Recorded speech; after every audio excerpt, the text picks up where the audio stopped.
Alrighty. Good morning, everybody.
Why did that give us massive muscle strain?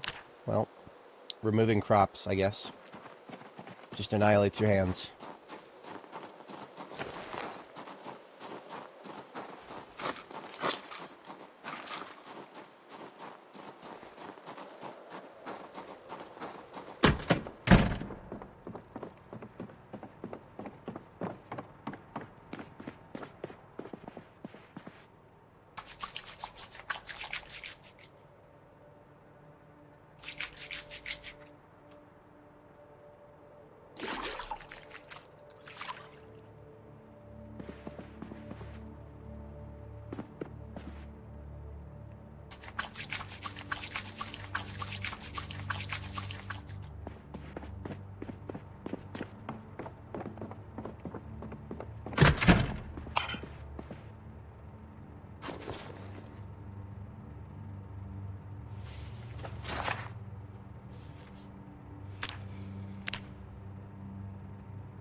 We don't have many of these green bulbs left. Can be sad when I run out of them.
Right, got ourselves some food.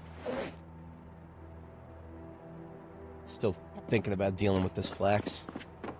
I almost don't even want to think about it after the debacle last time.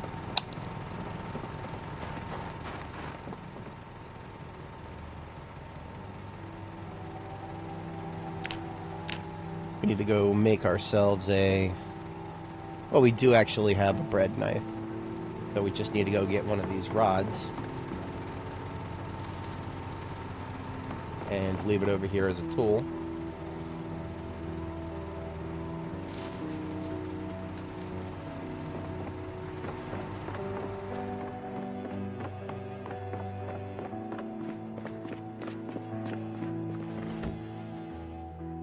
Same with the bread knife here.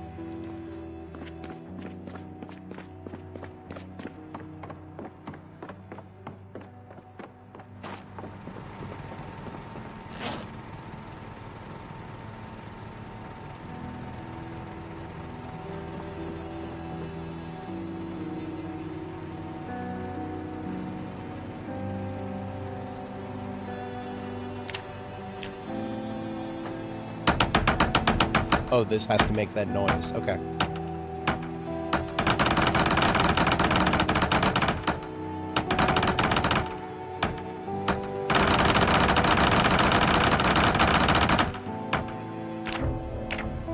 Yeah, we're only going to do 20 of those.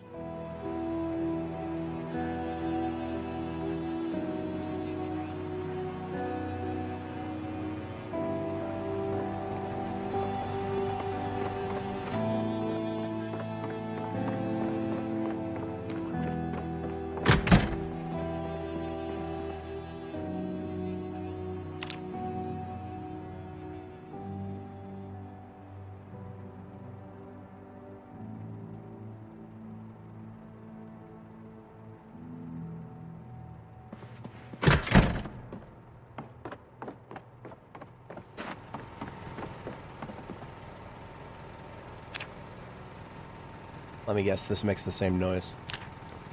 Oh, it doesn't, thank goodness.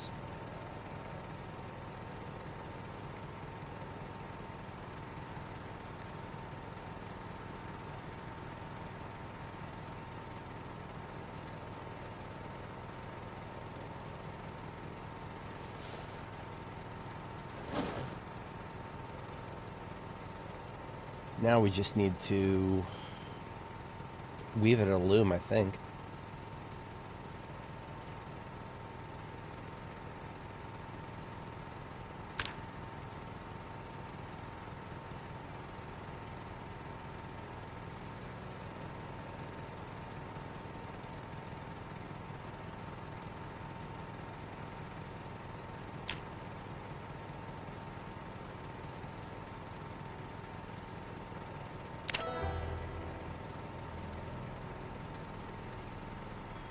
Doesn't look like there's anything more complicated than the loom.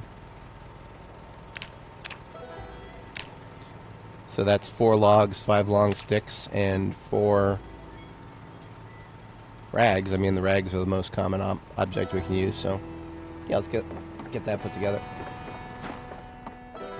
One tiny aspect of this game's crafting I haven't engaged with yet, so absolutely, are we going for it?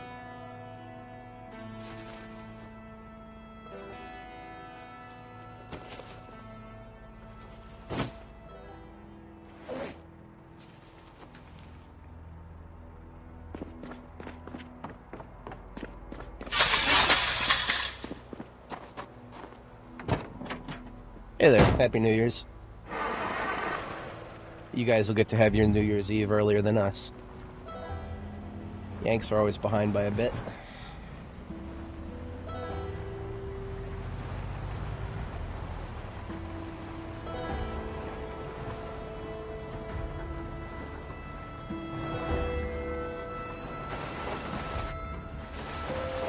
I think I cut some trees up here without taking the saplings. Yeah, we got a few saplings up here. We have a total of 5. Perfect.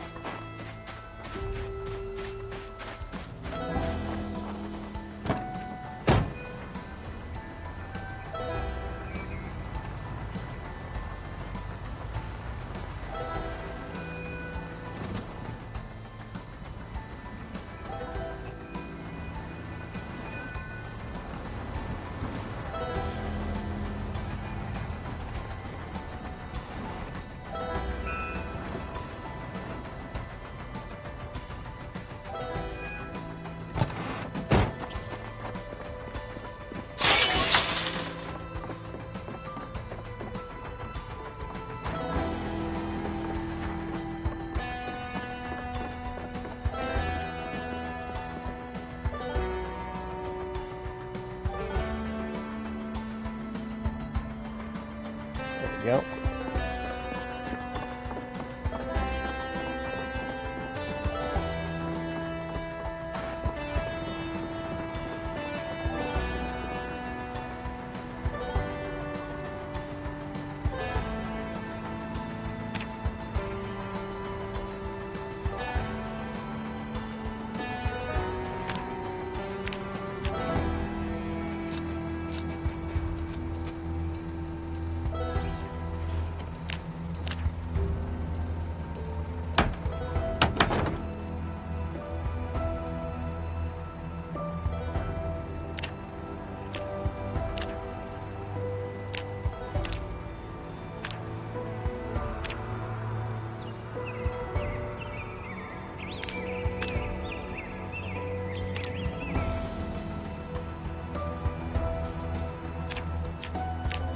Okay.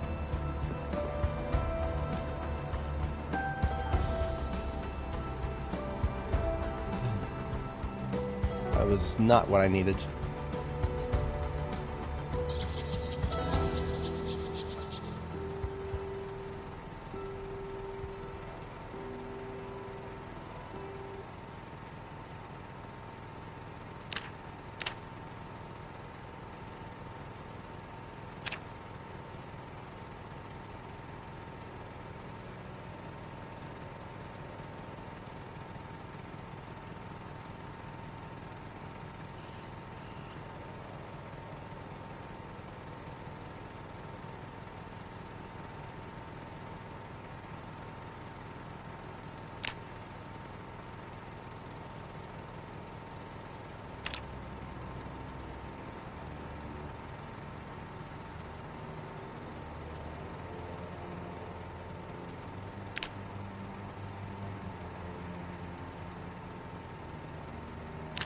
Spinning wheel. Okay. I walked right past it.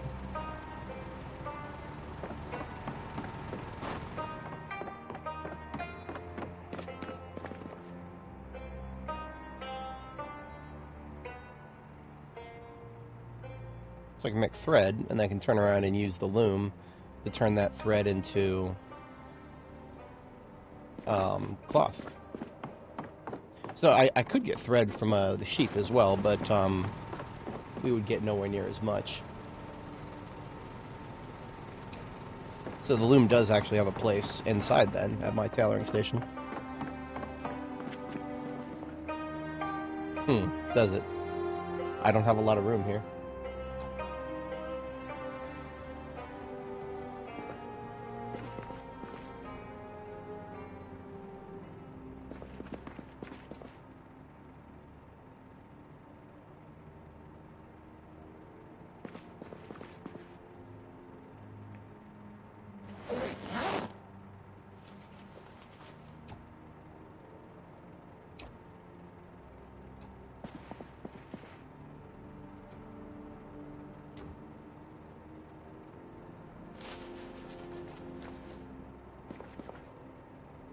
Visually, it looks terrible. There should be a better loom that we can build. I know there is a better loom in the game somewhere. You can find it in hobbyist basements. I remember finding one on Annie. I never actually got to use it, though, because, I mean, where am I going to actually get all that thread from? I never even raised sheep on Annie. So Annie never would have had a chance to even use a loom, and so, of course, she's the one who actually found a proper one. Anyway.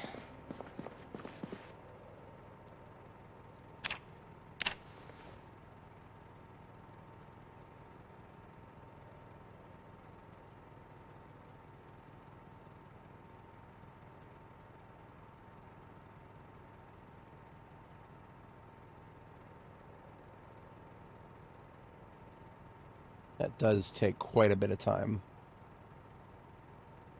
Yeah, that takes quite a bit of time. I'm not saying it's not worth it, but we could make something from that. I mean, we turn around and use all that thread to make cloth. Now, it says 100 uses, but that means you get 20 uses out of each spool.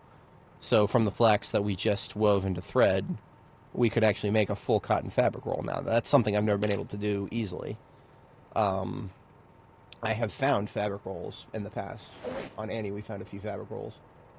but I've never made one. That is, so that is a bit of an achievement for me right there. Achievement unlocked. Make your own roll of thread, or your own roll of cloth.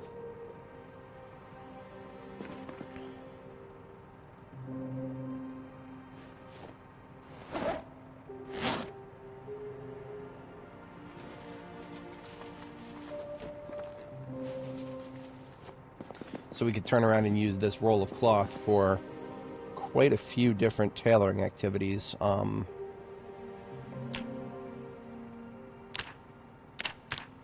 can literally just turn around and make it into a cotton shirt. Normally I would think very, very hard before actually using a roll of cotton for something like this, because cotton has always been very, very, very hard to... I mean, you know, you find one roll and that's it. You use that roll and then it's gone. So I almost never made any of these recipes before because it never felt worth it to use such a limited resource. Now that I've finally had a flax harvest, which I spent ungodly number of hours last time actually preserving that flax harvest. I don't even know if I fully articulated why I was going out of my way to do that. There was sort of a reason. It's just part of the game I hadn't engaged with yet, and maybe there was a good reason I hadn't engaged with it, because, man, that was a lot of work for very little reward.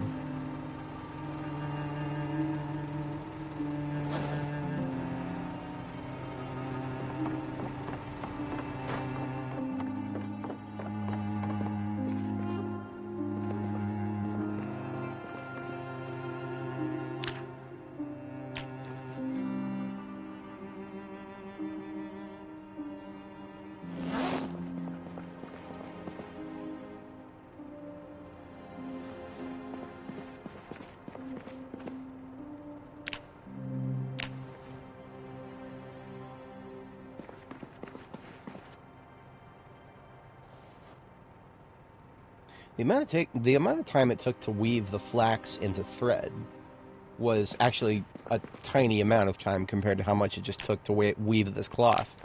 Turn around and weave the thread into cloth. This thing, weaving thread into cloth, this should be taking most of the day. As much as I don't want to tell the devs that, because God help me, they'll do it.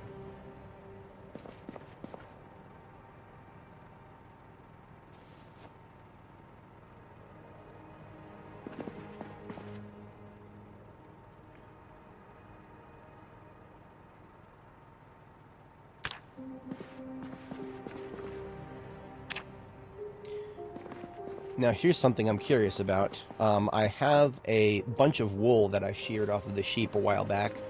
They're probably almost ready for another shearing. At least some of the big producers are. But I wonder if I spin that thread into wool, or sorry, spin the wool into thread. I'm gonna do 5 of those, and I'm just curious if that's gonna get me a different color of cloth by doing that.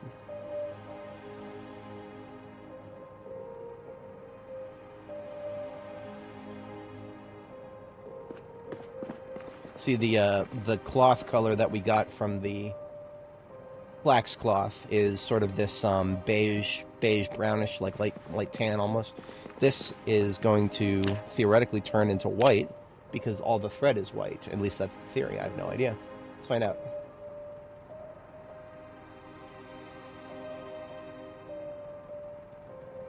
I think that's the case. Look at that.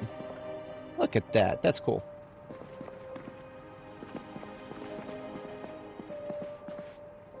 I cannot put it on top of the crate there because we can only put 40 encumbrance of stuff down at one tile at once there. And these bolts of fabric are 10 encumbrance. It's a little wacky.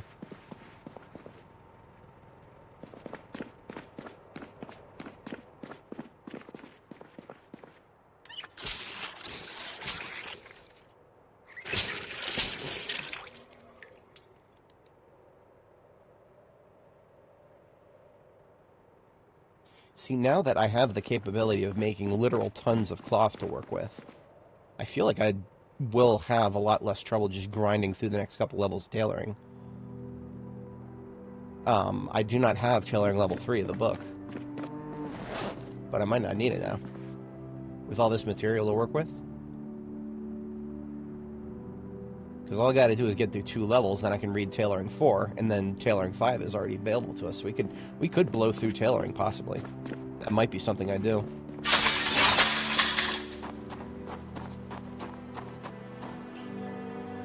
Could also spend part of the day shoveling shit. It does need to happen. I don't know if y'all see this, but the animal farm is full of poo. There's only so much I can do about that. I am but one person. Spending all day mucking is something I could do every day, and it would still be there tomorrow.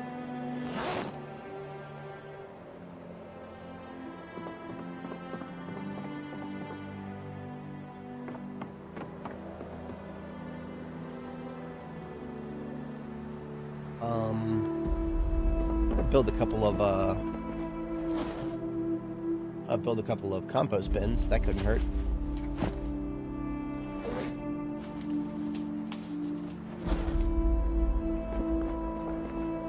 If we bring 12 planks, that'll be 4. That'll be 1 for each.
How to pick up poo?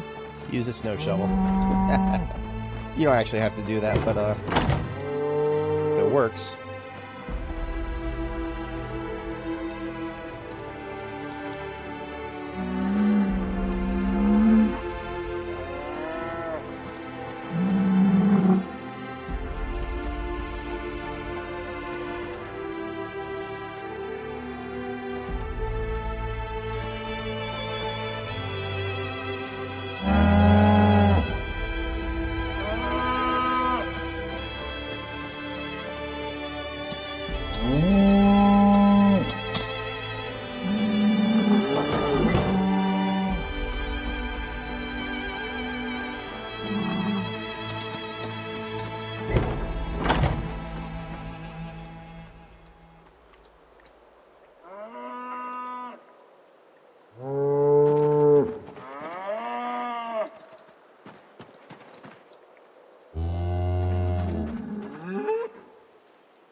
I find that interesting. I think there might be a maximum amount of dung that's allowed to exist in each animal zone, because that seems to be what's going on there. That being said, I don't think actually using a shovel is the fastest way to do this. Doing it by hand is faster, I think. This is why we wear gloves.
Oh, thanks. Have a good one.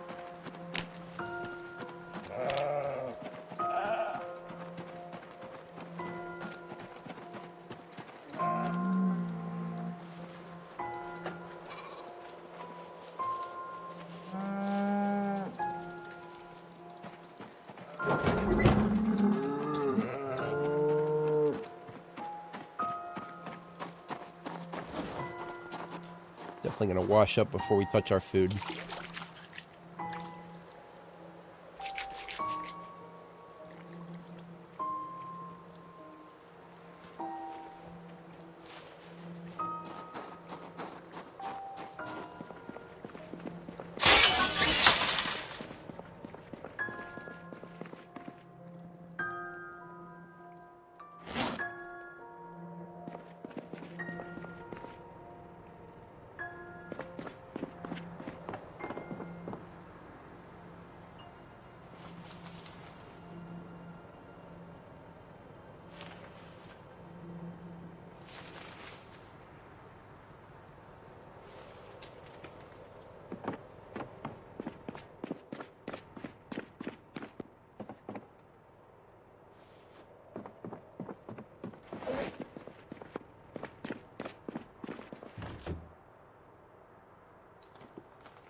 Yeah, we're not going to do all those. That's a lot of time expenditure is what that is.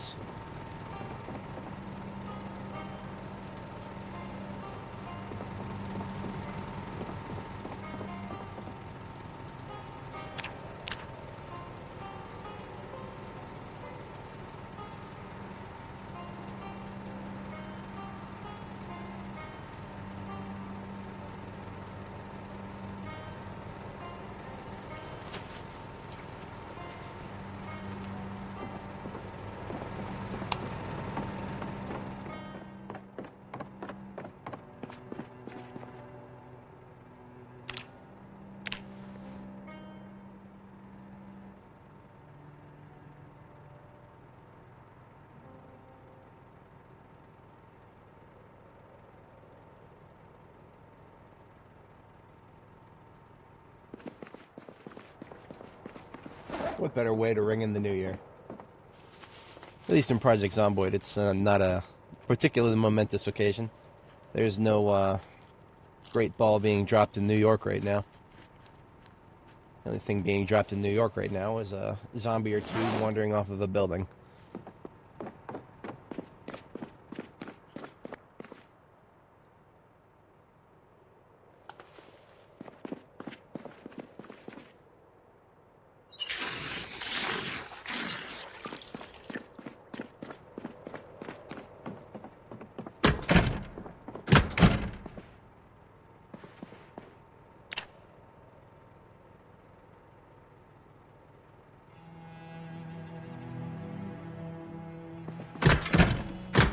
January 1st, 1994.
Now we've got access to 8 rolls of fabric right there.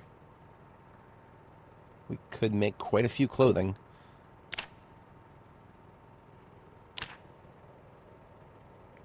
Hell, we could sew ourselves a bear. Hell yeah.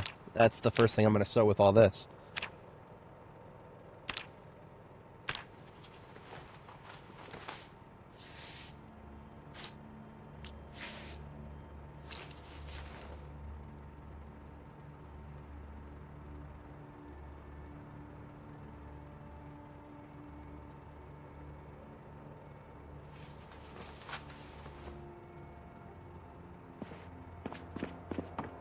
The crafted cotton teddy bear is a little bit terrifying looking, but it shall watch over us in our sleep.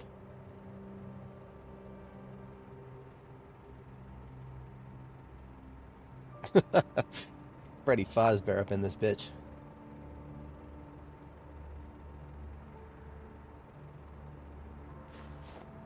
Perfect. Absolutely perfect.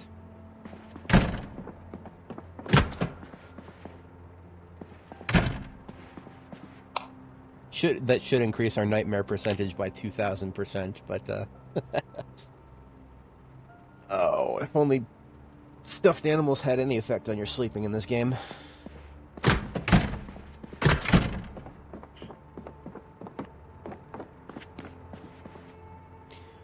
What else can we do?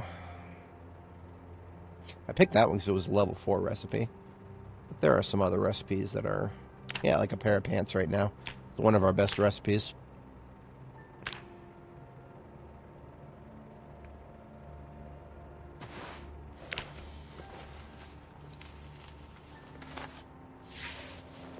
Yeah, we actually get a little bit more experience for that.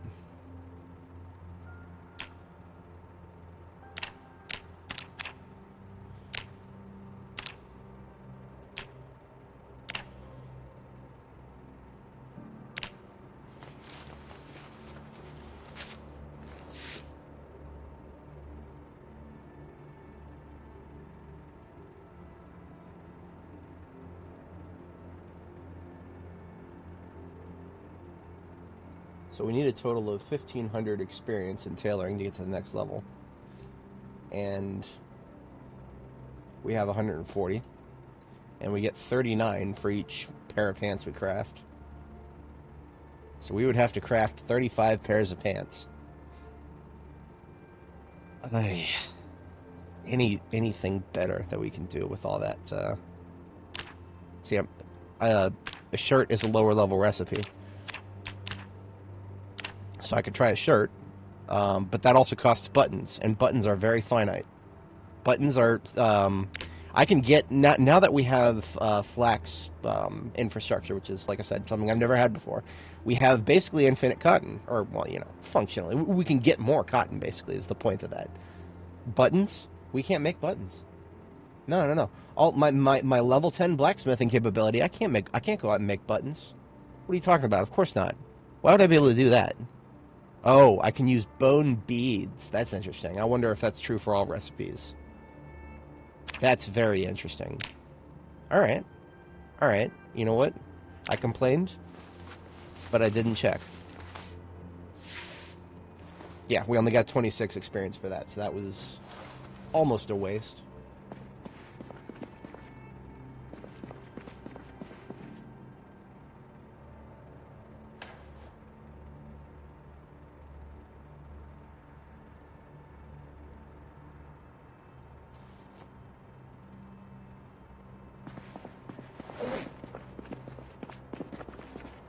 We are still in weight gain, so we don't have to worry about buttery foods just yet.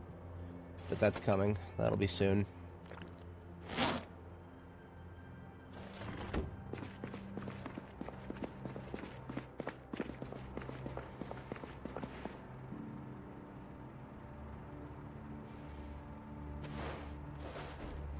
So what I'm going to do, I'm going to move the, there's some burlap pieces in here. I'm just going to move those to the other container so that the recipes that I'm trying to use do not accidentally pick burlap pieces.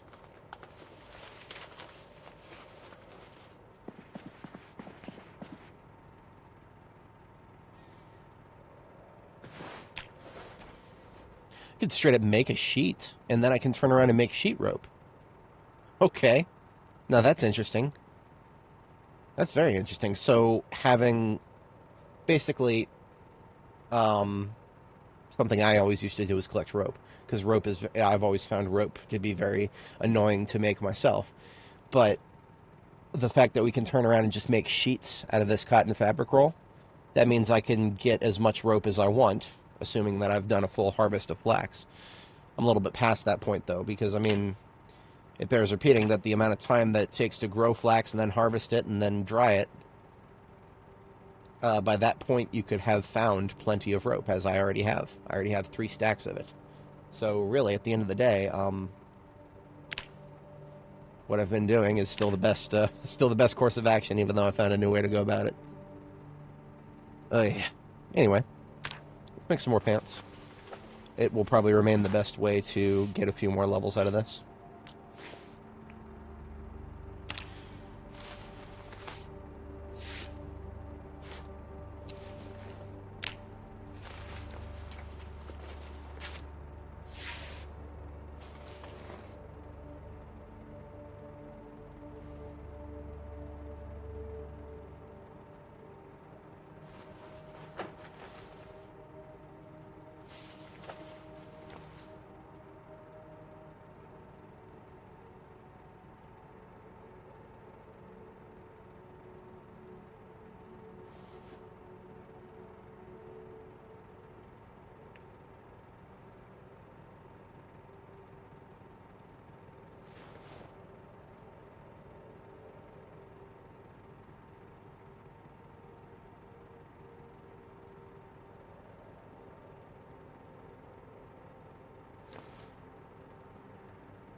Swap out my scissors for a better pair. Something I should have done a while ago. I have a billion scissors to work with here.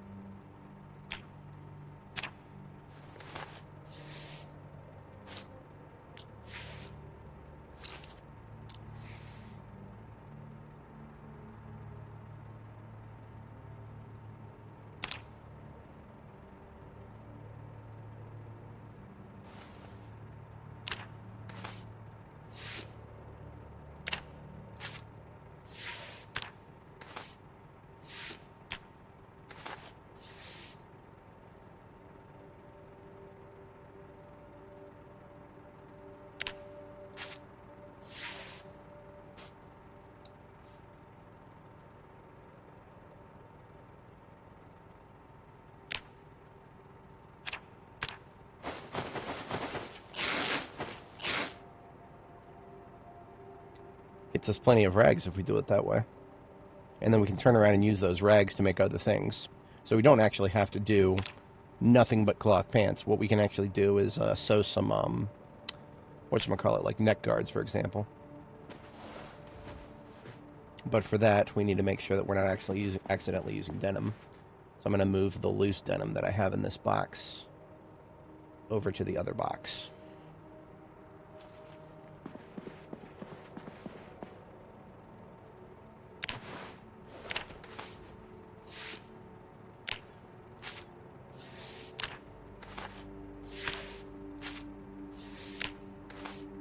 This is basically just a way of double dipping on the same materials to get more experience without having to blow everything on just the current couple of levels.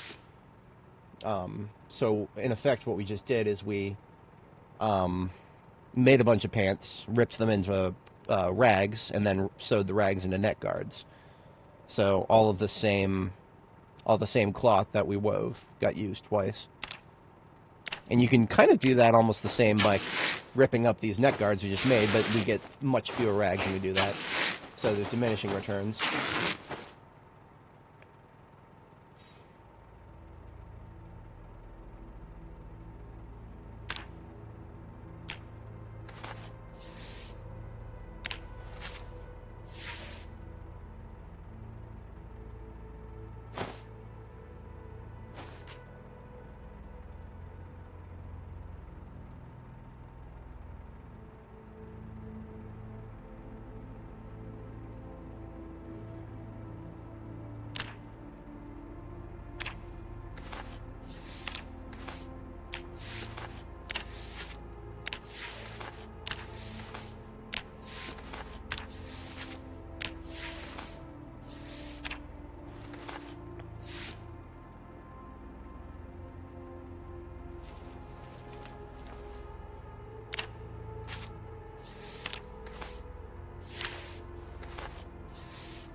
Alright, that's a good place to give it a break.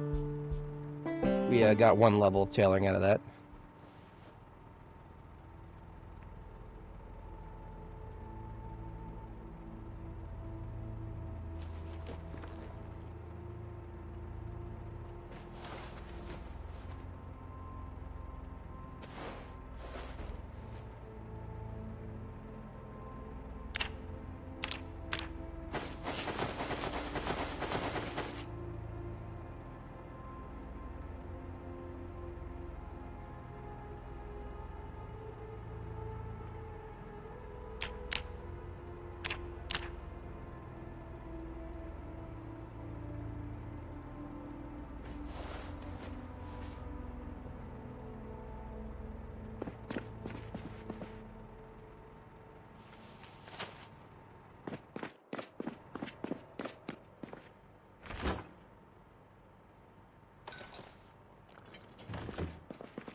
Still in weight gain. Honestly, we could just cheese it by over drinking milk. Now that we have a cow, of course. When I say a cow, I mean multiple cows.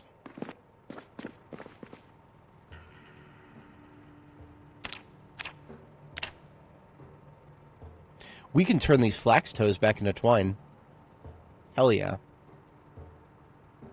Hell yeah. Okay.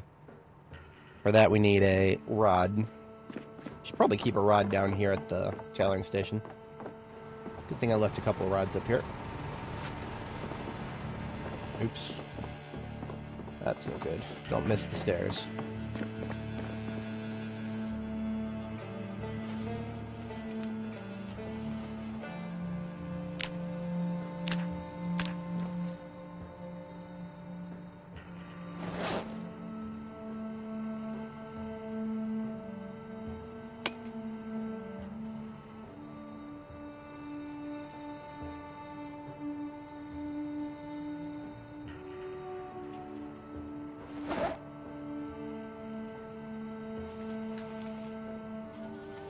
That's basically infinite twine for us. Because we get a flax toe every time we ripple the flax. And we don't even use up the toe for the other stuff we've been doing. So that is, yeah, we're definitely, we're post-scarcity on twine. That feels really good. That's going to be great for leveling the rest of our tailoring. Because there's a lot of things we can do with twine to level tailoring. I spent a lot of time ignoring those on Annie because we never, I don't think on Annie we were ever post-scarcity on twine. Like, we had a lot, but we were never the word post-scarcity would never have applied to twine for us over there.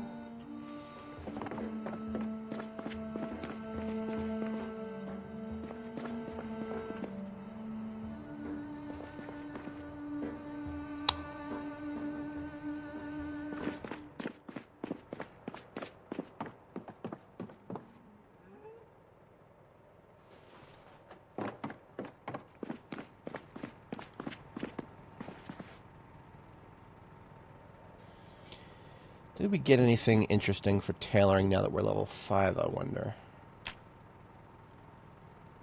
I think the highest level that we can do easily is still going to be the bear.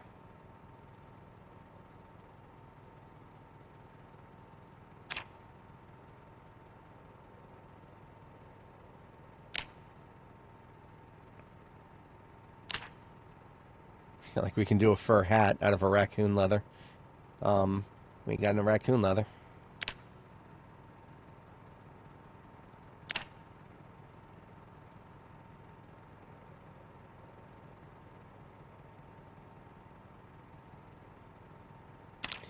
I did spend a lot of time making bone armors on Annie.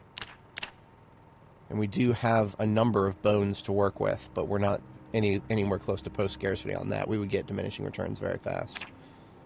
You see, okay, here we go. Now that we have unlocked the level requirements for hide stuff and leather stuff, but we're not post-scarcity on leather, and even if we were, we don't even have the recipes. We could probably research the recipes, but yeah, I'm not seeing this happening anytime soon here. So all these bolts of cloth that we got can only really be used for earlier, like lower level tailoring recipes, which is what it is.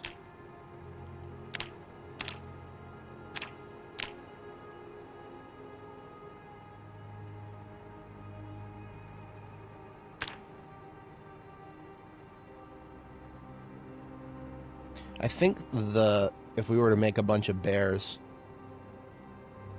that would be a little bit more. That would be a little bit more material. What about if we made a pair of long johns?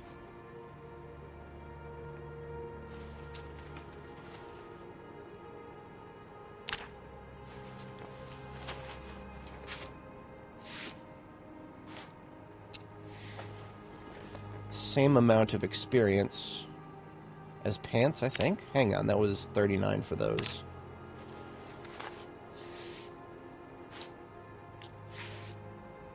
Yes, both the same amount. Okay. But long johns is more material heavy. Okay. So cotton pants really are the best.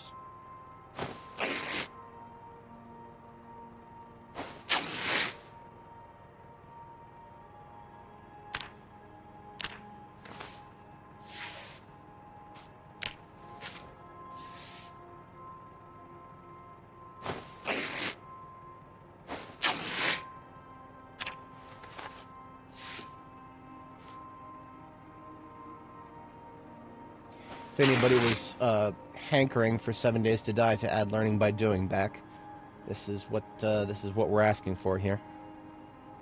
This is what learning by doing looks like.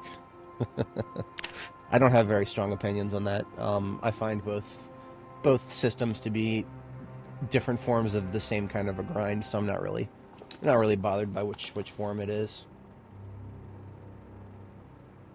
There are people who have very strong opinions about that. I'm definitely not one of them.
Well, I suppose if I'm going to hard commit to tailoring, I might as well also make use of that large container full of tailoring materials that I have. When I say large container, I mean van.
Jeans next, probably, but that'll be tomorrow morning.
Oh, I ran out of cloth.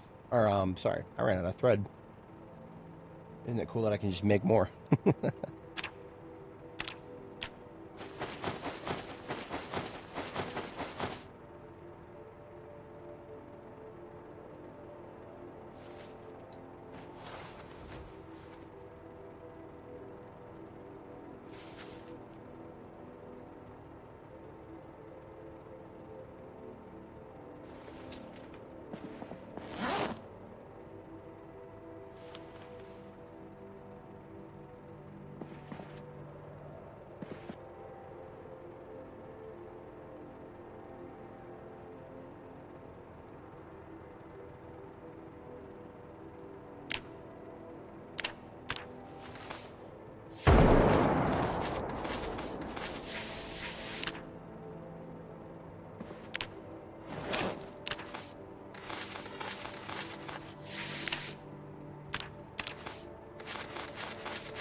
Alright, just a few baggy jeans left, and that will do it for my tailoring operations, using all of the materials that I got from zombies, at least.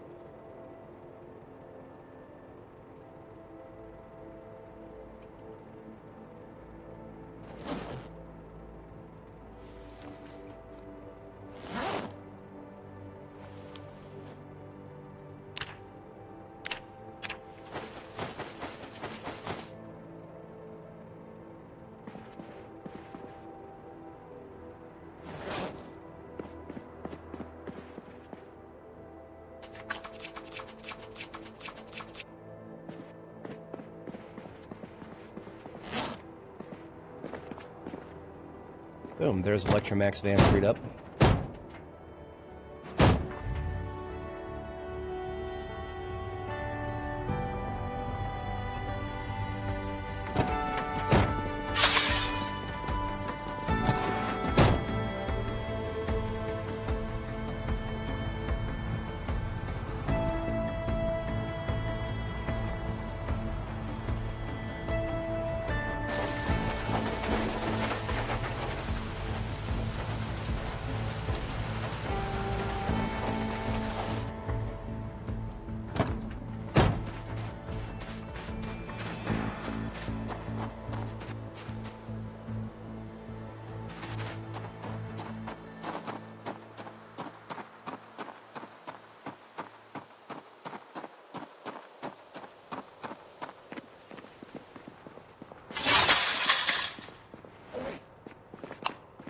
Oops.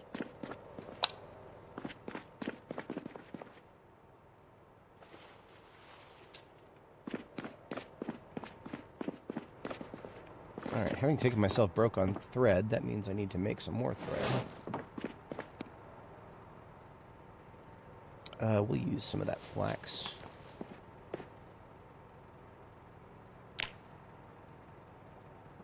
We need to turn this rippled flax into haggled, right?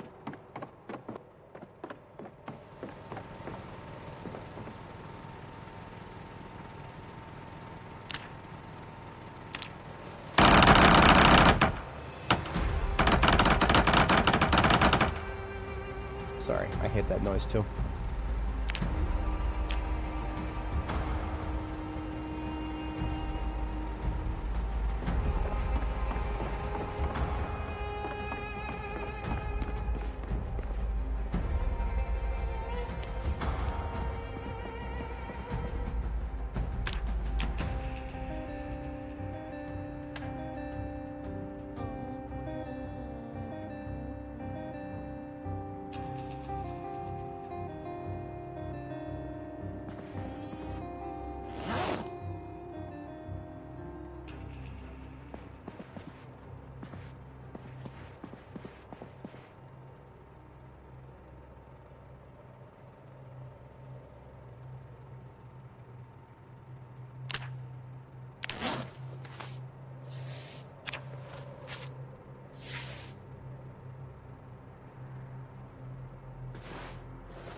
Right, something I forgot is that now that I have sufficient skill in tailoring, I can make myself some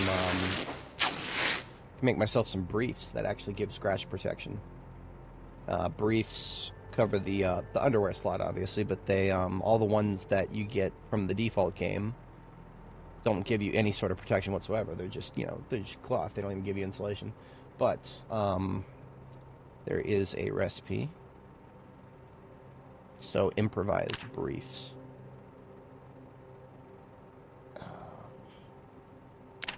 Now it has been my understanding that you can make them out of leather strips, and this recipe is still broken. This recipe has been in the game for God knows how long, but the leather strips version of it still gives you a rag briefs. So the best in slot still for the brief slot is denim strip briefs, which give you plus 10 strength protection, or scratch defense rather, and you can wear them, or you can put a leather strip on them. So best in slot for that.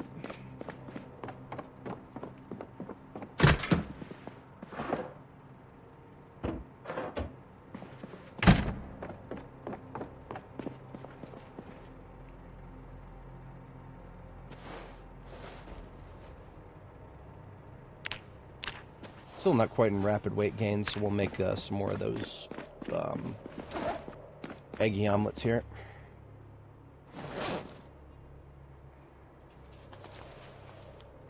Really should just make using all of the frying pans I have right now.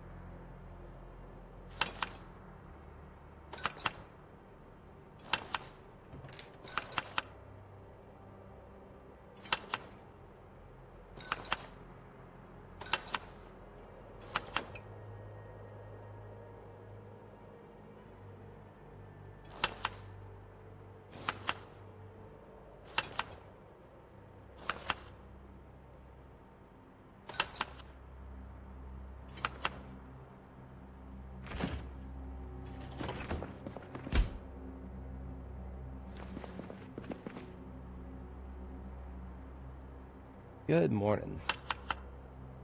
Getting started with some tailoring today.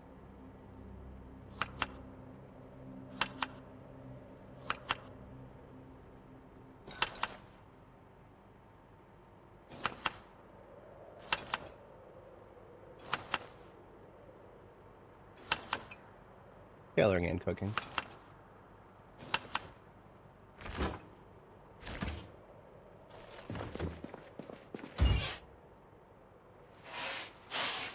Now, while these stir fries are cooking, I'm actually going to go out and go get another shipment of eggs from the chickens, because we have run out of eggs in the fridge. There are a few in the freezer, but that's if we somehow use up all of them. I mean all.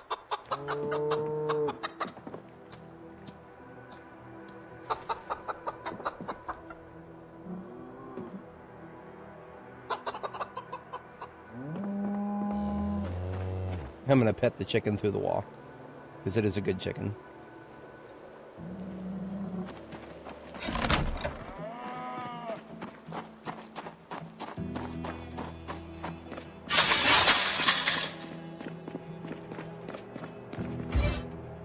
Stir fries are coming along. Eggs in the fridge.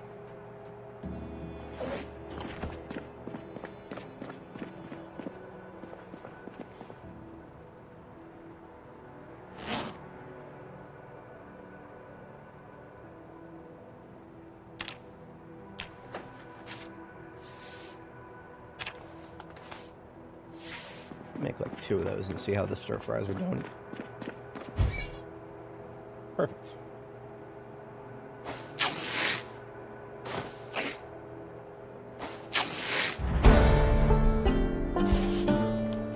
A level of cooking out of that.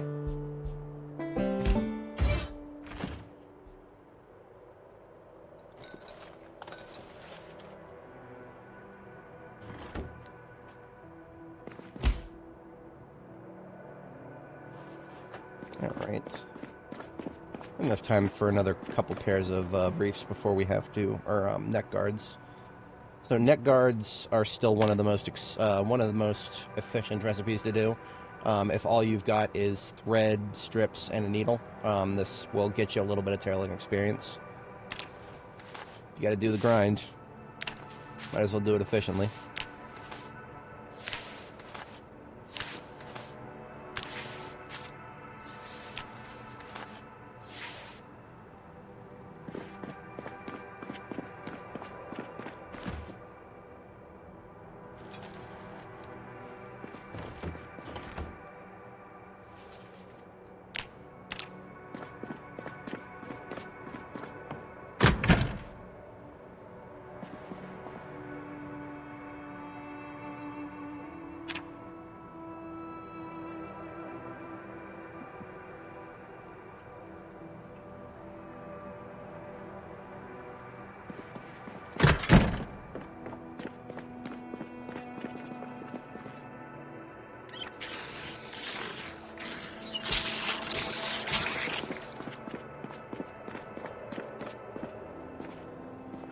Alright, you know what? I feel like there's better things I could be doing with the denim.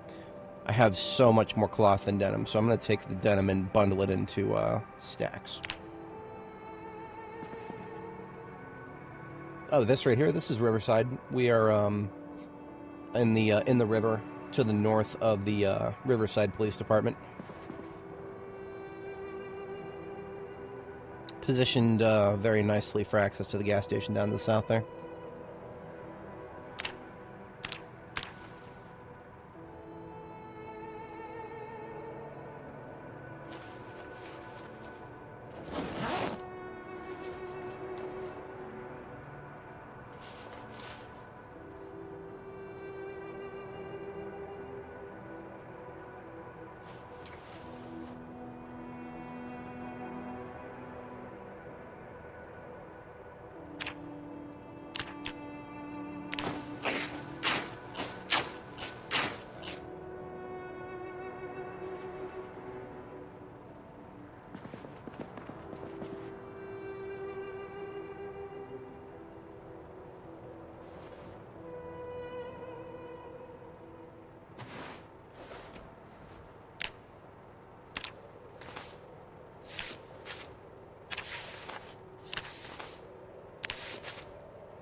A little over halfway through the current level of tailoring.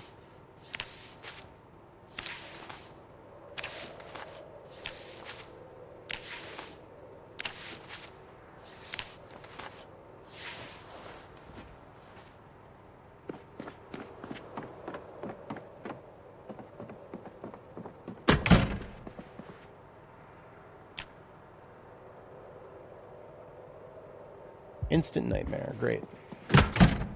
I guess we'll try the whole sleep thing again after a few minutes here. A nightmare from all of the neck guards.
probably process a little bit more of this flax here. Only 10 rippled pieces left.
Run the numbers on that. We are at 2386 failing experience. So 614 we need to get. Divide that by 39 per pants. We only need to do 16 more pairs of pants. That's doable.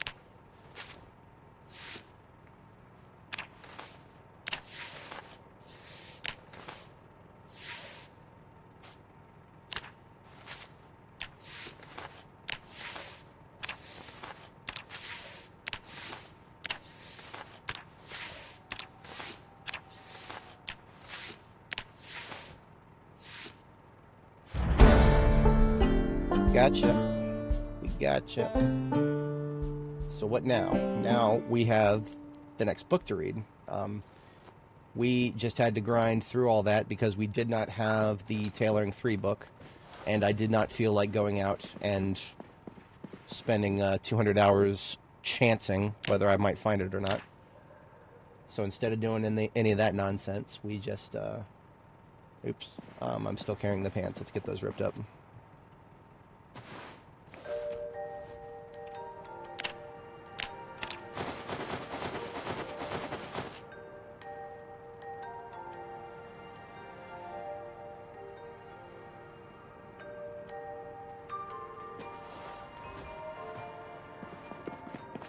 But yeah, now we can read the book because we have the 4 and 5 books. We just never got the 3 books. Knowing my luck, I'll probably find it immediately without even trying. But no, I can't rely on that.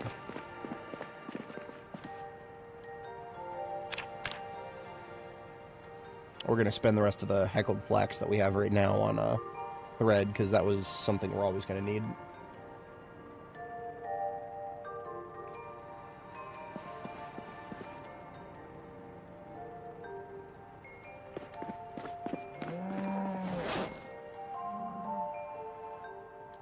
And there she blows, tailoring 4.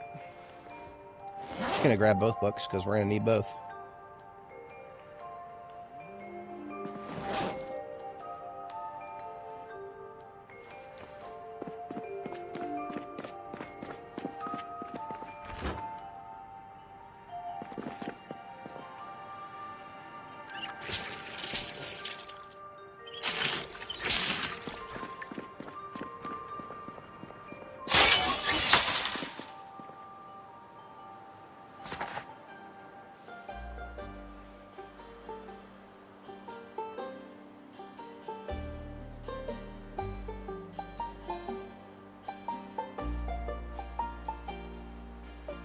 If I read outside, the music doesn't shut down.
Another round of, oh no, we don't need another round of stir fries. We're in rapid weight gain now. Now we just need to maintain our calories. Back to low milk.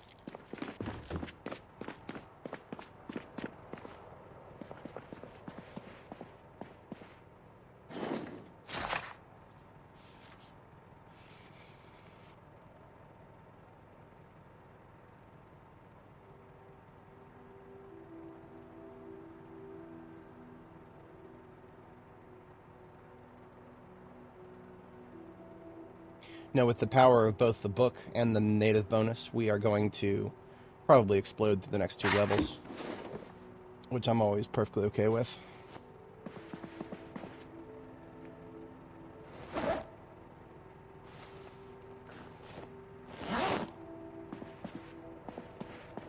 let's try that same pair of pants that we were doing.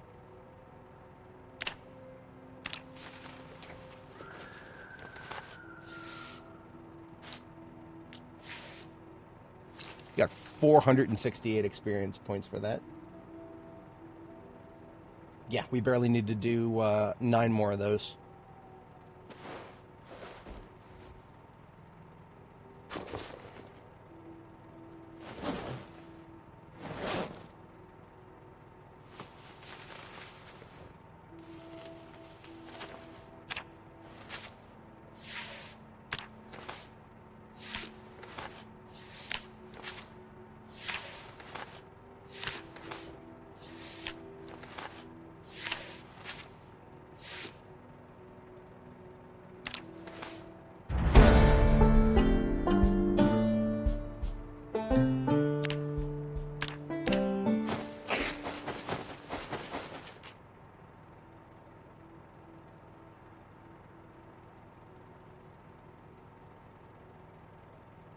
I'm pretty sure we have not unlocked anything substantially interesting. Once you get to the higher levels of tailoring, you're not doing... I mean, like, for example, I could make some bone body armor right here. That requires 20 large bone beads. I could do 2 or 3 of these, maybe. I'll make 1 just for the hell of it, just to see what I get. Yeah, I mean, I have plenty of leather strips for this. That's no problem.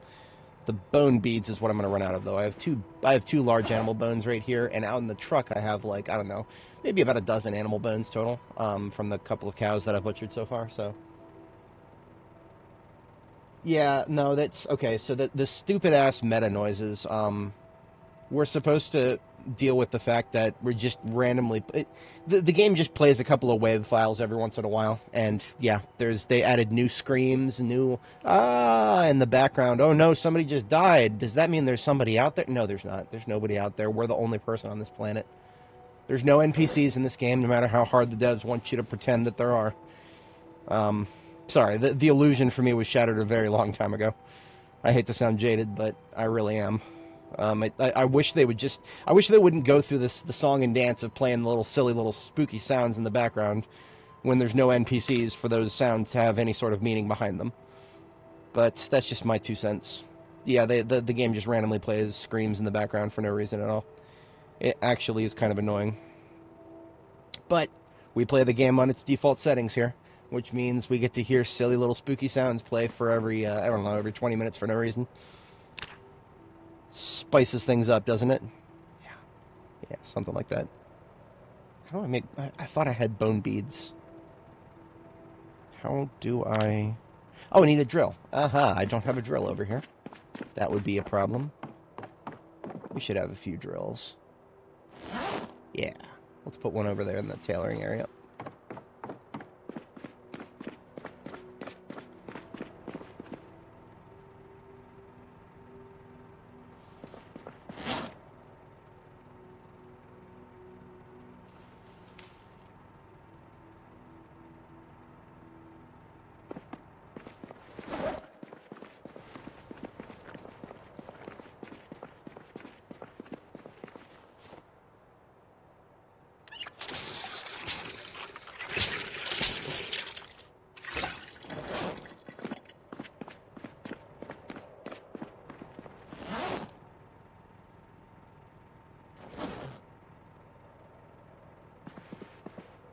There we go. So now I can carve...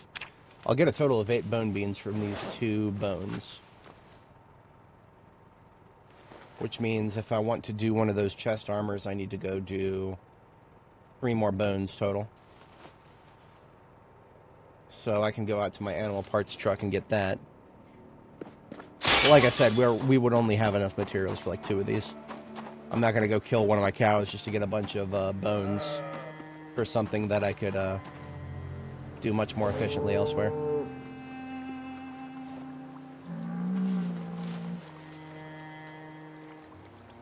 I will, however, bring the bone pieces and sinew inside with me, because that is all stuff that I can directly use for tailoring now.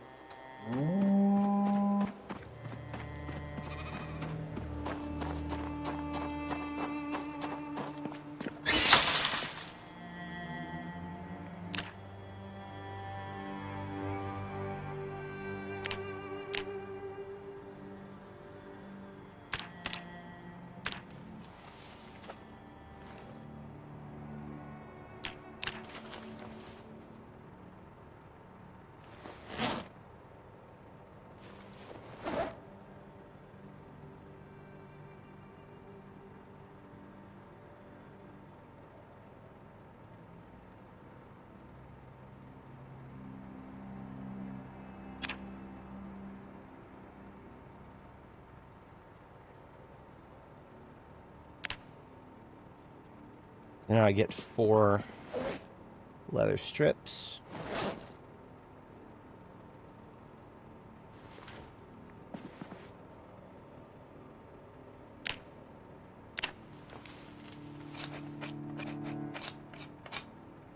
So we got about 1,000 tailoring experience for that. I could have just made 2 pairs of pants and gotten the same. So it's really, it's just, back on Annie, I would make like a whole set of bone armor just for the hell of it.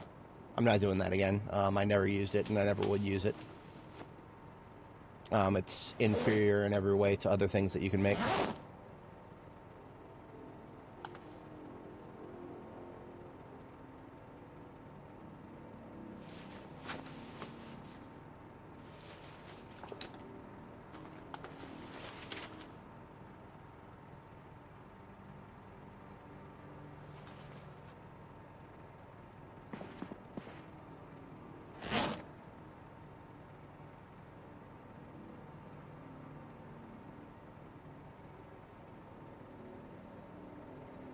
As boring as it is, we'll probably just make a couple more pairs of pants for this.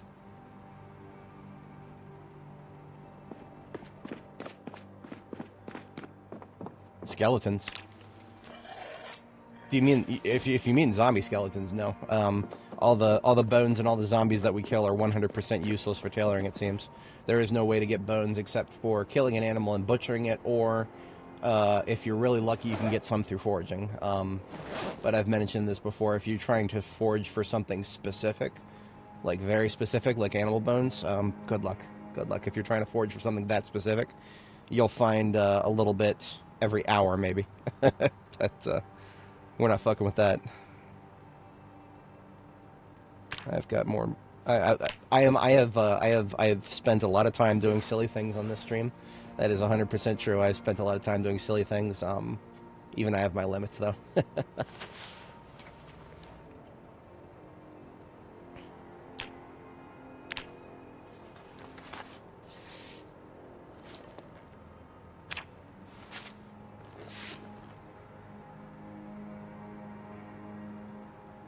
$3,000 left divided by 498. Yeah, so it's 6 more pairs of pants plus a little bit extra.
Alright, not bad.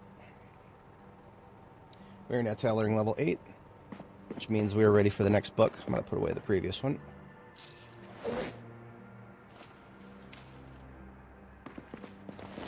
And it's also bedtime. Couldn't have timed that better myself.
A bit of snow today.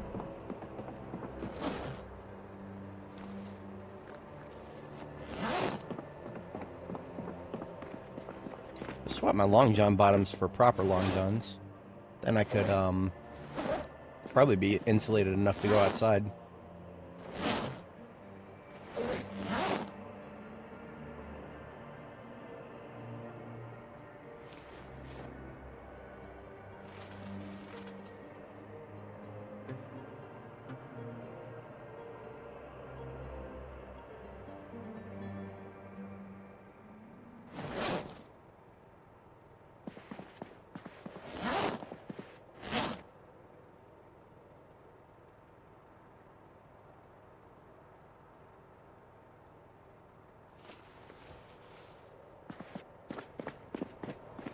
I'm now so well insulated I could just stand on the roof and read all day.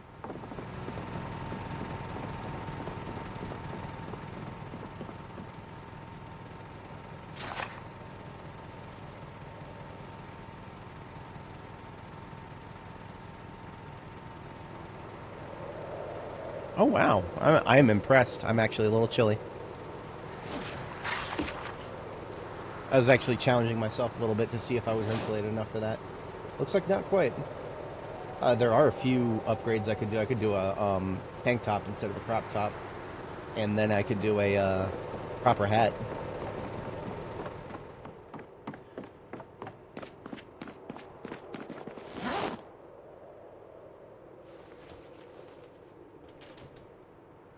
That's not a black beanie. Why was that in there? I don't have a proper black hat. Go figure.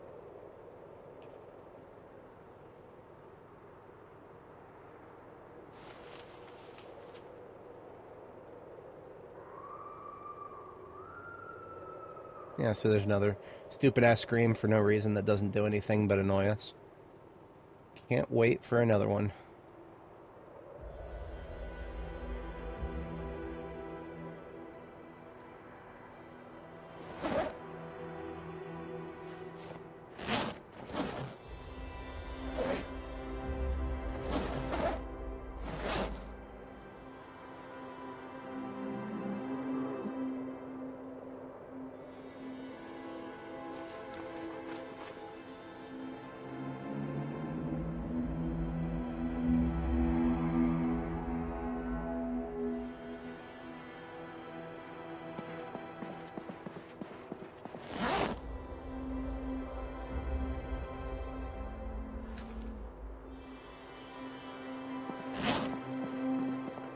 I look downright silly, but this should be warm enough I could stand around outside all day. At least it should be.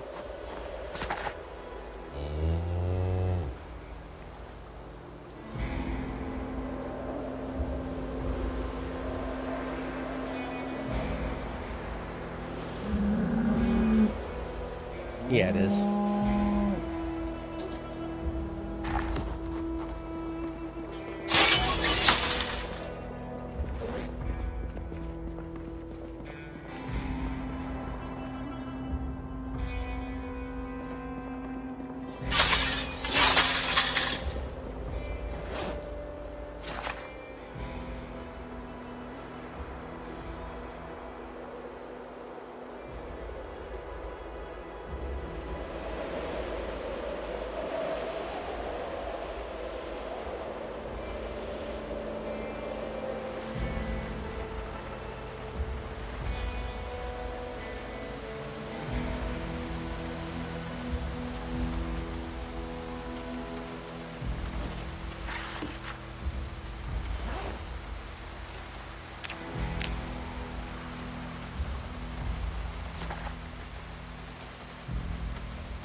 Also proved that this balaclava is actually green despite its icon looking quite dark. False advertising, I say.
Right on time. Couldn't have timed that more perfectly. 22:30, it's our bedtime, and we finish the book. So we finally start grinding the last 2 levels of tailoring overnight. Once we're done with that, we are level 10 tailoring. We can finally start upgrading our armor. Or our clothing, rather. Our clothing with leather strip padding. And that's how you actually get yourself armored in Project Zomboid.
I didn't even pay attention to how much experience I got.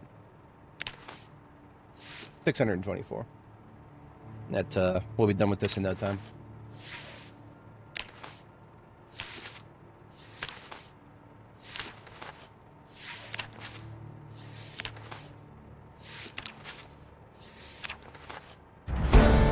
Failing level 9.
Almost there, actually. We just need to do one more.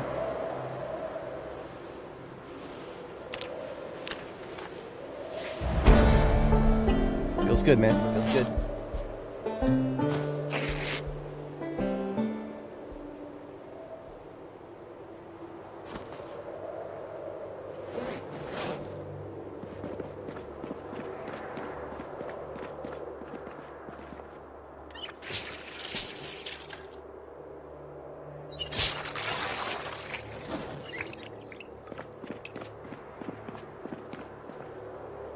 Now that we are level 10 tailoring, we evaluate all of our clothing pieces. Briefs, crop top, leather pants, long johns, jacket, shirt.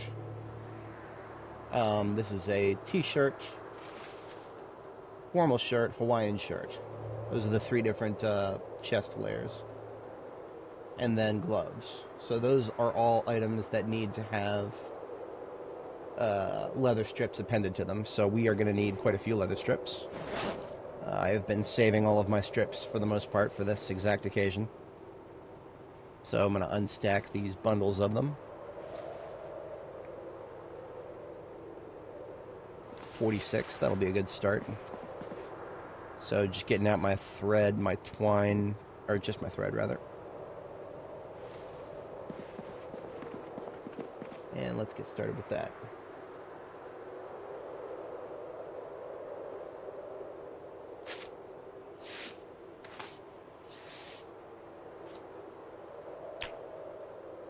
I'm gonna love watching my numbers go up here. This is what I'm all about right now.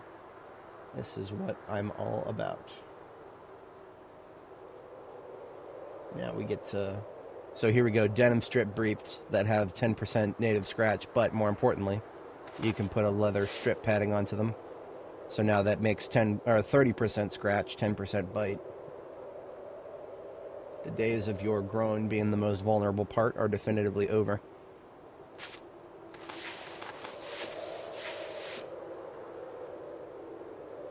Look at that. We have no discomfort at all on the lower body, and our walk or our movement speed penalty is only very negligible from the knee pads and the a little bit of movement speed from the leather pants. Otherwise, we are at 60% shin and 60% groin with no discomfort at all. That is, you're looking at peak Project Zomboid right here. That's what you're looking at. And we can go even further once we get everything on the long johns here. You can put a bit of protection on everything in the long johns.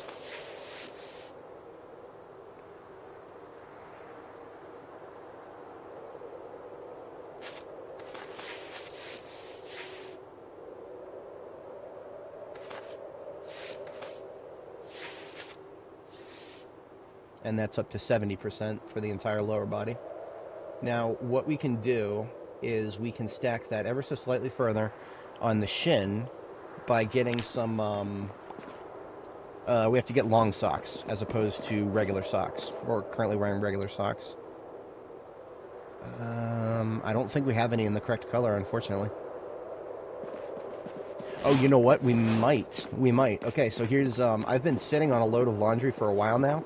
Partially because, well, stupid-ass van makes it so that you can't see this, but let me close the curtains so I can't see the van. Now you can see my washing machine here. I think, do I have? I don't. I thought I might have a pair of the correct color of socks in here. Whatever. I've been waiting to do this load of laundry because it's, one, it's not full, but two, there is not, some of this stuff I won't be able to repair it when I'm done washing it. Check around and see if I have any long socks in my other... Might actually make my own socks.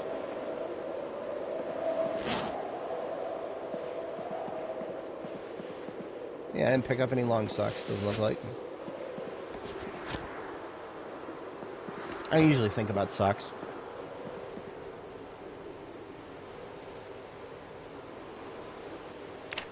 I can knit myself a pair of socks, but they come out as heavy socks. I need to make yarn in order to do that. Yarn I can make, I've got sheep wool. Spin it into yarn at the, whatchamacallit here.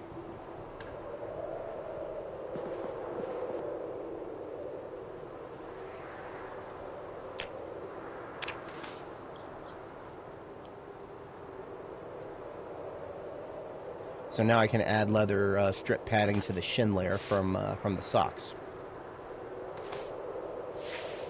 However, I'm also out of thread. So we're going to spin some wool into thread because that's what I have right in front of me.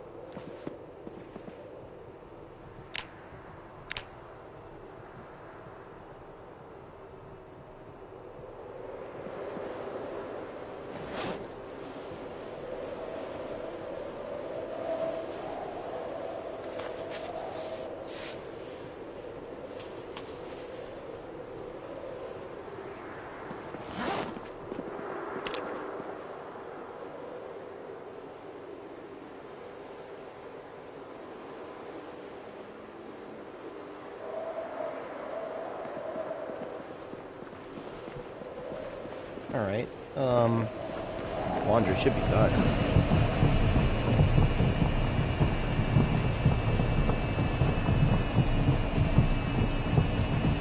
It's more or less done. The washing machine always runs longer than it really needs to. There it is.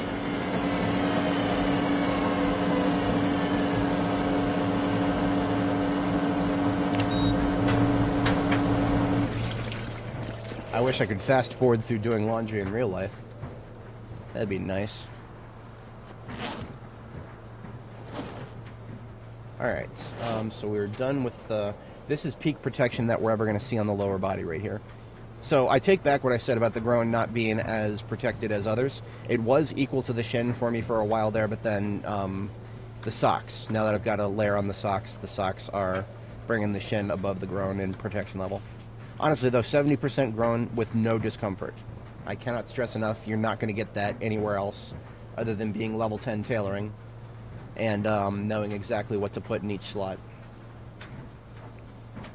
So we can do the... I mean, we can bring the upper body protection levels pretty high now. We'll start with the lowest layer. We've got a Hawaiian shirt here.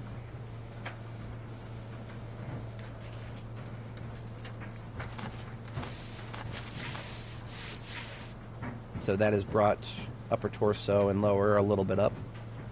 Upper and lower torso is always going to be a little low until we get something better on there.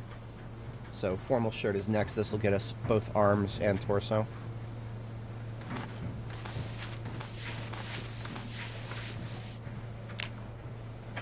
And then t-shirt layer. Just torso and upper arms.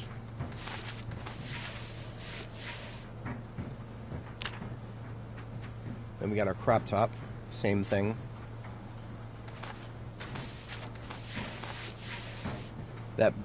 So collectively, that's brought our upper arm protection up to 100%. And then finally, we've got the... Oh, we ran out of leather strips. Let's open another bundle here.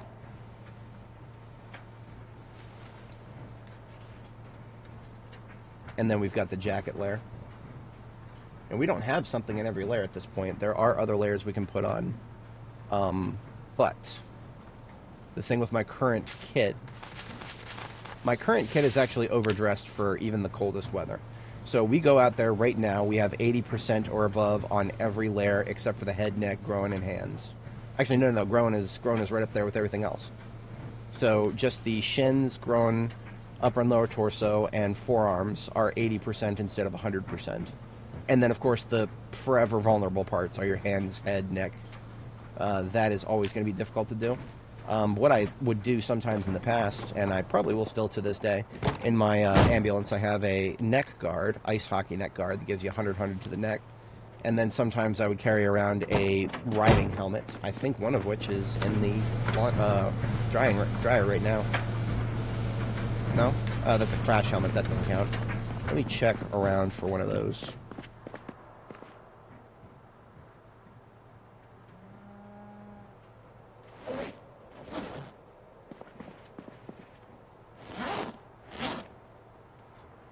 Now that's a crash helmet, but the crash helmets give you discomfort. Not just that, but discomfort, vision, and hearing impairment. That's a negative for me. I don't ever fuck with helmets that give you hearing or vision impairment, because whatever bite or scratch protection that I might get is not worth it in the slightest if it's going to be a trade-off for losing my hearing or vision. Hearing or vision is so much more important to me than a fallback, which, you know, I should never have to use any of this. This bite or scratch protection, I should never have to use any of this. It's there if I fail. It's a backup. It should not ever be like, you know, a first line of defense. This is your last line of defense right here. Your movement is your first line of defense, and it should be your only. It should be the only line you ever need. But we live in the real world here. We know we make mistakes, and that's what things like this is for. That's for your mistakes right there. But interesting. I know I picked up a riding helmet. I just I couldn't tell you what I did with it. That's fine. We will eventually find a zombie with a riding helmet somewhere, and a riding helmet would be what we wear on our head to get a little bit of protection at the cost of some discomfort. We're already getting quite a bit of discomfort from wearing this neck guard. So the helmet and the neck guard would be things that I only put on when I get into heavy combat.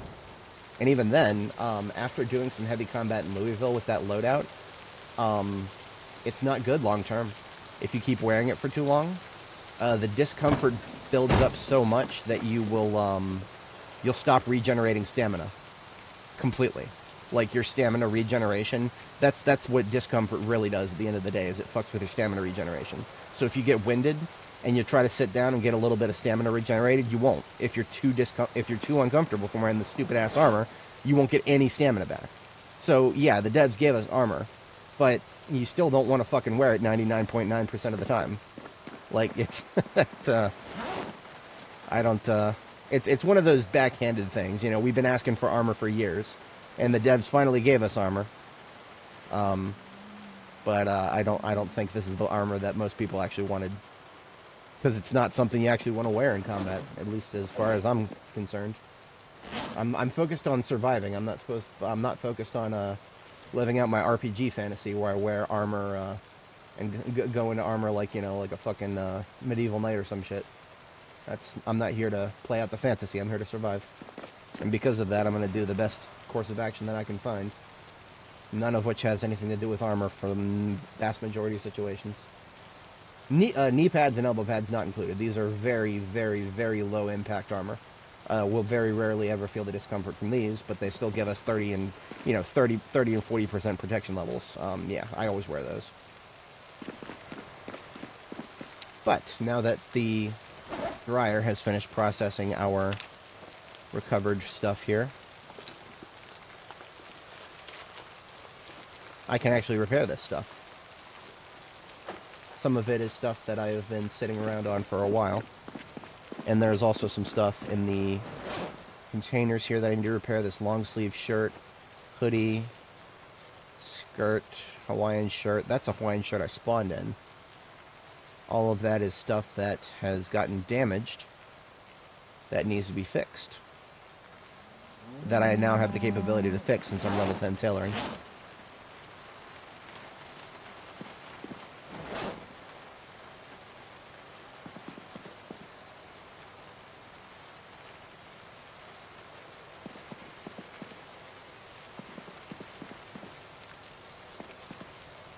Let's start by taking out the stuff that is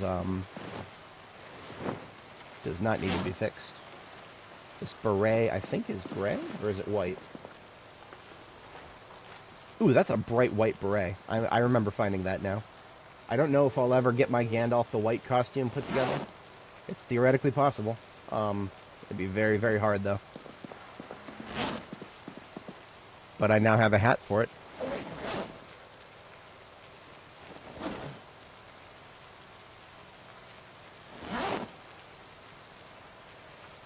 We have a pair of gloves here. I do need to turn one pair of gloves into bone gauntlets. Bone gauntlets are for my heavy armor kits. I'm just putting away stuff that I don't need to actually fix.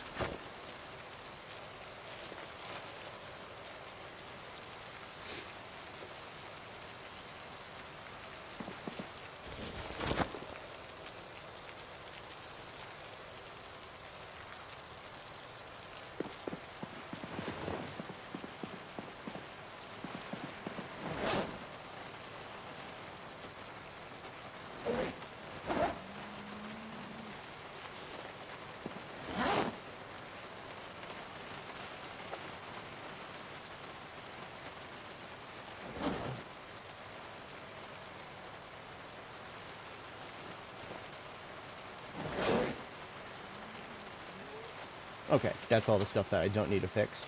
So now I'm going to get out some, whole bunch of them there rags. And we're going to go through one by one and fix all of these pieces of clothes that I picked up over the course of the run that got holes in them.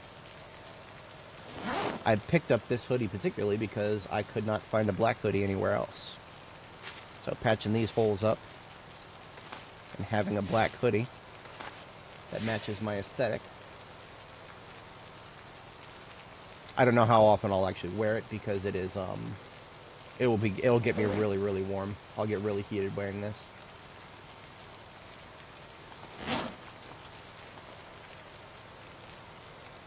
This is a pair of leather pants, functionally equivalent to my current pair, but a different style.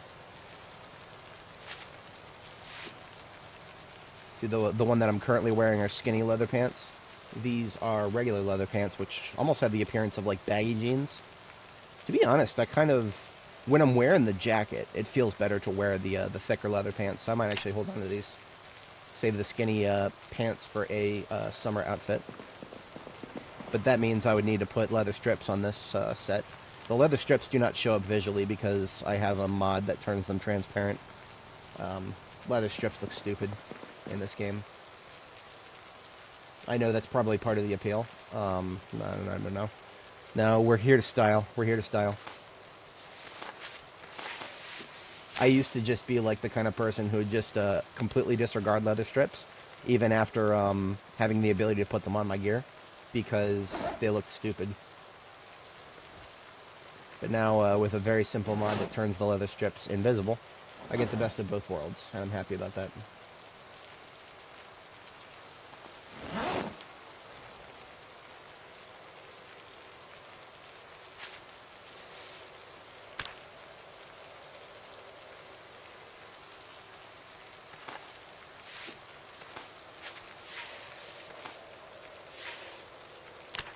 So this Hawaiian shirt that we just repaired is actually a match for desert camo.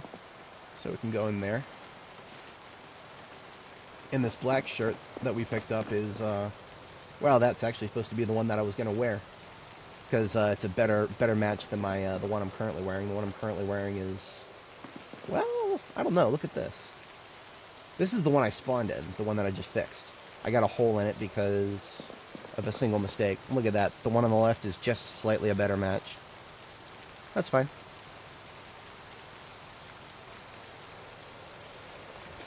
That means that the one over here has got strips on it. I should put that away somewhere so I'll know that it has strips on it. Just as a backup, I suppose.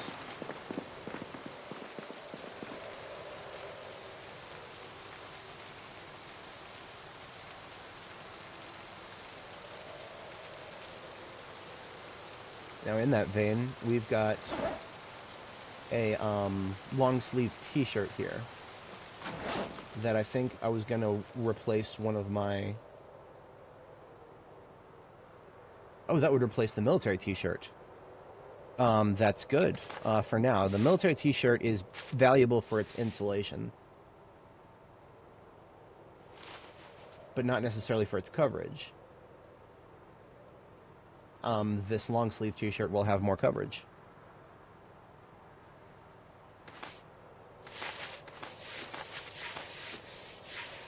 And it will match my aesthetic.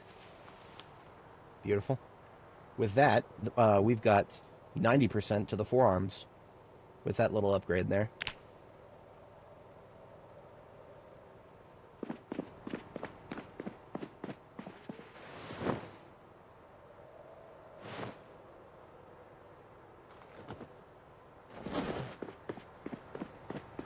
Now the rest of the stuff that I have here to repair is not functional. It's old-fashioned.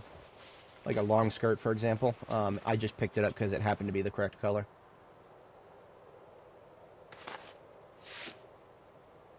Would I ever wear a long skirt? I'm not ruling it out. I'm just saying that, well, the movement speed penalty is making it unappealing.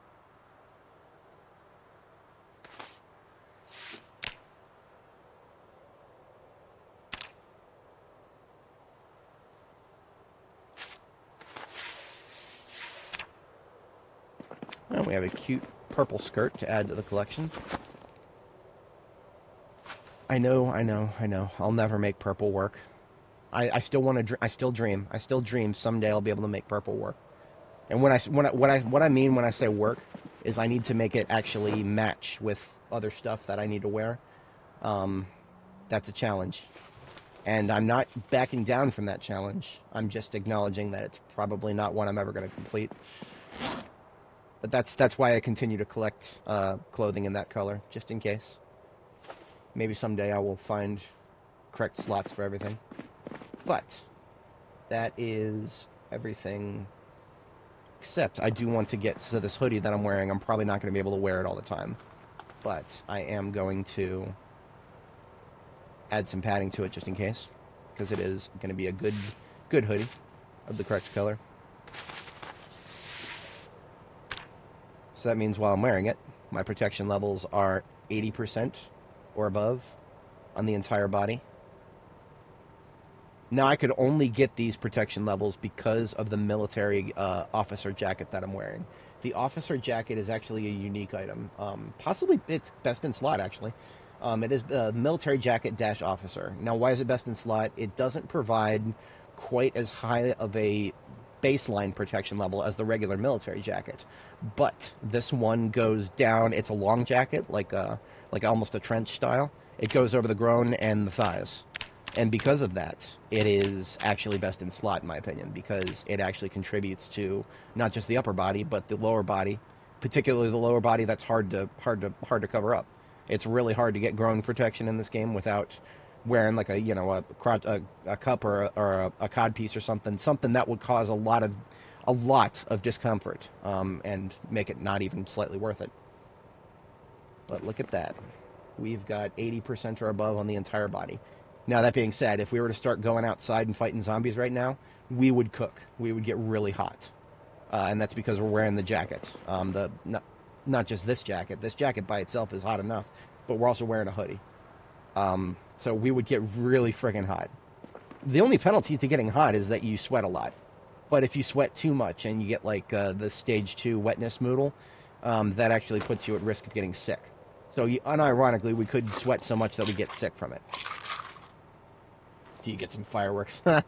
That's a little bit, unfortunately, it's a little bit past New Year's in-game.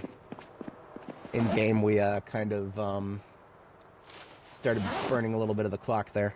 And now we are way into the new year. We're January 6th, 1994 now.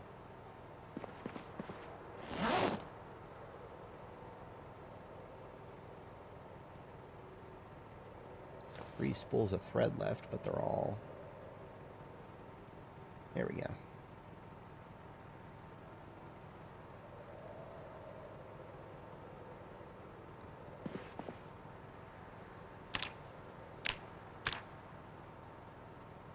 So I'm going to make one pair of bone fingerless gloves here.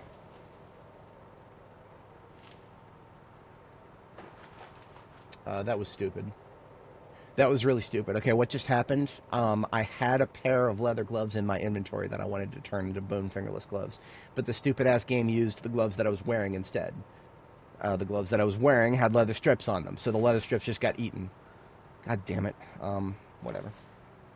Nothing I can do about it. Just got to add strips to this other pair. I should have favorited it. That's what I should have done. Whatever. Put that away. And now these bone fingerless gloves that I've got, those are going to go in the vehicle.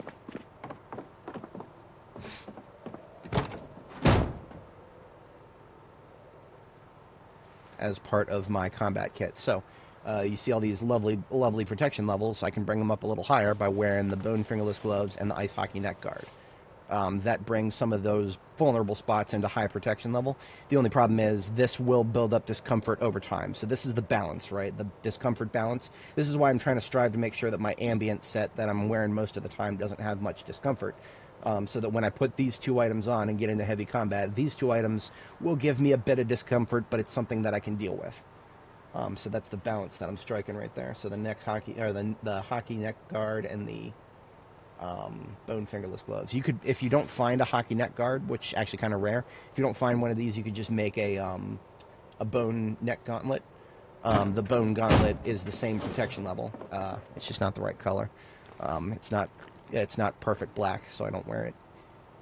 Something I'm neglecting to mention is we could do a scarf as well, and we could also do a scarf. We could do a I have a bandana. I have a bandana right here, and this is inconvenient to wear all the time because you have to take it off to eat and drink. But you can also, it's a platform you can slap a strip onto. So I did put away this stuff a little preemptively. Actually, not just a little, because I need to add a strip to my, I have a shema over here too.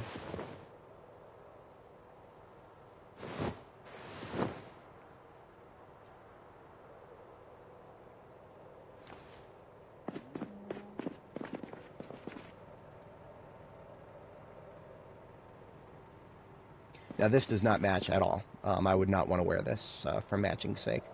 But this is a way to get a little bit more protection, so I do need to get some strips onto both of these.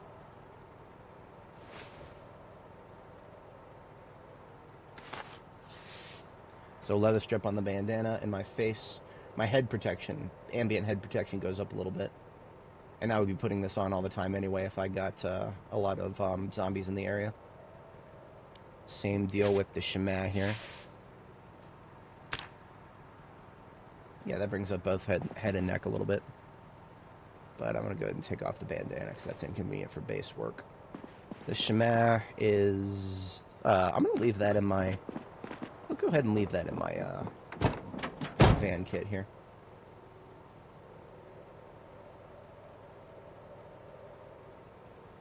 It's really lightweight.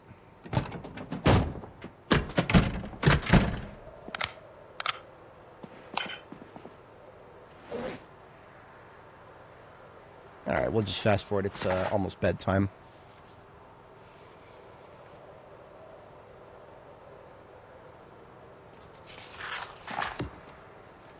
I do have to step away briefly IRL in a moment here, so after we get our first sleep, I will park her to read for a minute. And I will be back momentarily. And then tomorrow we will get started with some other interesting stuff here. We'll be done skill grinding for a bit. Alright, be right back, folks.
Alrighty, I have returned.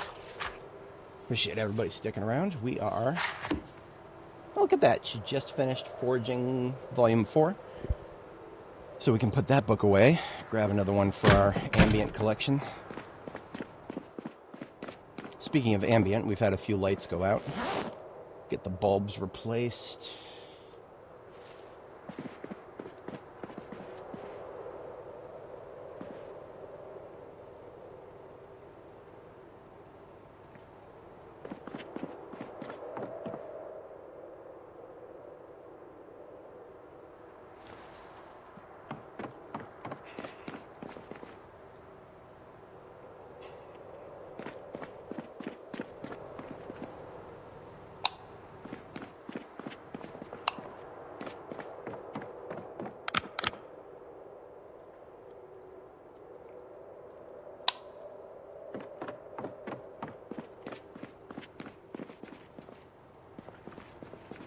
Alright, we've also lost the music. I'll go ahead and get ahead of that.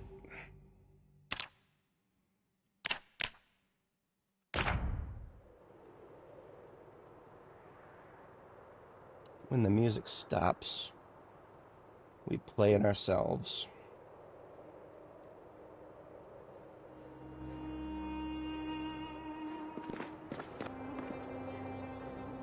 How is our weight gain? We're still gaining, and we're 84 kilo. So it's actually a perfect time to start burning some calories. We don't want to go over 84 if we can manage. So we've been doing the right thing by switching back to drinking milk to shut the hunger up.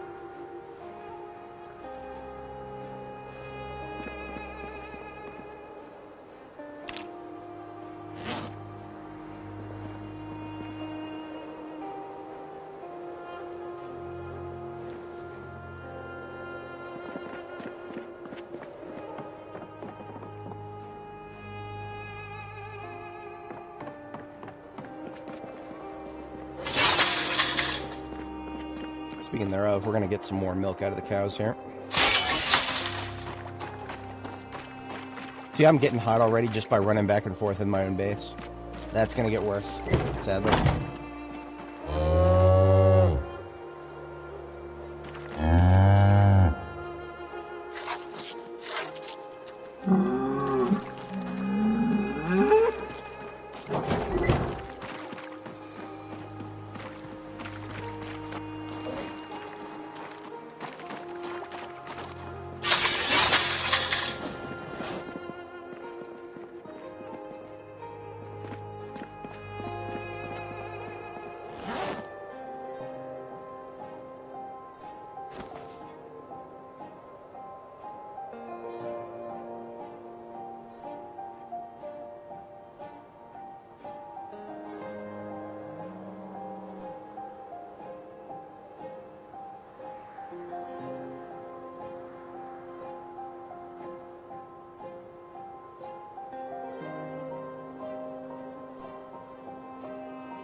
Might have gotten to the point, I don't have another book to carry around right now. Animal Care 4 is the last one that I have that I can just pull out and read, just pass the time away. So our opportunity to pass the time away just with some light reading is definitely diminished.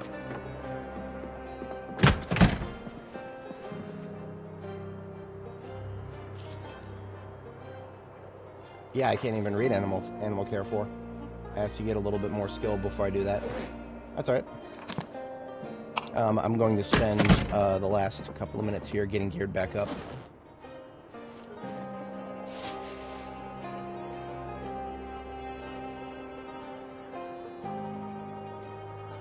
If we have good weather tomorrow, I'll do some shooting. We're definitely going to have to do a patrol.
Foggy today. No shooting. I'm putting the long rifle away at least. Oh yeah, we do have to let the weather tell us what to do to a certain extent. Maybe we'll get lucky and the fog will clear up. But we can't plan for that.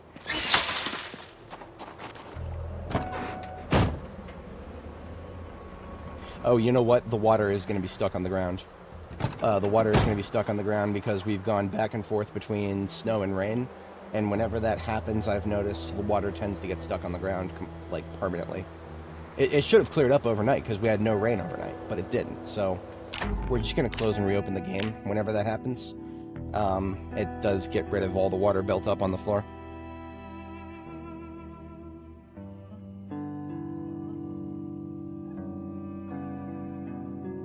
Hello, Zomboid. Wake up. There you are.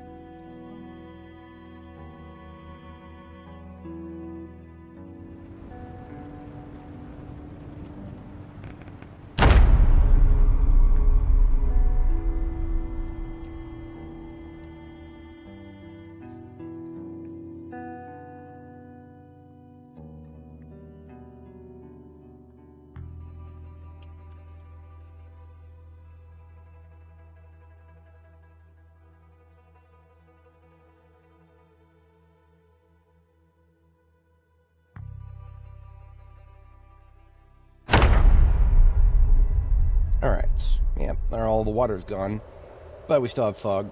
That's alright. Let's get something a little... Yeah, something a little combat-oriented. I'm going to get ahead of the fact that this hoodie is going to be too much. I'm going to go ahead and take it off now. If we still get hot, maybe I'll swap the jacket for the hoodie. But, yeah, we'll see how this plays out. Hello, losers. You are going to help me grind my axe experience. Axe experience, if you will. Actually, we need to be doing long blade, not axe.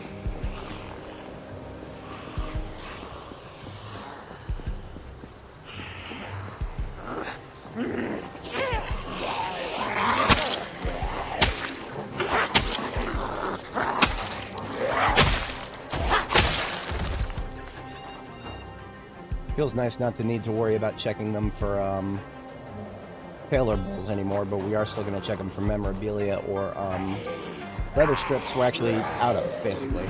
We used up all of our leather strips when we started getting our gear put on.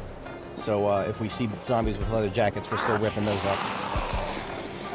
But we no longer have to wait. Always, yep. That is basically guaranteed.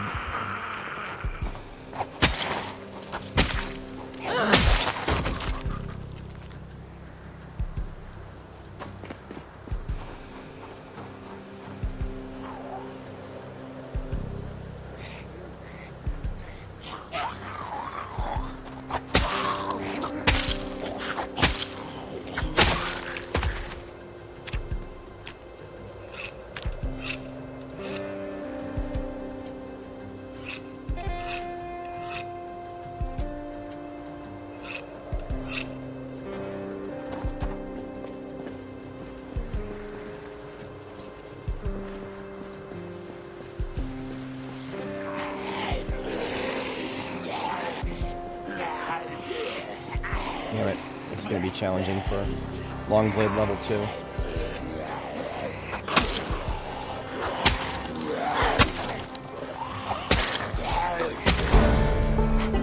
Speaking of.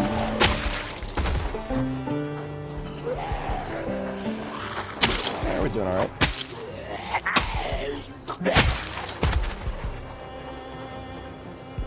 And we're not getting too hot either. That's good. I'm sure if we did more running around, we'd probably get hotter.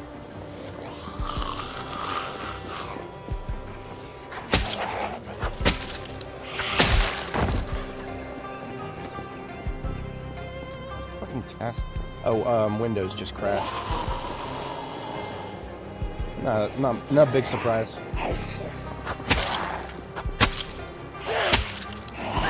I am patching the shell quite hard. And that means I'm going to get a defender notification like I always do. Beautiful. Can't wait for that. So we lost most of the integrity in our sword for that fight. We're going to go ahead and swap it out for a new one.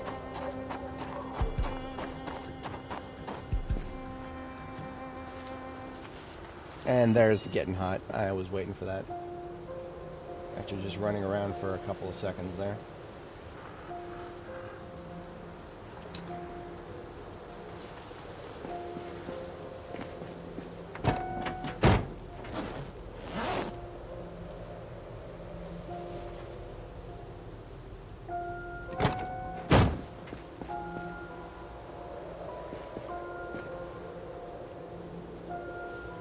Hey Hassan, how's it going?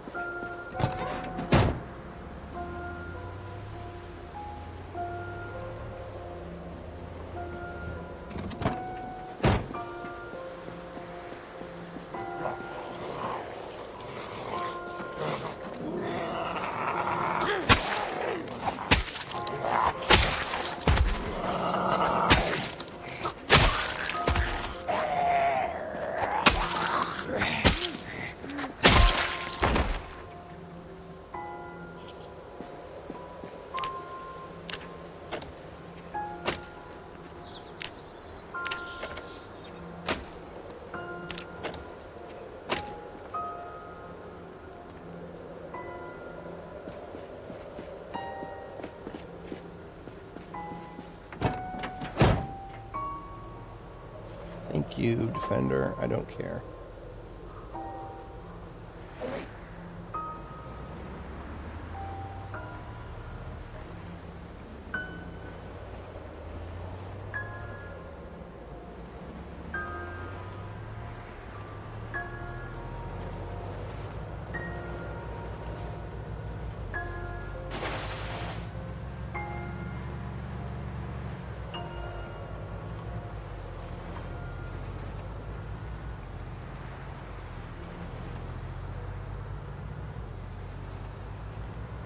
It's like the fog is getting thicker.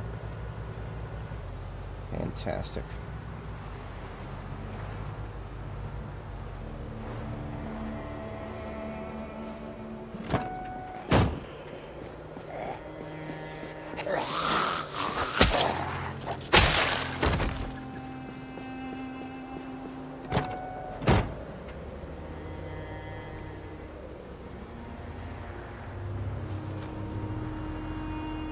Now we're gonna try the hoodie with without the jacket, without the military jacket. I would like to see what that results in, if I get too hot wearing that or not. Oh, we're doing all right today. It is New Year's Eve. That is a nice thing. There is not too much else going on right now. We've got tailoring level 10 now, so we've got higher protection levels on all of our clothing. So we're trying to see, mix and match up, see what is the good balance for the current weather. It's very cold outside, but the moment you start running around, it gets really hot. Yeah, big group up here as always. Up here and down south.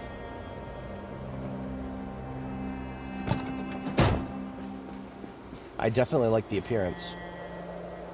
The hoodie covers up the shirt completely. Although the satchel, well, there's nothing that'll ever match.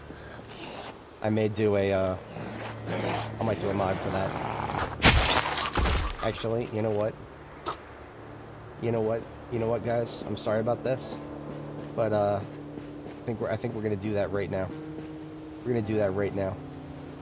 It's really easy thing to do. We just need to find the correct texture here. I'm just gonna go into the game files here. Zomboid, directory, media. And from media, we just do a search for satchel.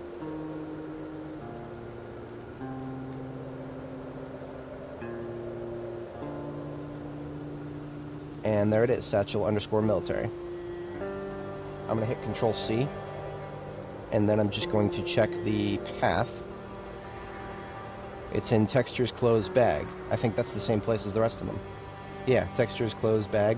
So what we got to do is just go over to our Zomboid folder under mods, where we already have Tac Pack B42. That's the name that I came up with for the mod that we're rocking.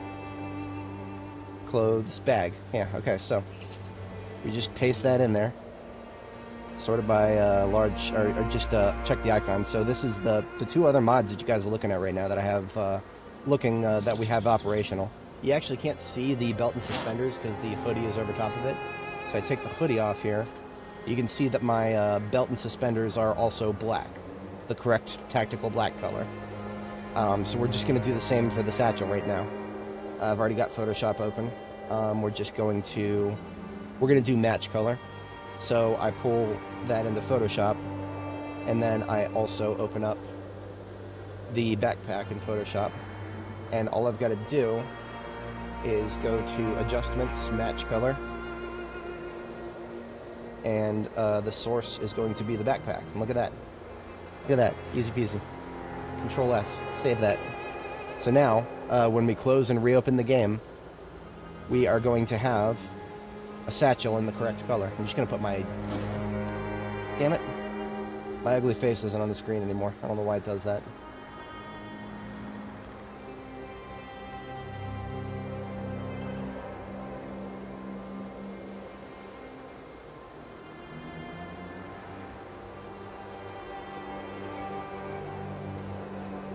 It's because I relaunched the game, probably. Even the chat decided not to be on the screen there. There we go. Come on now.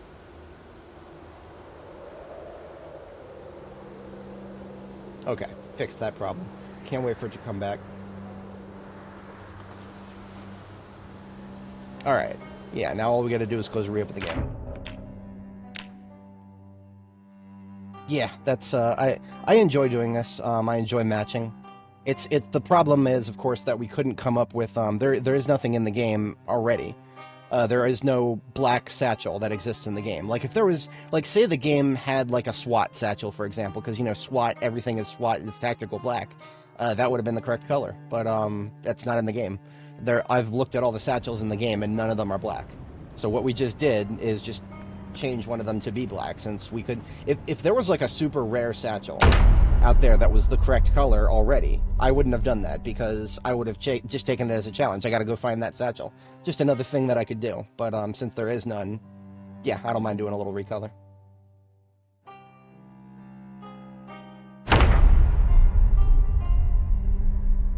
Ladies and gentlemen, we've got ourselves a tactical black satchel. Beautiful. It only took like 30 seconds in total. I recall seeing, ooh, look at all that. I'm probably going to shoot these guys. Yeah, they're way too clustered. It's going to be really annoying to deal with them with the sword right now. I suppose I'll try. But if they start coming at me all at once, I'm just going to pull out the gun.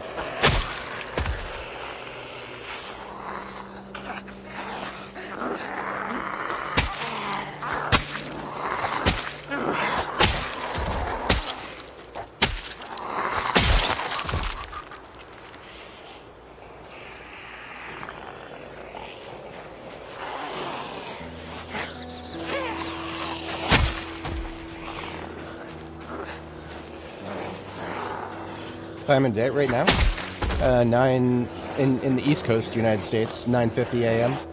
and it is the 31st. I think where you are, it might be close to New Year's. You guys are ahead of us.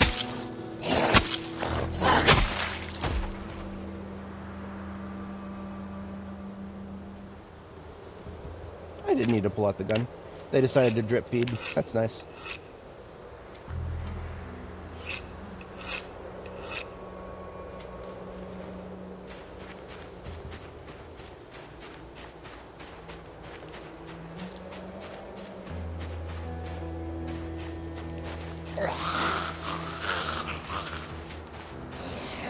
Oh, it's 2025 still.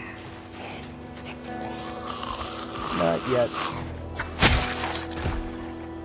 We're about, I don't know, 13 hours away? Yeah, something like that. We're about 13 hours away from the change over to the new year.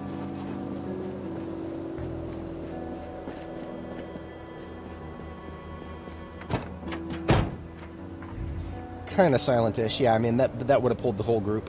That would have pulled the whole group at once. If I'm gonna pull the whole group at once, then it doesn't really matter how much noise I'm making at that point. Now this group, okay, look at that. We got 2 groups up here, and somehow neither of them heard the engine.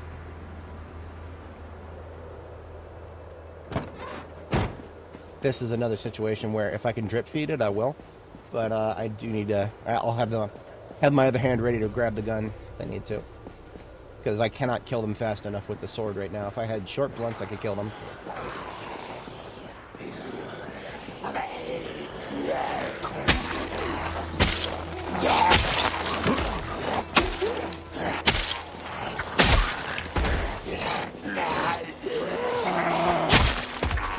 New Year meme.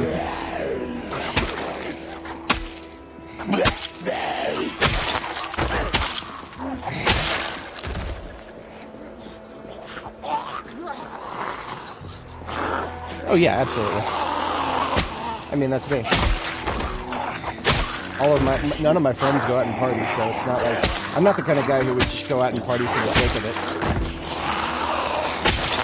My friends are gonna be the same. All of them, they are, with very few exceptions.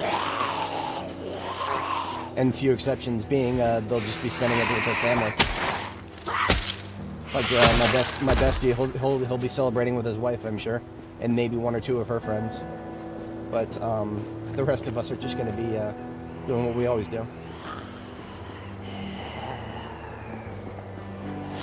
All right, have a good one, Hassan. Catch you then.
Do this for this group.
They're just migrating to empty cells. They're not respawns.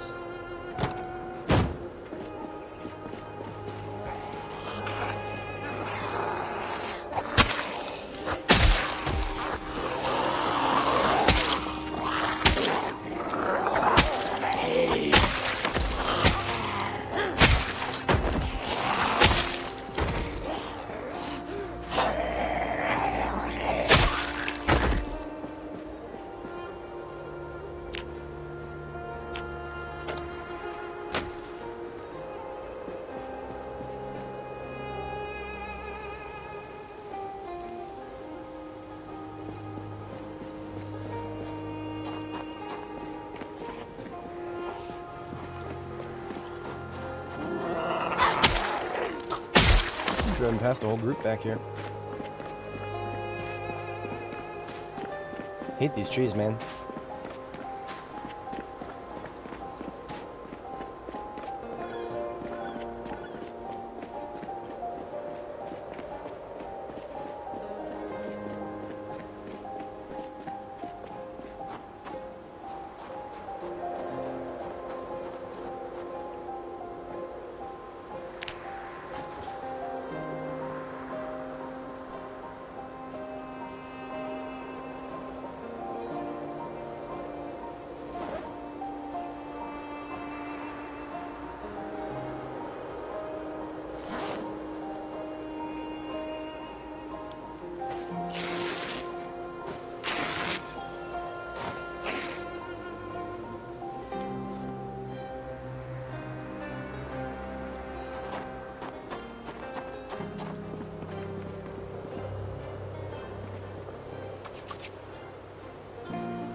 Sometimes they respawn up here to the north as well.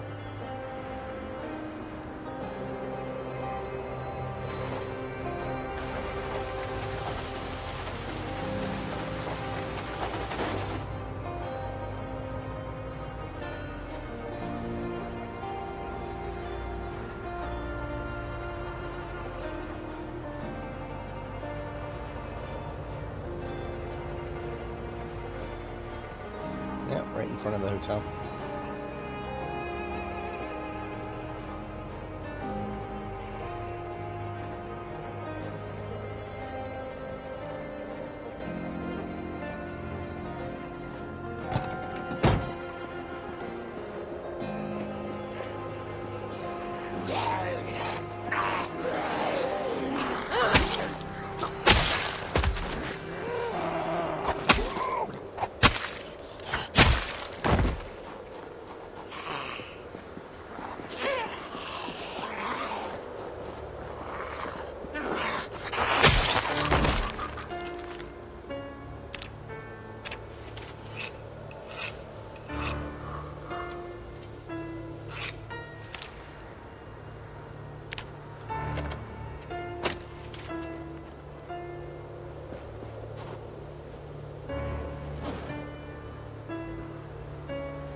All day fog today. Just had to be the day after I decided to start patrolling again.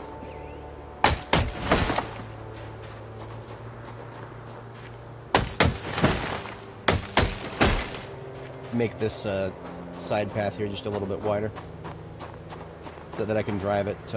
You can actually still just drive it through these two tiles here. You can drive on a minimum of 2 tiles. It's just really, really tight. I prefer having a little bit more than 2 tiles.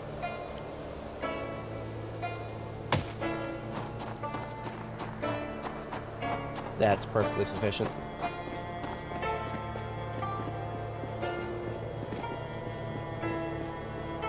Anybody joining, welcome. As a quick recap, we are just getting a patrol done this morning. Morning IRL. In game, it's already past afternoon. How's it going?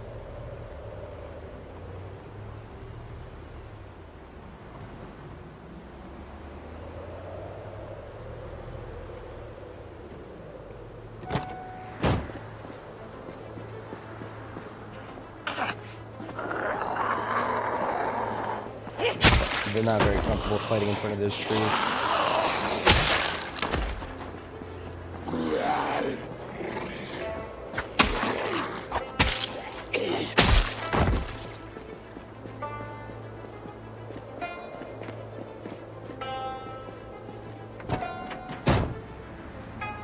Sounds about right. You're a little bit on the other side of the planet there.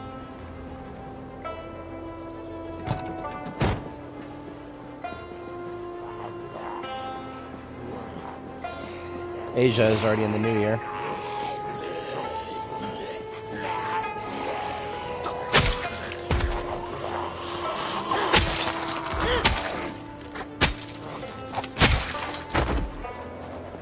Getting into level 3 Longblade here.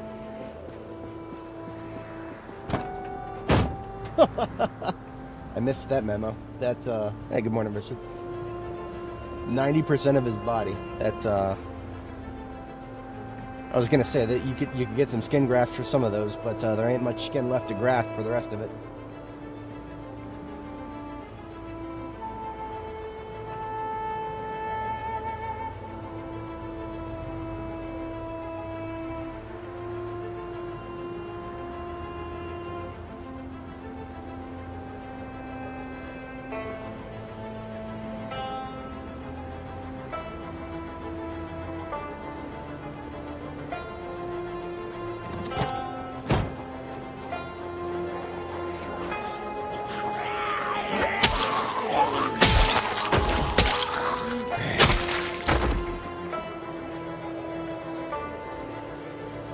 Oh, that's pretty. I might take that. Yeah, I'll take that.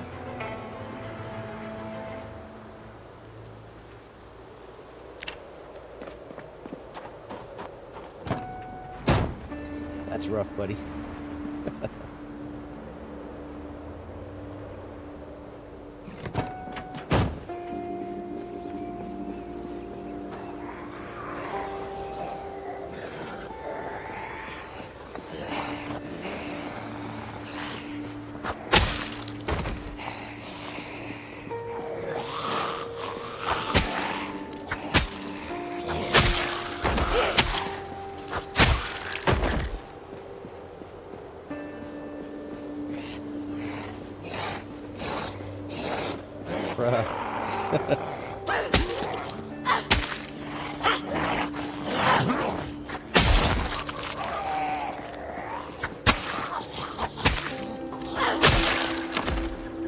Raw moment.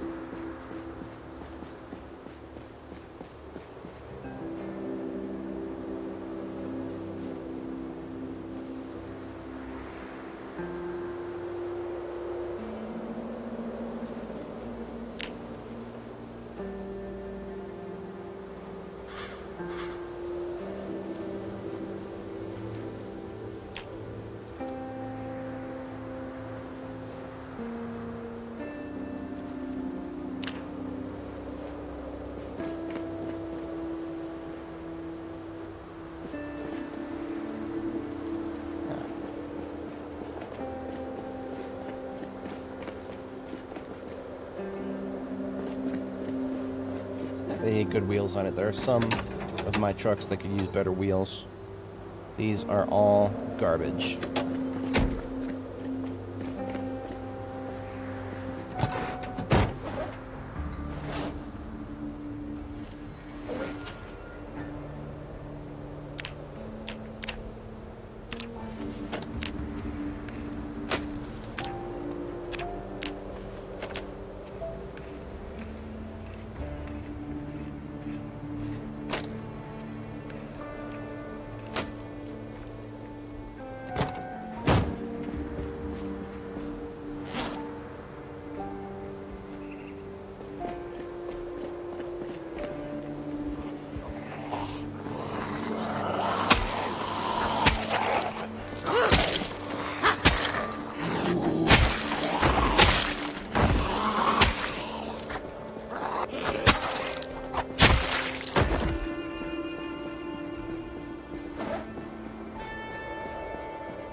Yeah, here's hoping.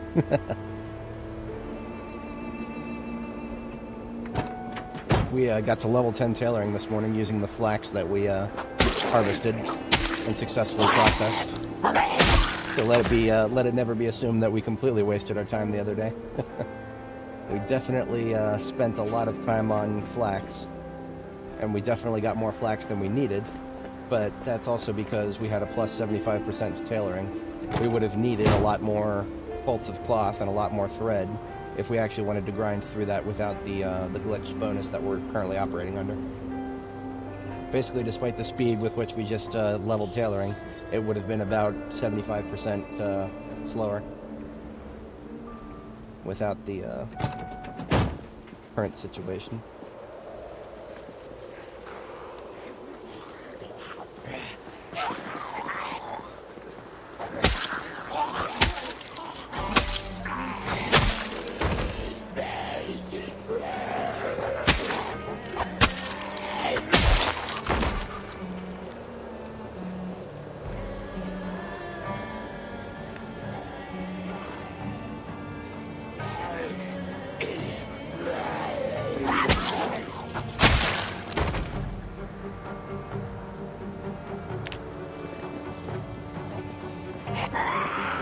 So, flax. First you've got to dry it. That was the hard part. We had to dry it all before it went bad. So first we dried it. Second, after it was dried, you take it to the heckling comb, you process it there, and then you take it to the scutching board and you scutch it. Scutched flax can then be taken down to the spinning wheel and spun into thread. So we basically have almost unlimited thread from that. We could get so much thread that we would never need more. But then we can also turn it into bolts of cloth and make pants with it. And pants are the best recipe, basically ever for cloth, for bolts of cloth. We were getting about 39 experience at the current expenditure. For a tailoring recipe, knowing that, well, how little experience you get for other things, that's a pretty good ROI, considering we could do it. There is so much more flax we have not processed yet. If we needed to do 100 times as much as what we just did, we probably have the materials for it. And that was something that that's why I went so hard on it yesterday. I had never actually gotten flax to harvest before. So that was my first time ever actually using flax properly.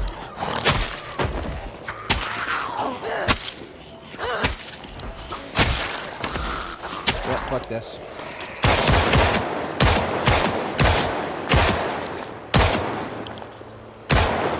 I could have backed off, but no. I was a little bit sick of, I'm a little bit sick of leading them across roads and shit.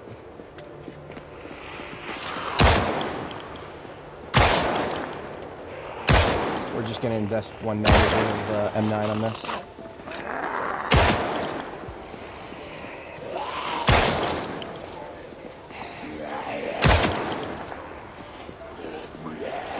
I spended one further than I should have.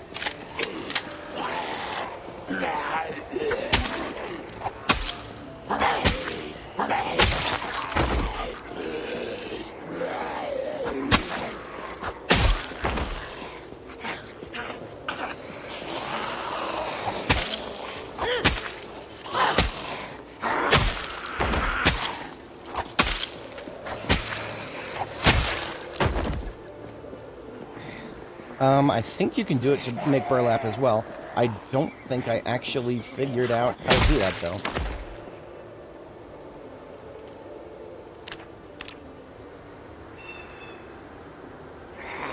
There is no recipe in the inventory to straight up do it, and I don't think I saw a way to do it any other way. I think burlap might only be hemp. I'm not sure, though. I may have missed it.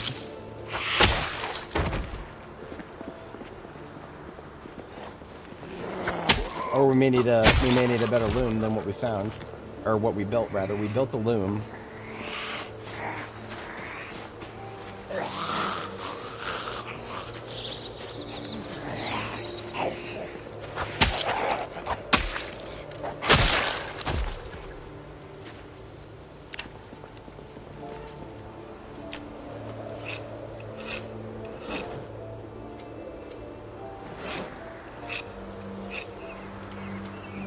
Oh, that was almost a waste of time.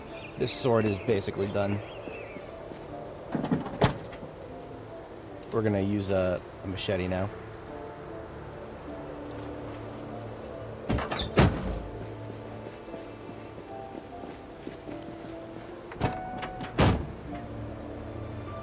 Yeah, there's also a couple of basement types.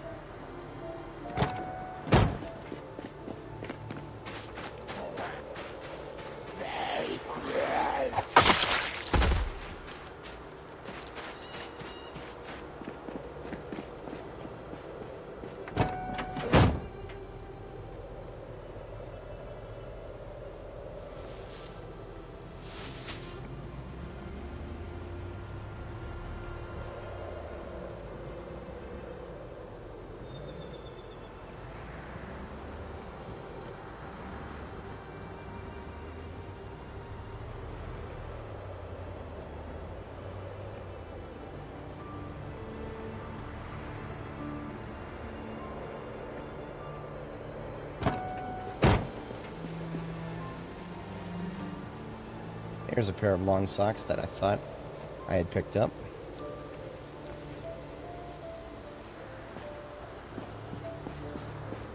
I have black long socks now, just as I should have always from the beginning.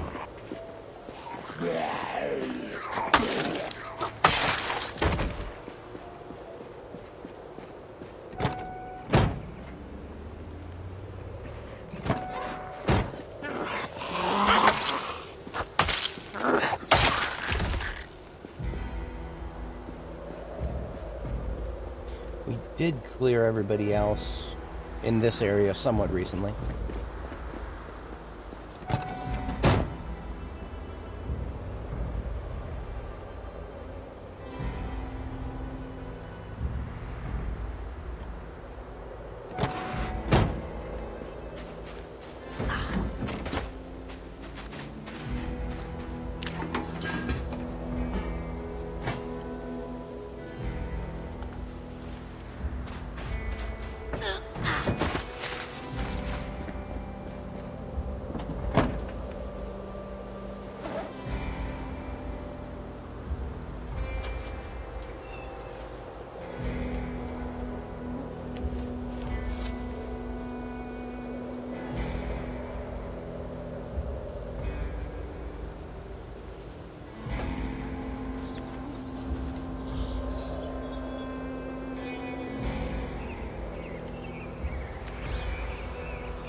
Road.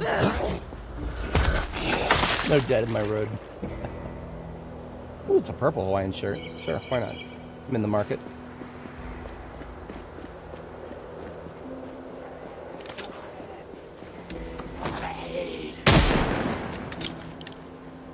Bunch of easy targets whenever they flip over one of these fences. Still have a little bit of 38 special left.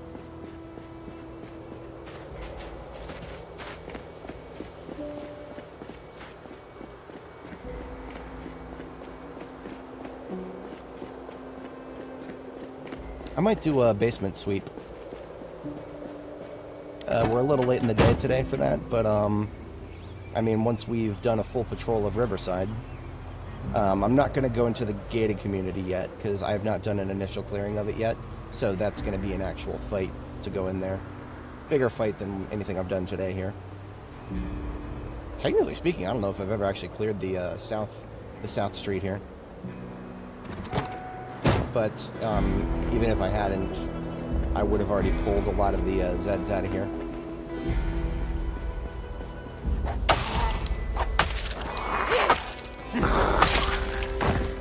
The fatigue is going to hit any second now. It's 1800.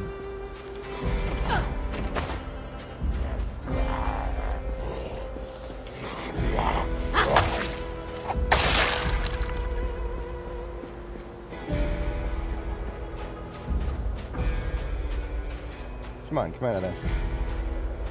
Bitch. I can't hit her around that corner, so she got to come around that corner herself. Otherwise, I'm just presenting a target if I run through there. Charlotte Snyder.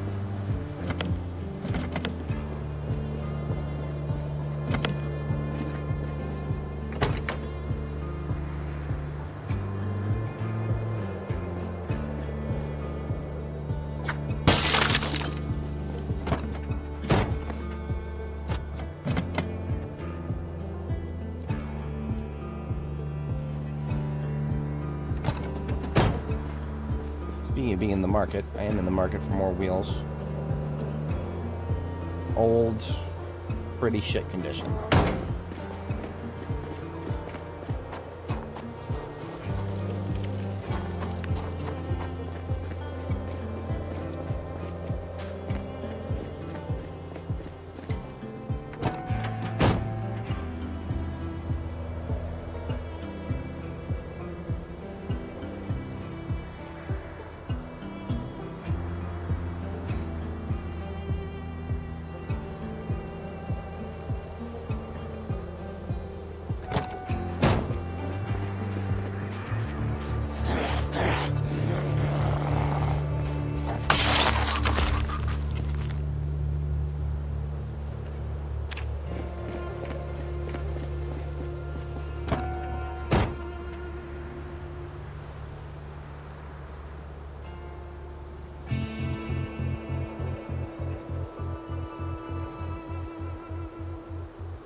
I would like to get the attention of everybody down here. I'm not going to start fighting them. Oh, you know what? Something rare is happening. We're getting fog later than 1800 hours. We might have 24-hour fog today. I almost never see fog. I can't remember the last time I've seen fog go later than 1800.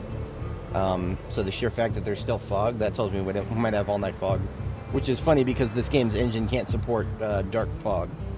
Fog in this game pretty much never gets drawn dark. So it's going to look really weird at night. But, rare thing. Alright, we're going to go ahead and fire up the light bar and just mosey down the street at like 30 miles an hour. So if there's anybody we missed, this will ensure that they are waiting for us in the middle of the road next time we come down here. I know we missed quite a few, as you guys can already see. Yeah, we missed quite a few. This just ensures they come out to play.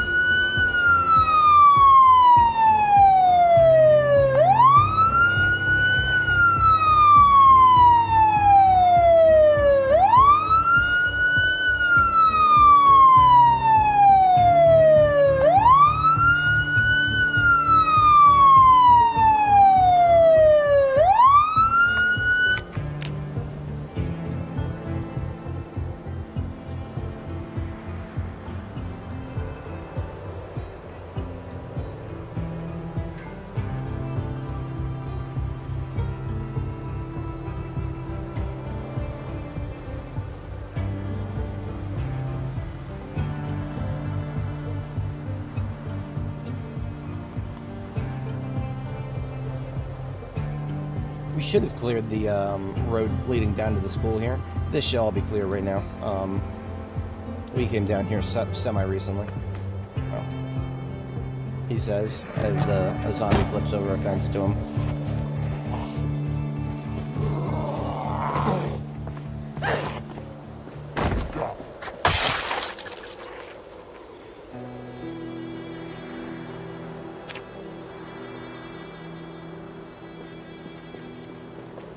I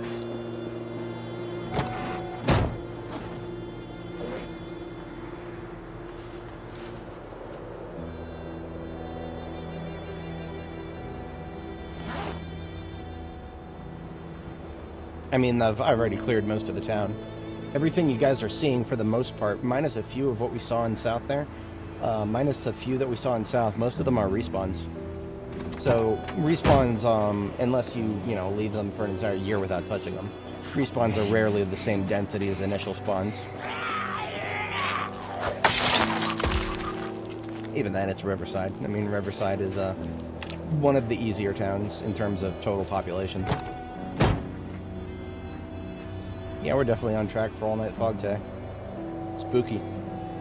This gives you that Silent Hill aesthetic.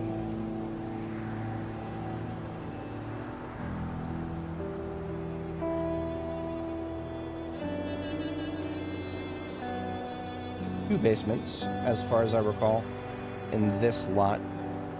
Anything further to the north, we have already checked.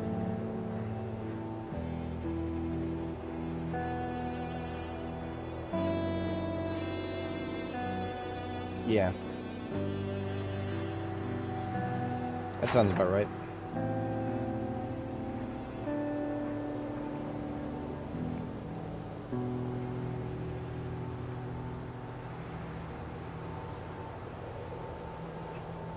I can't remember if these four actually had basements or not. I do remember that the cul-de-sac to the north has basements, and that is more likely to be clear. So we'll start with these four houses. We'll just do a parsing through them, through the interior, and I don't know if any of these have basements. We're gonna double check.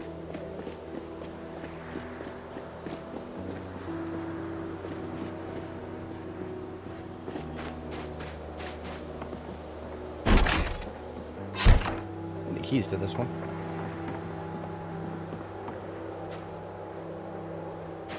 But yeah, this one's in the first in the row.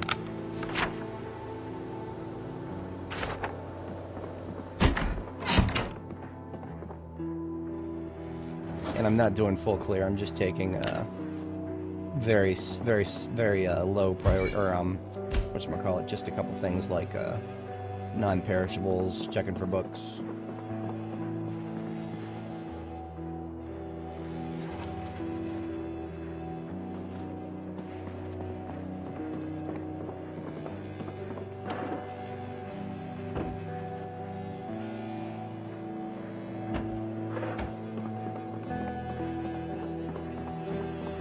Hello.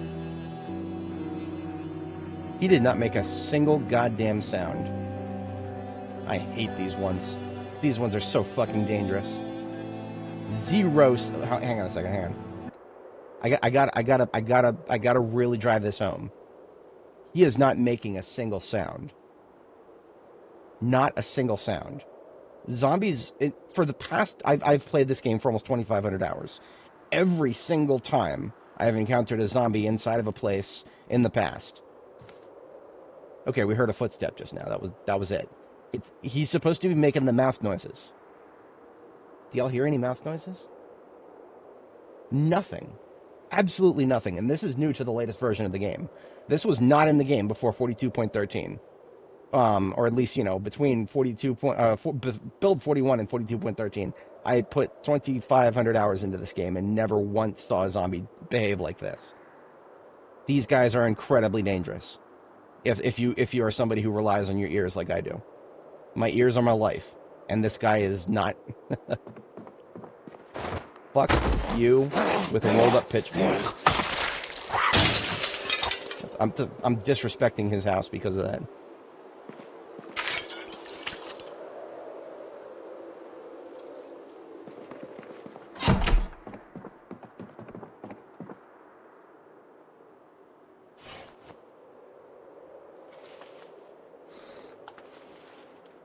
But yeah, I can turn the music back on. I was just trying to make a point. Extremely dangerous. You'll never find a more dangerous zombie than one of those.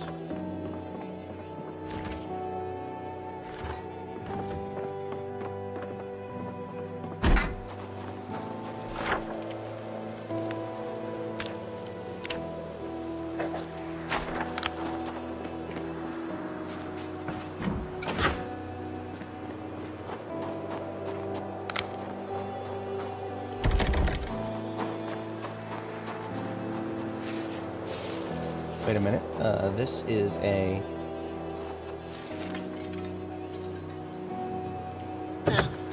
broken window.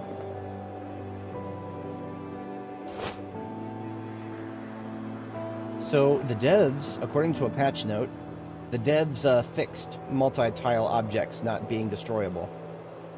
I almost feel like calling them out and testing that. But hang on a second. We do need to consider a place to sleep here.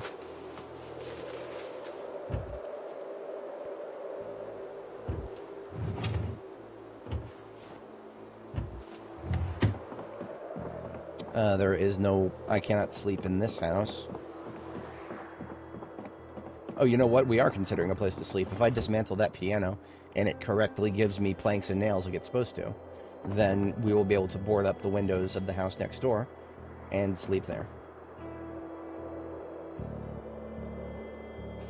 I'm not sure if I just heard somebody make a noise.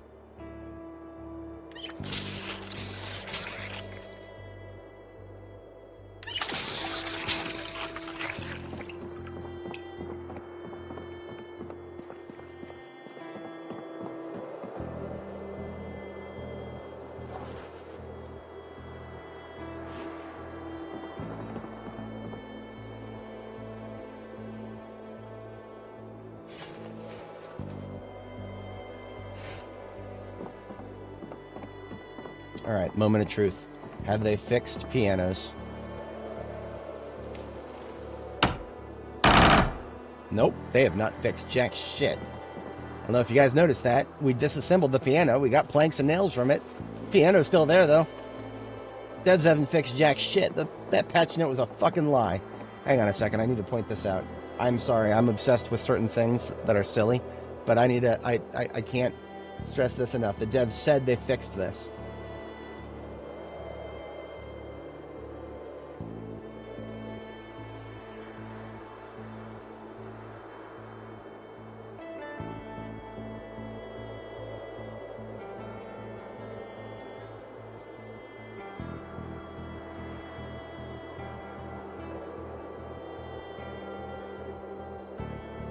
I actually can't control F. I can't control F on Steam. I have to open it in a web browser. Control F.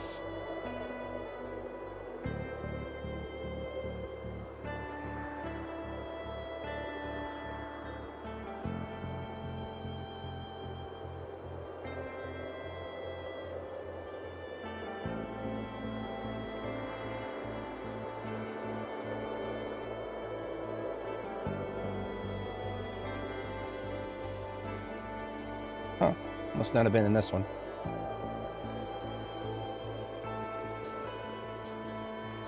Was it the latest patch? 42.1? Or, sorry, 42.13.1 is what I meant.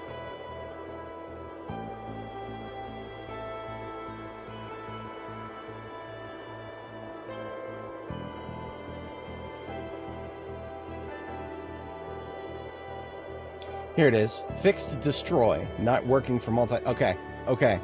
So, yeah. Alright. We weren't using destroy. We were using disassemble. Okay. Okay. Indy Stone. Alright. Alright. I was wrong. Mea culpa. I'm supposed to be using a sledgehammer with the destroy button instead of the disassemble button. So, you know what? I got a sledgehammer right over here, Indy Stone. Let's put it to the test, boys. Let's put it to the test. Was I wrong or was I technically correct? Let's get out the sledgehammer and find out. We can do this. We have the technology.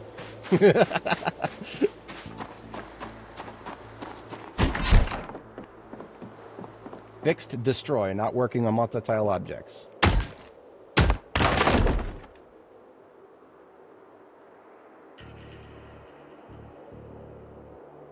Fixed destroy, not working for multi-tile objects. Is that right, Indy Stone? Because it sure as hell looks like destroy is still not working for multi-tile objects. Lying little... Sorry. I shouldn't be that mad at them. They're just making a fun little video game. That's all. I shouldn't be mad. I'm not mad at them. I'm just poking fun. I'm just poking fun. They deserve it every once in a while.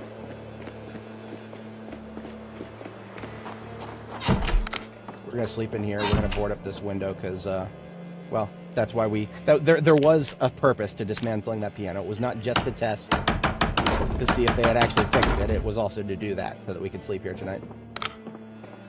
Because I do not sleep behind regular windows anymore ever since I learned that breaking windows does not actually wake you the fuck up. Alright. Well, mystery solved with the pianos, at least. We can put a red X on that second house now.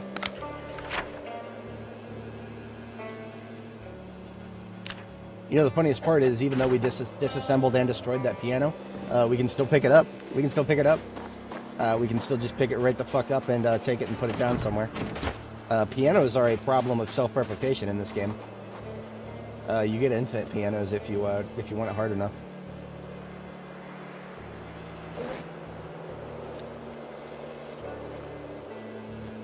I should probably empty my inventory. I've got a lot of... we picked up a few baseball bats in the other house. We can make our own baseball bats, but not these kinds. These kind are the pretty ones.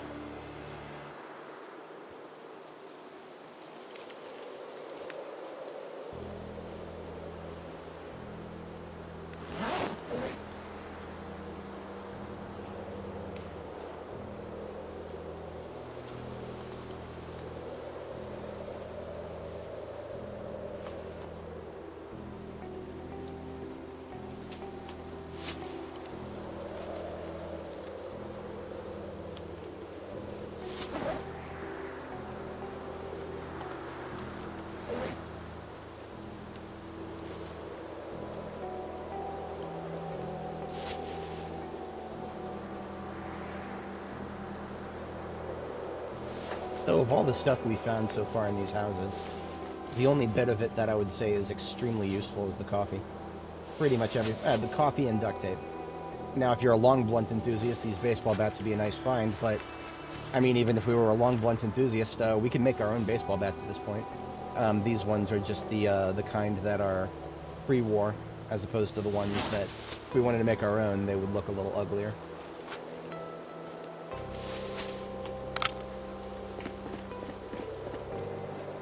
Alright, 2 more houses in this row. I think I actually stepped into this one once already, based on the blood on the walls.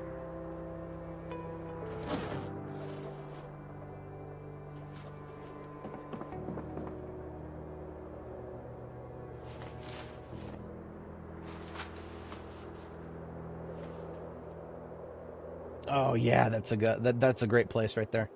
If you're a long blunt enthusiast, the Bruiser baseball bat facility. It's great.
Bathroom gangs.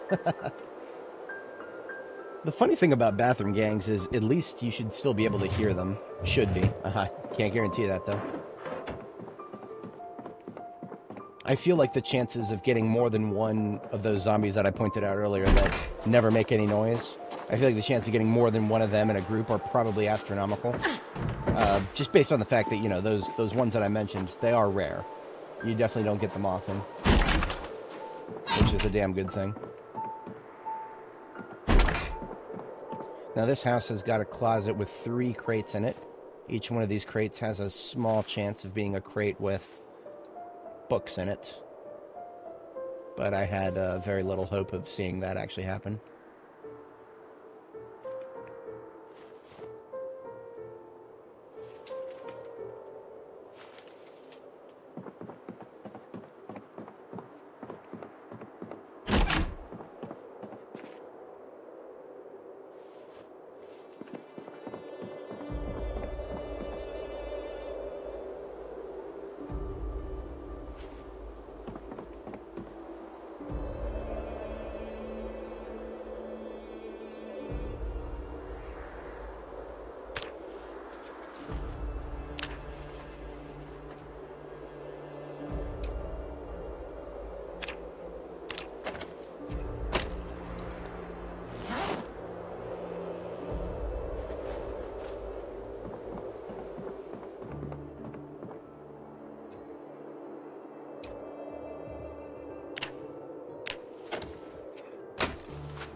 But he just posted a very interesting article about somebody who developed an AI article, an AI algorithm, machine learning. I'm assuming machine learning, to go back through old astronomical data and discover things that we missed. I just told him that I told them that you know, assuming that it isn't hallucinating more than 30% of them, then it's great. But even if it is only hallucinating a portion of them, discovering a bunch of stuff that we have missed already is still a pretty useful thing. That's an example of AI that's not taking anybody's jobs right there. In fact, it's creating work, because it is literally creating work. You got to go back and verify everything that it allegedly finds. That's probably the guy who did that won an award from NASA. That's probably why they gave him an award. The federal government loves when you create more work. Gives them an excuse to employ more people and increase the jobs report. Oops. An RV interior and a zombie inside of it. That sounds potentially evil. I wanted to cancel that. Too late. Oh, just a free pillow. Alright, this is another house that I can X off. And it is 4:10 a.m. Not bad. We managed to get one sleeping site established. I can give this an S with a blue circle because it has a boarded up windows.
Alright, we are going to deviate north into the cul-de-sac here. I know there's at least 2 houses in the cul-de-sac with a garage in it.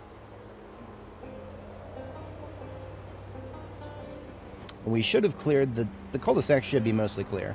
When I say mostly, I mean we can't rule out 1 or 2 in the houses or the yards to the left there. But to the north, most things should be clear. Because to the north is where we've been doing regular patrols and swinging down here more often.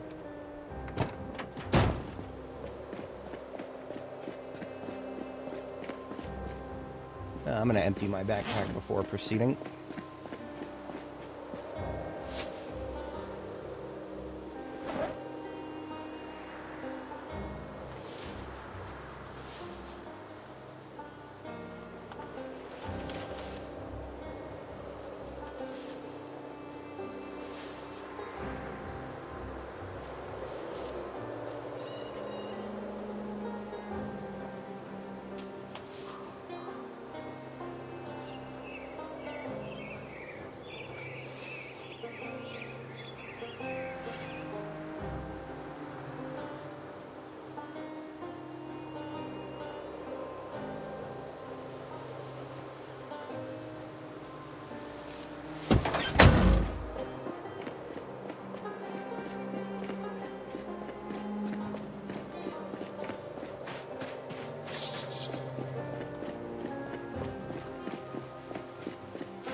Where did that first attack miss? Someday I'll know. Someday I'll know what causes that. That's one of the reasons we lost Barb. It's also one of the reasons I don't go for those shots in normal combat anymore. One-offs are fine, but no, never again in normal combat.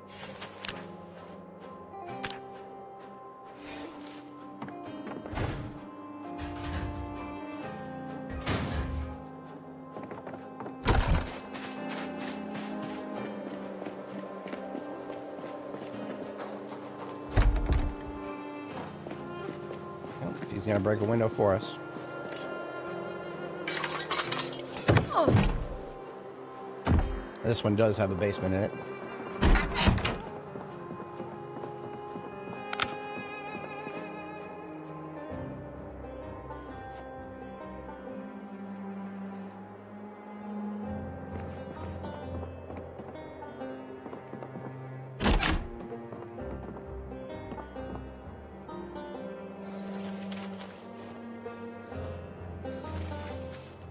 Bars are super bulky. Dismantle those.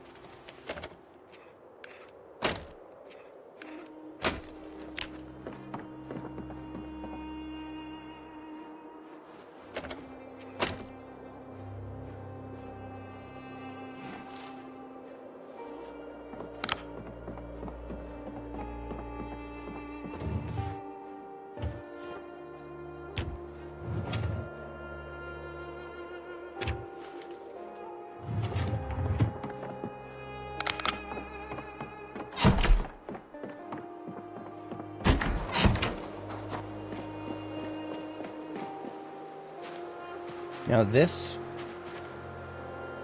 I hate this situation right here. Fucking backyard completely chock full of trees. There could be some zombies on the other side of these trees. And there might as well be a fucking forest back here. Might as well be a fucking forest for all these line of sight blockages.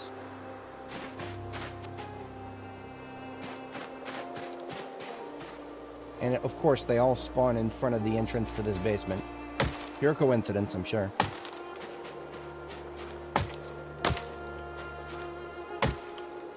Alright, cursory door check. I don't expect it to be unlocked.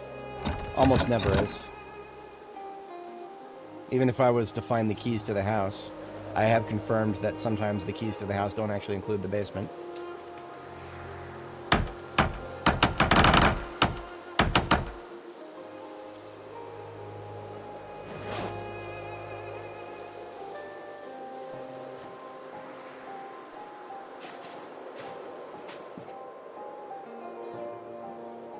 Don't need more knobs, but I always want more hinges. This game really makes you feel like you're unhinged.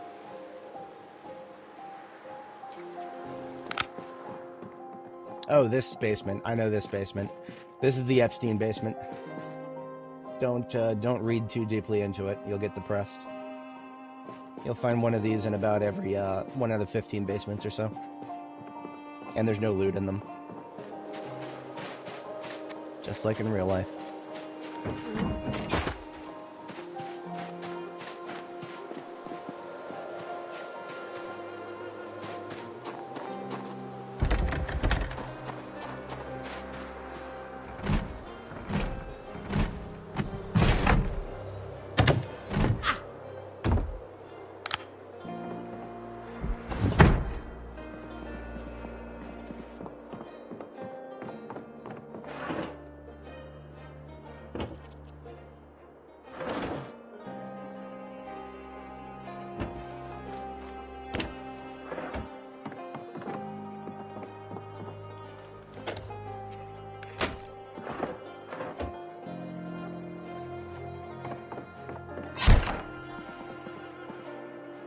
I might actually hold on to this TV.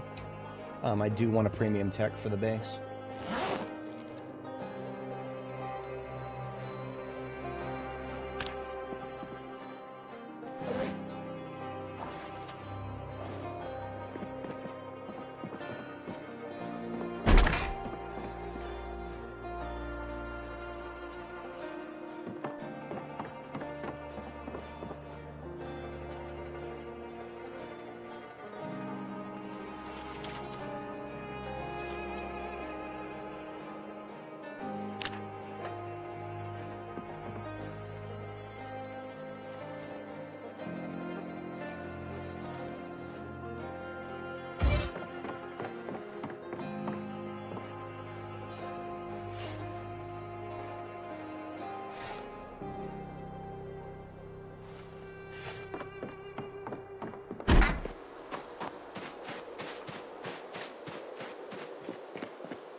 This one's got green curtains.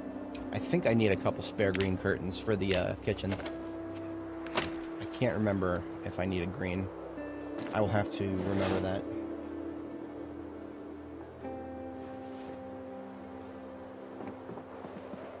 This was my starter house for Annie Mae. When I spawned in with Annie Mae for the first time, she was right here in this corner house. This is 203 Title Lane.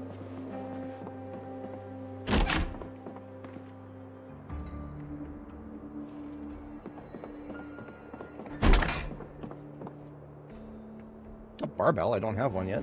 Sure, take a barbell.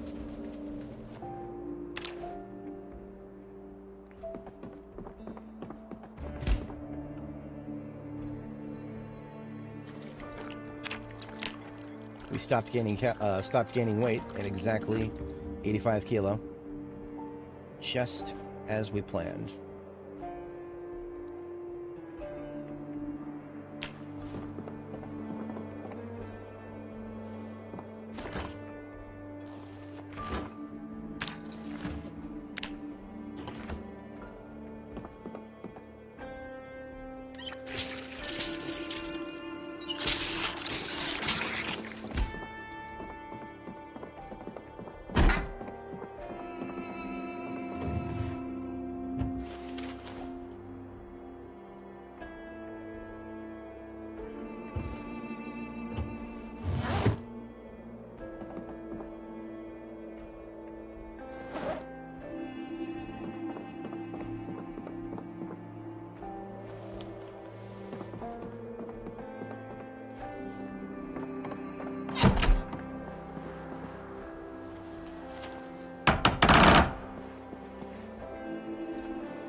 If I'm gonna do that, I might as well actually leave the back door unlocked.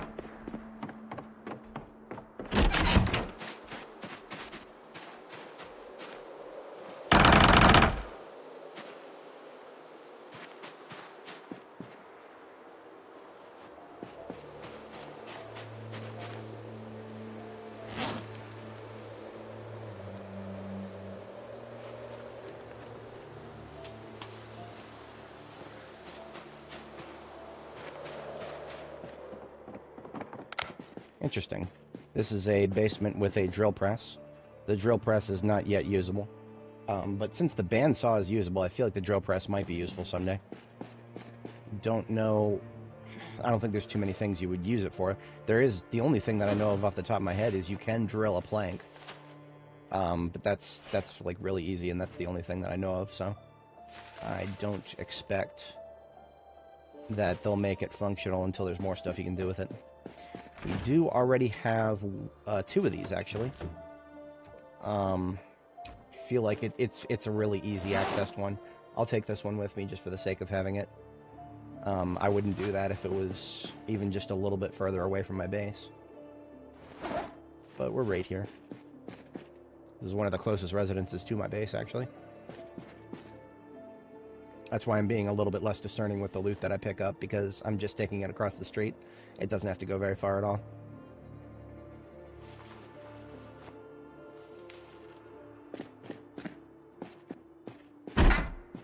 Ooh, this is pretty. Wasn't expecting this in a basement of this caliber. Several RPG manuals. These guys know what's up.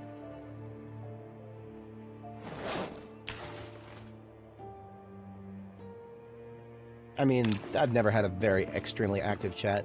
It's one of the things is I don't do ultra low latency streaming. I stream in 4K, 4K at 5.1, so it's a little bit better for my quality to not do ultra low latency. So because of that, it's a little bit harder to interact with chat. There's a delay.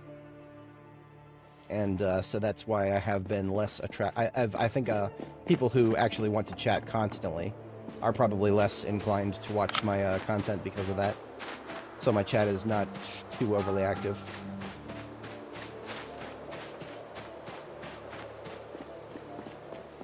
I've sometimes gone like 4 or 5 hours without anybody hopping into chat because, well, that's my audience, the audience I've built.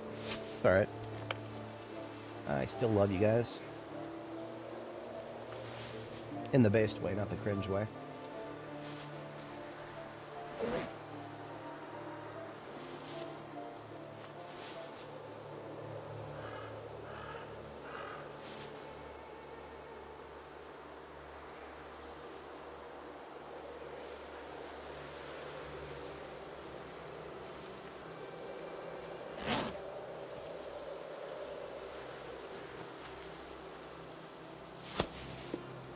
We no longer have any room in the trunk.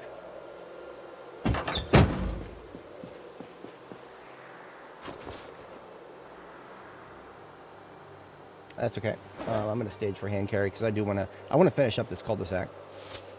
So I'm just going to do a loot dump into this bag on the floor here.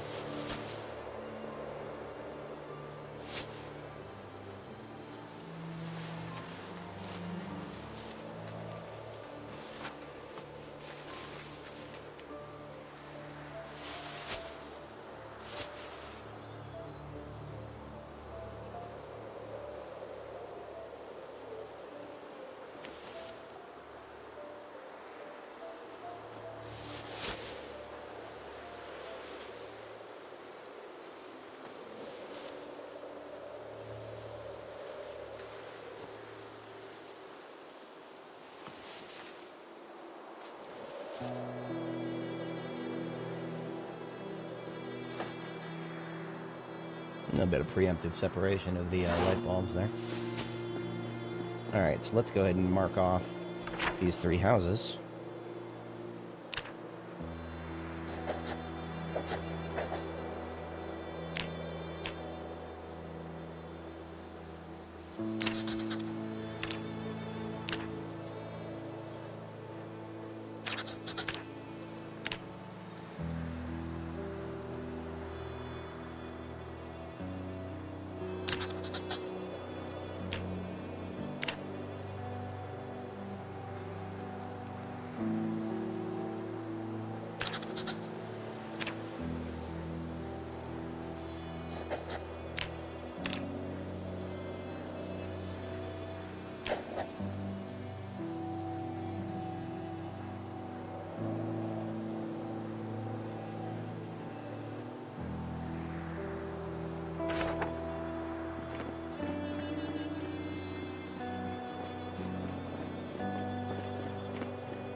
I can make a meat patty out of this rotten meat. Isn't that funny?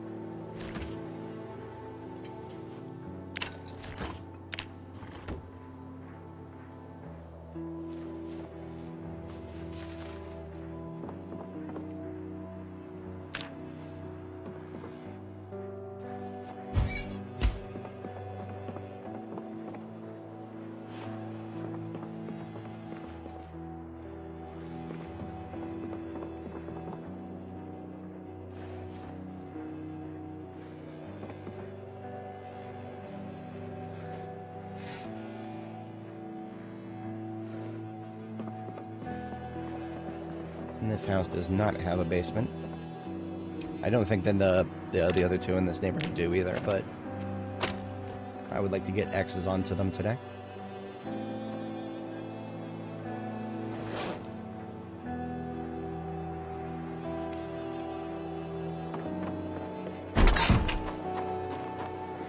Alright, we're leveling up our discerning. We're only going for food now. Food and extreme obscura. But just, for the most part, food now.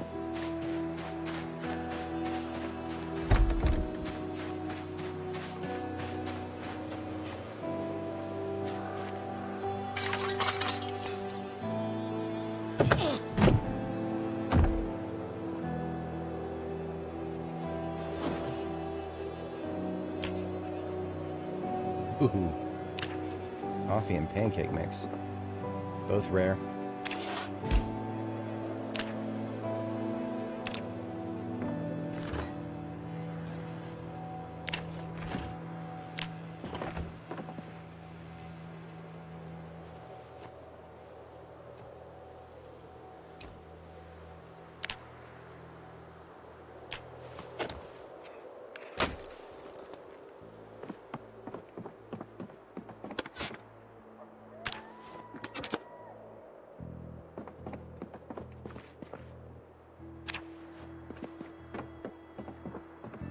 Great. Ooh, look at that. Okay. Yeah, I'll take some of this sports gear. I do not need another barbell. We already found one. And we've already got a bunch of golf clubs. We don't need another.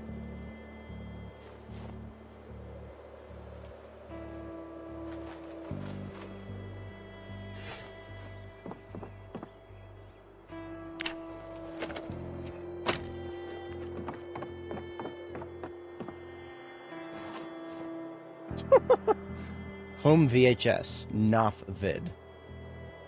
Nofvid. Okay. I almost want to see what that is.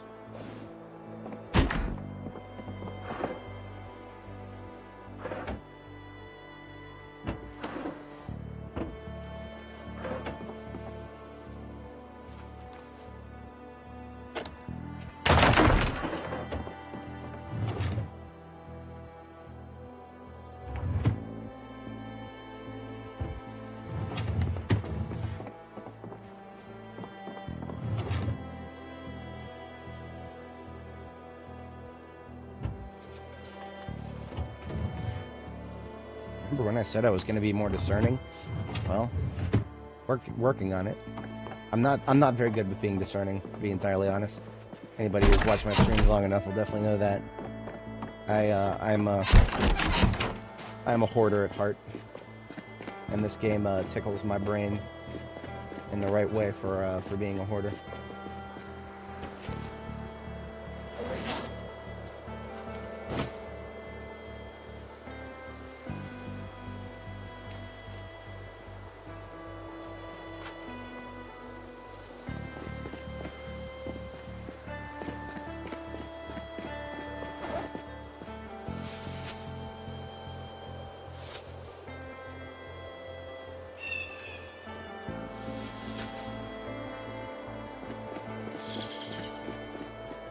This is the last house we have to check in this cul-de-sac.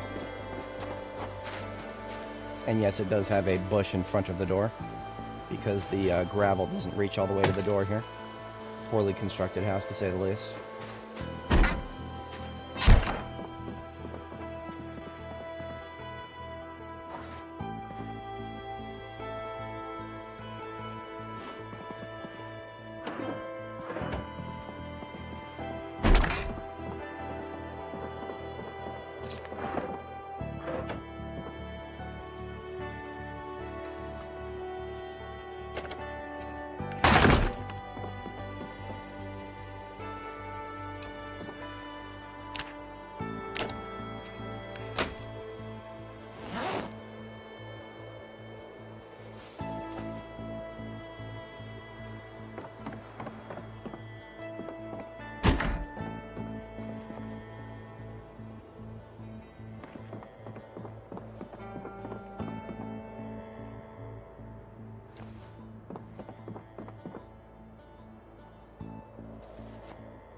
we are done with this entire cul-de-sac.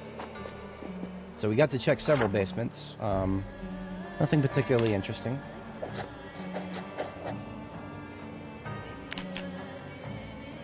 And we can actually mark off yet another one of these because that house burned up. Okay, yeah, not bad.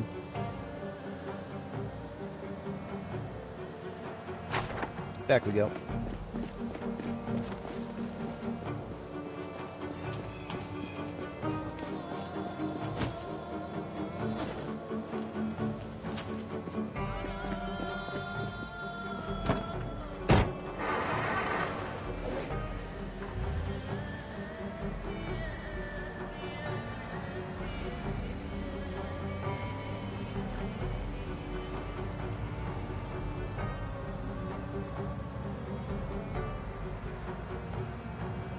West Point looting. Well, there's no, I have no particular compulsion to go to West Point at the moment. There's, surprisingly, I mean, in the current paradigm at least, I'd probably go to West Point for Stendos, and that, to be entirely honest, beyond Stendos, there's very little at West Point that would want to bring me there. Like West Point, in my previous character's run, West Point was always really just kind of used as a staging ground to get to Muldraugh. There was very little unique stuff that we could find in West Point outside of Stendos, which Stendos Firearm Emporium, of course, if you're not familiar, are one of the best gun resources on the map. But outside of that, it's really not that much. This chest freezer, I know of a place where there's others. I think it's the second here. Yeah. So I need to move up a little bit of that to the top.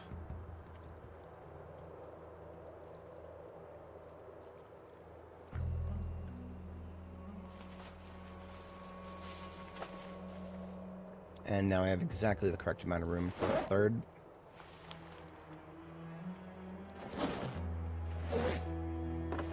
I don't know yet if I'm going to do a exercise room in the same spot as last time. If I did, it would be right here.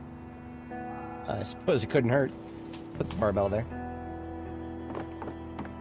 I have had a spot in my kitchen for a trophy for a while now. It's not my trophy, but I don't care. It's pretty. Put it there. Yeah, Stendos is great.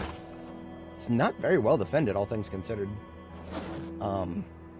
Sure, there's a fair number of zombies there, but the amount of guns you can find there for... yeah, the amount of guns that you can find in Stendos does not seem congruous with how many zombies are defending it.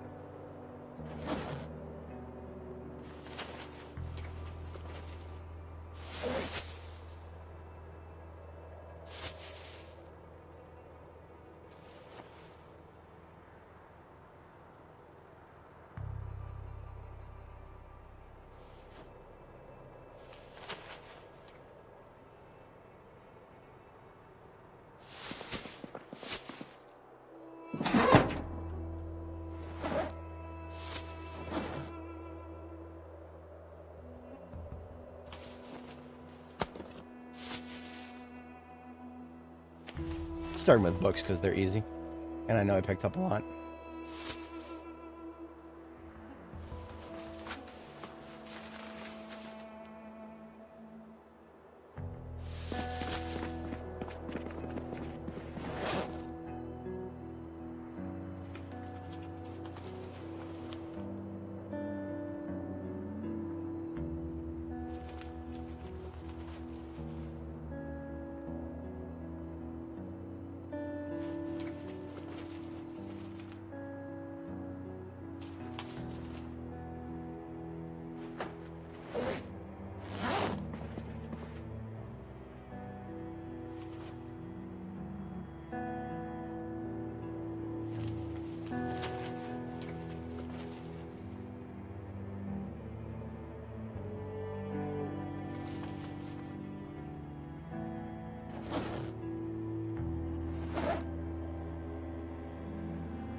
Sports gear is still a bit of a question mark. Been putting it in these bags over here for now.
That's almost everything. Doing anything specific with musical instruments. I know I had a spot for them, but I think I moved that spot when I set up the gun armory on this side, because I used to put musical instruments over here somewhere. I'm just gonna start a box for them right here at the bottom of the stack between the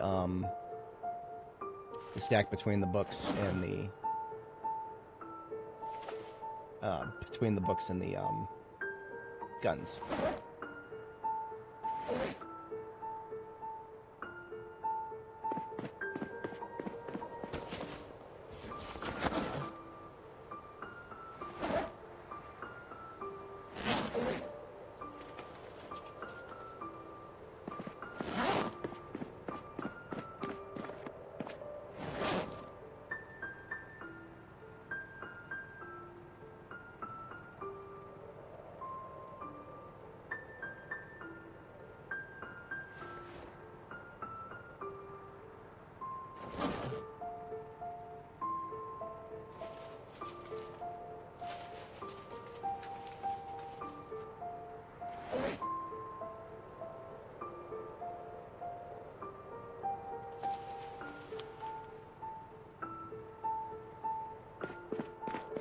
Oh yeah, ammo is so ammo is variable, because you could sometimes get like many different boxes in one ammo box.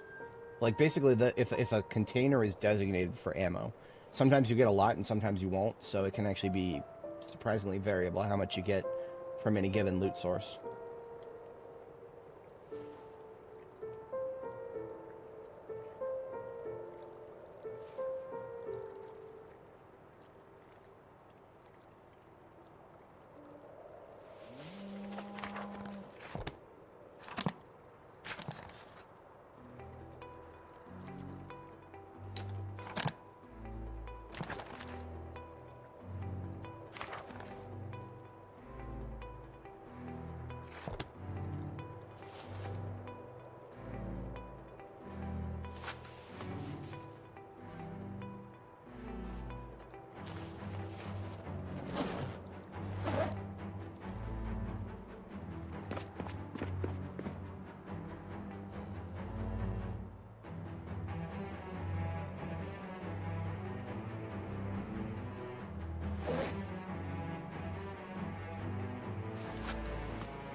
I'm putting door hinges upstairs, I think.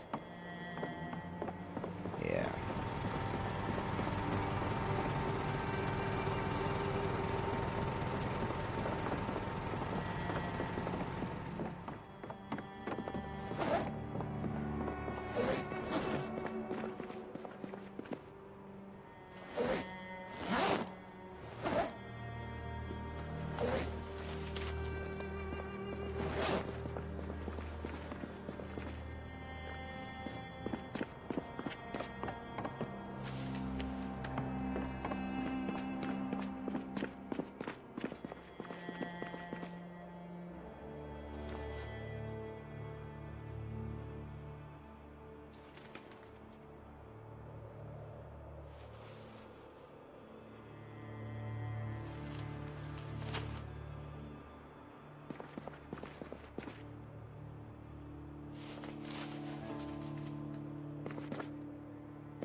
Came home with 2 units of coffee from just a residential run. That's actually golden right there. Coffee is surprisingly hard to find if you actually go out looking for it specifically. The only reason we have a whole bunch is because we haven't gone out looking for it specifically.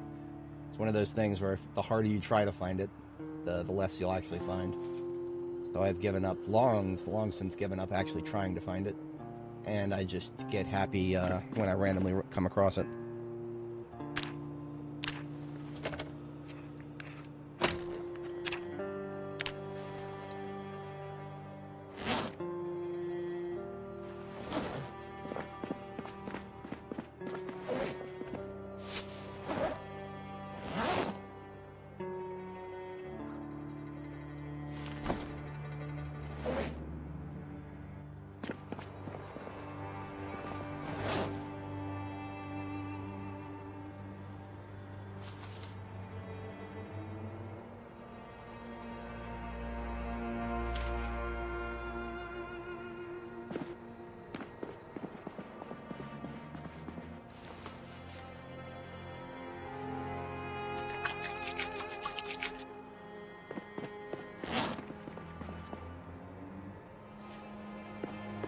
Oops, that leather strips go up one.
And that's all of the loot sorted.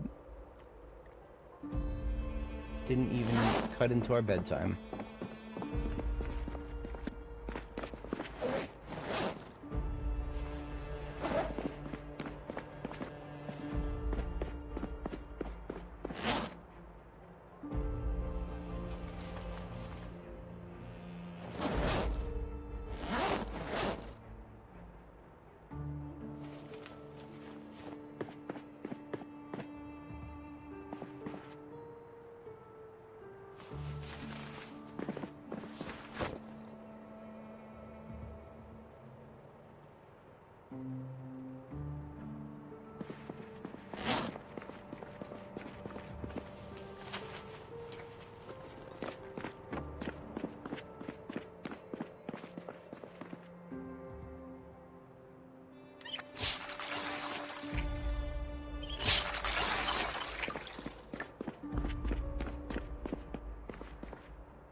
TV will probably layer in front of the flag if I try to put it here, but I'm going to give it a shot. Yep, see, look at that. Flag is... You can't really put a lot of stuff in front of it. As beautiful as it looks, it's not... It's probably not a good decoration for something in front of a counter. There's a lot of places I could put a TV in here. Same problem if I were to do it over here, though. Oh, my bedroom could use one. Why not?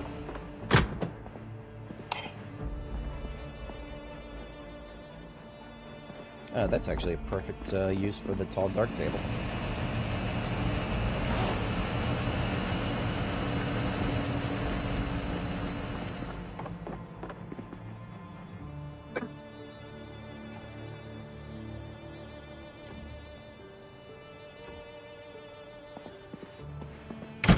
Makes me want to move this, these floodlights. Believe it or not, it's not a bad idea to put them in the corner like that, because you can walk right through them. So it's not actually blocking my way in. That just means I need a couch right here. In a perfect world, I would have the TV kind of pointed so that I could have it, I could watch it from a chair right here or from the bed. That would be what I would do. But there's no way to do that in Project Zomboid, sadly. You get 4 directions, and that's it.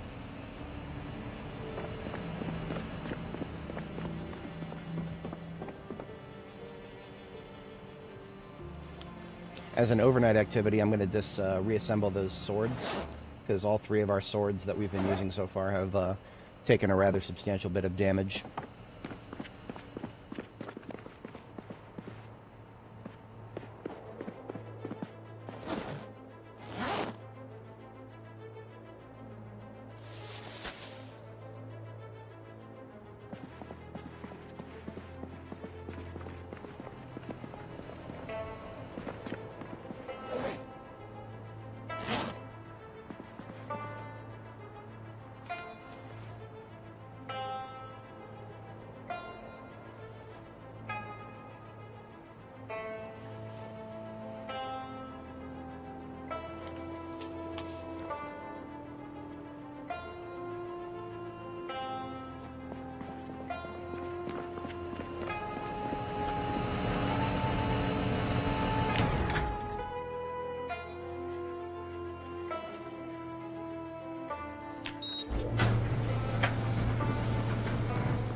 It's a little early for bed. I'm going to go ahead and hit the sack. A very productive day.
I have been thinking in the back of my mind about what to do for the floor for the workshop.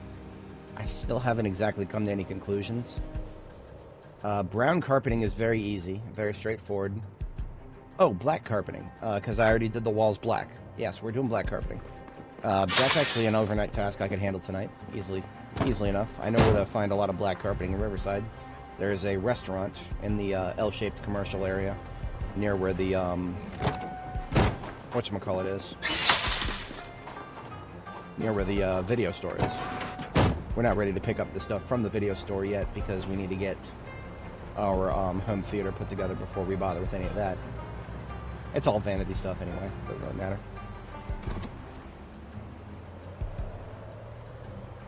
All the patrolling I did, and I didn't do right here, one of the closest roads to my own base.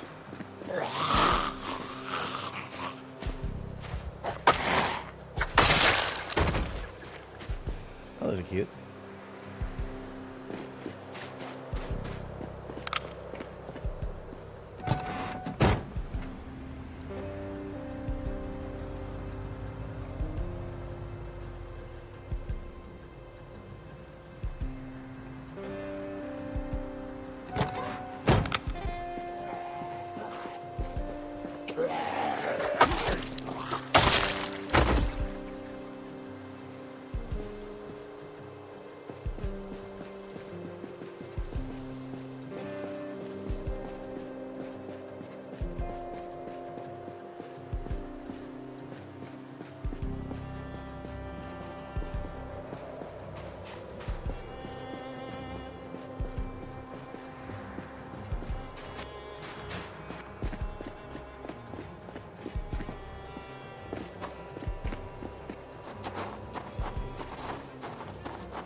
Surprisingly, there's no windows broken here.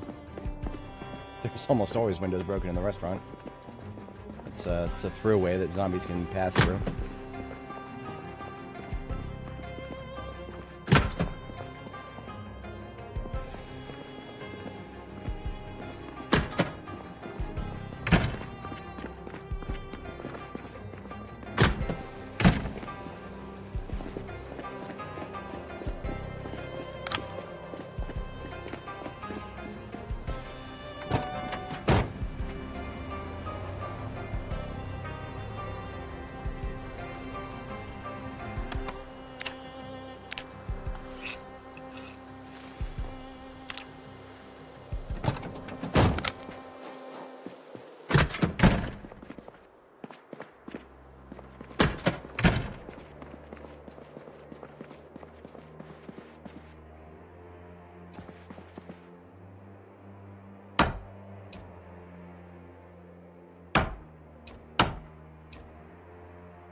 Target is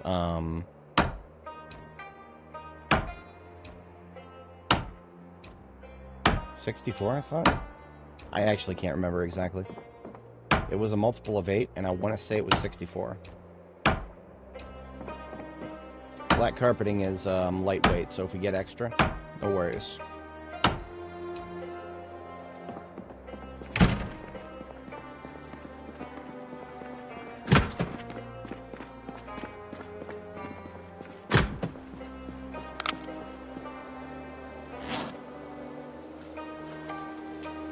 Alright, that's 18. I'm also going to grab those black tiles as well. We don't have quite as much black tiles to work with, but those would go nice. If I'm going to do black carpeting for the workshop, then I could do black tiles underneath the forge and furnace, because it doesn't make sense to have carpet under a forge or a furnace. Gotta have something that can take the heat.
Alright, I probably have less than I need.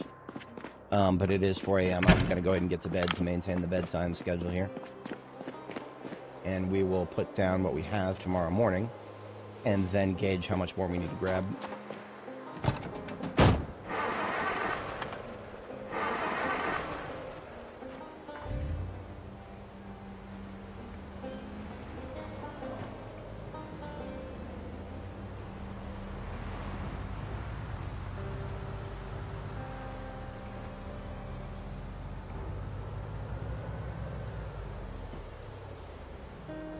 Really?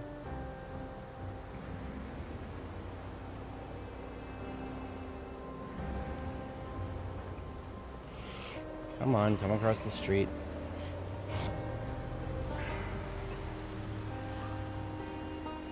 Alright, you know what? Fine. If I have to get out and kill somebody, then I'll get out and kill somebody. And then I'll just sleep here.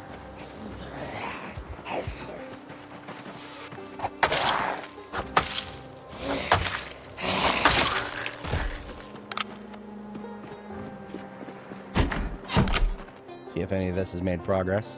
Believe it or not, it's actually made a very, very, very small amount of progress. That's kind of funny. It'll continue doing that until spring, most likely. Whatever. As long as it's not going rotten. That's all I care about there.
Come on, put it down.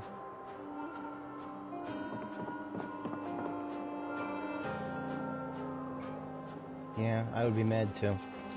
I can't put it down because I can't pull my hammer out of the backpack, so I'm too over encumbered. Silly game is silly sometimes.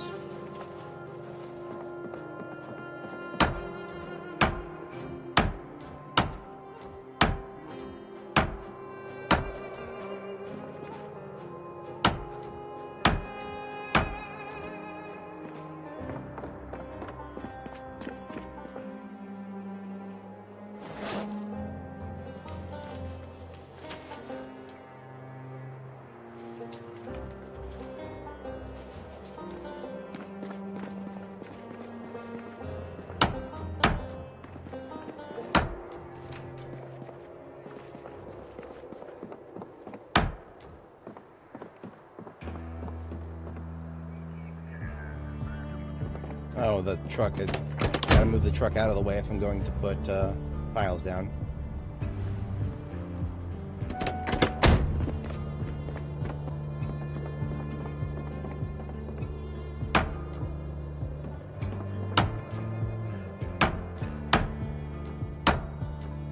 Okay, so we've got 3 by 3 tiles underneath the things that would be producing fire.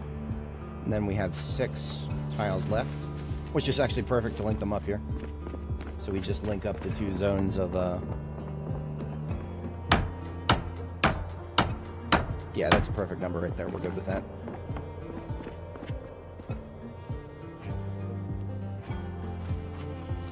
And then we have 18 black carpet left. That's probably not enough. We'll probably want to go back, get a little bit more after this.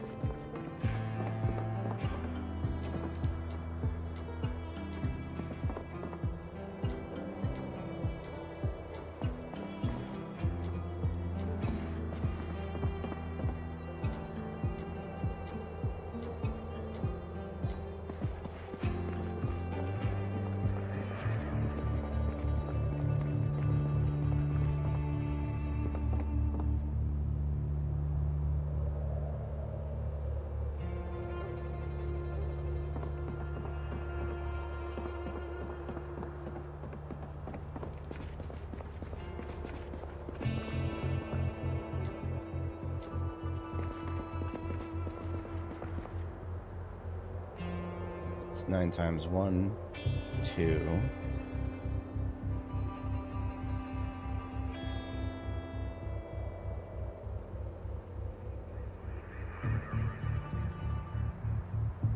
Nine times 2, 20, 22 more tiles of black carpeting.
Possibly a little bit more than we need.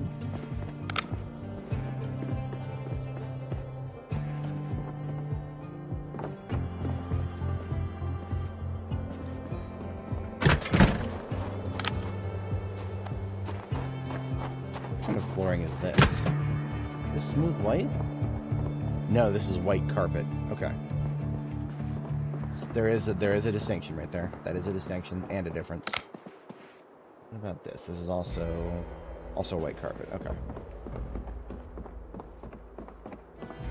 These should be required to know how much we weigh, but they aren't.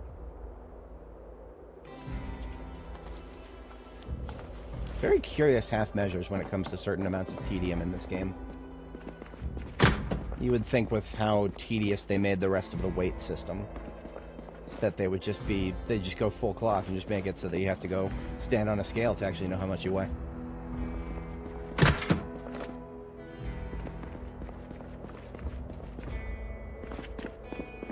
We don't have a liquor storage system at our base yet. That's a second floor thing.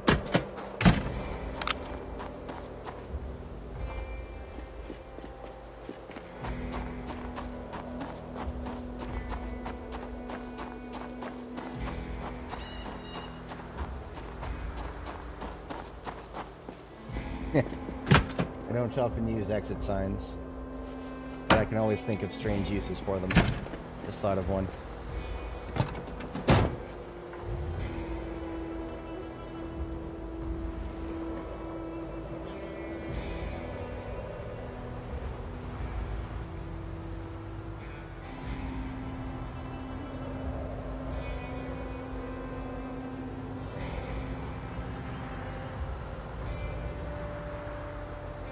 Oh, look at that. Look at this. Look at this.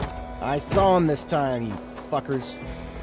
I saw you this time. You fuckers ain't fucking with me this time. You're not gonna get blood on my driveway this time. Come out of that fucking tree. Come on. Little bitch ass. Get over here. I'm gonna shoot all y'all motherfuckers. I saw there's at least 3 of them on the other side of these trees here. You know what? We might be in earshot. We might be in earshot of the animals. I'm gonna shoot him over here. Anywhere but my driveway.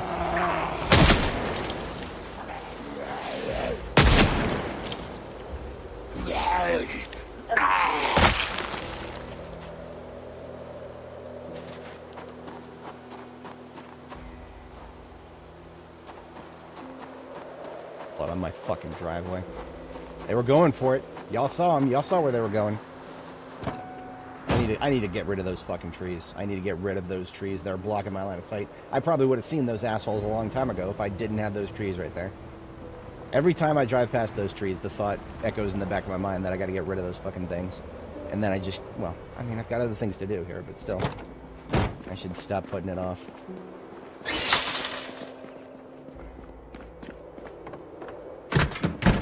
Do have one doorway that could use an exit sign here.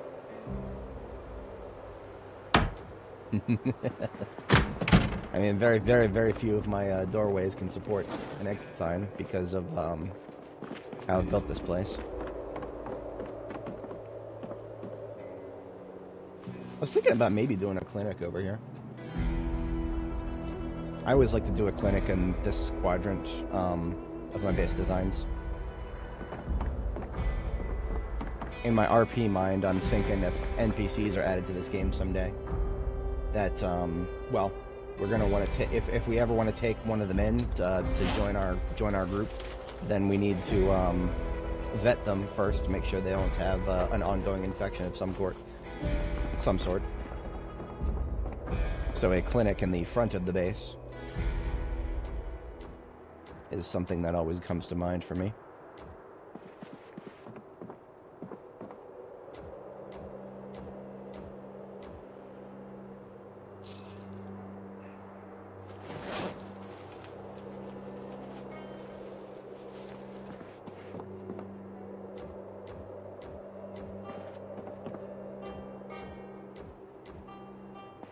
Alright, a couple black carpets left over, but otherwise we're 3 out of 4 on quadrants, carpeted up and finalized.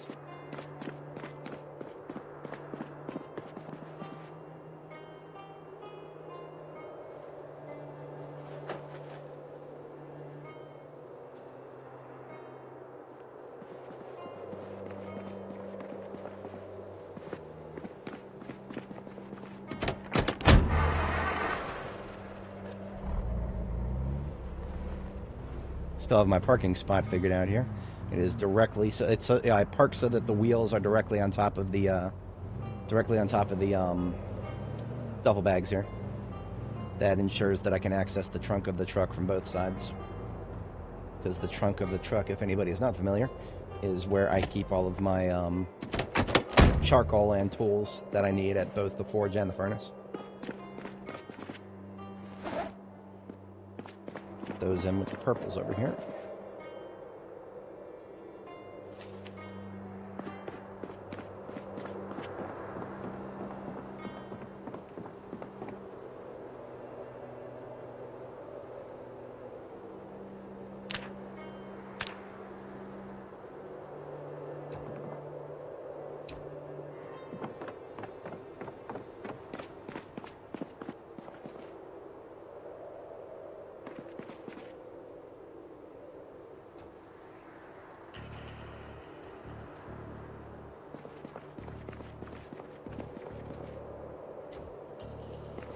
I would want to get a like a Pizza World trash can of some, possibly. It's a similar. It's the same type, but it is much smaller.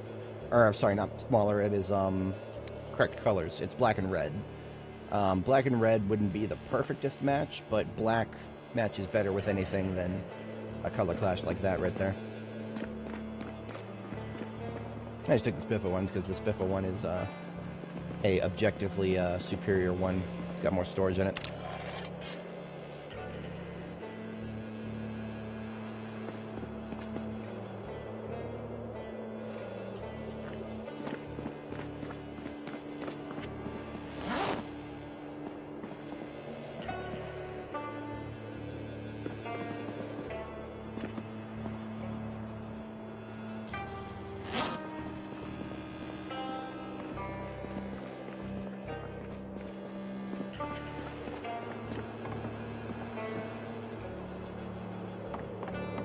I think I picked up some extra mats that would fit over there. If I did, I would have moved them by now.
The problem with this is, as much as I would love to put one down, it, these you can run into. Put them over here. Ooh, here we go.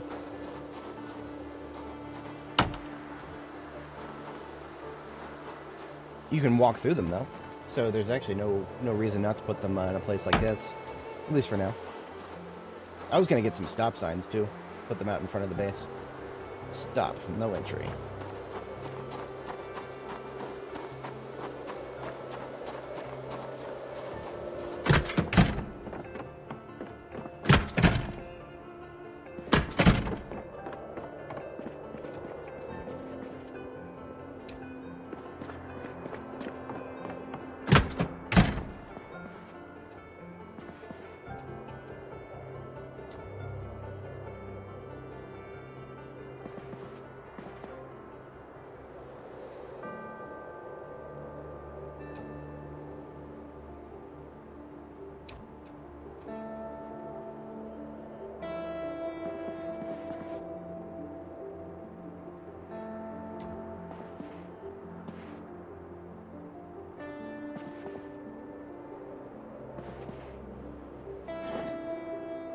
Do a desk on this wall.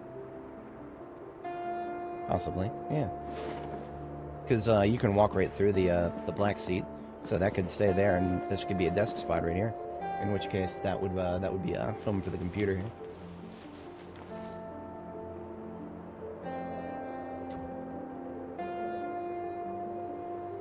I am the kind of guy who would have a computer right next to his TV. I mean, I've got the best of both worlds with a 44-inch monitor in front of my face here, but back in the day, I would absolutely do such a thing. We wanted to move the trumpet case. We've got two different types of trumpet cases now, but one of them has got labels all over it.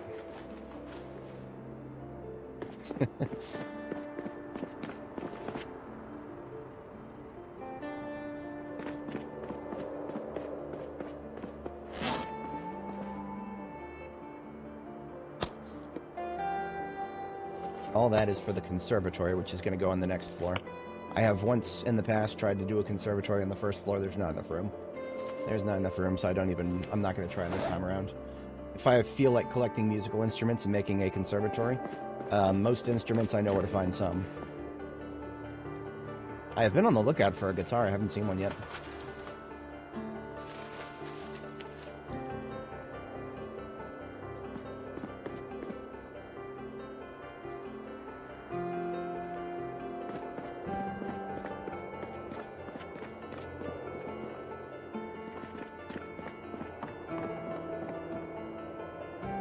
I suppose red carpet would be pretty inoffensive. I was thinking about doing like a clinic and a bathroom sort of thing in this area. That would make sense. That would make sense to me. Because we want the clinic to be right in front of the entryway here. Just like we had in the previous base design.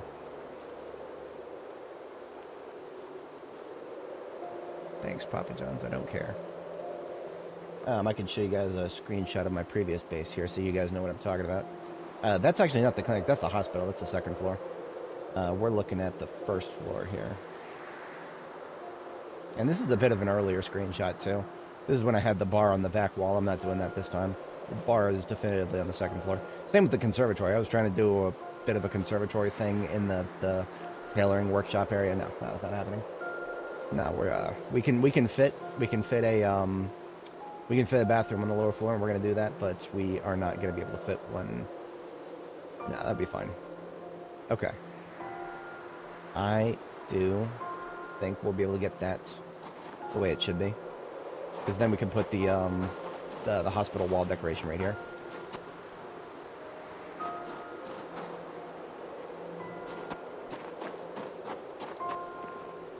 I was thinking about an alternating pattern of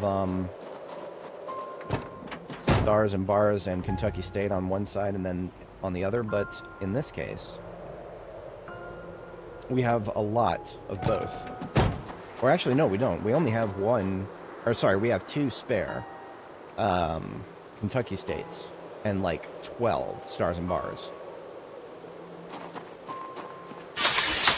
which is not unusual. There's always going to be more stars and bars than Kentucky state flags.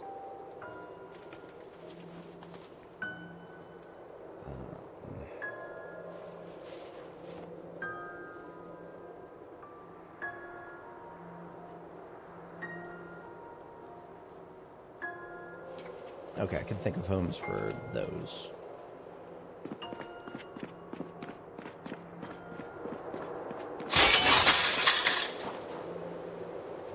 Oh, put them in my backpack.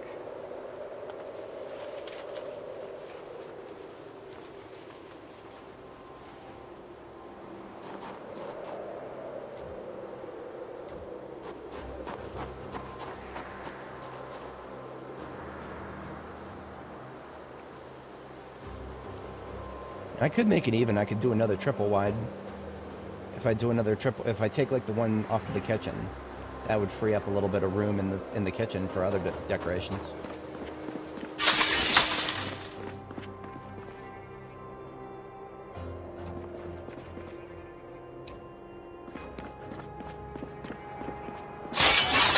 At least with the triple wide flag, we can actually pick it back up after putting it down. It's just the smaller flags. We can't do that. If I try to pick up this flag right here, nothing happens. It's there permanently, forever. I mean, unless I want to fire up debug mode. I'm not interested in firing up debug mode just for that. You know, I do feel like I should get bars on my windows. Yeah. I'm going to go make some steel rods, because that is my privilege now. I can just put together steel rods. That was something I could not do before. Before I was unable to make my own steel rods, so I had to be a little bit sparingly with what kind of steel and or iron that I would use. But now I can, in fact, I've already got ore right there. And most importantly, I can take halves, steel rod halves, and meld them together into steel rods now. Right? Or is that not possible? Nope, it's not possible. I forgot about that.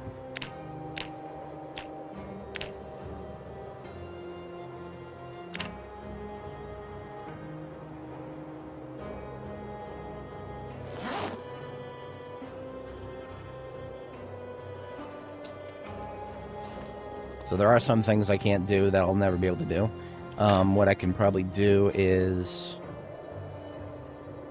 I'm just going to smelt these steel rod halves into chunks.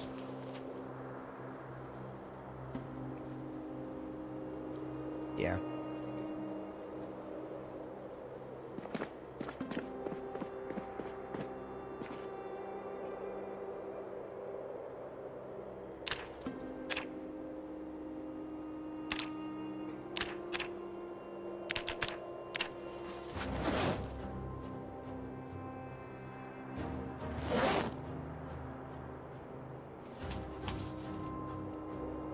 We get rid of those hatchet heads too. I think we're actually low on charcoal.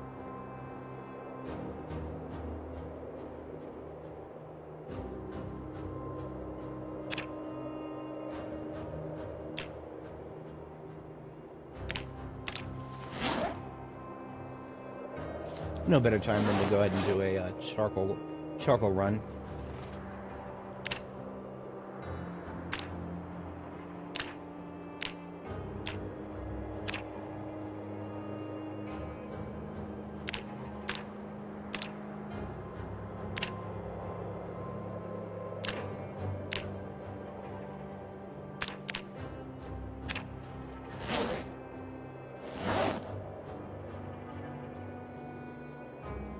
That got us a bunch of steel chunks, and we can turn those steel chunks into iron. Well, what we got to do is we got to make steel rods first. Or sorry, we have to make steel bars first. Then we can turn the bars into rods. Yeah, it's a little silly, but we'll do that, and then I'll put these flags away. And then, but before we do have to go and get some charcoal, and that's exactly what I'm going to be doing with my logs, because we still have a huge shipment of logs that we got that we were going to use as firewood if we had to, but we didn't. So we're going to use them for whatever we need them for, whether it's building or, in this case, burning for charcoal. So over in the van, actually we've got some in the passenger and glove still, because this van is like super loaded. So we're just going to take all 3 of these stacks of logs with us. I'm going to leave the van running because its battery is actually looking a little yellow. So I'm going to leave the van running still. And we're just going to take these 3 quad stacks of logs down to the charcoal burner and burn all of them.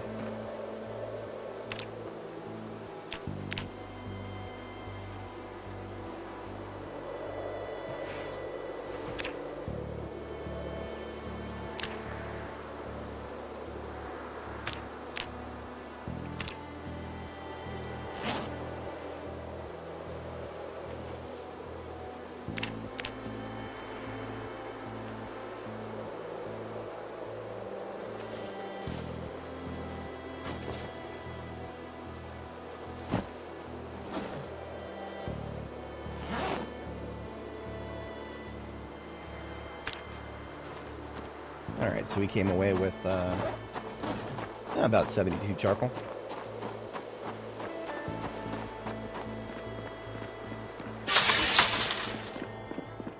I'm just going to toss all that charcoal straight into the trunk of the truck.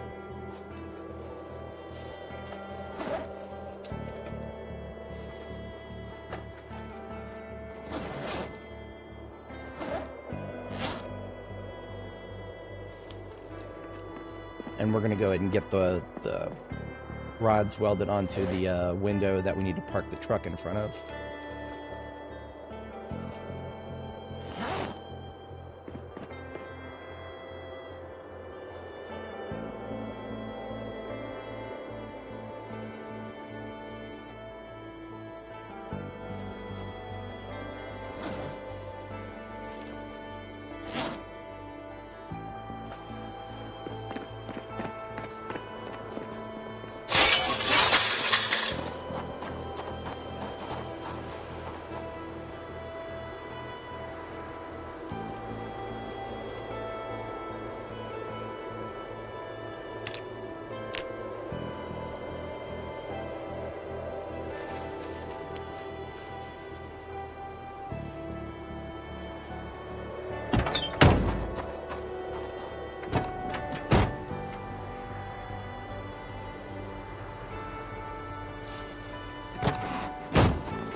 There we go.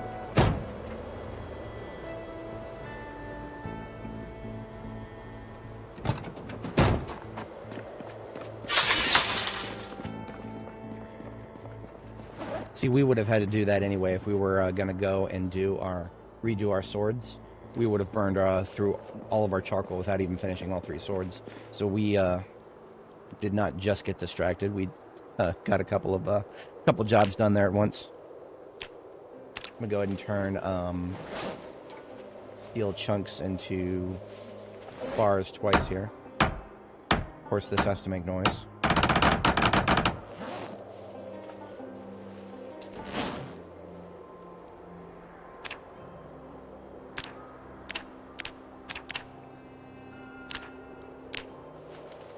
I can't believe this costs 4 charcoal to bring it from a bar down to a rod. I would have preferred to just make the rod if it's going to do that for me. But there is no recipe to do that. The only way to make a rod is by turning it into a bar first and then turning it from a bar to a rod. That's just this incomplete, convoluted system. At least there is one way to do it. One way is better than none way, I suppose.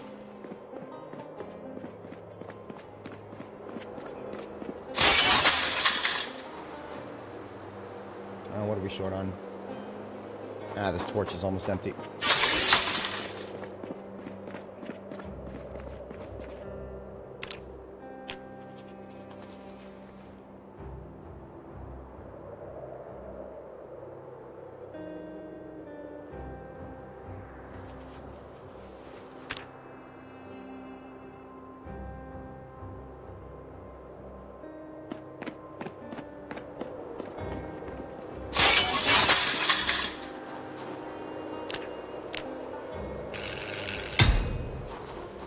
looks nicer.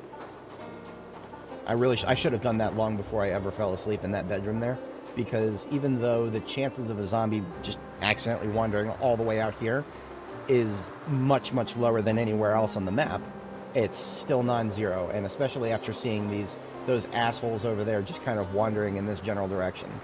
It feels less non-zero. It feels more non-zero than it was before.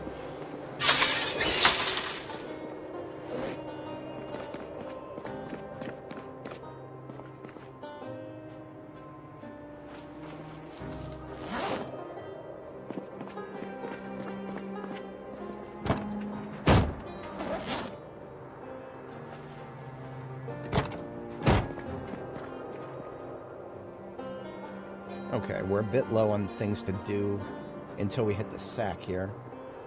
I'm going to expend a couple of these planks on the ceiling, on the upper level, rather.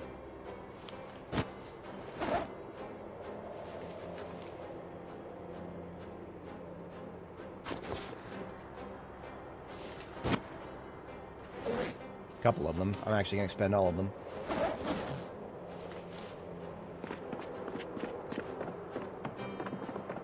And when I said ceiling, I actually meant just the roof in general.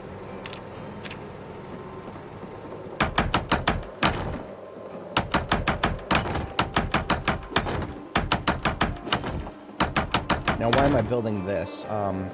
It's necessary if I want to be able to plaster and paint these walls facing this direction.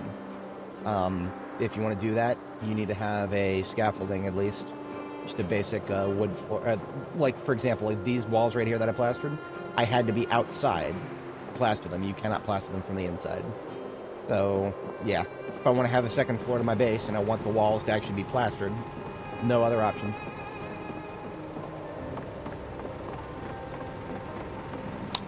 So I might as well just do that first, honestly.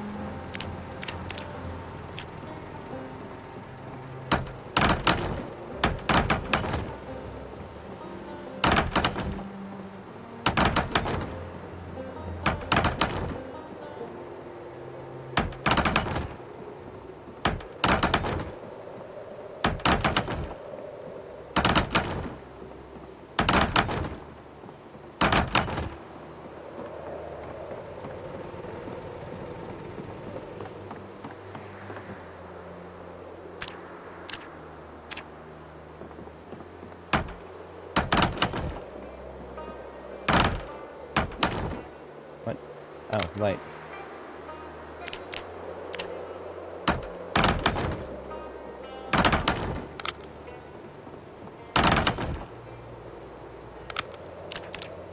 The floodlights don't reach all the way over here.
You know, I could also do brick walls.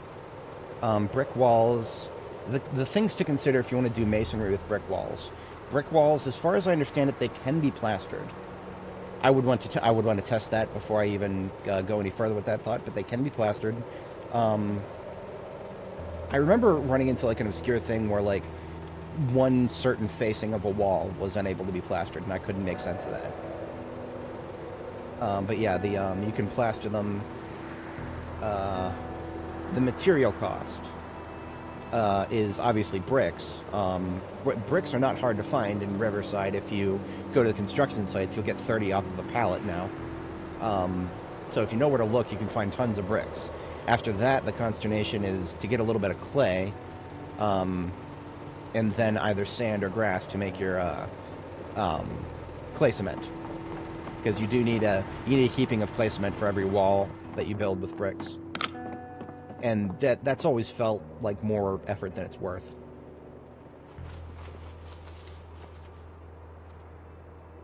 Yeah, that's well, we actually have two of them. We had two of the Lord is my shepherd. We have two of those. The other one I put down at the you can't see it from here, but I put it down at the police station so that people coming into my base can see it from from both sides. Anyway, it is about 2200 now. I'll go ahead and hit the sack. Yeah, maybe as an overnight activity, I'll go collect some pallets of bricks. I would like to verify that masonry actually works.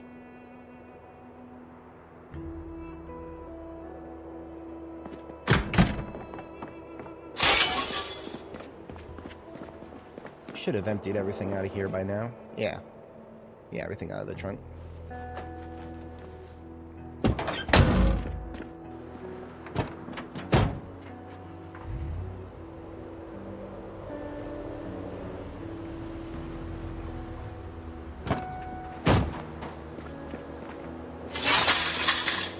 Perhaps I will I'll grab the bricks that I'm thinking of, and I will refuel the ambulance.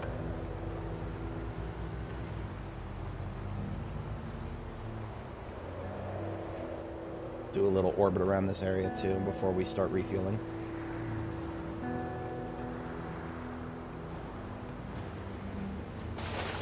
That was one of the reasons I took out the huge chunk of the fence so that I can see both sides of it.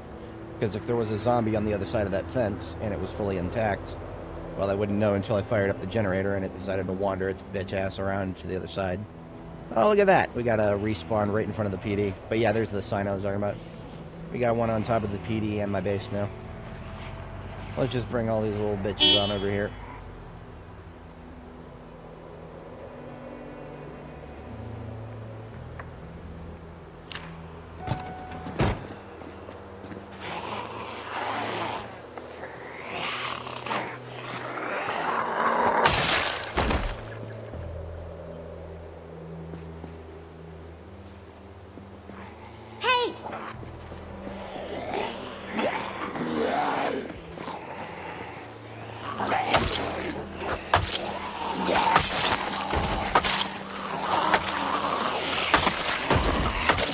Fuck you, god damn it! Fighting at night without a flashlight on. Of course they're coming from multiple directions.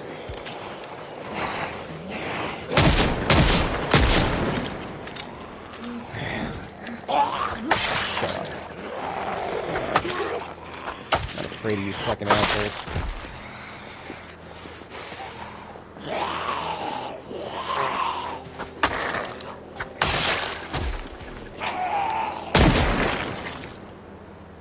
Oh, that's right. I only had a few shots of 38 Special left. We need to open a new box of 38 Special when I get back to base.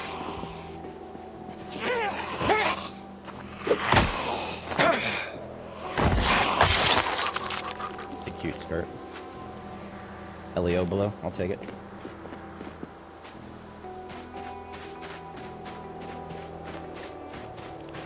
Anybody got watches for me? I do enjoy that they re-added the ability to harvest watches off of corpses just by opening the crafting menu.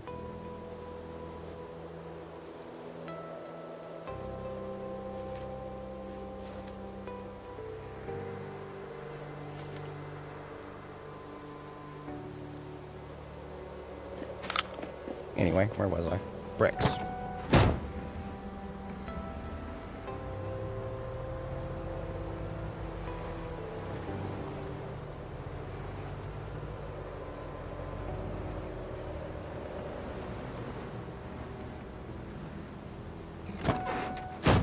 So as far as I understand it, these pallets weigh 30 encumbrance. So that's too heavy for me to pick up. And we've also got Zeds. I'm just going to straight up drop my backpack right now. It's only burdening me, and I won't be able to pick up the... I won't be able to pick up the bricks unless I get rid of it. I'll do the same with my satchel. And the axe. And now I should be able to pick up anything I want to.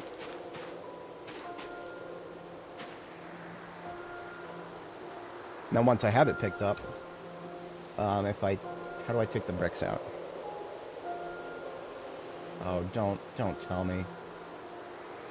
Do I have to right click on it after I've placed it? Yes. Okay. So I don't even, I was a bit presumptive there. I don't actually have to take the pallet. And 20 bricks only weighs 6 encumbrance. So I could take every single one of these bricks and have room left to spare. Silly as that is.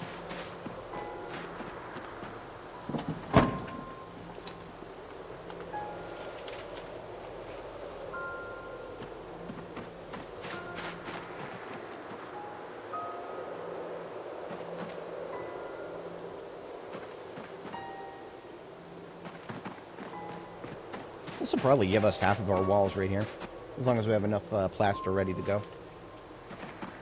Honestly, now that I have the materials stockpiled, it's just going to be getting buckets. Buckets will be... filling the buckets is a time cost. That's about it.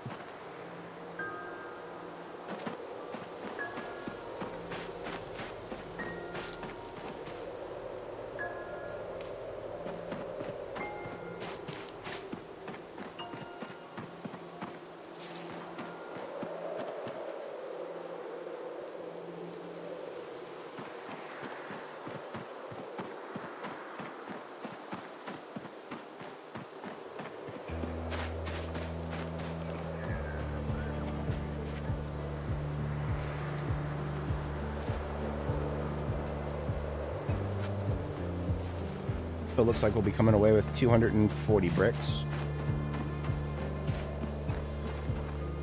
Okay, good to know. There are 240 bricks here at this construction site.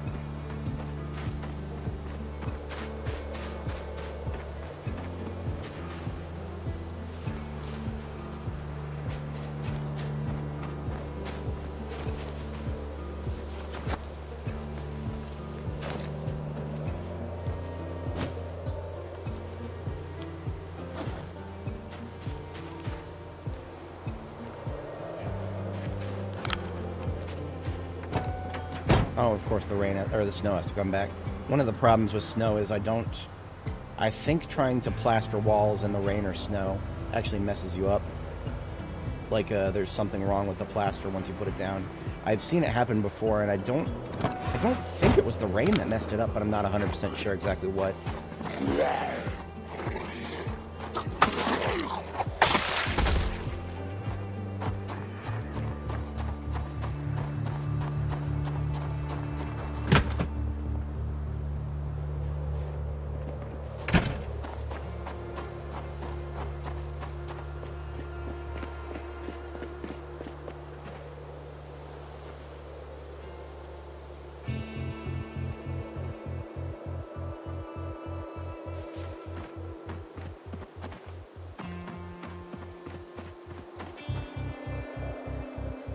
And neither of those are colors I'm interested in.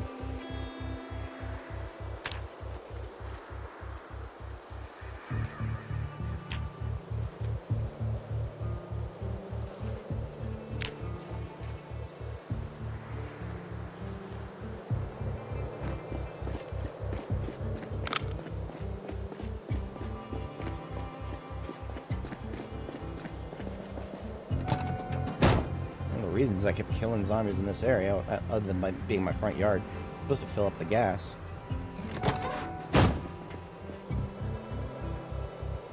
Should have enough time now.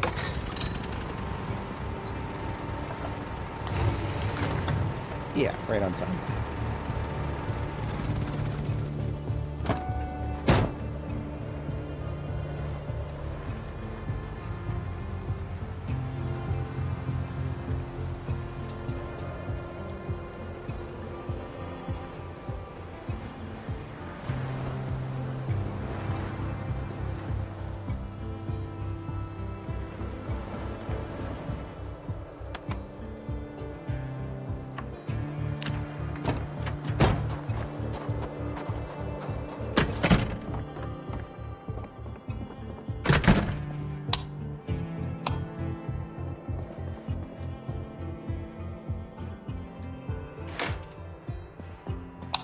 That's kind of cool. Just an exit sign to eliminate the room.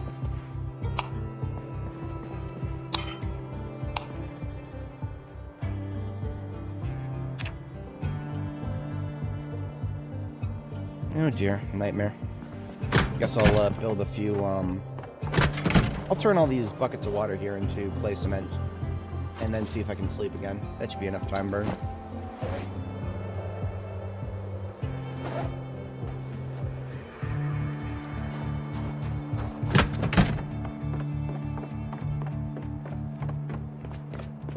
For clay cement, we need sand and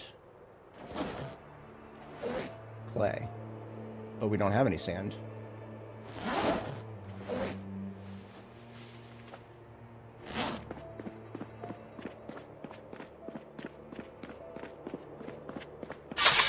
If we did have sand, it would be in one of these bags over here, but we eliminated this one. D-off actually needs to go back in the spiff of van, given that.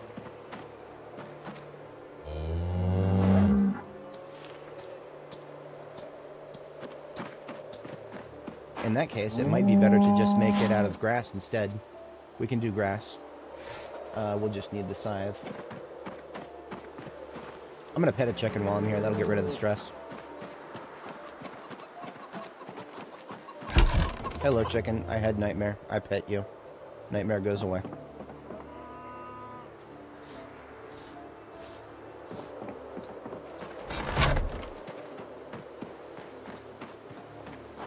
This game needs a form of meditation, where you can just sit down and have stress just ambiently go away a little bit faster.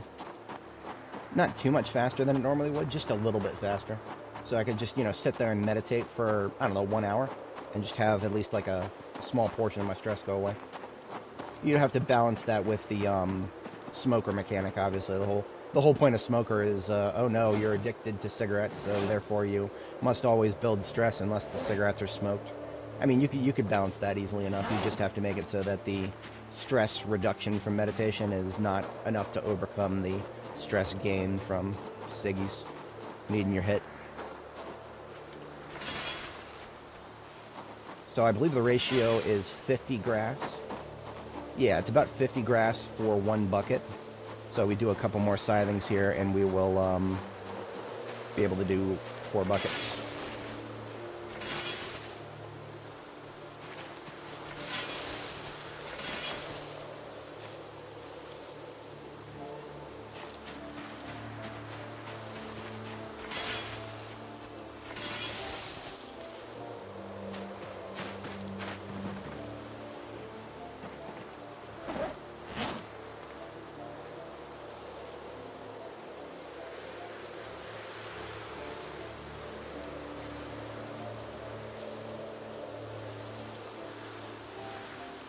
Just leave this scythe over here. So the grass over here will regrow.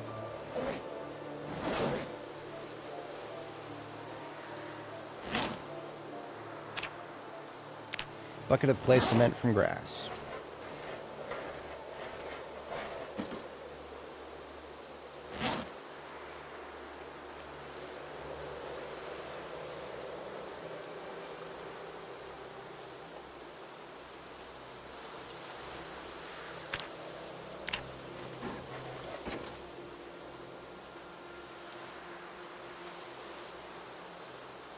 You have to have the water bucket in your inventory. Well, not It will not parse the local area.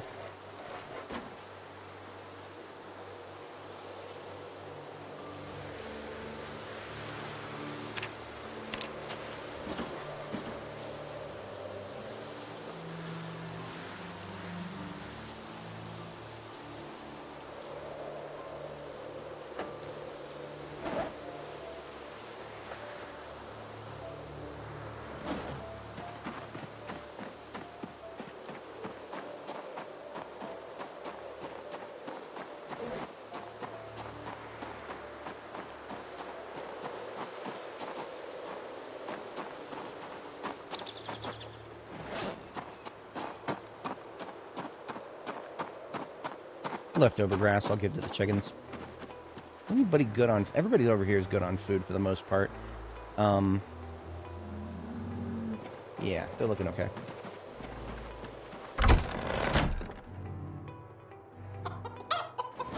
Chickens eat so little that, oh, I left the grass in my other backpack. Okay.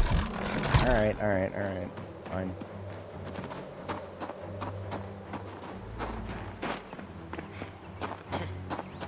Alright, what's that? You're tired? What's that? You're tired? Why don't we try sleeping again? Perfect. Thank you, ma'am. Hey.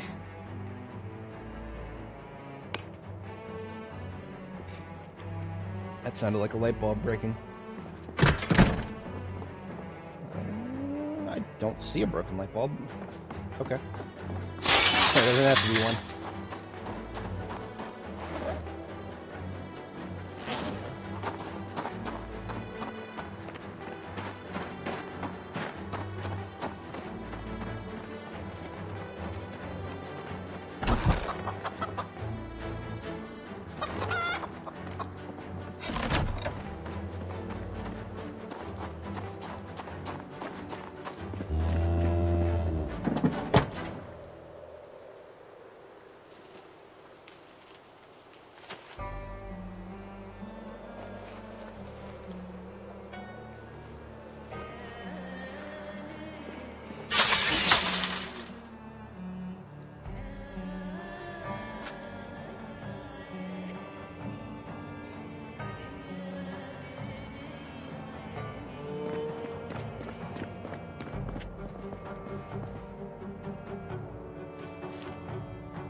Alright, well, I tried to give it some time, but it still feels like snowing. That's fine. We'll just deal with it.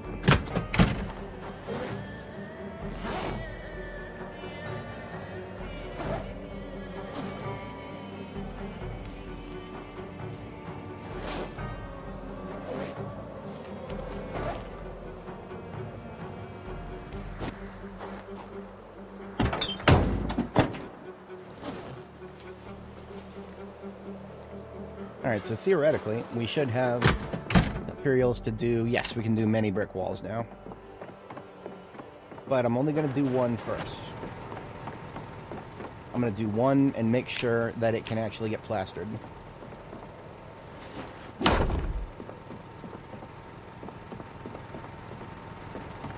I should have a bucket of plaster already in my backpack.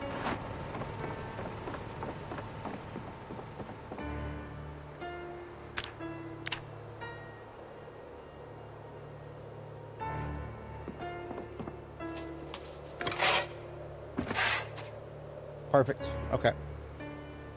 We've confirmed that the walls that need to get plastered can be. And that is all I needed to know. Oh, was it windows? Windows might have been the thing that I was not sure about just being able to be plastered. So I'm gonna do, what is this? This is the door corner. So that's 1, 2, 3, 4, and then window.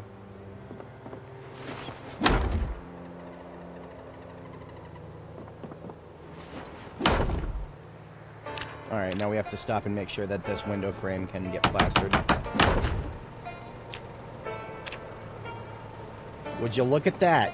Would you look at that, boys? My suspicions are confirmed.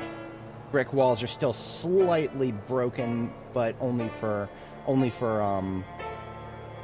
window frames.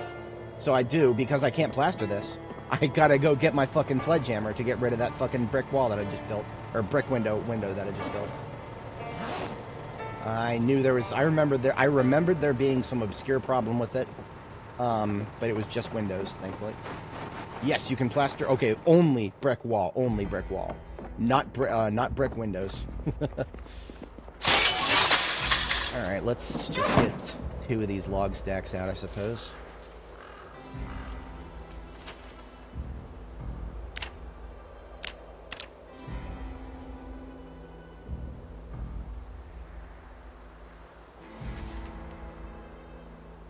I mean, I've already started plastered walls up here. I have no choice but to keep it consistent. If I want brick walls that actually look like bricks, then I'm gonna need to. Well, I'm gonna need something to match the aesthetic. That's a lot of mental work. That's a lot of mental work. I'm sure I'll find something at some point, but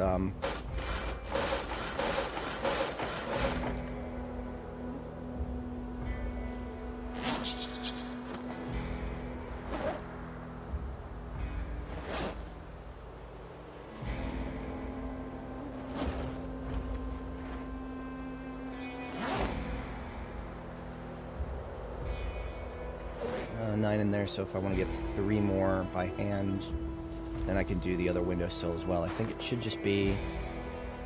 It's 2 and then 4. I think it's 6 per window. I don't often stop to count. Usually just... Whenever I'm doing walls, I just grab way more than I need.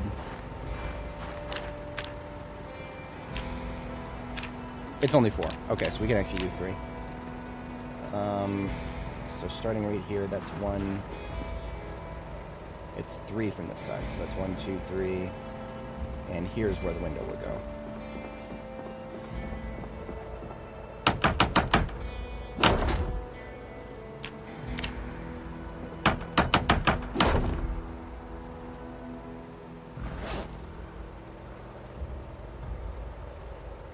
These fucking things. Just getting ahead of it now.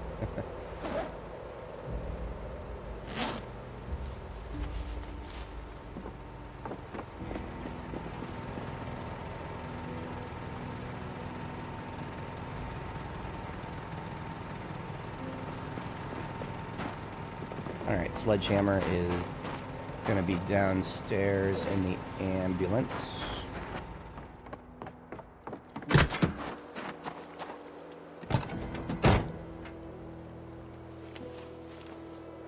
We can put away some of the heavier stuff.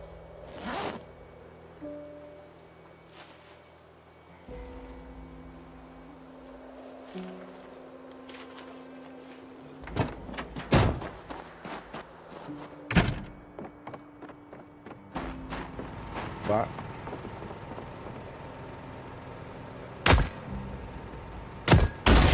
I'm hoping I won't have to do that again. Part of the brain meat is telling me to leave the sledgehammer up here just in case. We're dealing with some unusual stuff here, so we might as well prep for the weird.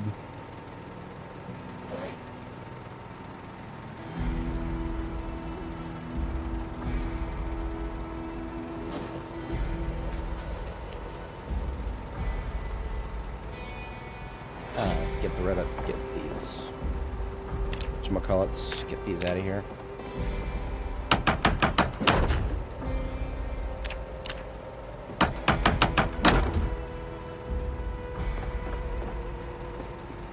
Just get ahead of it now for the next 2.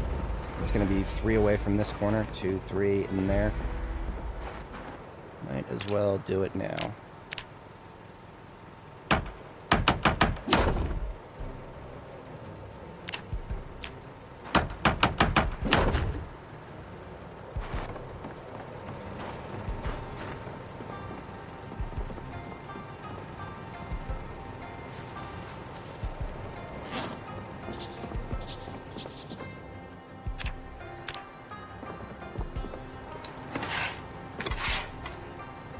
And now we need more plaster.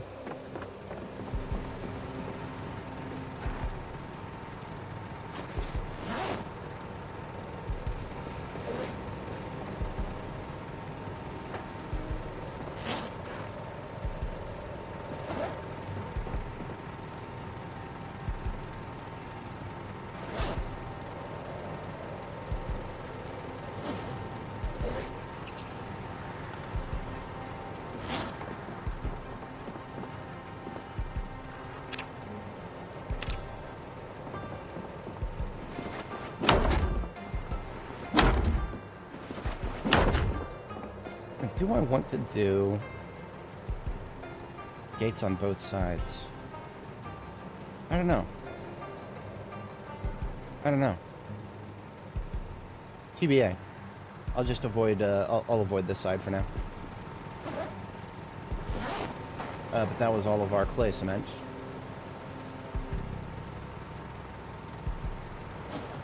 So we need both plaster and clay cement now.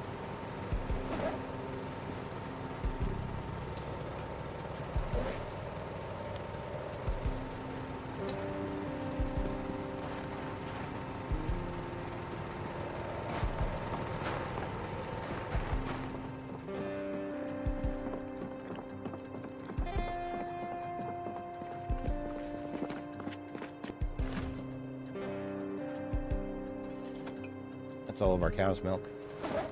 I'll handle getting milk first.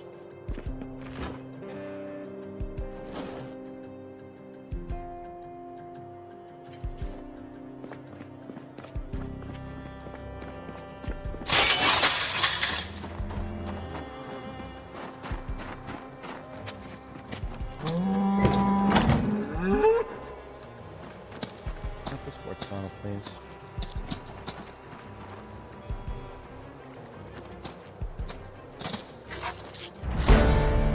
Level of ammo here.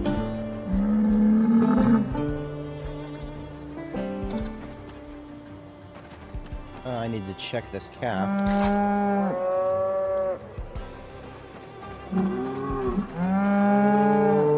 Run around, you little bitch. Here you are. You are a male, so I need to kill you.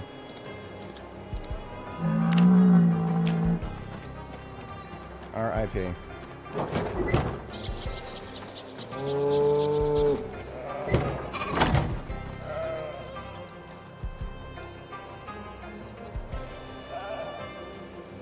We don't have any unlabeled ones here. I think over here we do have 2 unlabeled ones, though.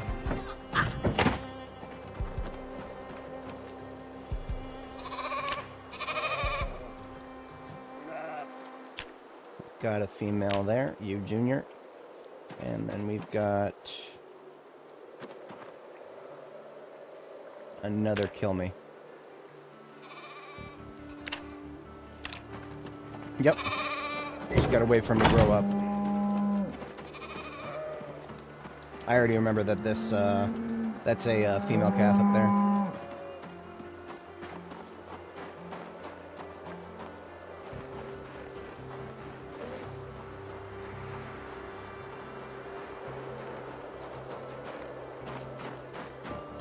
Can't remember any of these buckets. No. 2 per row is what I want over here. I intentionally left the ones that I didn't make the harvest. I intentionally left those there. A monument to my sins. I was so close to a perfect harvest that I'm actually kind of shaming myself by leaving those there. Just, I mean, you know, would it have gotten me anything? No, it's just a point of pride at this point.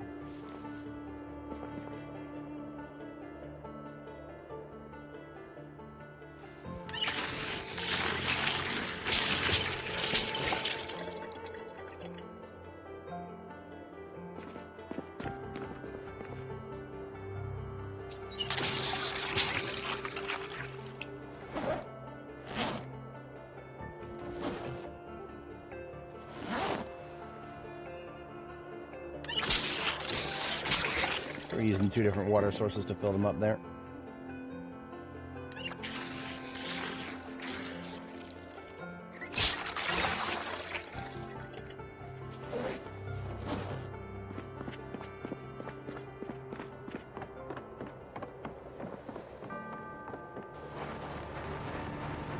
I forget the ratios, whether we need more of these to be clay or more of these to be plaster.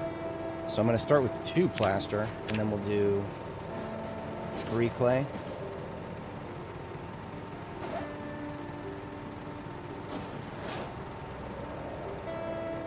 Actually, you know what? I'm probably going to need all of this as plaster.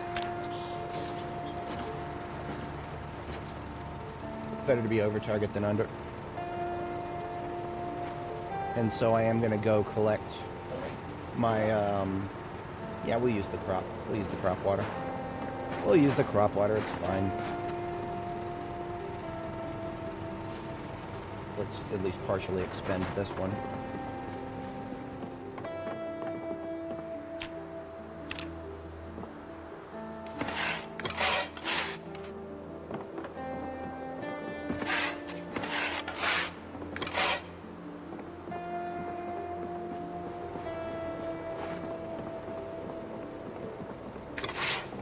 Oh, I'm an idiot. I am an idiot. Okay. I mean, well, we knew this, but I should not have a window over there, because this is my porch. This is my deck up here. This needs to be open. That's why there's rain barrels there. So yeah, that was a bit of a waste. That was a bit of a waste. I've done way worse in terms of waste, though. That's small fries.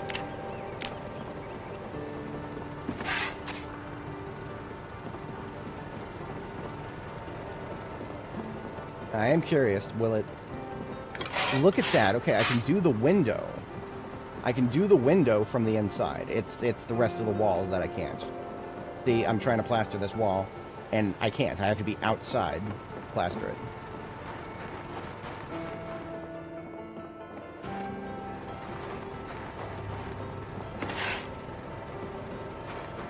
Stairs are a little weird.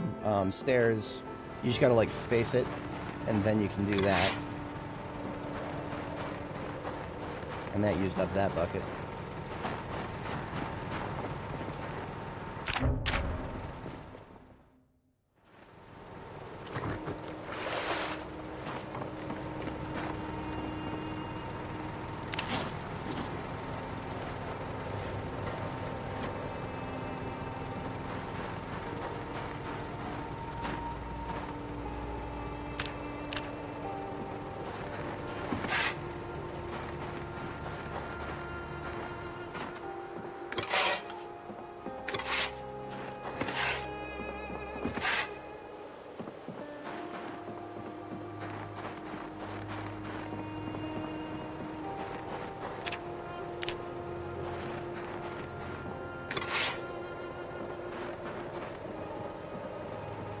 That's all I can plaster at the moment.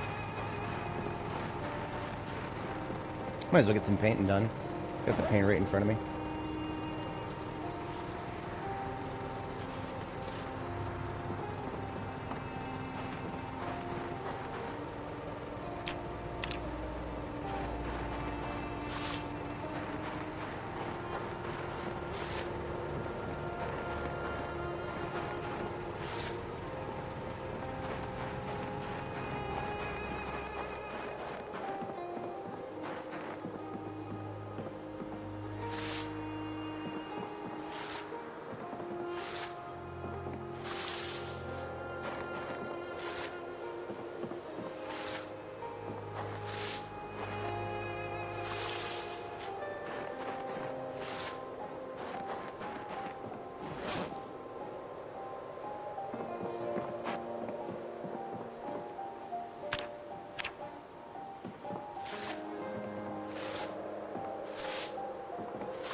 Oh, I actually used up both paint buckets. Excellent. That's 2 more that I can replace the, whatchamacallit, I can replace the garden paint with.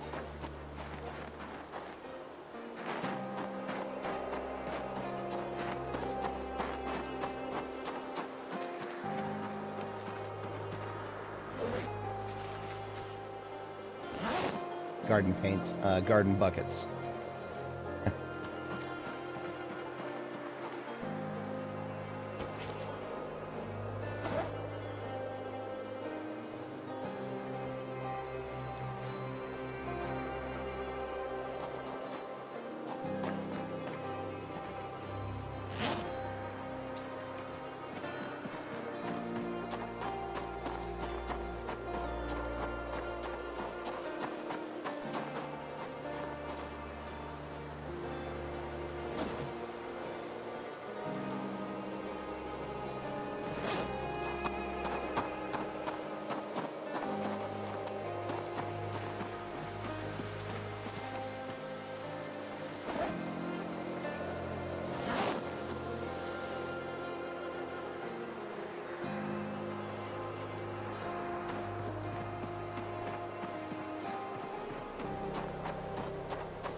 Still 2 each, and we've got a total of 10 buckets here.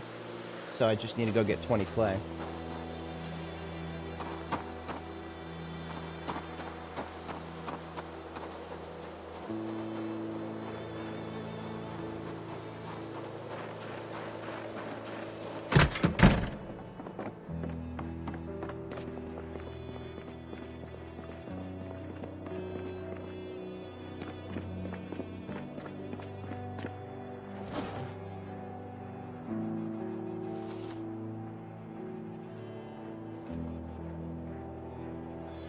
A bunch of random stuff in this bag that I was supposed to get moved elsewhere.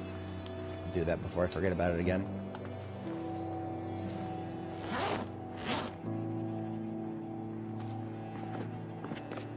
Fishing stuff goes in the household for now.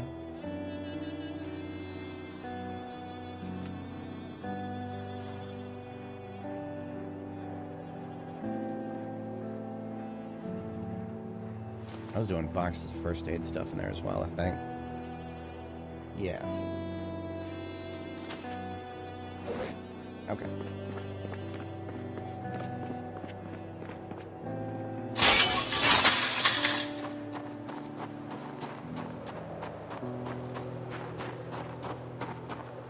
And now I need 500 grass, because it's going to be 50 for each bucket here. While I'm out here, I'm going to do what I keep saying that I was supposed to do. Except now I don't have the... Never mind. I don't have the axe with me. Oops. I have made Gimli disappointed.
You know what? Wasting my flashlight battery on this. Got a perfectly good set of headlights right here.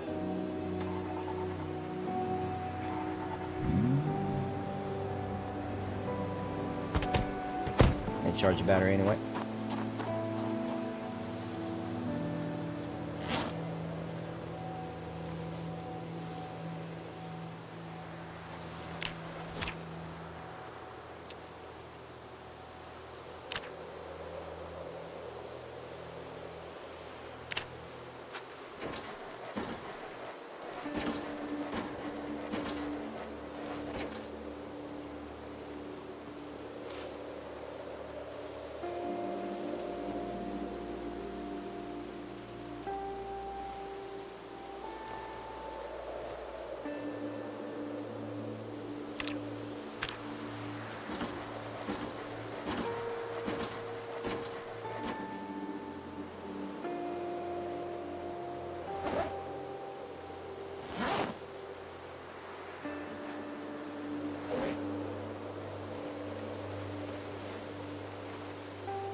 About 100 encumbrance right there. That's we'll just use the trunk of one of these vehicles for that. As much as right now, my my other backpacks are actually in use right now, so I can't hand carry. I don't have enough backpacks. We should have a good trunk on this one. Yeah, 127. That's enough. If anybody was ever wondering why I don't often engage with brick walls and masonry, this is part of the reason. At least I did not have to waste too much time filling buckets. Just a little bit of time filling buckets. I mean, you know, honestly, that's time that I could just spent using nails instead. Battery in that one's actually pretty good.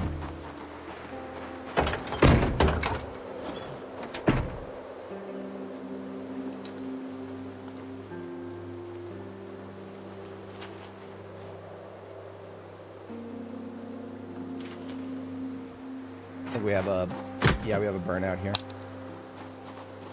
Always something.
Righty.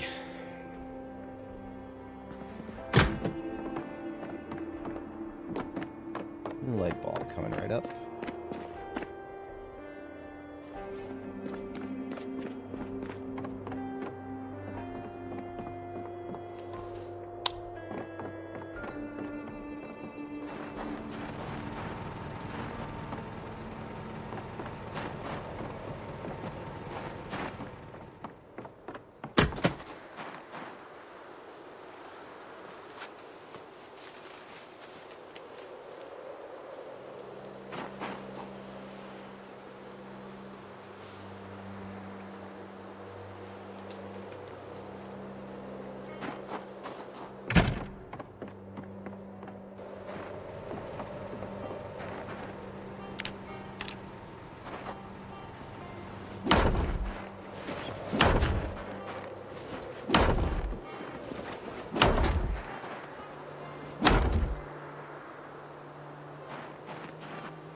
It's going to be 4 in from the back, and then we'll do another window frame.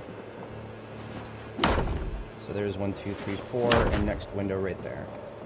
And then 3 right here. And we are going to do a gate.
Still got 40 bricks.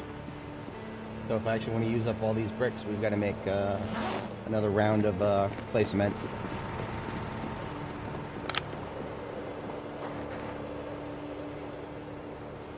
I'm only going to do it 2 buckets at a time at this point.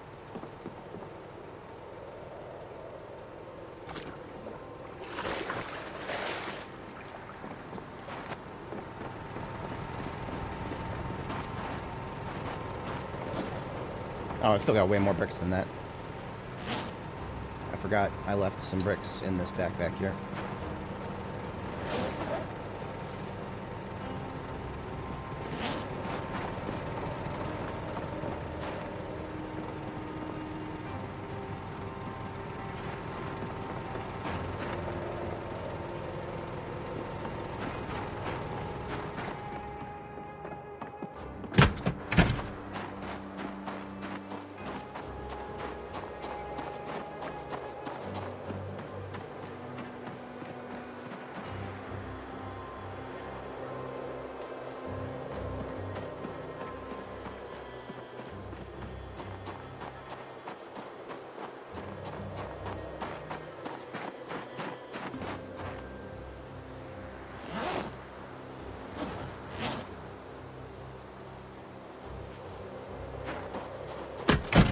Bedtime.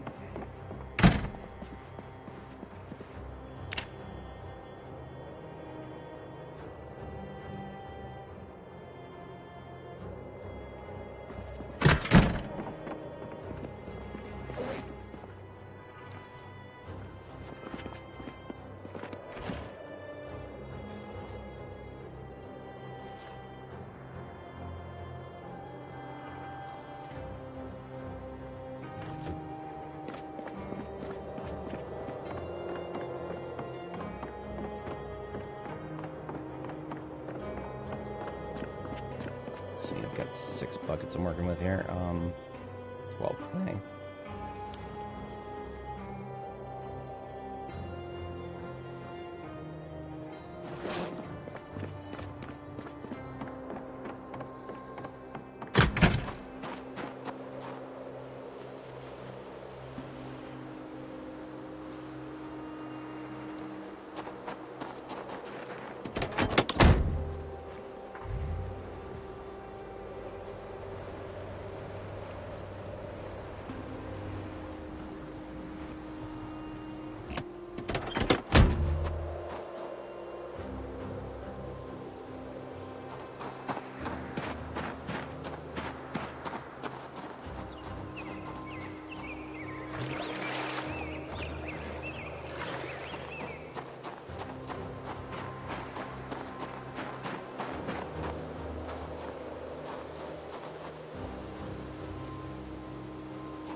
50 times 6, that's 300.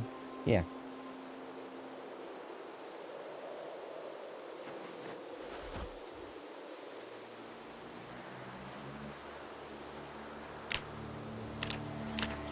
Looks like we can do it this way if it is in an inventory in front of us, as opposed to being on the floor.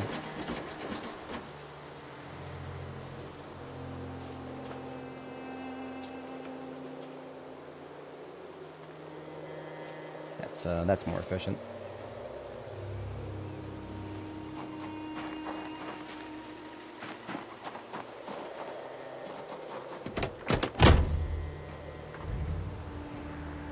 Six might not be enough, but we'll see what we can get out of it. That will constitute the last of my rain-filled buckets. There were only 2 to begin with. We just hand-filled about 4.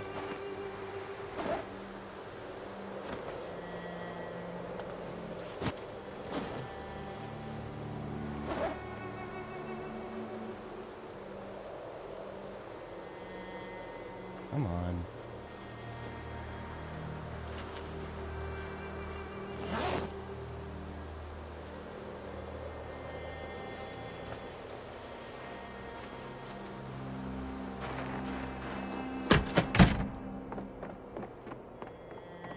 This will enable me to crank out as many as possible.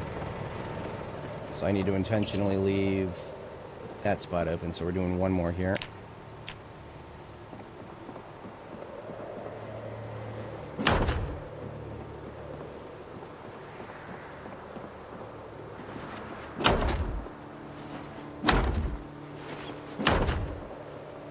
And then 3 in this direction.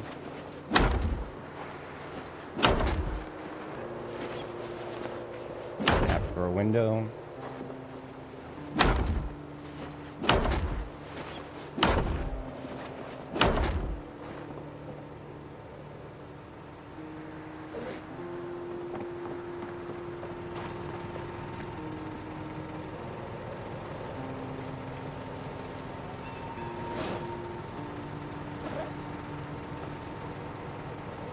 So we still have 80 bricks to use up.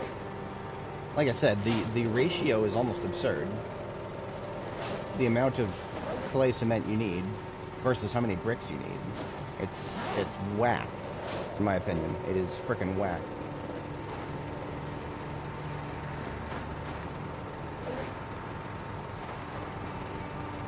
Oh, you know what? I haven't checked my generator in a while. While we're up here.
Yeah, that would be nice.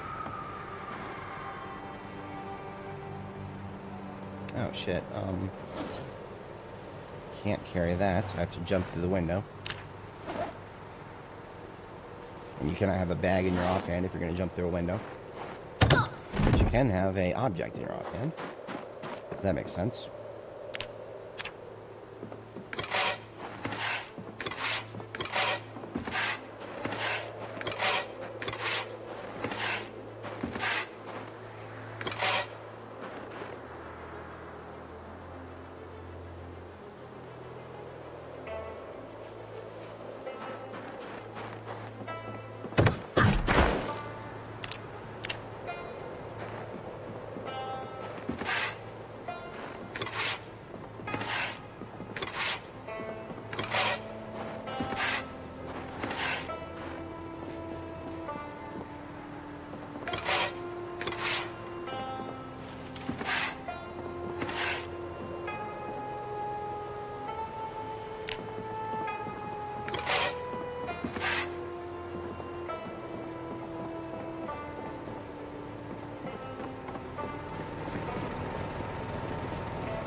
Yep. No. So I've heard people insist that the meta events do something to the zombies.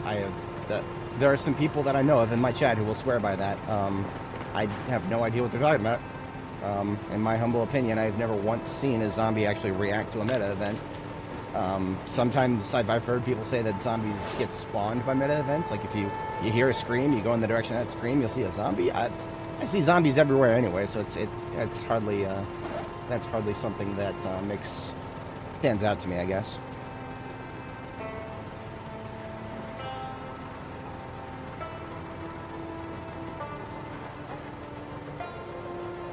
Okay, I'm not doing a gate on this side. I'm not going to do a gate on this side. This is just going to be part of the base, as it were. Yeah. Now, if that's the case, that means 1, 2, 3, 4, 5, 6, 7, 8 in this direction. So basically everything above the kitchen. 2, 3, 4, 5, 6, 7, 8. So this is the edge of the new wall here.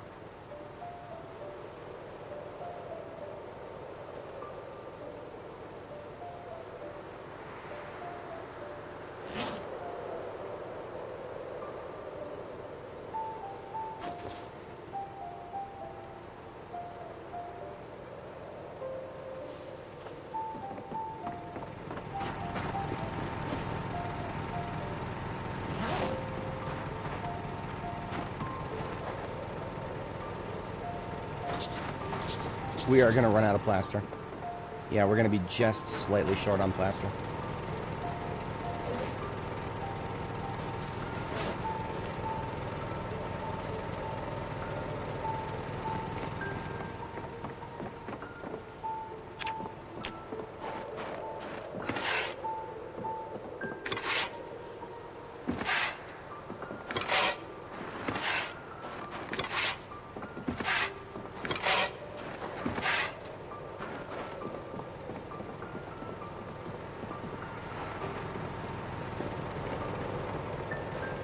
I didn't actually fill up any of these, did I? There are decorations in there, but none of that is plaster powder. So we actually do need to go get a plaster powder from Electromax. And when I say a plaster powder, I mean a shipment of it.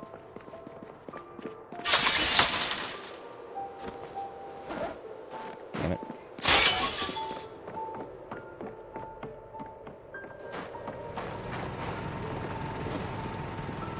Where'd my other backpack go? There you are. Oh no, we still got 2 buckets in here. Okay. So we might just have enough.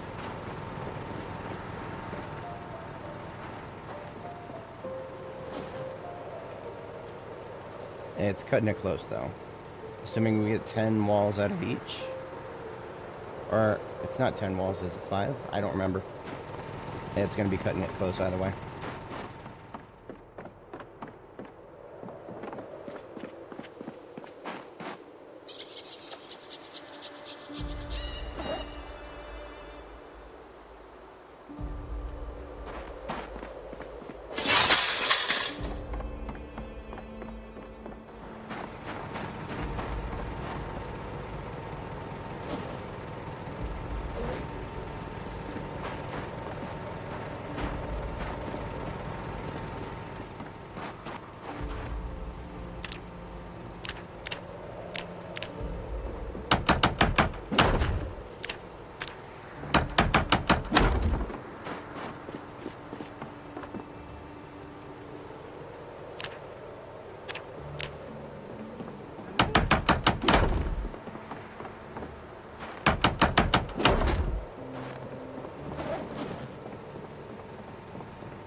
It'll always catch you if you're early on. Sometimes it'll fool you, or you know, sometimes it'll just do the good old-fashioned jump scare.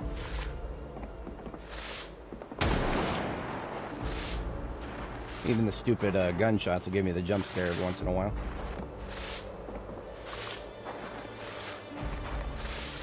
Okay, we got the outer wall in this face mostly painted. The only other side that I want to do exterior orange is going to be going in this direction after we get the deck wall up. So that will be 1, 2, 3, 4, 5, 6, 7, 8 walls of orange.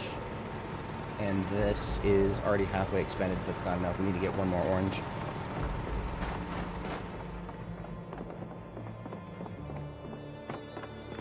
But that's why we got a lot of orange.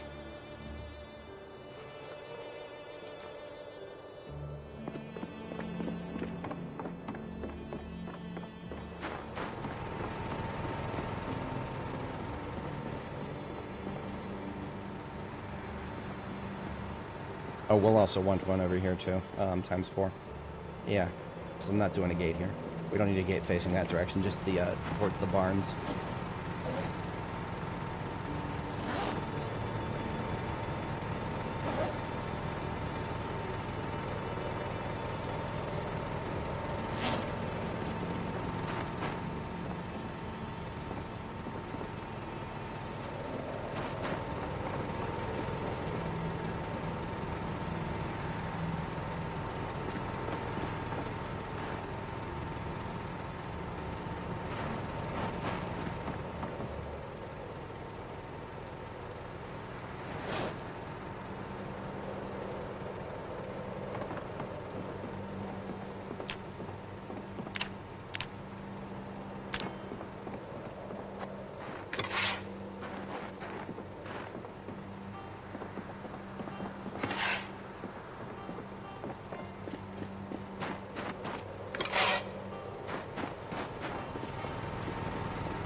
Alright, we're just going to fill up all the buckets again then.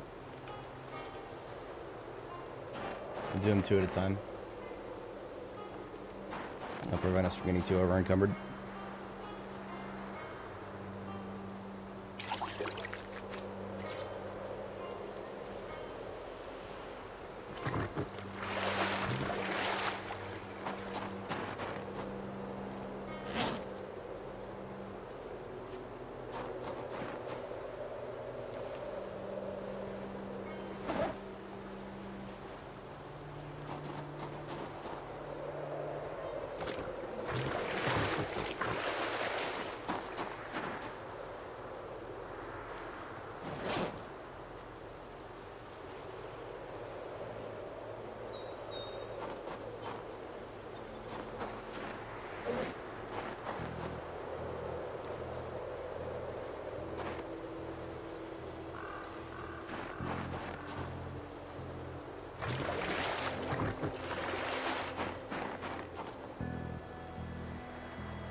If we end up with too much clay cement, I don't care. I'll literally make more buckets before I start worrying about that. I just want to actually use these bricks that I got.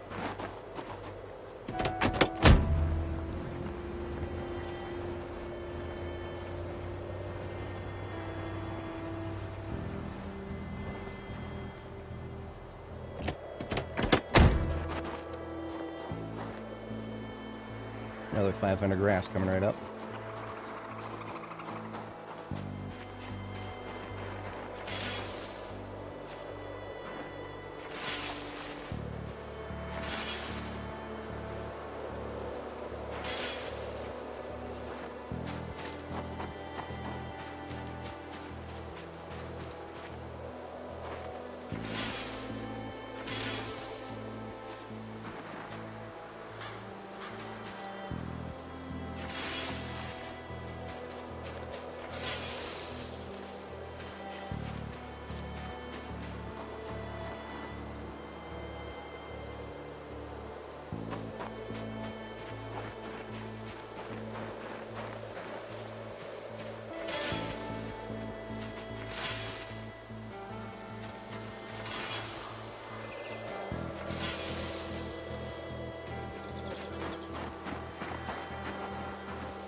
And we got 550. That's an even amount to, we could do, ah, shit. I have to go back. I forgot my clay. That's alright.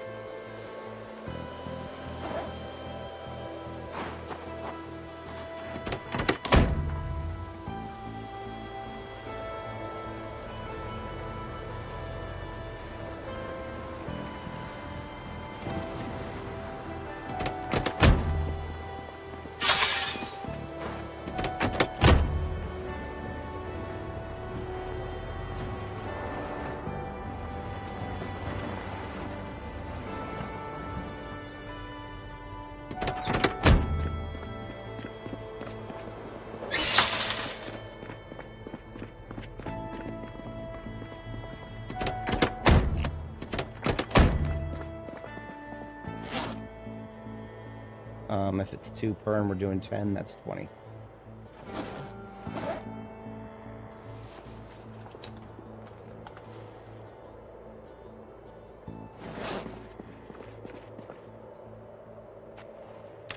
$10 more buckets coming right up.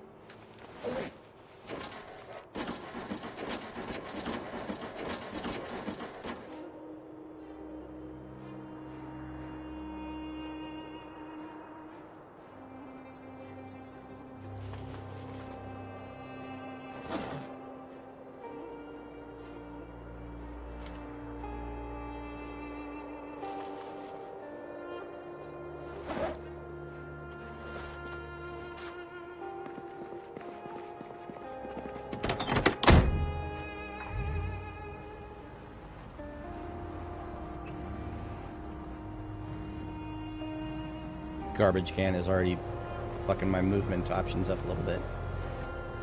Definitely not as maneuverable in here as we used to be. That's okay. Design skill issue is all it is.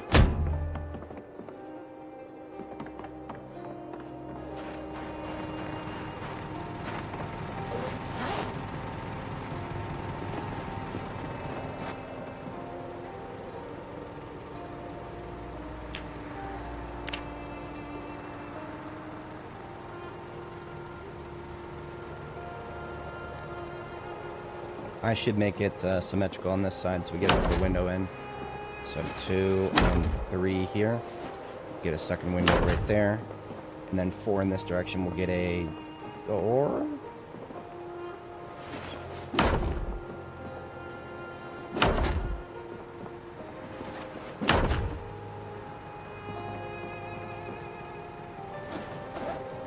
Again, that was 3 buckets right there.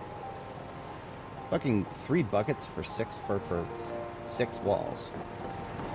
Ludicrous ratio.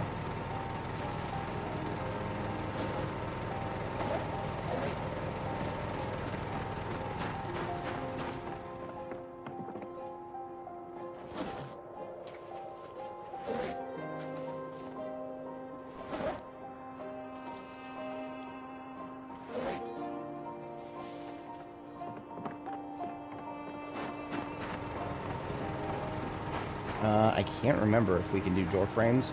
I'm not going to trust that. Yeah, we're just going to do walls.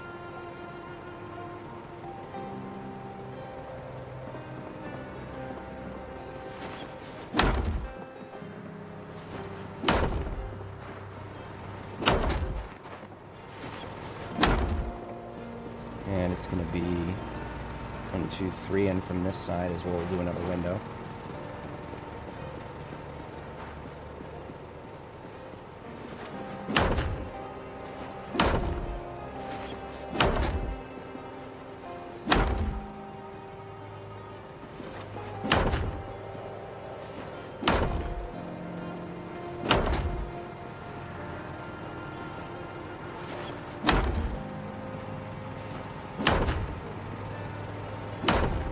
So we had almost the exact amount that we needed. And that used up all of our bricks. Okay. Cool. I was not expecting it to be a good ratio like that. So we used up all of the clay cement that we needed, that we just made. We used up all of it. None left over, which is great. and we actually used up all the bricks that we found. So we're in a great position there. That worked out way better than I was expecting.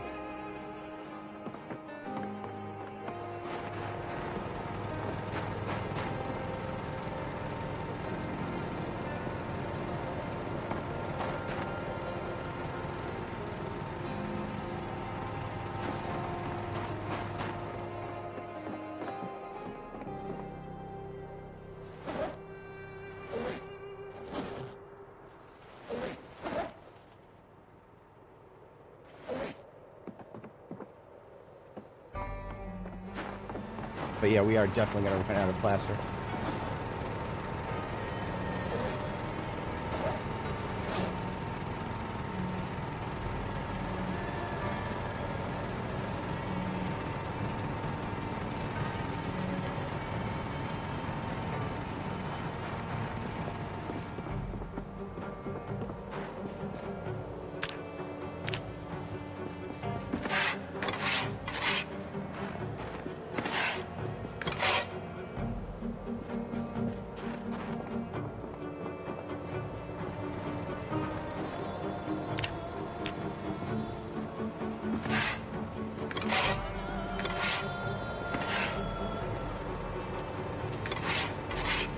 It'll be close. It will be close.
Millionaire status. Kind of. I mean, there's finite everything, but yeah, that we've got a lot more of some things than other things. Like in terms of ammo, for example, I always like to think of my true wealth is in ammo for guns, and we're okay-ish. But like, for example, we've expended a lot of 45 auto and 38 special, but we have not expended any shotgun. We only have a carton and a half or so, so we're not exactly super rich. But that is something on the agenda, to go and get some ammo. We have not hit Stendos or Guns Unlimited yet.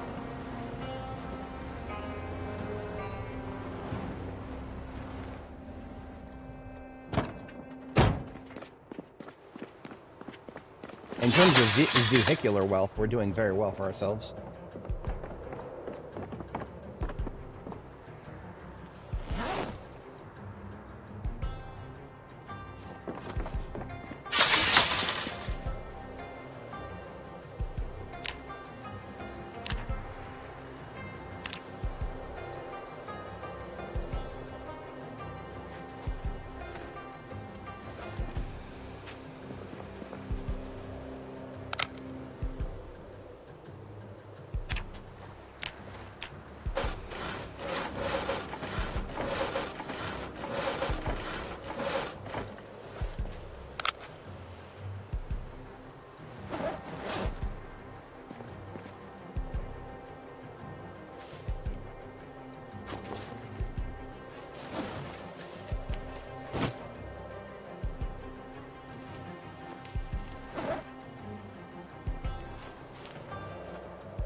Alright, we're doing door frames here. And here.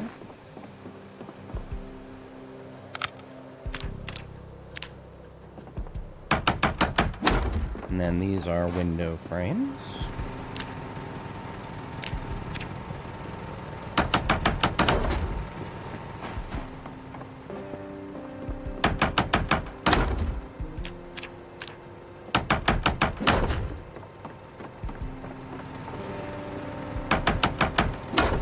So we will need probably at least a minimum of 3 bags of plaster from Electromax.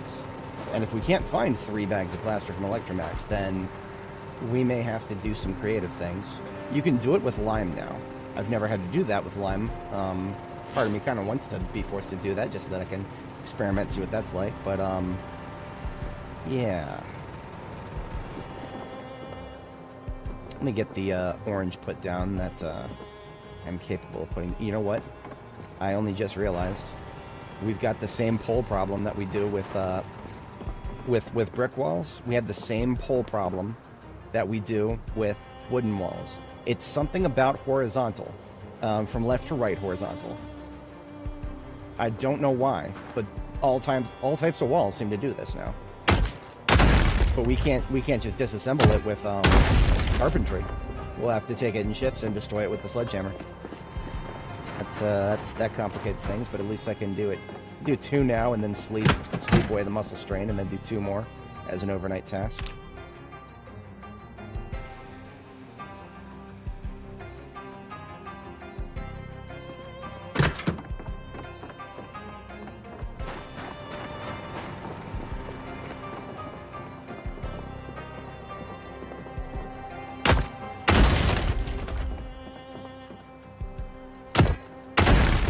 And we'll probably have to do that again when we plaster the last wall there. So I'm just going to leave the sledgehammer there again. We'll need it. Also on our bill of materials is going to be...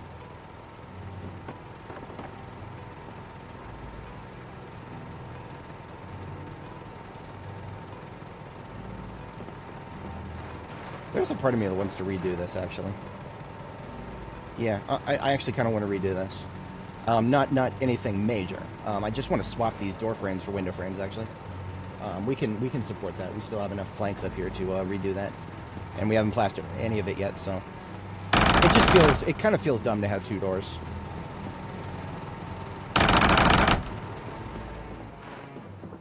I did 2 doors on my last second floor design, and I didn't really like it, actually. It felt a little weird. So that's no problem. We'll just switch those where there were door frames, there's now going to be window frames.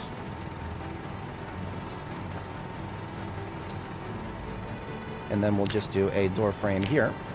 That feels better to put it right there.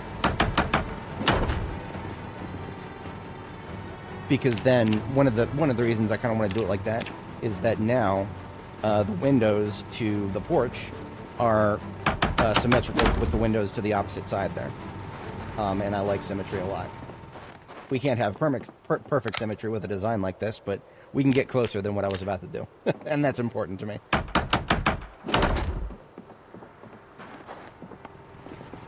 Look at that, we have exactly the correct amount of planks left. There's still logs we could have sawed, but I like it.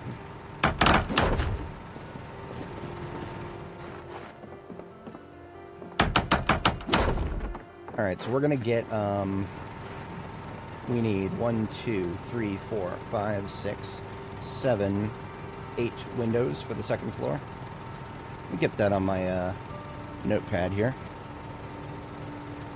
Oh, I'm glad I took note of that. Almost forgot that I did. 8 windows. 8 windows for second floor. We could even go with a separate style if we wanted to. Not that I really want to. Maybe I will. No, if I did, then I would have to change this one too. So, maybe not. Nah, that's alright. We'll just do the same style. What about this? I was actually thinking about doing a double tall wide like pole fence or something. That would be an absolute flex. It would be a flex because it would be a complete waste of it would be a complete waste of pipes, and pipes are the only material you can use, and you can't make pipes. You can't make pipes. Pipes are you get them from welding cars apart or welding furniture apart, and once they're gone, you got to go weld shit to get more. Iron pipes are non-buildable through blacksmithing. I can make a goddamn sword, but I can't make an iron pipe. Don't even get me started on that bullshit. I've bitched about it before. You know, and one of the reasons that I do double tall wide wire fences as opposed to metal pole gates. The pole gates cost more pipes, while the tall wire fence saves us a couple of pipes in favor of shit that we have plenty of, like wire and scrap metal. So, something to think about, I guess. I'll go ahead and get the hinges and knobs together. I don't know if I have enough pipes for either of those, though. Pipes I've been kind of edging myself on, seeing as I decided to build 4 friggin' fences down here. Or, not fences, but double gates. This is my welding van, so if I had more, they'd be in here. I have 1 pipe. I have 1 pipe. Boy.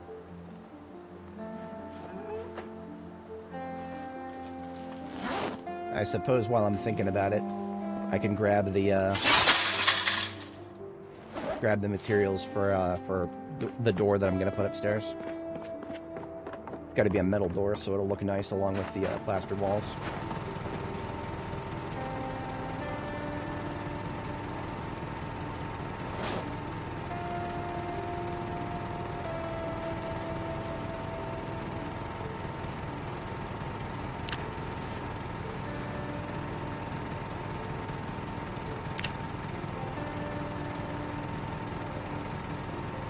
Right, I need rods. I almost forgot. Oh, I did forget. Need some rods.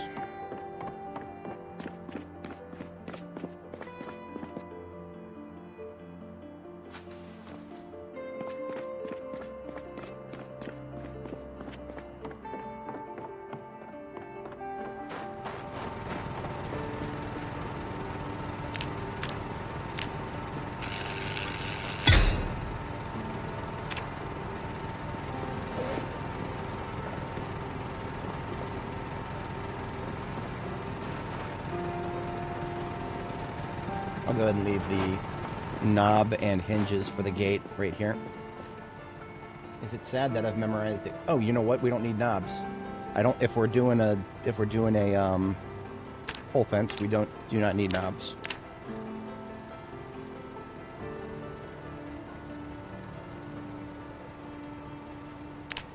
Yeah, just hinges. I keep forgetting that. It's my brain meat tells me that it's a door, it needs knobs. Even if it's a gate, because, you know, other gates need knobs. All the wooden gates need knobs. But, I guess the metal ones are special.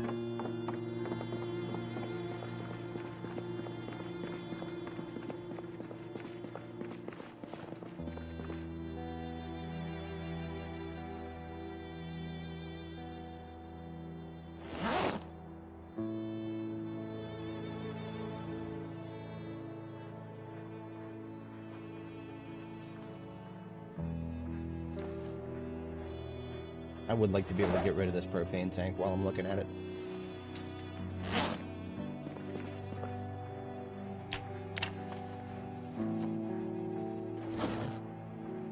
Mission success. There's another empty propane tank.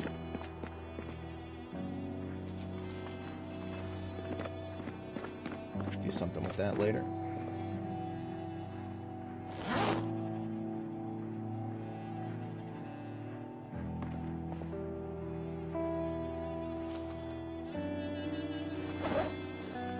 Alright, so on the agenda, after we get our second sleep here, I have to step away briefly IRL, and when I get back I have to do something non-game related, and then probably less than 5 minutes total, and then when I'm back we will go to Electromax, see if we can get our hands on some more plaster powder, and if we can't, then we'll have to find some lime. If we can do some quick lime powder instead, it'll get us to the same place, but it will... That's a way to do it without having to rely on the plaster powder by itself. Are we ready to read the next animal care book? I left it on the roof. Let me check that really quick. I can at least leave her doing something while I step away. Yeah, I left it up here as a placeholder.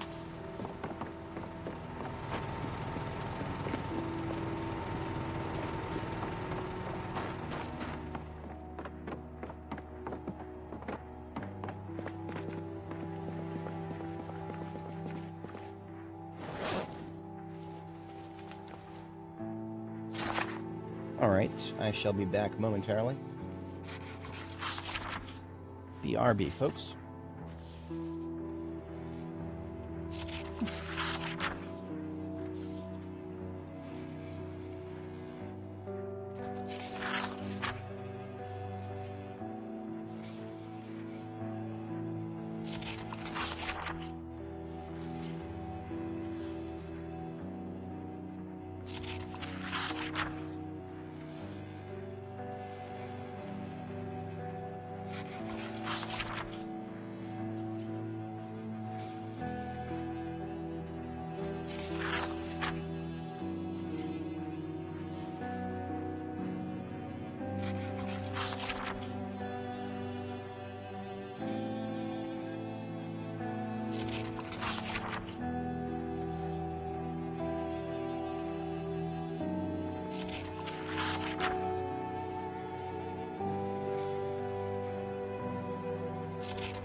Alright, I am back, but before I can continue our journey, I do have to take care of one task here.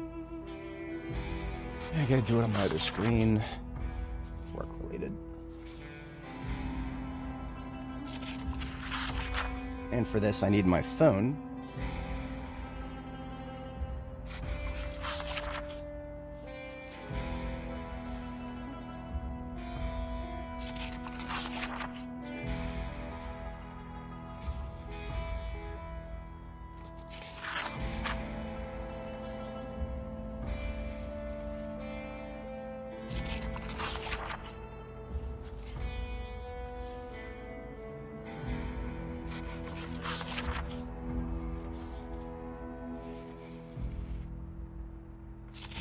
Alright, end of pay period stuff.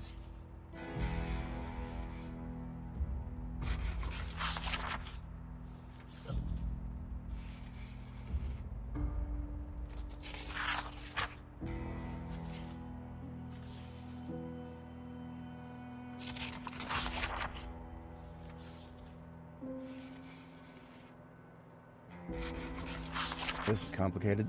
Yeah. My timesheet is all over the place because I worked a little bit during the holiday hours.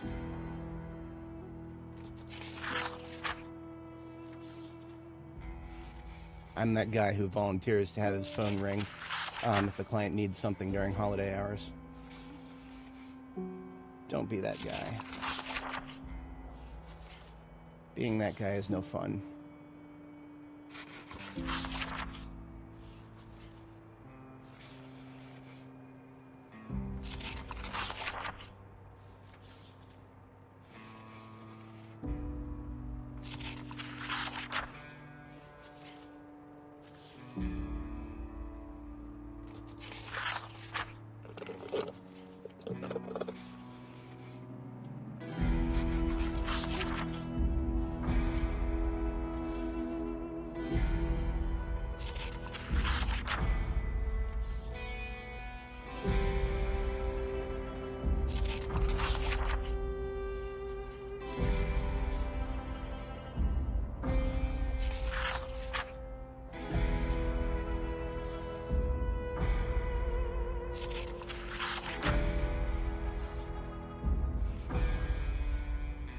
Okay, it was not the 23rd, it was the 24th, 5th, and 6th.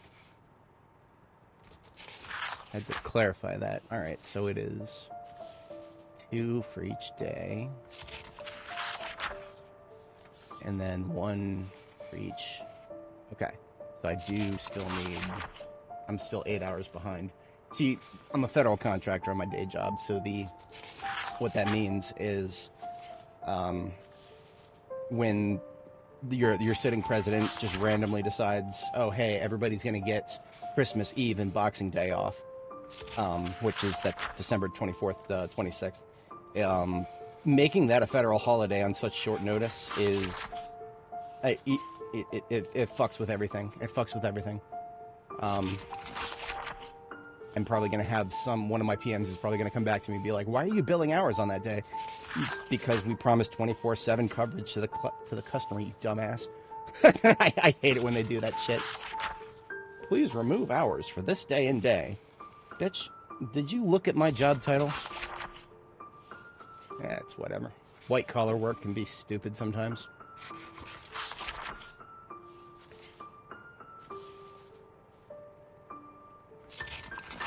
One, 2, 3, 4, 5, 6, 7, 8, 9, 10, 11, 12. So this is supposed to be, yeah, we're going to be 8 hours behind.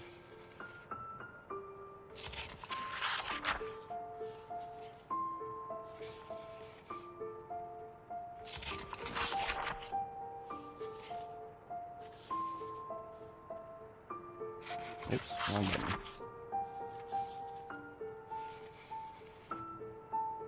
But at least that means they mostly clean of the stupid flex hours this timesheet.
Yeah, that should be correct.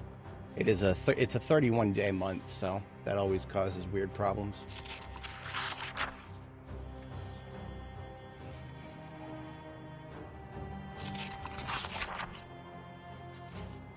Well, that's the last time sheet of this year. Can't wait to see what next year's looks like. All right, I'm back. Sorry about that, folks. The day job is still an important part of my life, even though I don't have to spend as much time on it these days as I would always. Most of my time for it is spent outside of where you guys can see, thankfully. Don't have to waste your guys' time with that shit.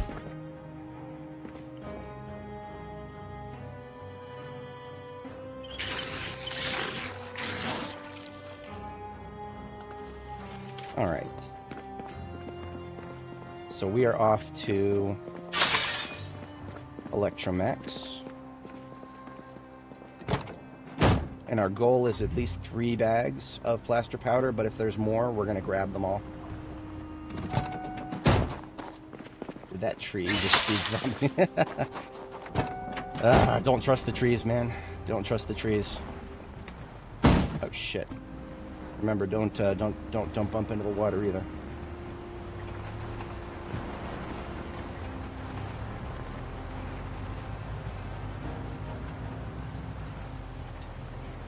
I predict we're going to have several zombies on the road out here. It's a good day today. It is a good day. We can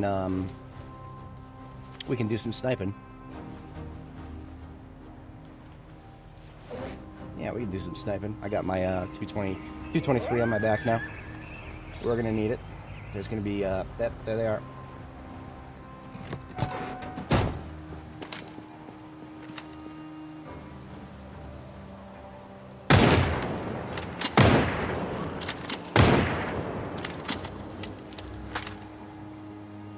Keep my head on a swivel to the left.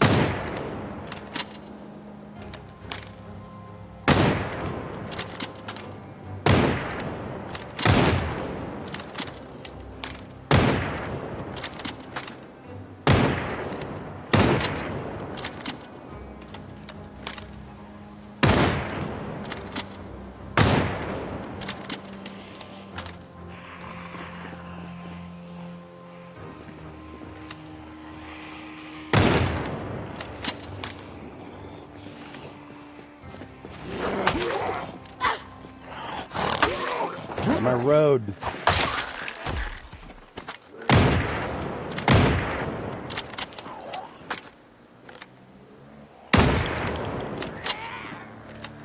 Can you say to me?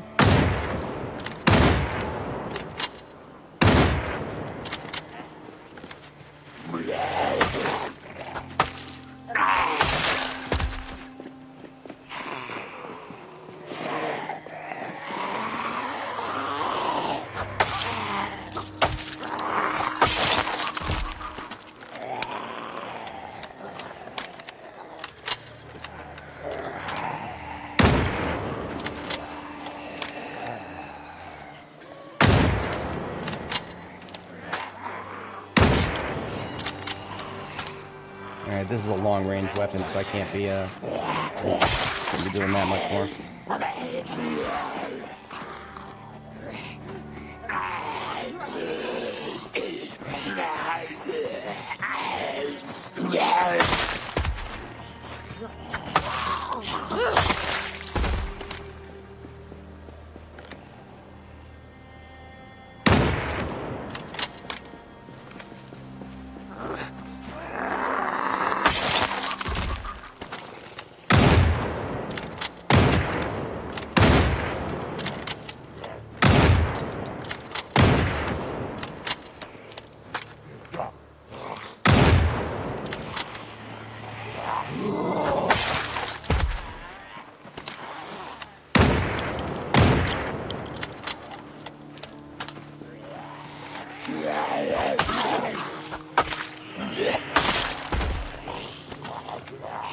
Oh, it's just Riverside. What could possibly go wrong?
It's fucking... It's Riverside. It's Riverside, and yet we're still getting swarmed like this. These are all respawns, by the way. I have wiped this place out multiple times. It never gets old, does it?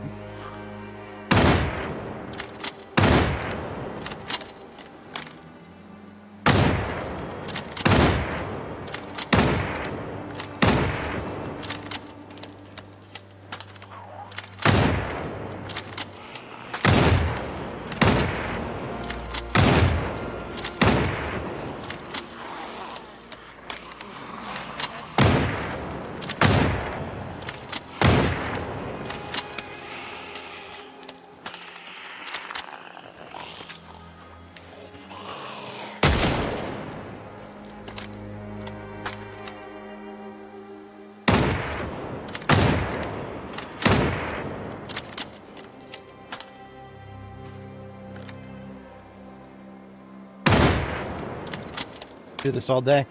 Just keep coming at me, buddies. Just keep coming at me. No? All done? How about 20 more respawns, please?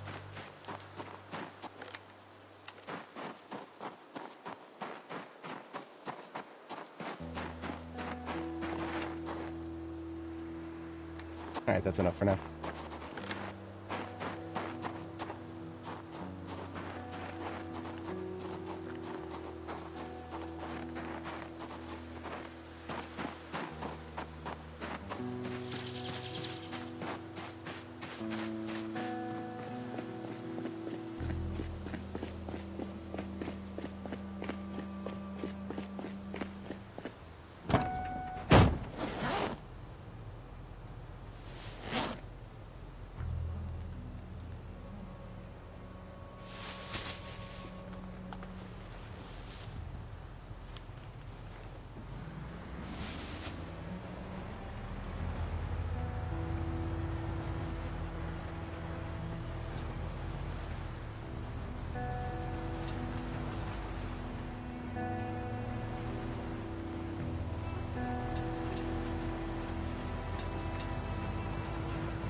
Oh, you know what? If we don't find any plaster powder left at Electromax, I feel like we will, but if we don't, I think the basement of the farmhouse actually has some. If not, I know it has paint. I'm going to want to check that if we don't come away with enough. That is the first place I'll check first. And if we don't find it in either places, well, that's when we start looking for lime.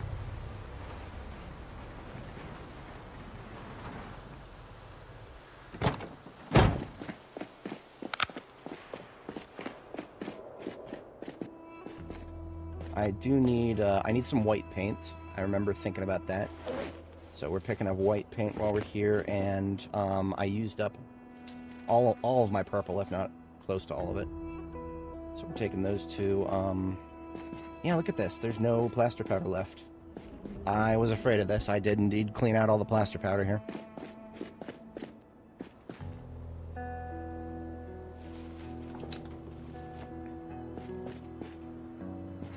Well,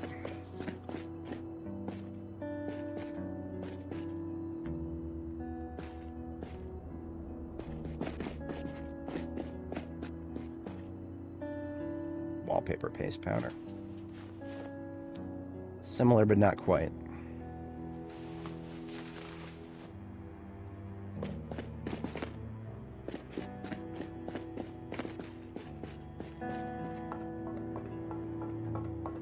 Don't think I ever looked up here, but it's only... Look at that. Look at that. There's one bag of plaster powder up in the second floor. I thought this was only going to be office loot up here. I'm very okay to be wrong about that. Now, I know for a fact the third floor is just a... this is just roof access out here.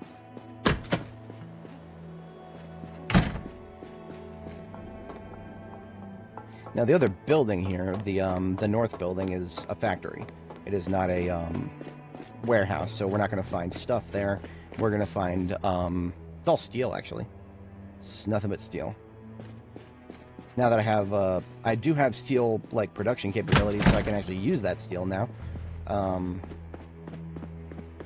Be a little hard-pressed to find perfect uses for it, though.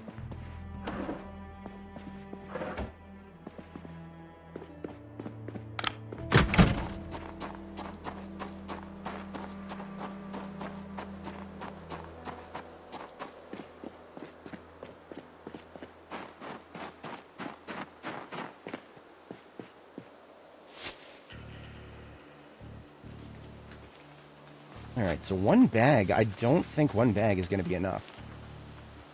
Yeah, we're going to go look. We're going to go looking. I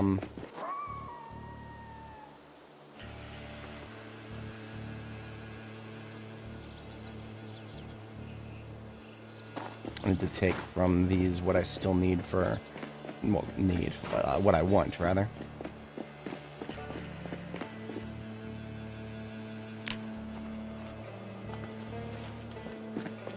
Some of this I left on the floor for tailoring. Some of it I left because it looks pretty.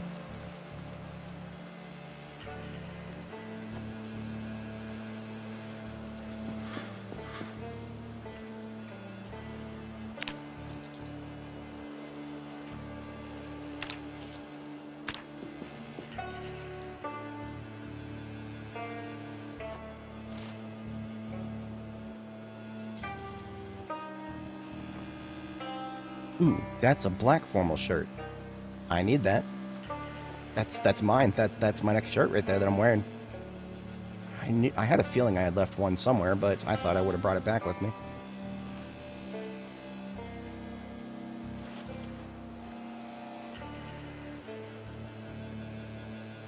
I'm pretty sure I have enough work boots, but you know what? Fine.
Alright, now we're checking the basement of the farmhouse up here.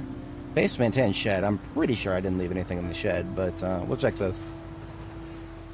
We'll check both. We'll also kill all the fucking zombies that are in the area, because there's going to be zombies. Always are in this area. That's why I always get the animals out of here. I can't just leave the animals here and expect to easily come back and get access to them when I need them. No, can't do that. Because zombies are going to be here. They always are. This is one of those places that they just grow like they're on trees.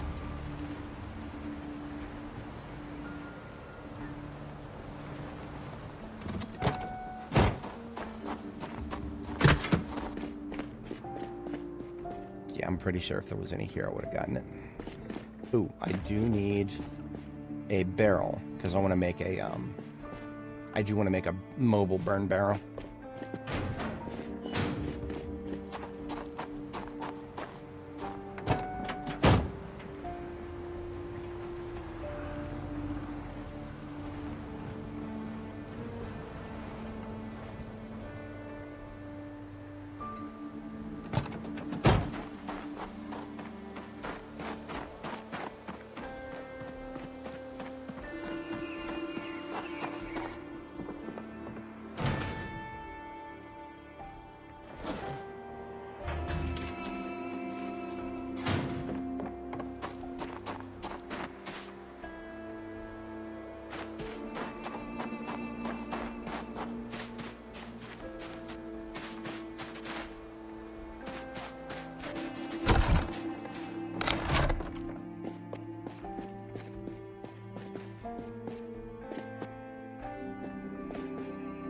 Or was I wrong about this one?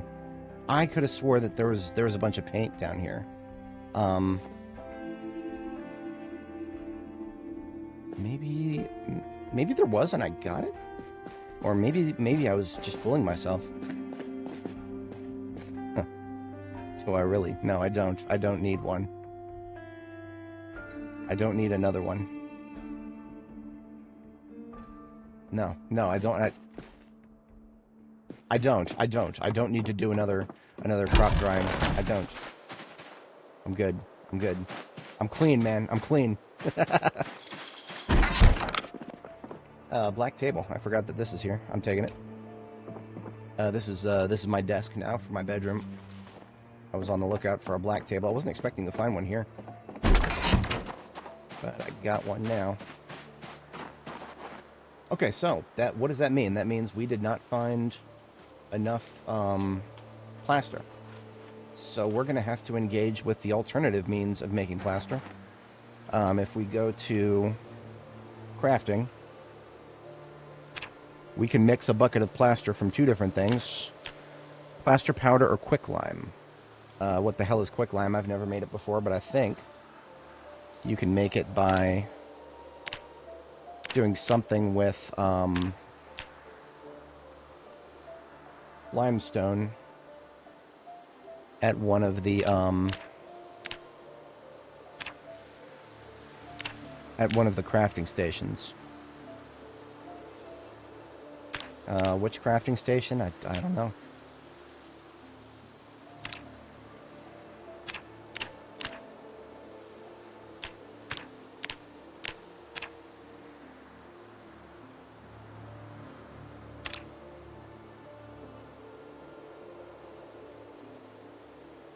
I'm going to look up this. I haven't used the wiki in a while. Video. EZ Wiki. Let's look up the word quicklime.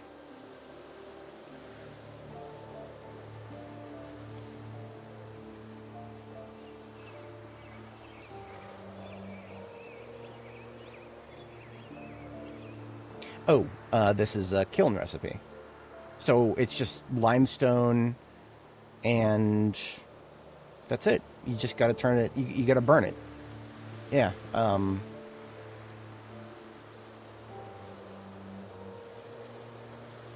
Is that log a requirement? If it is, we've got logs back at base. So we really it's just limestone. That's all it is. We just need limestone. Okay, sweet. Well, I know where to find limestone. It's just on the ground, and it's a specific color. So there's 3 different colors to look out for of stuff that's on the ground. This is the most common. This is the gray, light gray stone. So in this case, this is a large, smooth, flat stone, but any other regular stone is going to be of the same color. There's 2 other colors to look out for. There's dark gray, which is going to be flint. I'll point that out if I see it. But then there's like a beige, almost beige yellow sort of color, and that's limestone. I very rarely ever engaged with that in the past because I haven't needed to. It looks like, as far as I can tell, the only need for it is to make quicklime. I think there's a couple of other things you can do with it, but yeah. See, these are both light, regular stones here. The snow is kind of not helping the situation.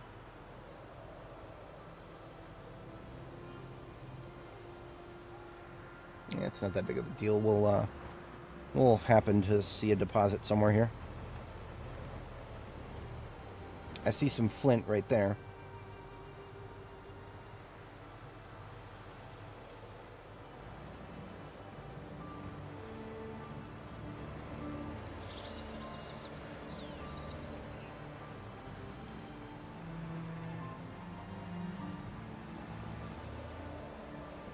I think you can also find lime from foraging. I'm not really interested in trying to do that because foraging, well, like I said, try to find something specific, and that's exactly what you won't find. At least that's been my luck.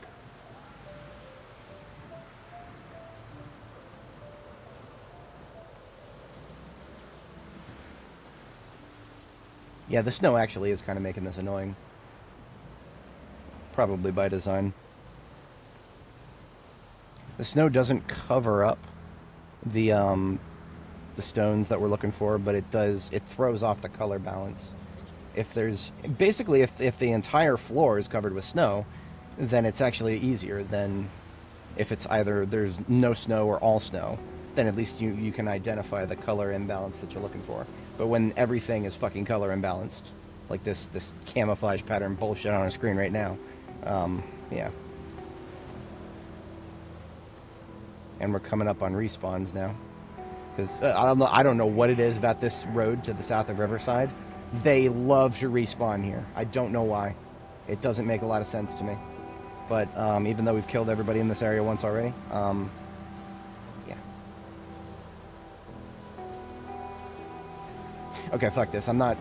There's plenty of other territory where there might be lime that we can look for. I'm not going to get out and fight for it right now, especially if there's nothing else to fight for. There's nothing on this road. I don't usually. I never take this road. This is a. It goes between this, which is the north exit to town, and then the south exit to town. I'm only ever going to use one, so we're taking both of these. These are for the collection.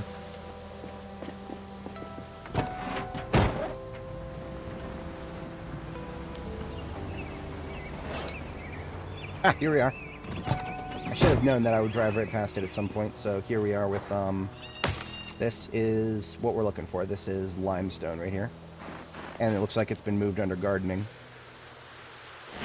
So there's one. I think we need, what is the ratio? Just literally just one. Oh no, it's 4 limestone at a time. So we need to find at least 4. And then we turn that into 4 quicklime. And then I think we just need 1 quicklime.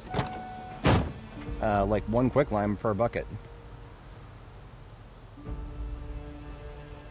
Yeah. Okay. So we find 4, and then that's going to be 4 buckets of plaster powder. And we're probably going to get more than 4 from this one right here. This is a larger one. This is one of the reasons I always carry around a club hammer. Among many other reasons, the club hammer is also a fallback weapon for me. I can't remember if we specifically needed a log, but if we do, there's one right there. I can also show you that we can use the same tool to get rid of this. So this is a flint deposit. This is the darker gray I was telling you guys about. And that gets us a mixture of flint flakes and flint nodules. Flint is mostly for knapping, but you can use a little bit of it in masonry as well. If we happen to see another lime deposit close to the road like that, I will probably get out and tap it, just because I would like to have a little bit extra. Yeah, see, there we go. That's a big one, too.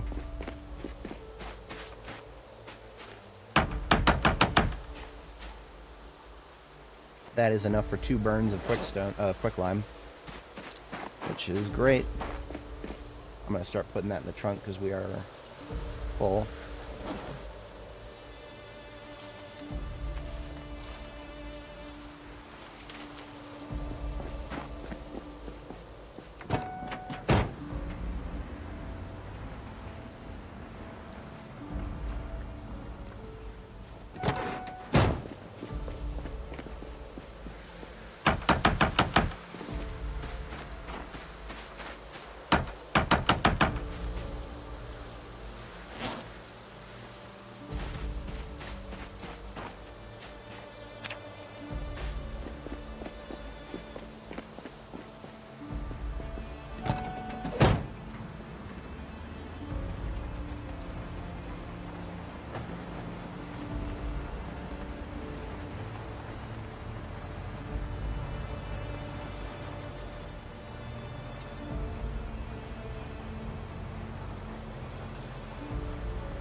Okay, that probably got us way more than we need.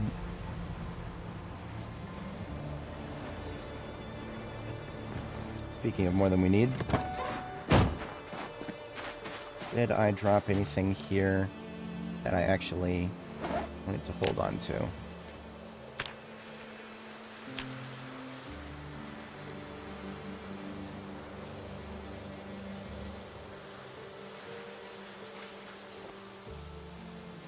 Vivid pink lawn socks. And these 2 leather coats. Everything else was meant for tailoring. So it's still there if I want to go back and grab it for if I need denim for some reason and I somehow run out of it. I know exactly where to find it. It's on the floor right next to my base. There it shall remain evermore.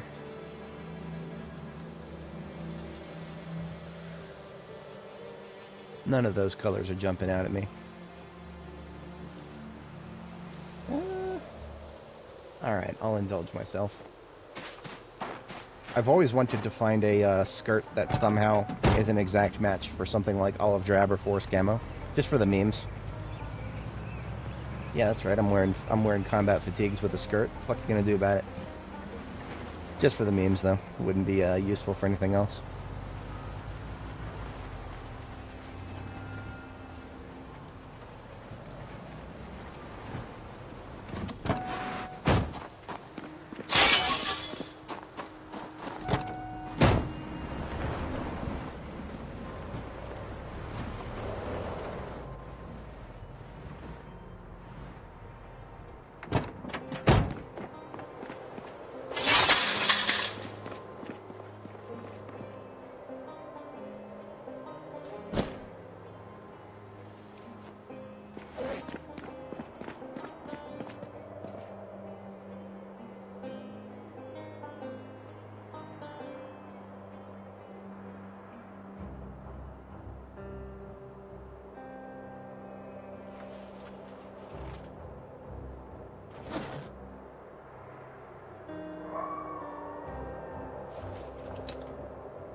This is my masonry mobile. So that, this flint stuff that I picked up as demo, that can go in there.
Alright, let's get out some of that lime now.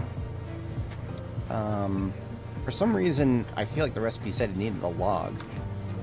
Possibly in addition to the charcoal, which didn't make sense, but just in case, we have a log.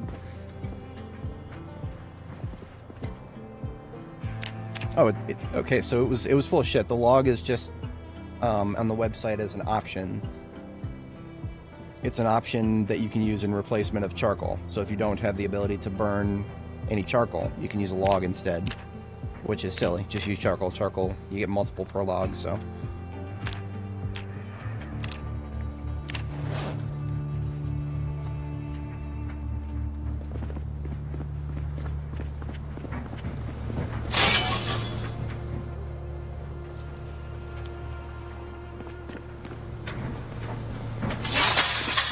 Alright, so with those 4 units of quicklime, we just need 4 buckets of water.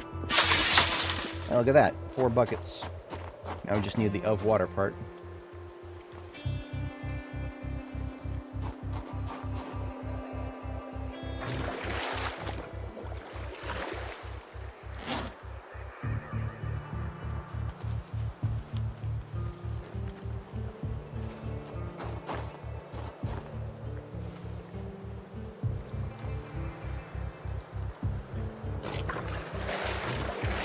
Alright, post scarcity on plaster powder.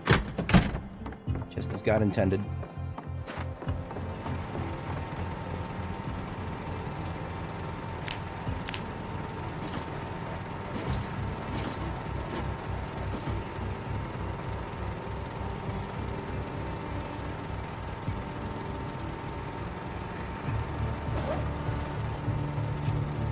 Oh, where'd I put all my tools at?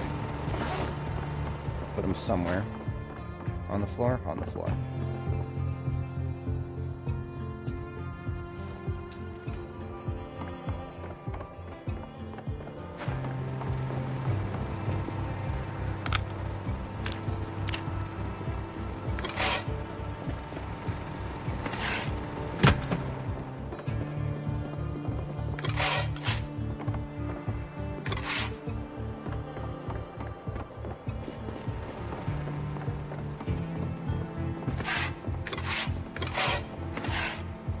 Plaster situation sorted out before bedtime.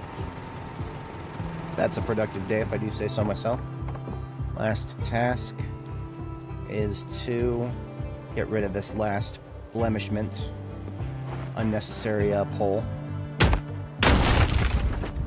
And then I can put the sledgehammer back as an overnight task. We'll get those outer walls painted.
Alright, let's fix those clothes I picked up.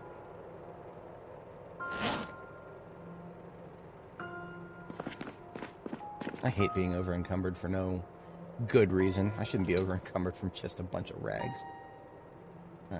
Oh well.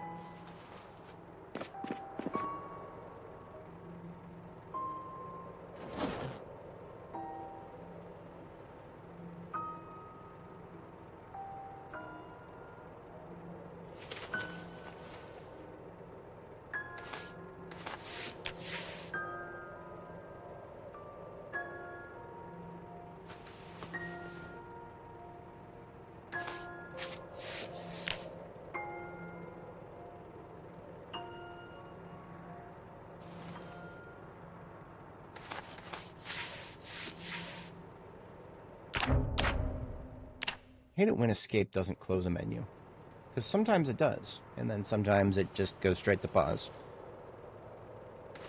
Inconsistency.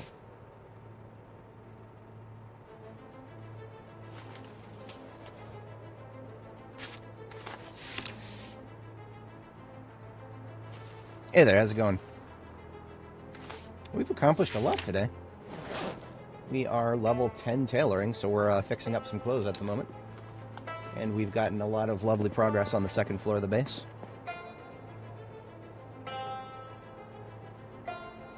I would say now that we're started on the second floor, we're probably going to continue.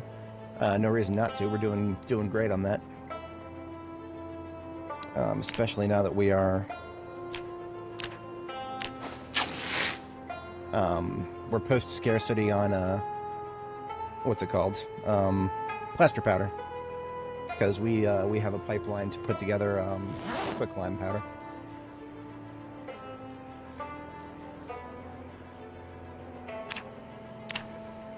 Oh, not rags. Damn it. Put those away. Actually, we're done with those.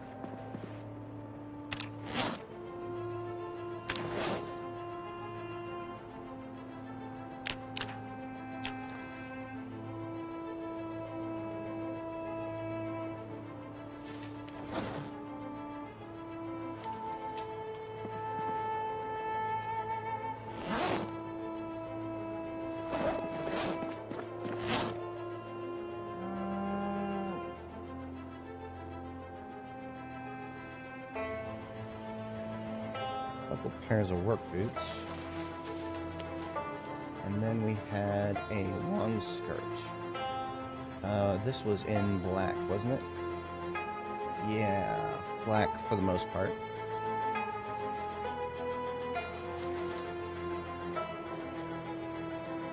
We had a couple of white clothings.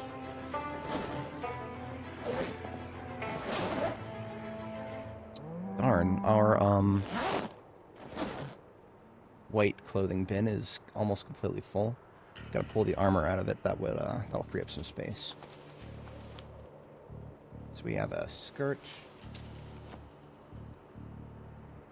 It's like a light blue. Then we have some sneakers. Perfect. This shirt was grayish. Oh, this is supposed to be my new... This is my new go-to. Because right now I'm wearing a green formal shirt, and I would like to wear one that's close enough to black. I would say that's pretty close to black right there. And then this crop top is, like, not as good as mine. Mine is closer to black than this one. But this is now a backup, in case mine gets damaged again. Second backup, as it seems. We have multiple. I'm all about those multiple redundancies here. Okay. Yeah, all the rest of this can get put away now. So we got a green formal. The other green? Long skirt.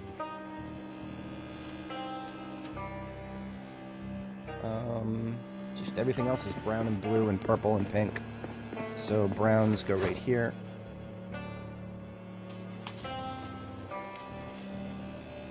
And the blues.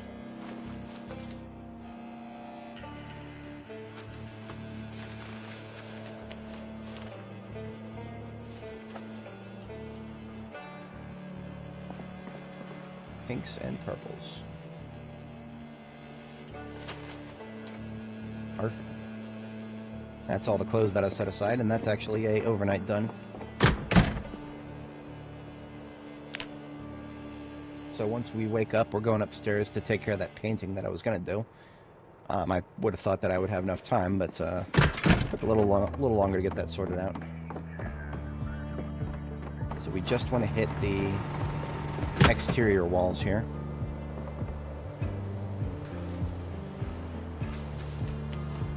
Because the interior will be a different color.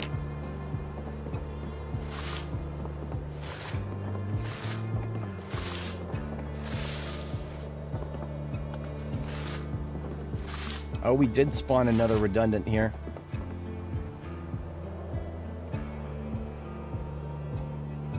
Except we can't disassemble it, so I put away the sledgehammer a little too early.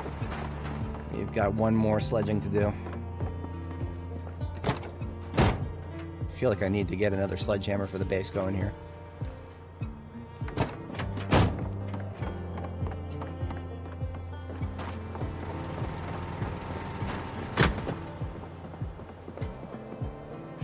Yeah, this stupid thing right here.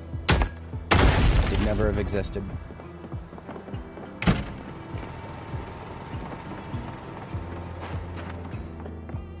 My sledgehammer's overdue for a wash-up. Zombie blood on it.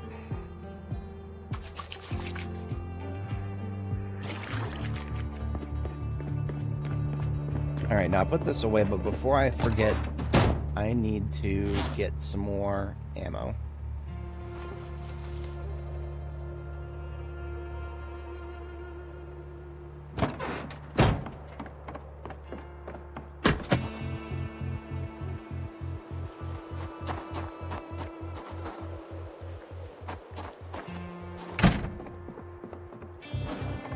Ammo for basically all the guns I'm using.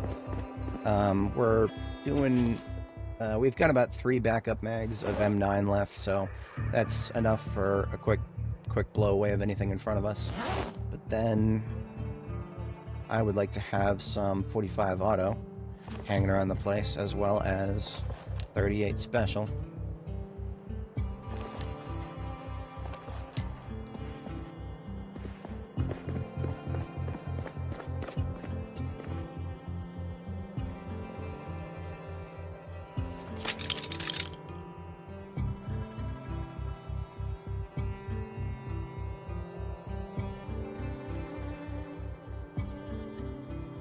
Those go in the gunzo bag.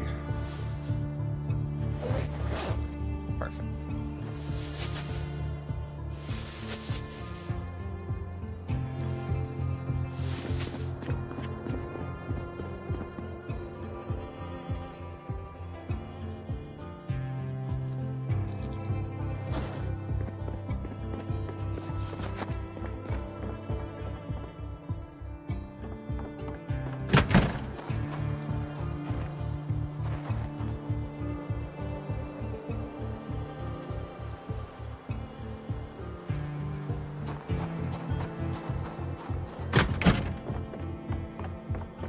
This I left on the floor. I was supposed to fix it up.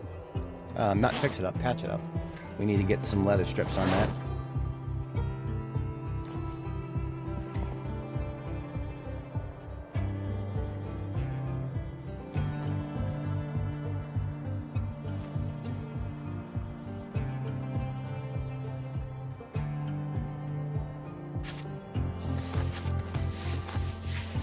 Short by 2. So this is an important thing that I never even bothered with doing leather strips until I got to level 10 tailoring. That's one of the reasons I just wanted to grind straight to level 10, as opposed to messing around with anything in between. Because it just feels wrong to have leather strips on something and not be getting the most out of those leather strips. Alright, so what we accomplished there is if I were to take off my jacket, my hoodie right now, if I took the hoodie off, you would see that my formal shirt, the one that I'm wearing, is the incorrect color. We want to match as much as humanly possible here, and therefore, now that's, again, that's a little light. It's a little light, but this is the closest to a black formal shirt that we have. So the one we've been wearing, which is a good match for military camo, all things considered. We can put it in there alongside the, alongside this military t-shirt, which has the leather strips.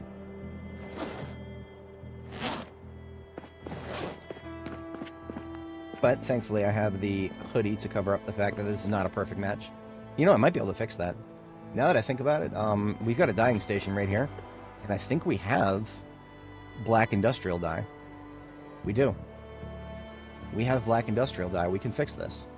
We have the technology. So, now if I'm gonna do this, I don't want to use a formal shirt that's close to the correct color.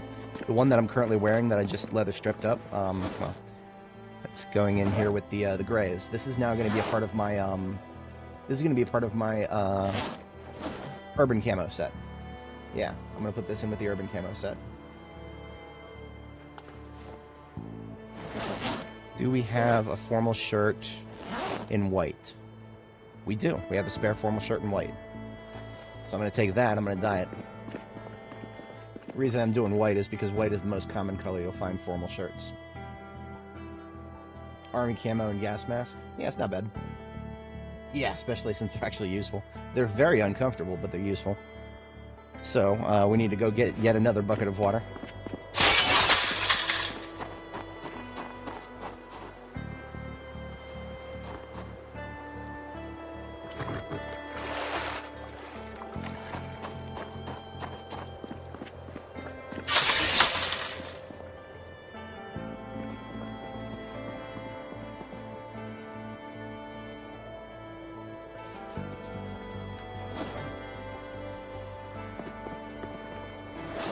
Now, if we want to dye clothing, we need to make a bucket of dye first.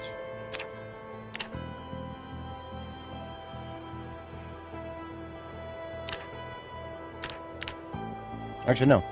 We just need a table, and that's it. So we just go over here to a workbench, and we only need 20 milliliters of this dye. It's a really small amount, so we should be able to get a black formal shirt out of this nice and easy.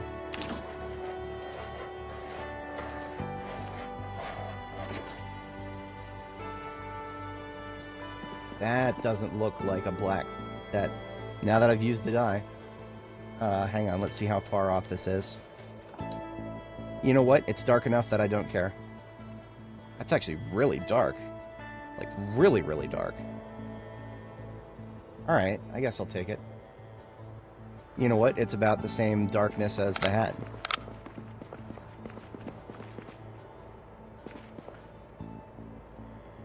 That is really dark. Like, that is so dark that I actually want to add a little bit of white to it. A very small amount of white. I think we do have white dye, industrial, do we? No, we don't have we do not have white industrial dye, so we actually can't. We have white hair dye. That does not count. You cannot mix. You cannot cross-pollinate the dyes. So interesting. We're actually on the lookout for white dye if we find it. Until then, I'm not going to be that picky. I mean, honestly, this is a pretty good match.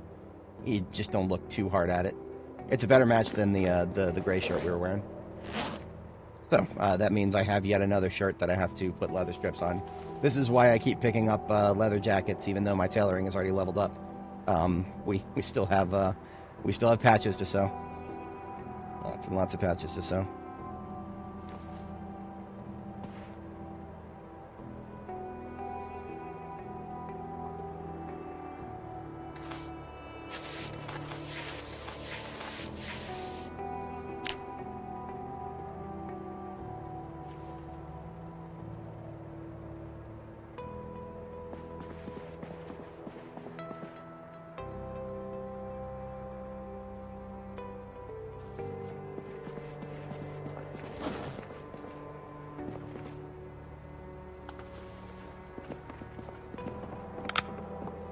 Okay.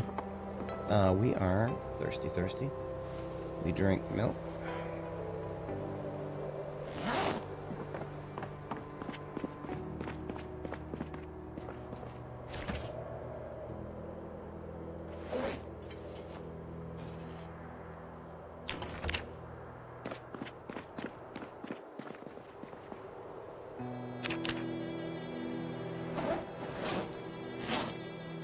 Alright, so next task is obviously the second floor. We're considering the gate situation.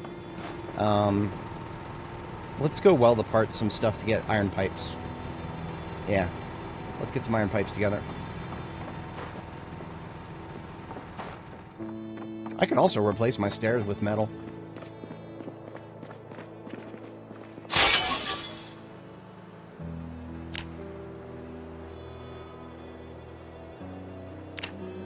That would require 4 steel rods and 6 steel sheets. So that's easy enough. Yeah, I can make those myself.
Okay, so I forgot about this.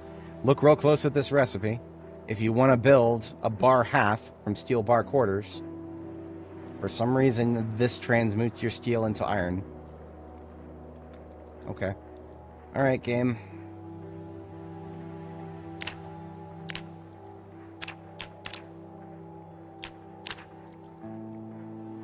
I can still do that. I just got to make 2 more quarters, and that'll do a steel bar. If I do it all at once. So I just want to forge 2 more bar quarters from chunks.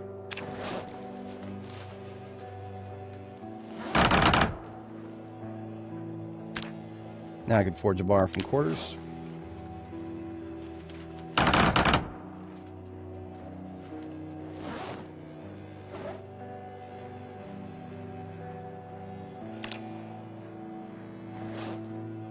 Forge a bar half from chunks. Now I can forge another bar from halves.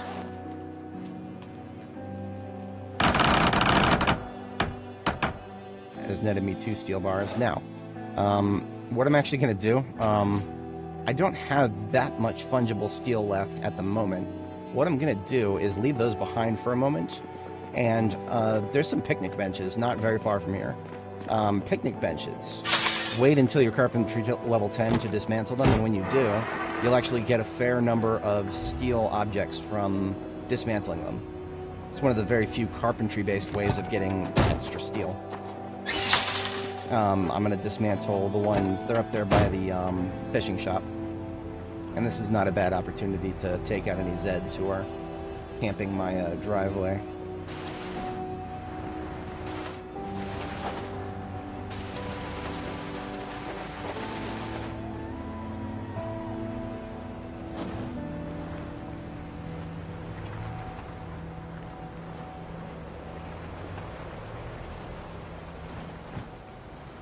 Curiously, these park benches do not give steel, as far as I know.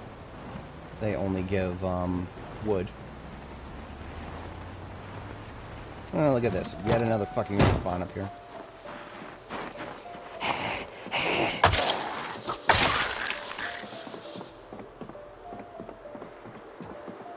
Pick up a couple of these. I never picked them up before because they, until you get carpentry level 10, they give you a chance to break. Stupid as that is. I'm not risking a rain barrel on low skill.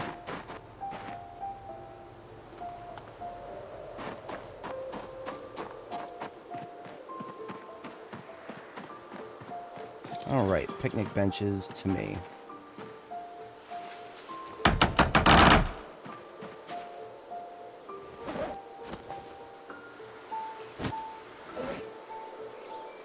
Yeah, so we got 2 rods and 3 bars from that. That's a lot of steel for a single object. Like, literally more steel than we would get from any other carpentry related, even any welding related object. It's the Zomboid soundtrack. Don't know what to say. If you like the Zomboid game, the soundtrack is right there. A great soundtrack. I've listened to it for 2,500 hours, and I would listen to it again for another 2,500 hours. Really good for monotonous tasks. Keeps you going. So in total, we've got enough. That's enough steel rod for the stairs right there. For one flight of stairs. But when I do a second flight of stairs, then we'll want to transmute some of that.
So 6 steel sheets, and then a couple more torch.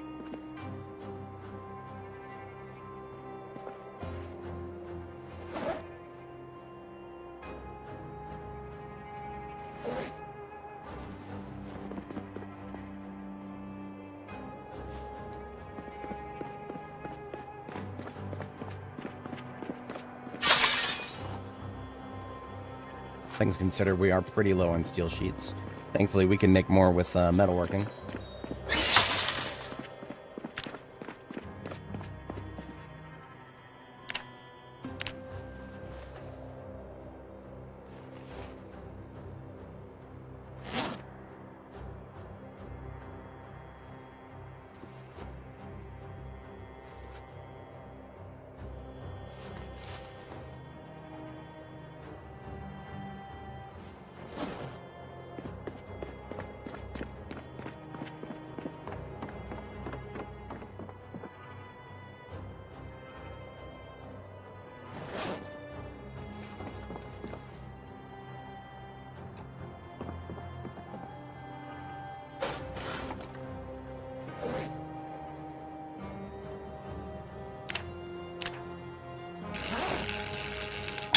Do I have to do metal stairs instead of wood? No.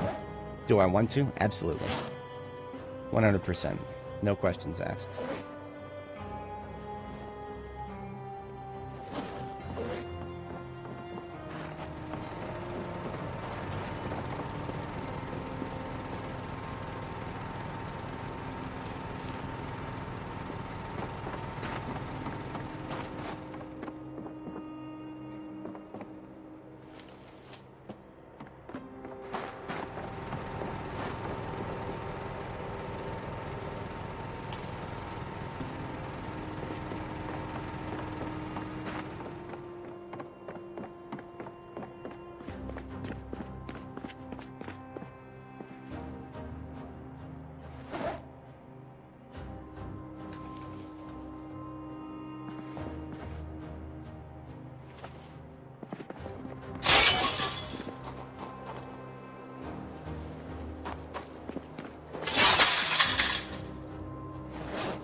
Alright, so I should start thinking about my room distribution for upstairs here.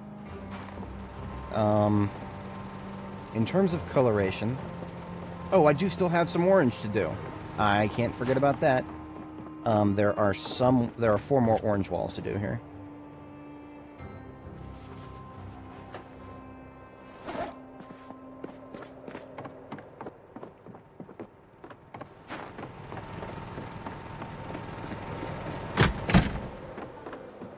Easy to forget about this outer wall here.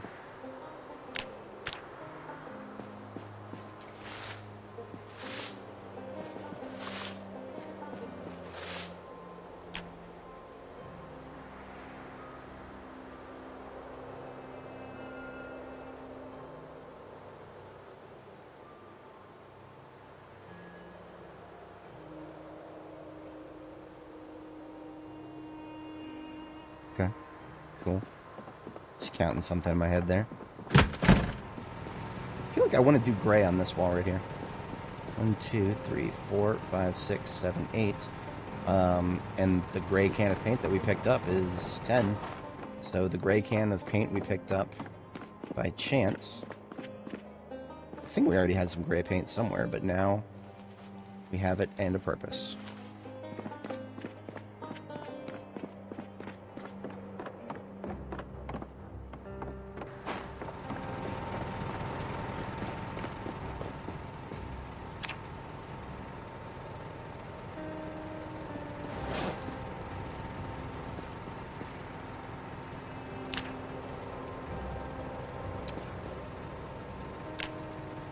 There we go. Yeah, we're going to do gray to match the steel floors there.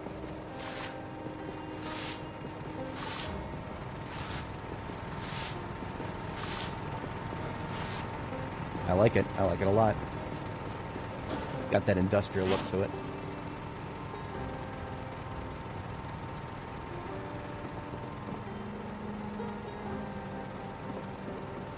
Free land. This is about as free as it gets right here, isn't it?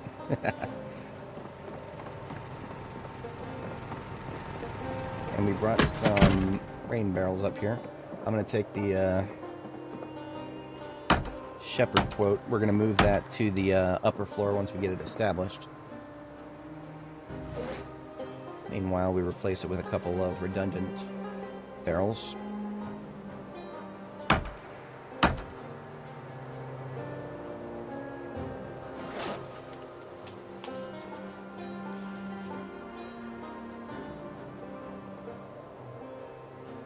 Wait a minute, those are extra redundant. As in, they're literally, they wouldn't connect to anything right there. There we go. At least there, they will connect to the, laundry.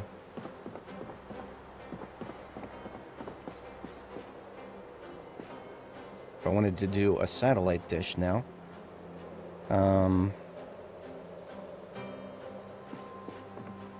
I've got to think real careful about where I want to put it, because it's one of those wall decorations that might get stuck. See the way it kind of like is low? The way it's low on the wall? It feels wrong when it's low on the wall like that. It really does. Can't put them on gates, can I? I feel obligated to check.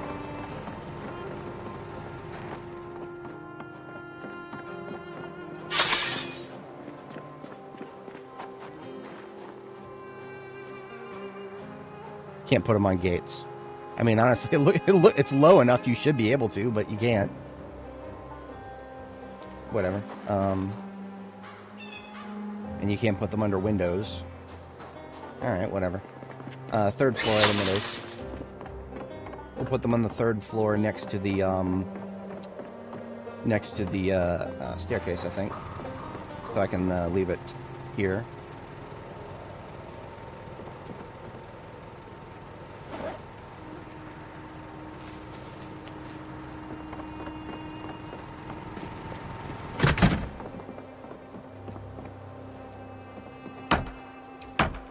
They gotta move these signs because they're not very easily seen now that we have a second floor blocking them. So we've got to get them up on the third floor.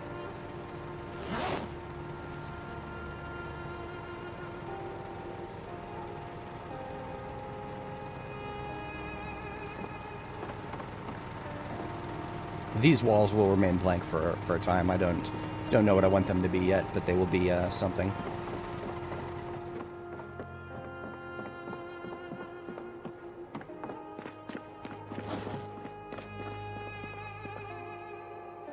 Go and get the dark table put in my bedroom.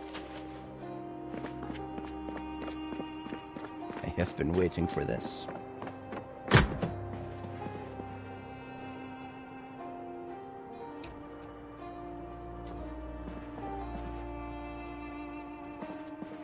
Oh, we can't rotate the computer now. Oh, okay, okay. I forgot. Computers are one of those finicky things. You can only put them in one direction on certain surfaces, so that, but then if I wanted to put the TV, I can rotate the TV however I want. Interesting. Very interesting.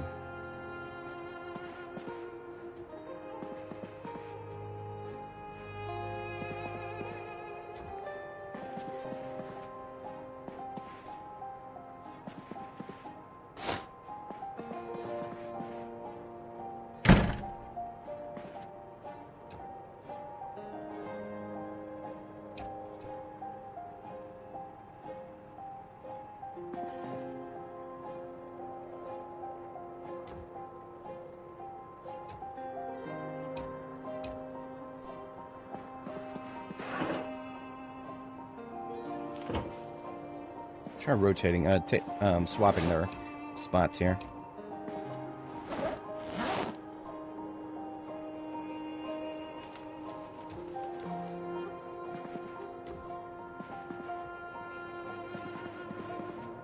Yeah, I could do with that.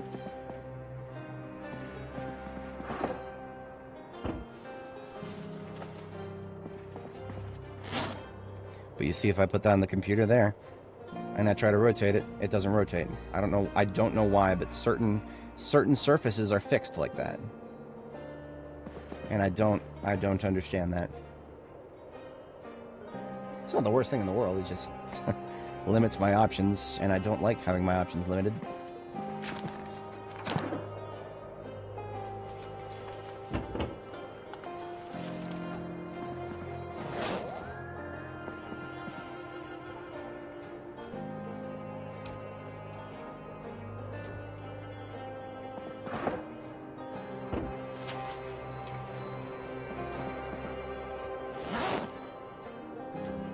Thankfully, I can rotate it however I want on that the table there, the one tile table.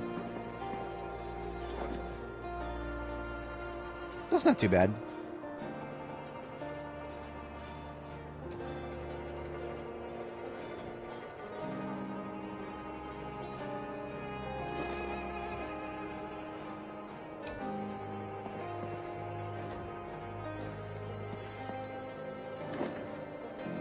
Yeah, see the window is in my way there. That's just the isometric angle of the game. Nothing we can do about that.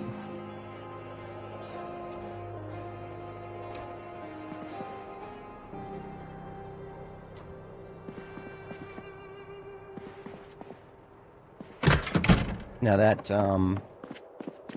that also, unfortunately, the limited rotation capability would also apply if I wanted to put a ham radio in there. See, I could try, but I'm pretty sure that this ham radio is only going to be allowed to be placed facing away from me.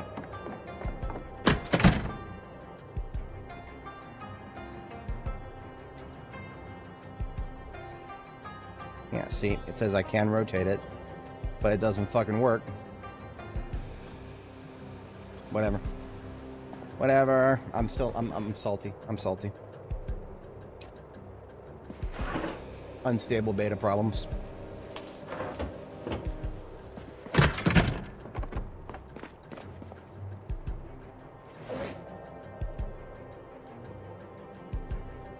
Alright, a couple of different tasks.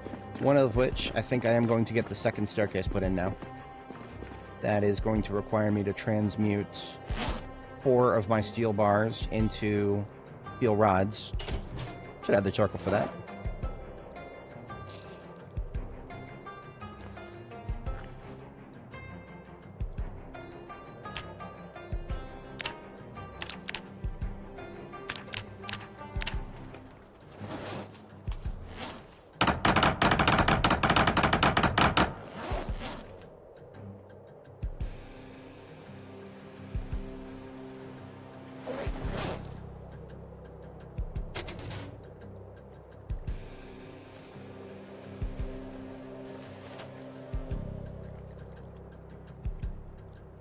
I'm going to go ahead and make some more small steel sheets here.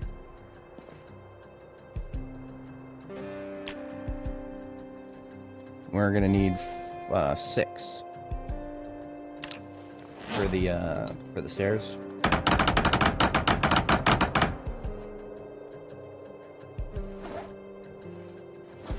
And I already got some welding rods, so we just need a torch.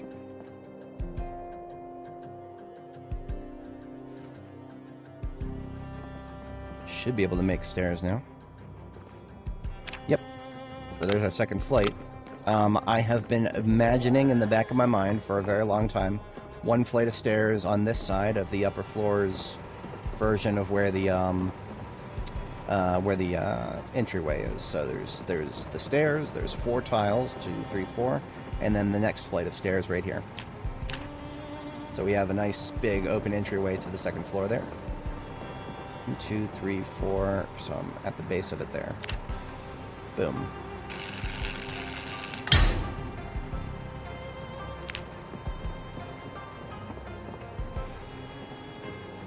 And that gives us a free metal tile on the roof there. Interesting.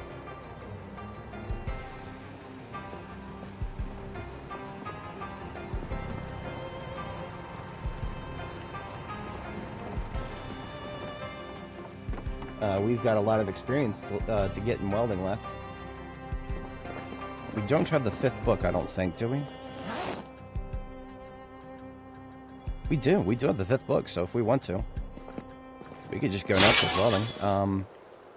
That said, I don't want to be blowing my steel sheets. I want to be making more small steel sheets.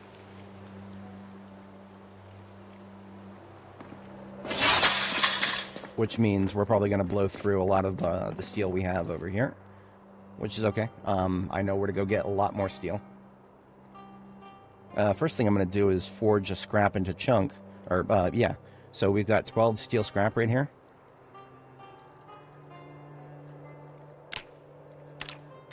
We're going to do all 12 of those into chunks. And that is going to take us dry on charcoal.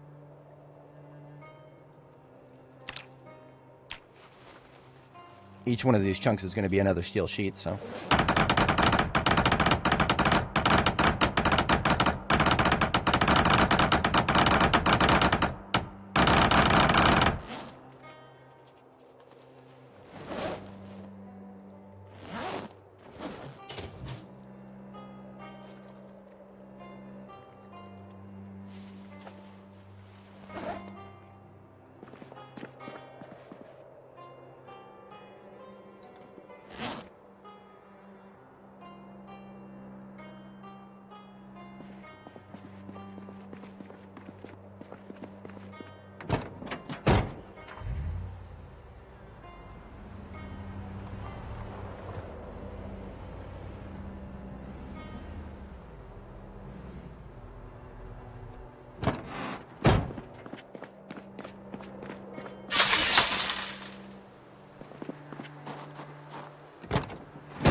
And this is why I never saw all of my logs at once. Because in this case, I'm glad that I have a bunch of logs laying around that I can use for making charcoal.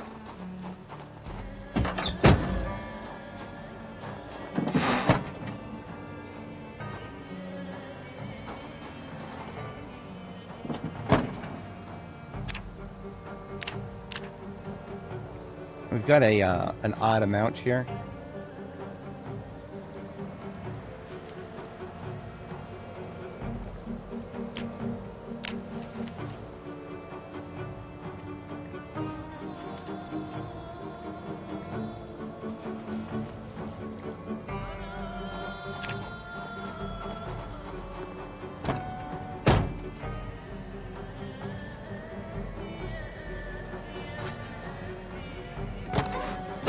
Because of that, I'm going to want to go pick up one log off the floor out there so that I have an even amount over here.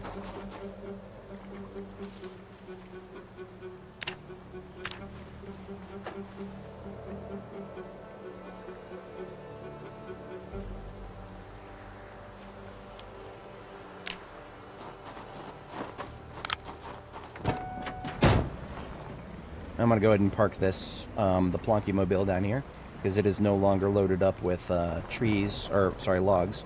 So it is slated to be filled up with logs at some point in the not too distant future.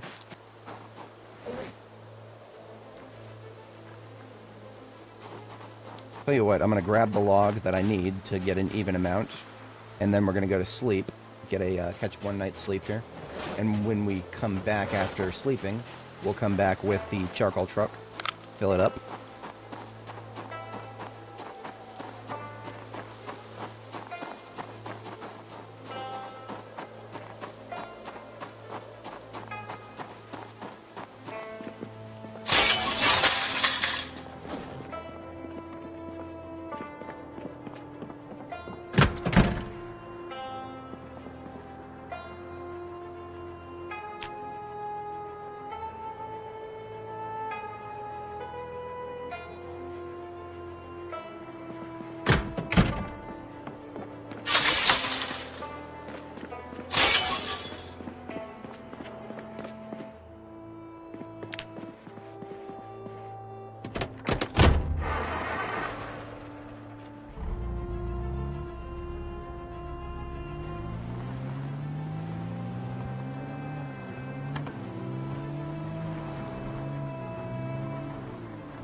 think this thing still needs a bit of battery, bit of a kick to the battery, so I'm just going to leave it running while I burn the charcoal here.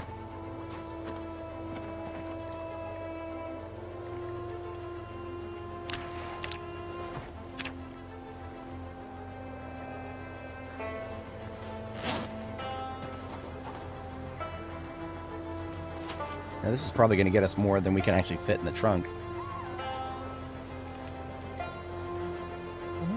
Yeah, so we got about 21 extra. So what I do is I put that in my backpack, and then when I go do metalworking, it'll actually, because it's in my backpack, it'll use that before it uses the charcoal in the trunk. So we can actually, we don't have to actually put it all in. Seeing as we're doing a massed operation here.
Now, if I want to take this steel that I have melted into the crucibles on the floor here, we still have a lot of steel in these crucibles, but if I want to use any of that steel, I've got to cast it into something first.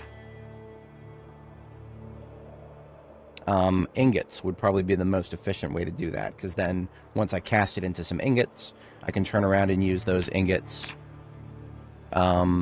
in the forge to chop it into chunks, chop it up into chunks, and then I can use the chunks to make more steel sheets, or small steel sheets rather. So I'm predicting at least 3 ingot molds are going to be required. I don't think we've done an ingot yet. So we've got a wooden bar cast mold, and we've got a wooden blacksmith anvil mold. We have not done a ingot mold yet, so there should be some planks and nails on the roof. We got to make the wooden mold first. We need a crafting surface too, so I think it's going to be 2. Where's our crafting surface? Wooden ingot cast mold, there it is. And it's only 1 each. So, since I also have, I'm up here, might as well make a, what do I need a crucible mold for? Huh. That's something I've never engaged with. I'll make one, just for the hell of it. All of the appliances at Mad Dan's. Interesting. Good to know.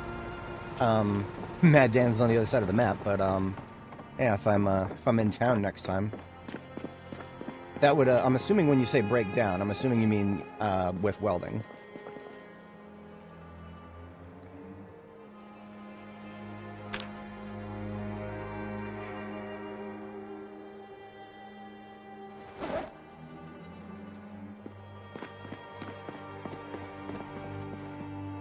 So now what I do, because this is a ceramic operation, stand in this spot right here, where I can access my pottery storage, which is underneath the PC crate here, and I can access the hand-operated press from there. So I can press, I'm going to do 3 ingot molds, which is just, all it requires is 1 clay, and then the mold that we just made. 2 and 3. And then I can just turn around straight to the kiln. I don't even need to go anywhere because I have the charcoal on my person right now. So I now have 3 ceramic ingot molds, and it's going to break, obviously, because of course it is. But that's okay. We can cast a few steel ingots with that.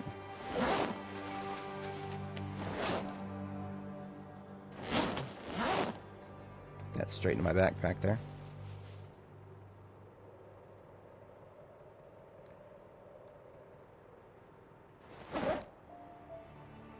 Oh, now that actually used up so much steel that we can't do another one. Okay. I didn't realize that I needed the contents of multiple crucibles there. That should have given us an empty crucible. Oh, what the hell? Oh, that's right. Recipes are only using up 1 unit. Okay, okay. So we no longer have enough left over in the other one, but in this one, we have enough left for several. Okay, so I was wrong. Yeah, we can make 1 more steel ingot, and then 1 more after that. And we're overdue for bedtime, but I would like to finish what I started here.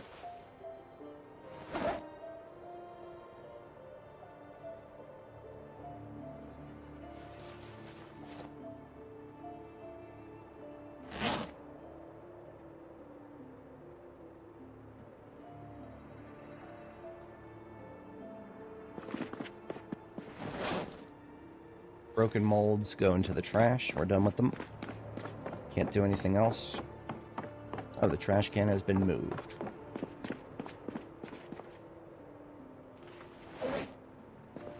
Alright, stuck in bedtime.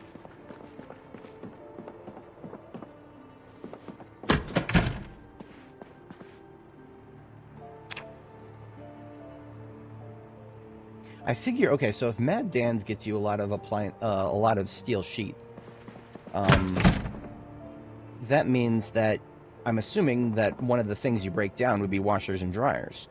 So that tells me that laundromats, assuming you've already got all the washers and dryers that you need, laundromats are probably valuable resources for steel sheets. I might actually, if these ingots don't get me enough for the whole roof, I might go do that. That might be a valuable thing to do. So we've got 3 ingots on our person.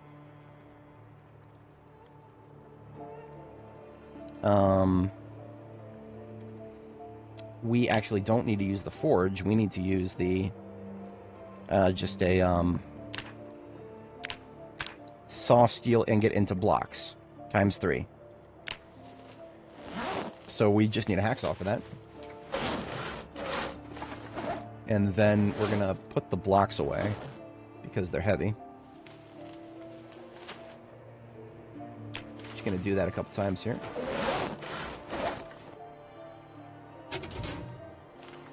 Oh, you know what? So what I was thinking about doing is sawing the... So we've sawed all 3 of the ingots we just made. We sawed them into 3 blocks each. So we now have a total of 9 steel blocks added to the one we already had, which is 10 steel blocks. What I was going to do is saw those steel blocks down even further and then saw them into chunks and then turn the chunks into steel sheets like I've been doing. But we can do it more efficiently for charcoal if we just turn these steel blocks directly into steel sheets and then use welding to split the sheets apart. Because if we use welding, we'll get a little bit of a welding experience. So we're going to make 10 steel sheets with blacksmithing now.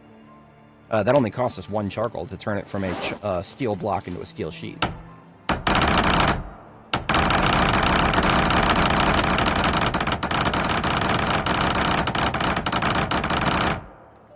Ten steel sheets, and that's 40 small steel sheets right there.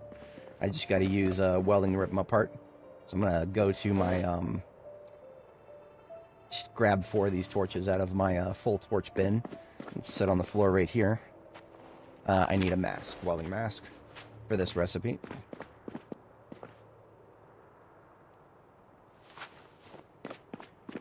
Now sit on the floor and cut 4 small metal sheets times 10. And that just all gets me welding experience. It's great. I love it.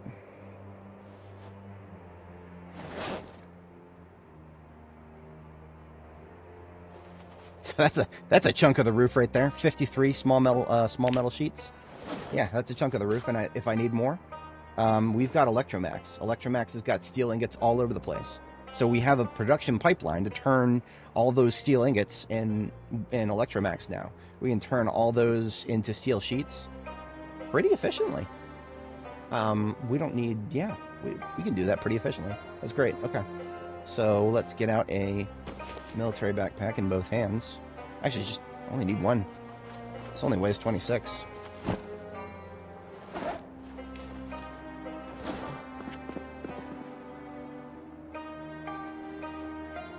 Grab all of our rods. That ought to be enough.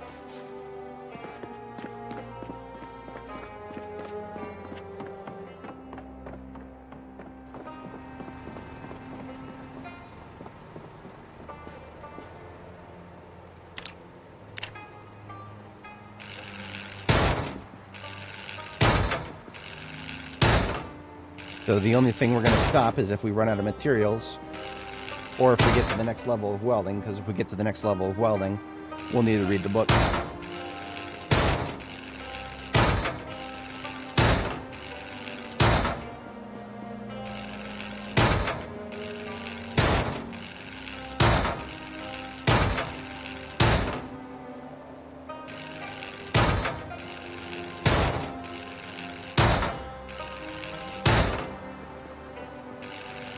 One of the reasons I want to do this before we think about welding apart things to get materials for building the gate is if we get a level of welding from doing this, if we level up welding to level, what would we be? We would be level 8.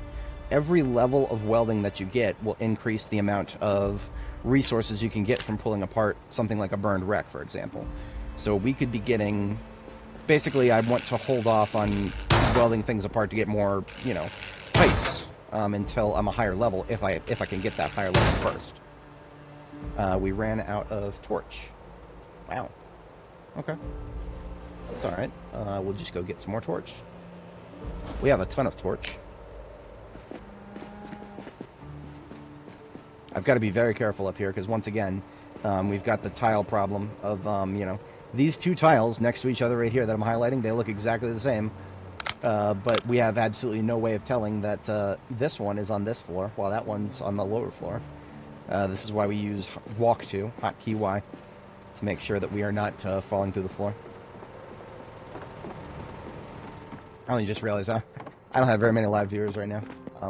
Anybody who's watching the replay probably knows that by now. I've explained it a few times. That's alright.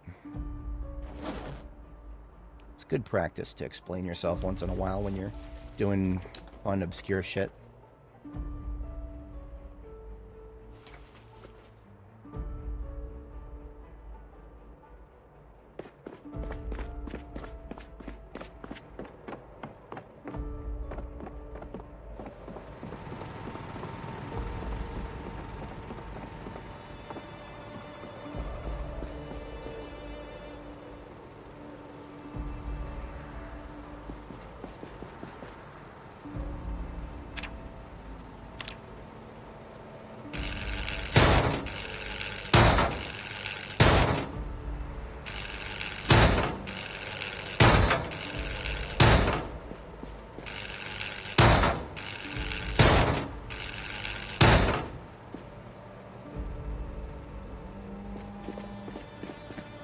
No, I'm not necessarily committed to doing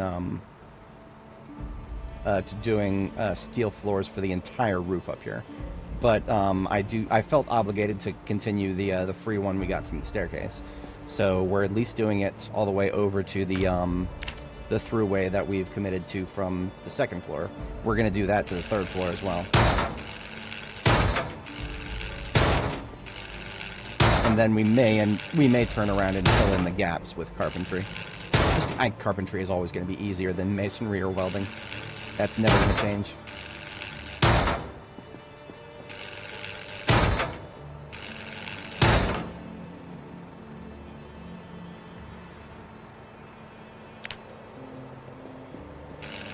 I kind of wish there was like in the building menu, there was like a little parentheses that showed you how many of them you can make.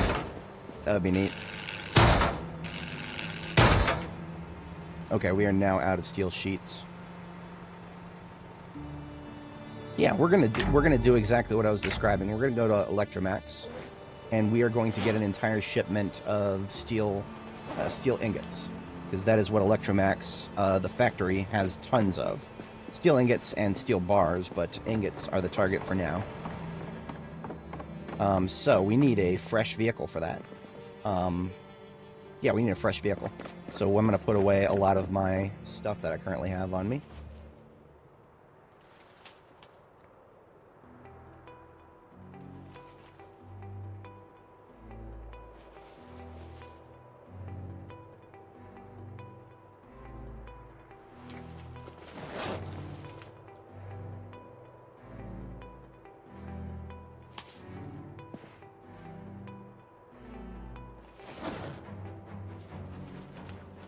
Alright, and Mason's trowel that I've been using is... I pulled it straight out of a zombie and I never washed it. I probably should. I have more respect for my girl than that. I just forget sometimes. See, in real life, a woman would never let you get... She'd never deal with that shit without letting you know. That's the problem of having a silent protagonist right here. There are absolutely things that she would... she would let me know if it was, stupid, like that is. In my life, I have noticed that women are either the kind to always suffer in silence or never suffer in silence. I have not noticed very many gray areas.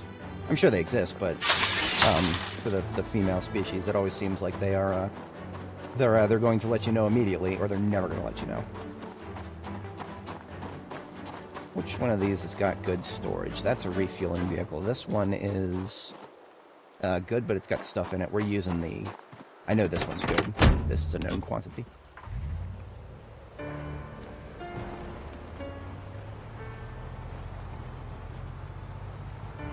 Now, steel ingots weigh 6 encumbrance. Ooh, I almost missed that turn. Because of that, we want to tool our storage in multiples of 6 here, including my main backpack. So I actually want to take as much as I can out of my main backpack and put it maybe on the driver's seat here and the glove. Yeah, okay.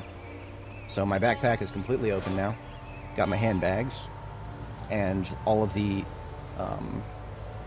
12 will fit in the, so that's 2 ingots will fit in the glove, and we could fit 4 ingots on the seat.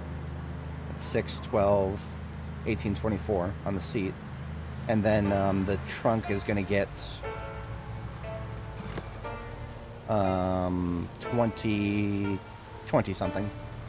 So we may be able to get all of them in this one shipment here.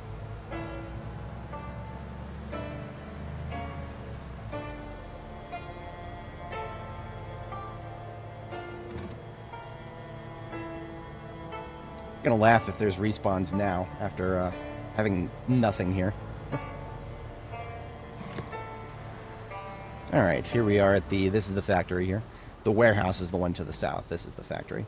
The factory is full of these boxes, just like the warehouse is, but the contents of these boxes are a mixture of saw blades, which I do not currently need, steel bars, which I'll need in the future, but for now can go on the floor, and the crates will go elsewhere.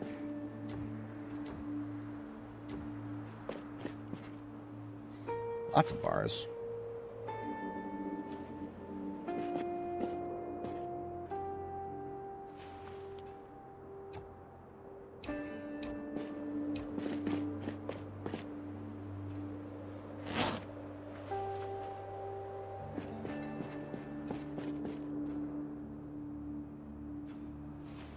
Huh. That's a lot more bars than ingots. There's some ingots. Hell yeah. We might not have as many ingots. I'm used to seeing... Okay, there's more. I was panicking needlessly. Okay, we're good. I am still used to seeing a little more than that, but... It's all... I'm pretty sure nothing has changed. It's just slightly lower luck than I'm used to having. I swear, Nora here has had some interesting luck. I mean, 3 Corvettes in our starting town. That's some of the best luck I've ever had on a character for that particular arena. But then there's other parts that she has not been very lucky in.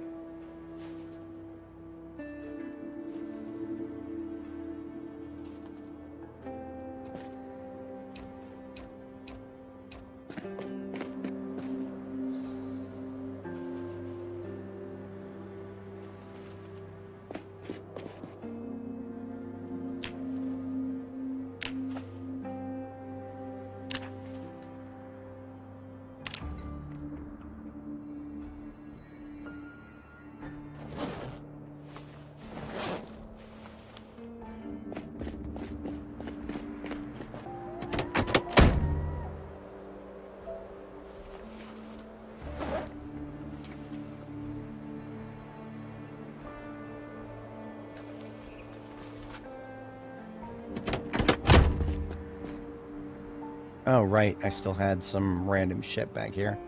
That's alright, I guess. Care about grass cuttings in here.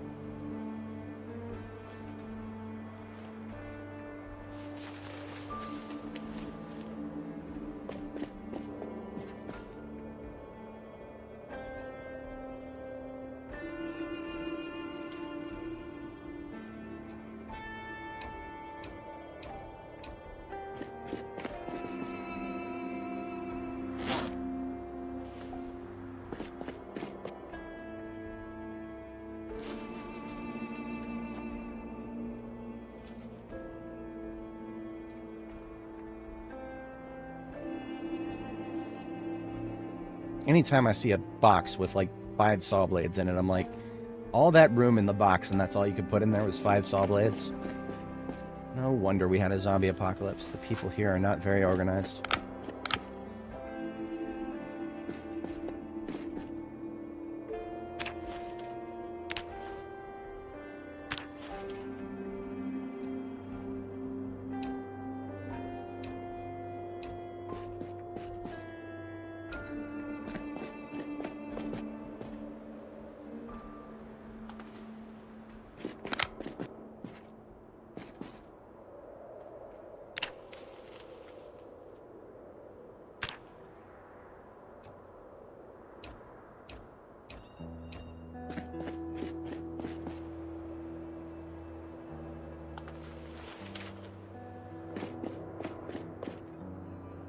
I think it's hell yeah.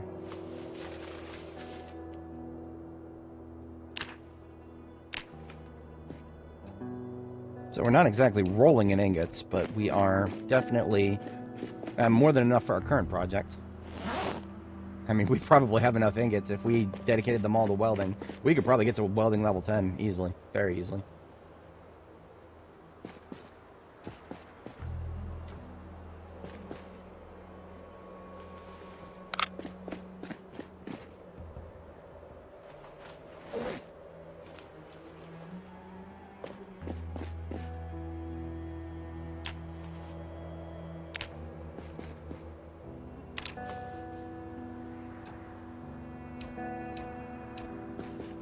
Alright, so there's plenty of bars on the floor, but we're going to come back for those at a later date when we're focused on those. Right now we are focused on ingots, and there's another area where with tons of crates full of this stuff.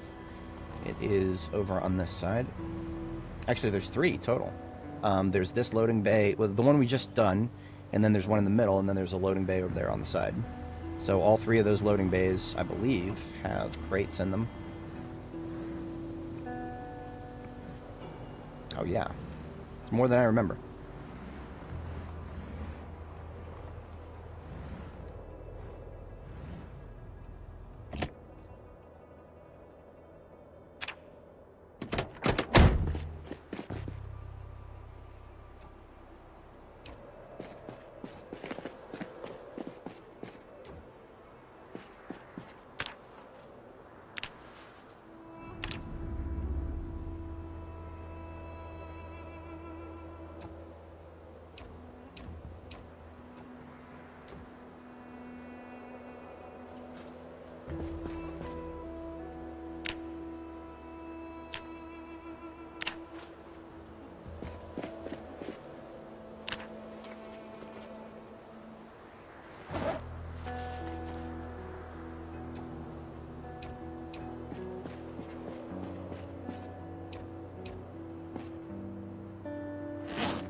Only fewer ingots on this side.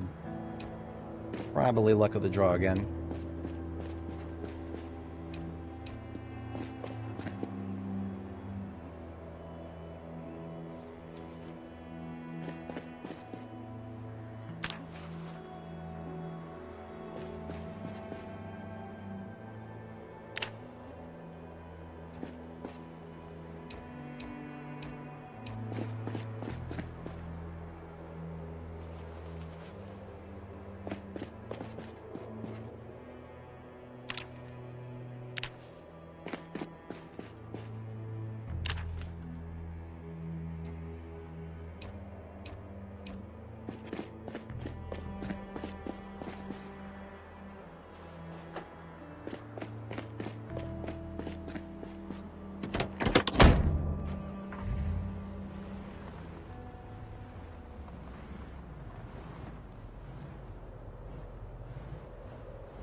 going to be a certified forklift driver by the end of my tenure with Zomboid.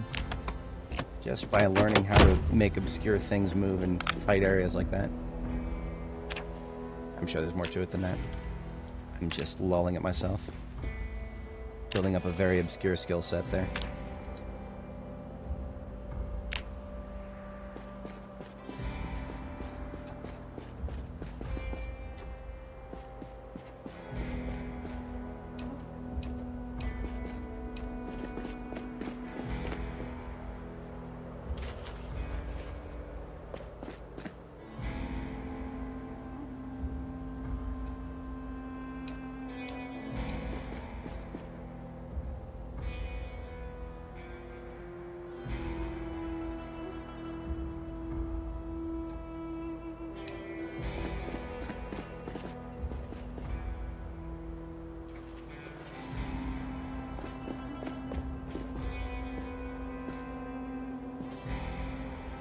Several of these have been empty. That's no good. The game has noticed that we're having too much fun here.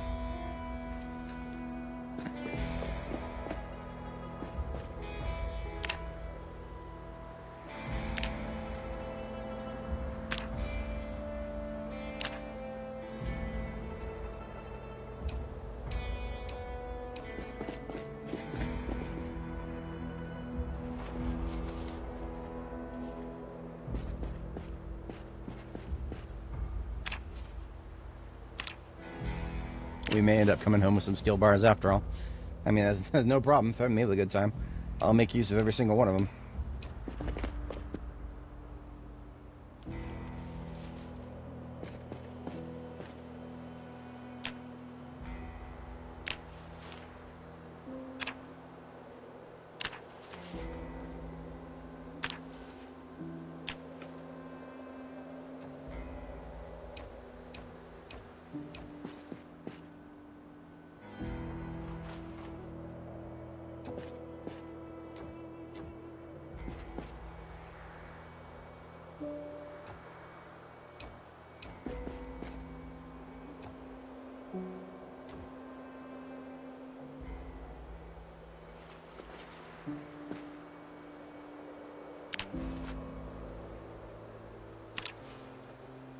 Six ingots in that one right there.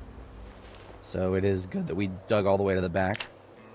I'm a big advocate of always doing that. You're going to take a place apart, make sure you leave no stone unturned. And that is exactly what we did this time around.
Okay, so that's all containers in the vehicle filled up. I can now fill up my backpacks.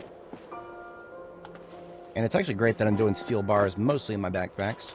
That way I can continue to have this truck be my steel ingot mobile.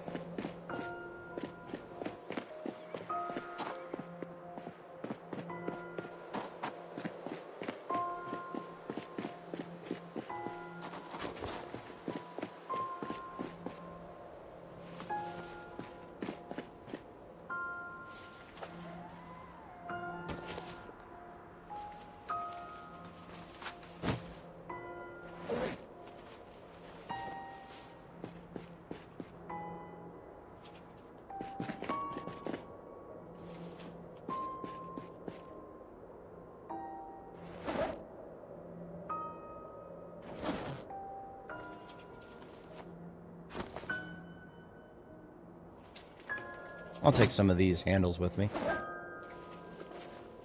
Particularly the large ones. Hacksaw blades are something the player cannot make. Are we ever going to run out of hacksaws that are properly built? Probably not. But, now I have a backup plan in case I do. I'm always a fan of that kind of approach. There is, if memory serves, there is like, yeah, there's a couple of these, whatchamacallit, containers here that have generic metalworking stuff in them. Looks like we got metalworking and welding.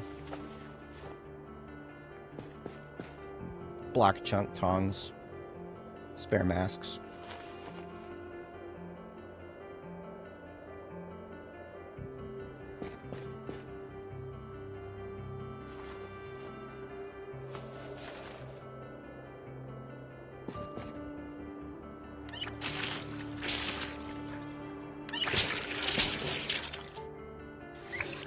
Don't think we have too many more of those.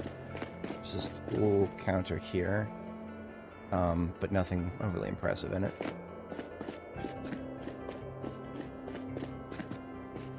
First aid container with a single fucking bandage in it. There's no way that's OSHA compliant. There's a lot of these triple wide white tables back here. I wanted to make a bigger hospital in my base. I have the materials now. Yeah, all the rest of this stuff is basically just show. I can't, like, plug a generator into it and actually get the fabricators running again. No, we can have fun here. We can't have that much fun. But that's alright. We're coming home with a big haul, and we're not even going to be late getting to bed.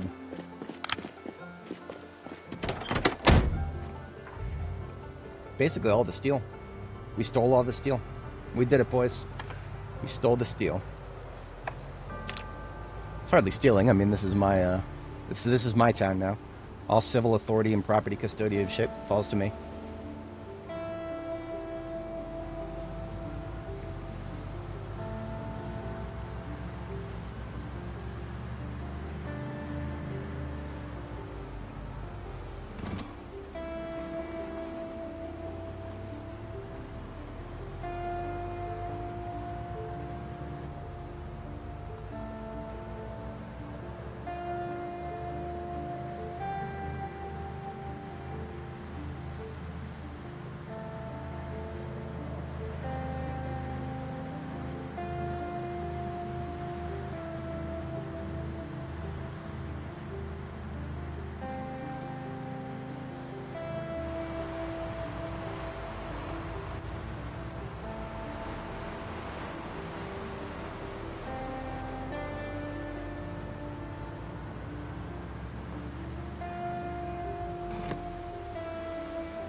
Saw blades have a home above the tool bin here. Same with the handles.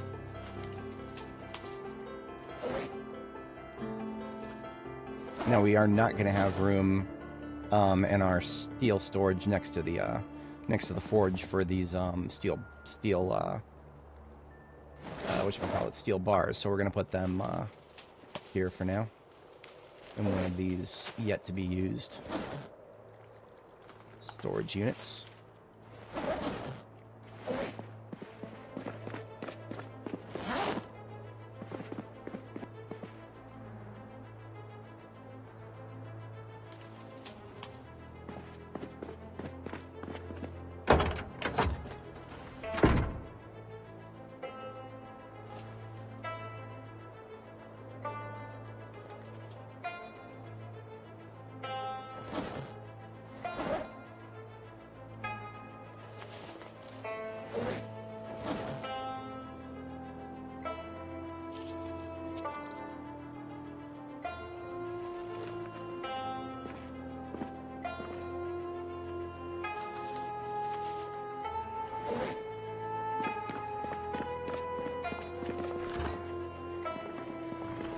gonna reward our girl with something good to eat, because she has been very patient with my bullshit here. Some choco cake sounds good.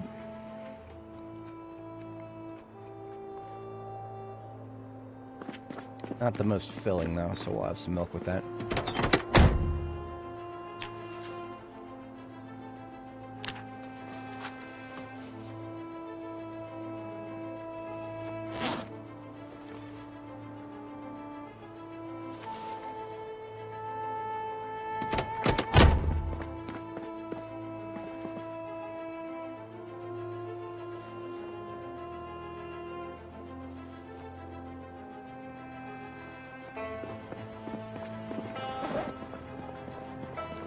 Alright, a little late to bed, because I started unloading. I should have just gone to bed, but that's okay.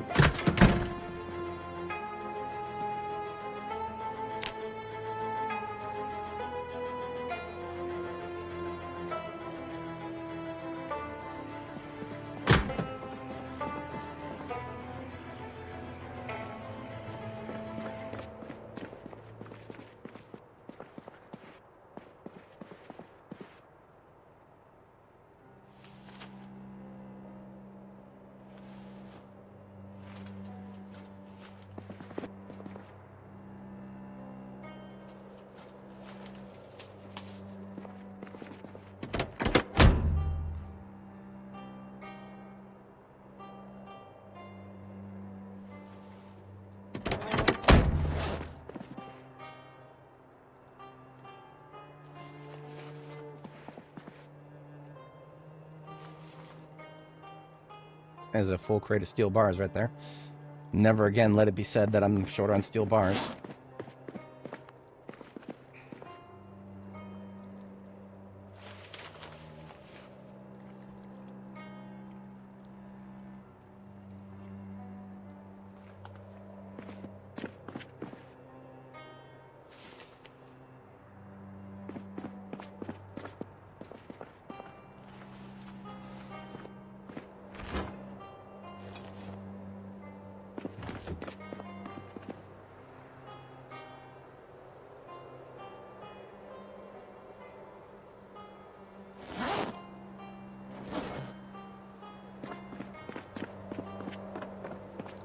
I think I have just enough time to go milk the cows.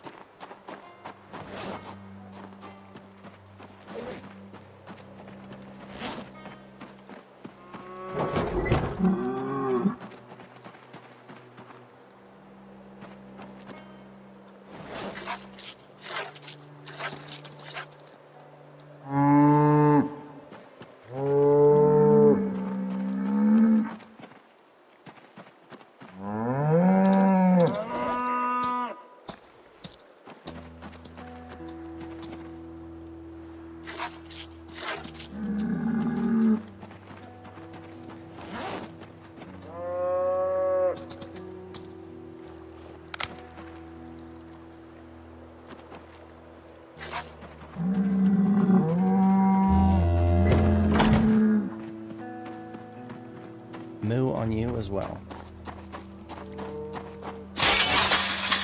I'm letting the flashlight battery die again. We're really close to dead. So I'll swap it out overnight, or swap it out tomorrow morning.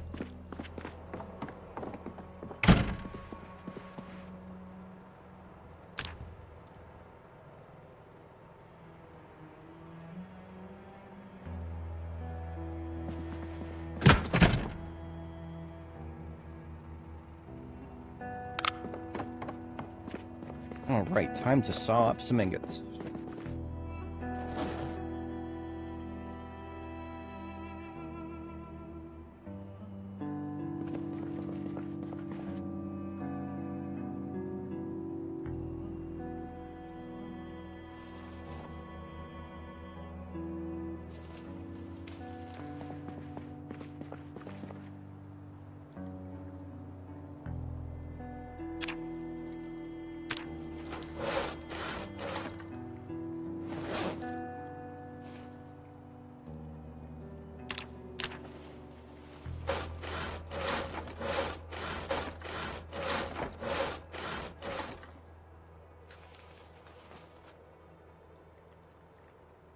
15 steel blocks on the floor there. That is going to become 15 steel sheets now.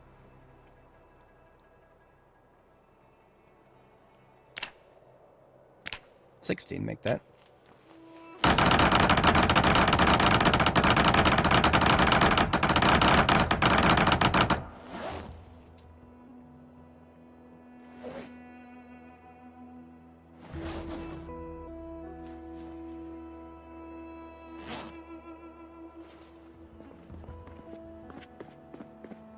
Going to put a few into the welding mobile here.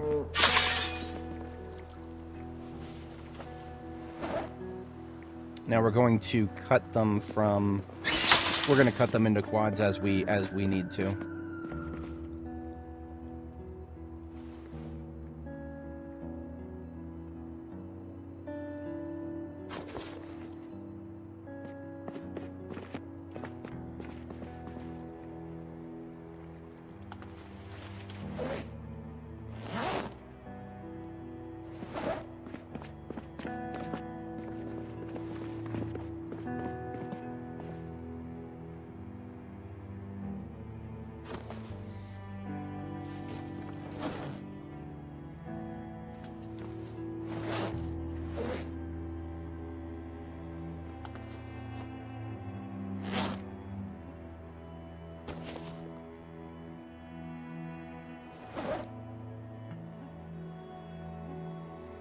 We will also refill this torch as it empties.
There we are.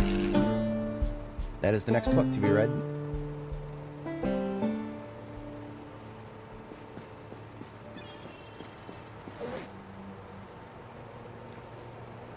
Now, what can we get? What will advantage us if we get to welding level 10?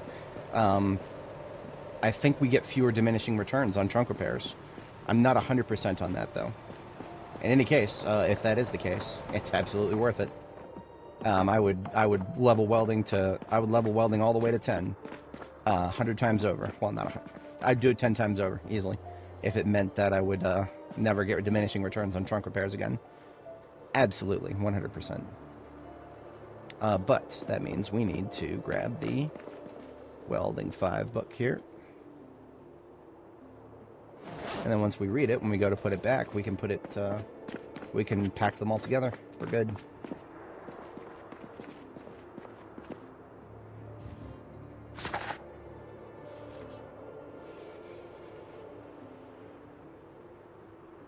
Tell you what, I need to go get some water IRL, so when we need to fill her up again here, when she gets hungry, I will have her drink of milk, but then I will have her continue reading. I'll actually step away with it at fast forward level 1 there.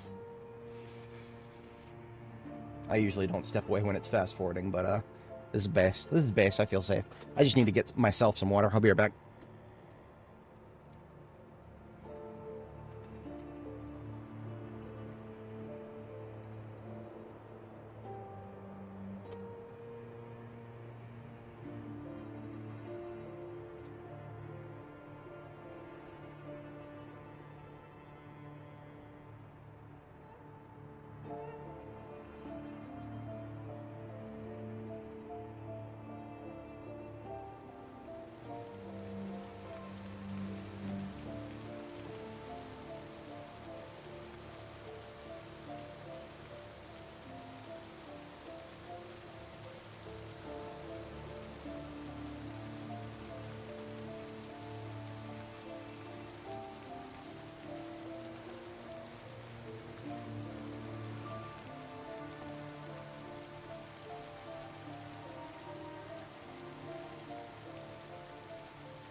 All right, we back.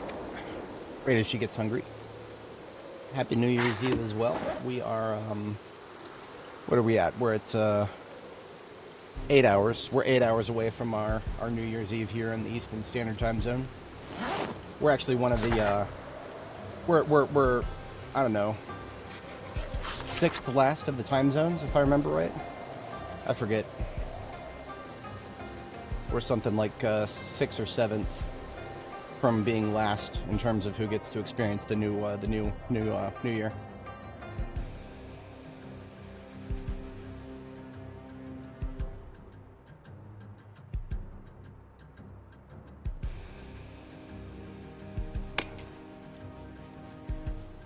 I never get tired of that sound.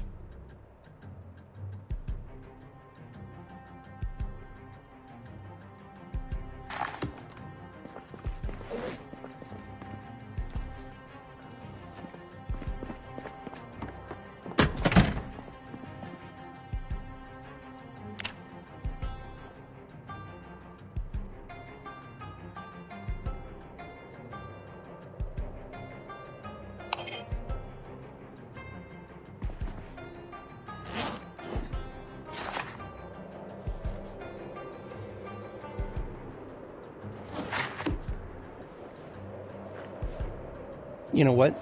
It's been a little while since I've done this. It's aesthetically appropriate.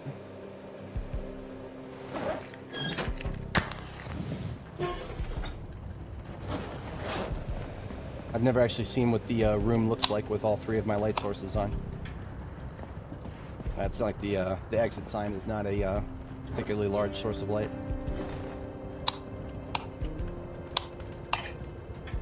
There's a nice contrast between the so we got the reddish orange from the fireplace, and then the blue from the lamp, and then the purple of the floor is purple. I like it.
Alright, ladies and gentlemen, we are putting away the welding books for good.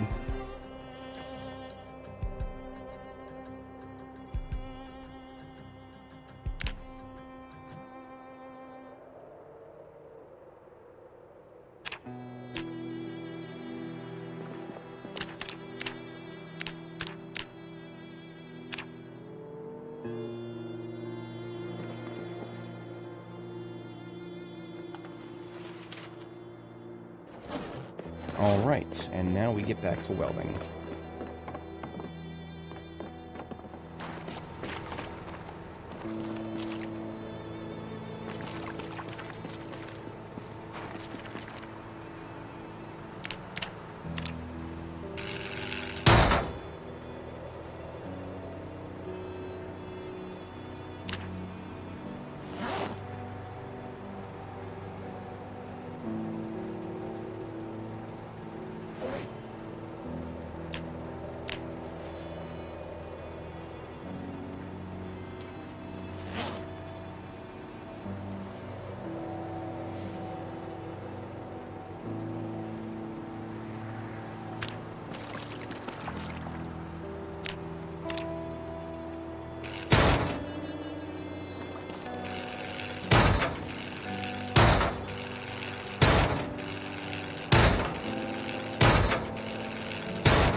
ran out of rods. Okay. We're about to run out of everything else, so that's fine.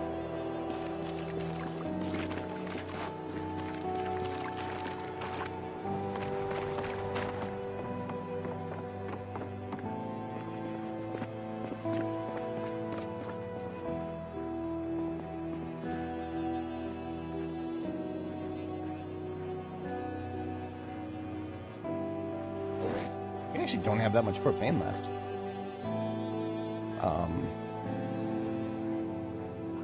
Yeah, if I fully empty out this last tank that I have right here,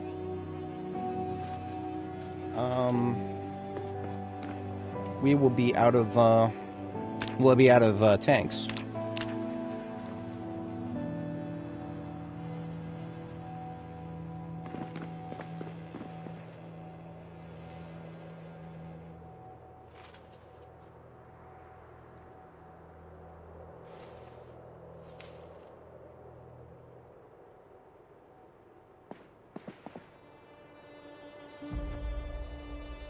Well, I know where to find more, but kind of wacky that we actually used up that much.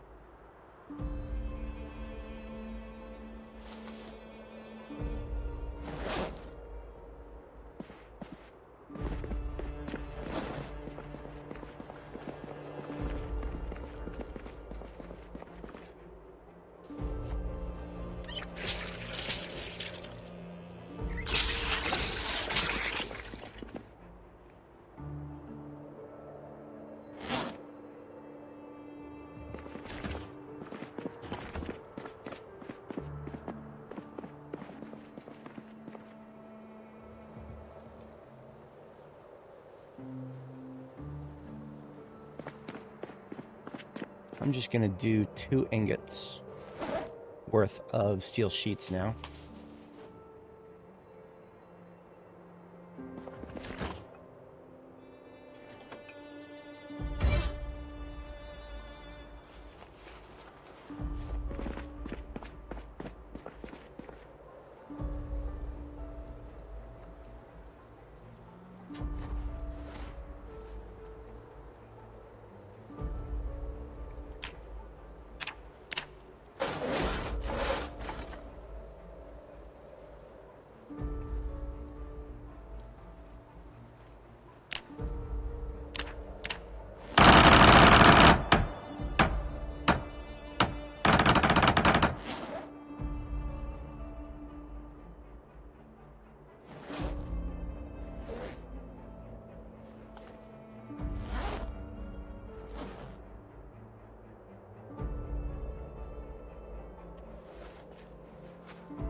After I finish this roof, I'm probably going to close and reopen the game to get the water off of the floor.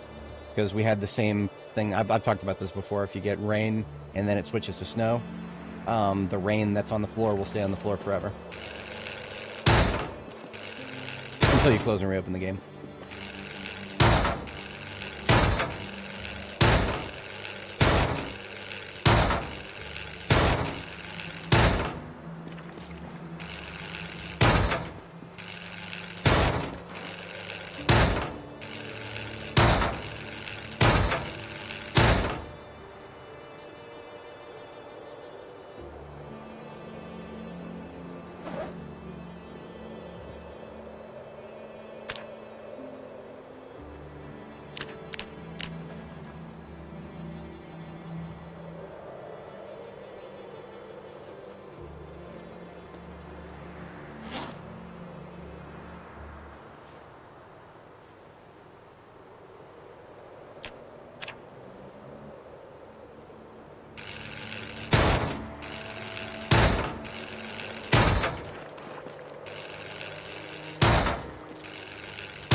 out of... So we need 2 more sheets, and then just another torch.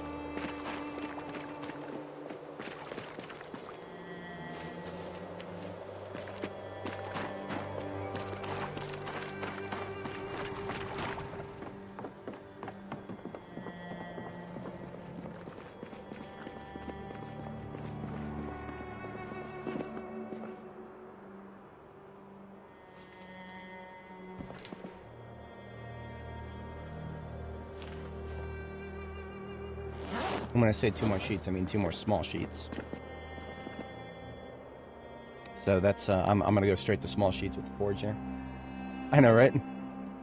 Yeah, it is.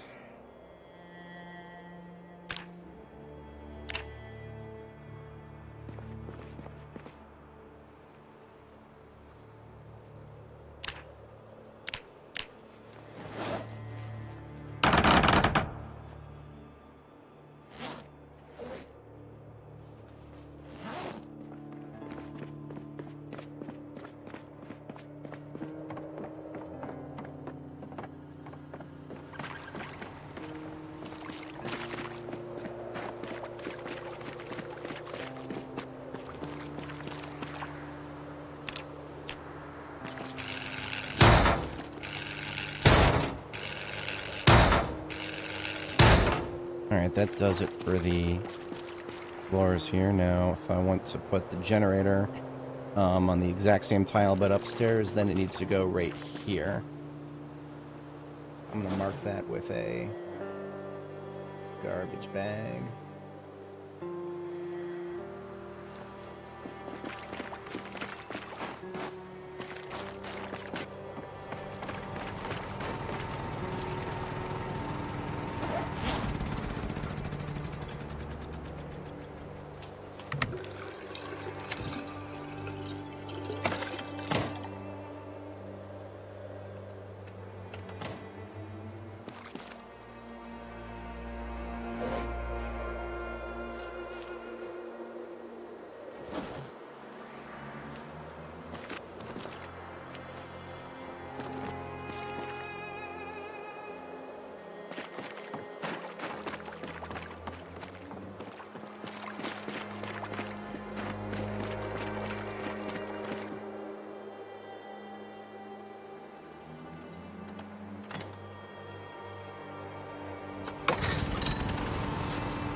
Alright, so that is perfect as time as any to go ahead and reopen the game. Make that water disappear.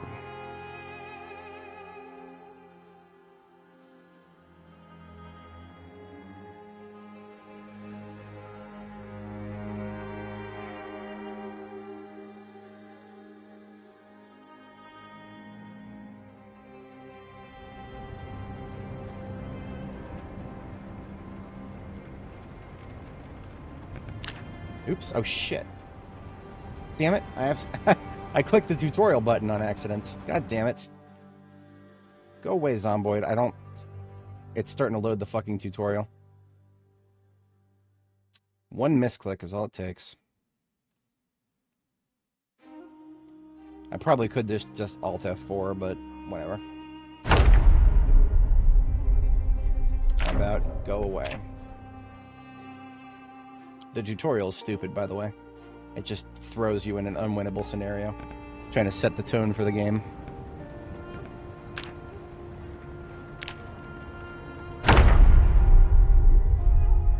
Sprinting tires you out and will attract more zombies. Why will it attract more zombies, I wonder? That's interesting. I mean, I'm sure it has... Okay, the stupid-ass game removed one of my mods. I'm not supposed to be able to see those. Sorry, I'm not dealing with that. I'm not dealing with that.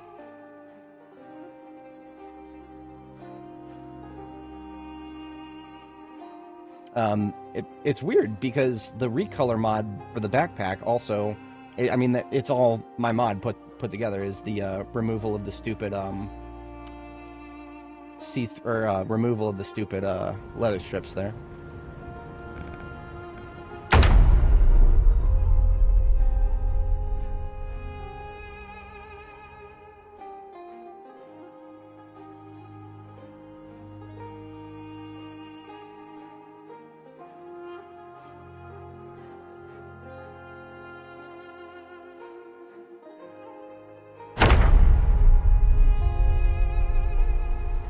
Much better. No idea why that happened. But we are back. We are so back.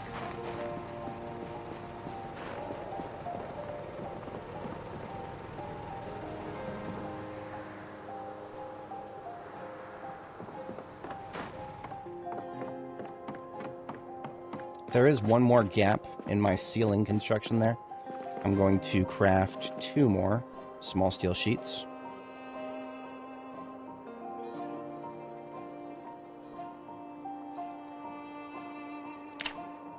But in order to do that, I have to get a couple more chunks.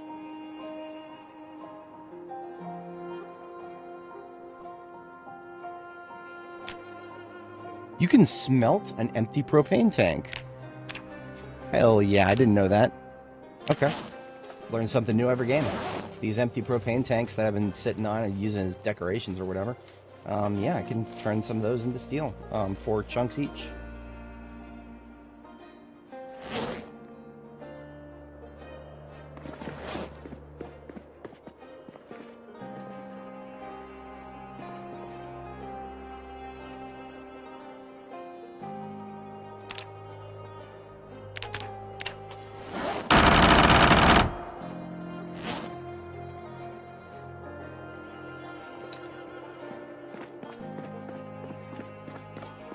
Appropriate. Surprisingly appropriate.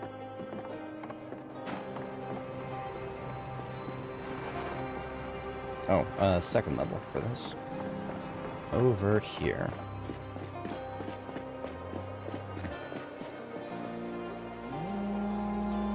Oh, I didn't need... Whatever. Thought I had one on the floor there.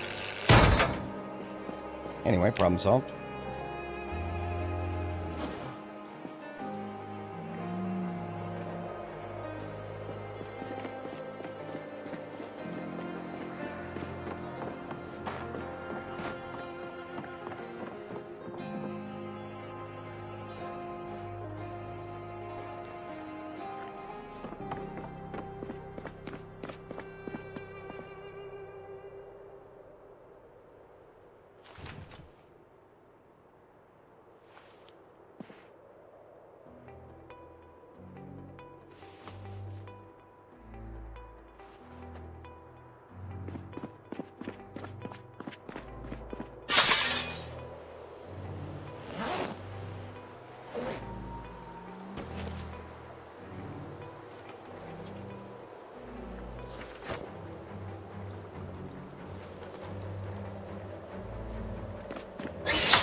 I can't remember if there were any wrecks left.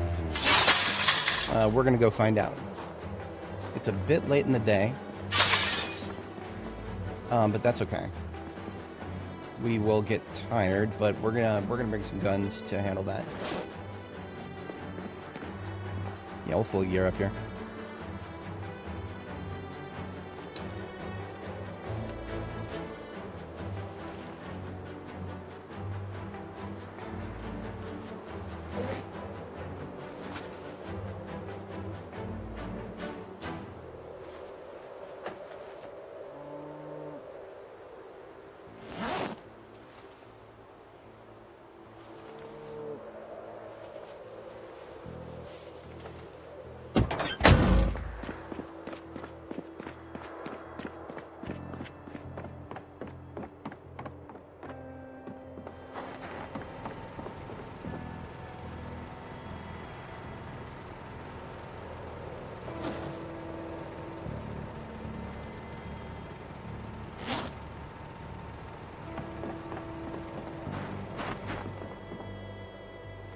I don't know if concrete powder is used for anything other than making those really big, long, blunt weapons, like the bucket maul, for example.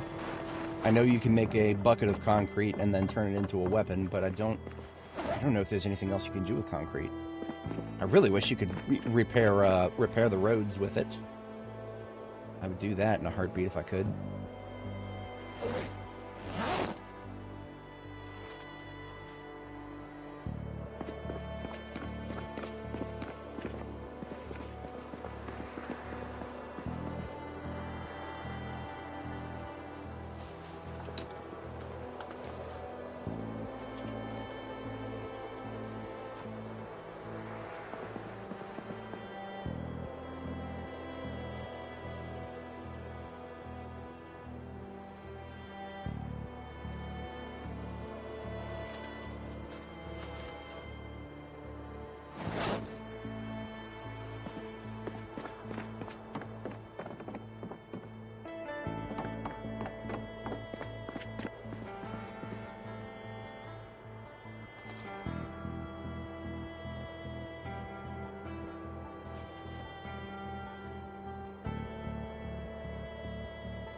Okay, I take back what I said about going out at night. We're gonna maintain our sleep schedule. That's there's no reason not to. We'll do that, and I'll actually get started moving a few things around for my clinic.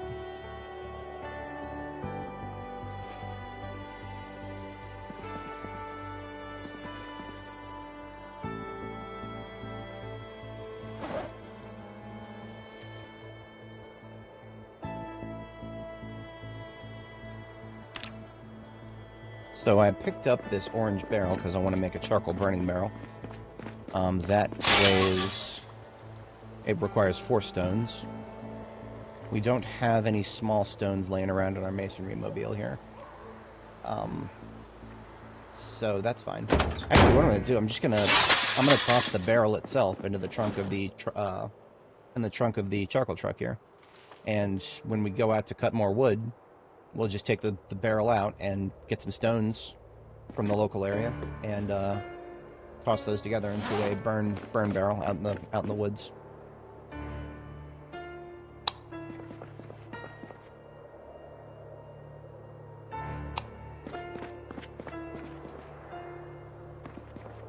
I could be wrong. I feel like these are burning out way more often than the construction lights. Just a feeling.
these are what we do with the other half. We've got a second floor of a base to put them on now.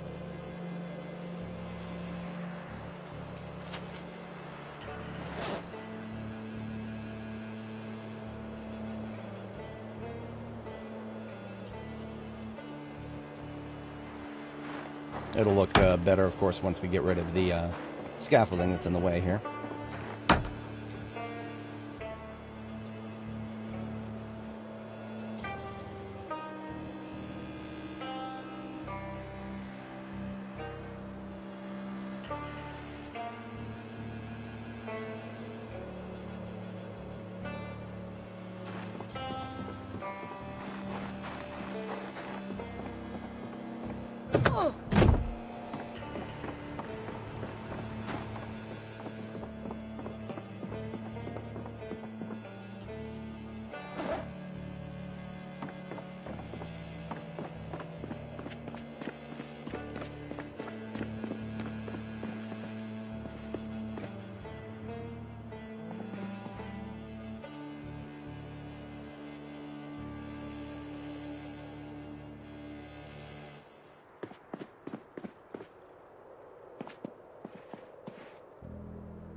We only did have 3 red banners with cross from the church that we harvested them from.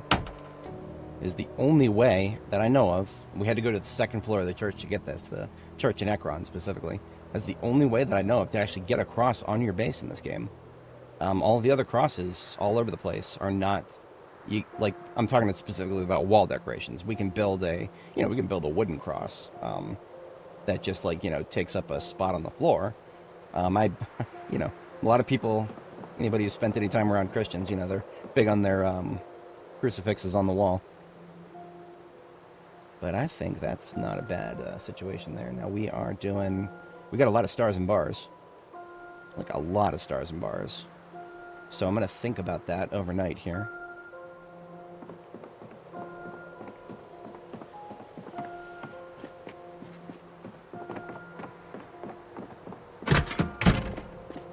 It would be nice if I could get rid of that scaffolding completely. Because I don't like it. I don't like the way it looks. I want to get rid of it. I've always been a fan of getting rid of the scaffolding as soon as I can.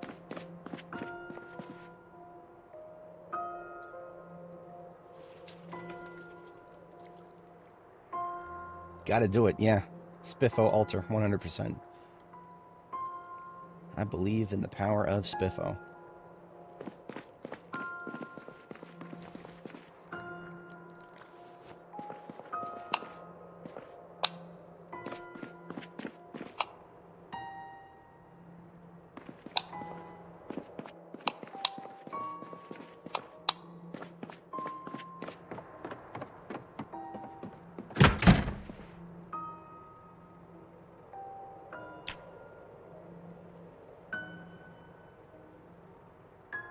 Hail the victorious Spiffo.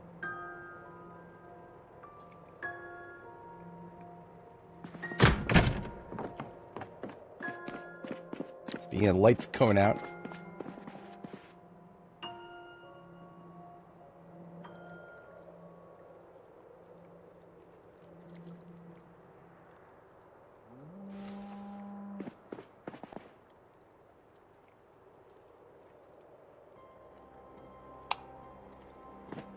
So I'm actually using a fluorescent bulb in the floodlights in that corner there. Now, it gives it an ever so slight blue tint, which I feel like goes pretty well with the whole industrial look we're going up there.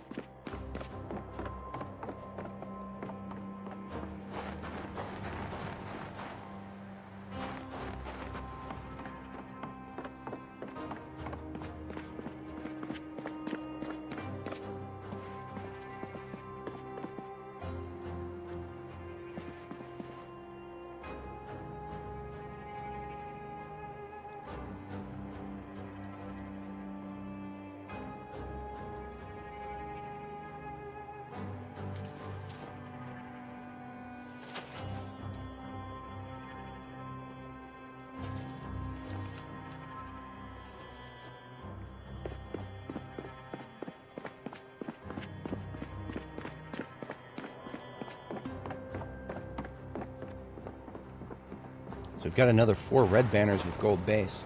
We can actually just put those at regular intervals on the right wall.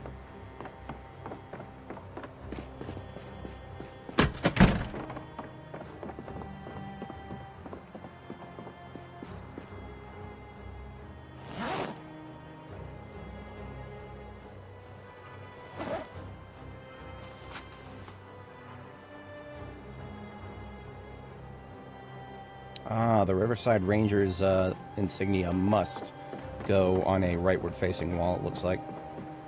Or, sorry, right-to-left wall. So we can put it over here, why not? Feels aesthetically appropriate.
The restricted area sign feels, how to phrase? It feels like it's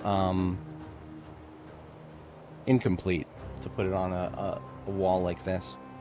Like it feels like something could go underneath it, maybe.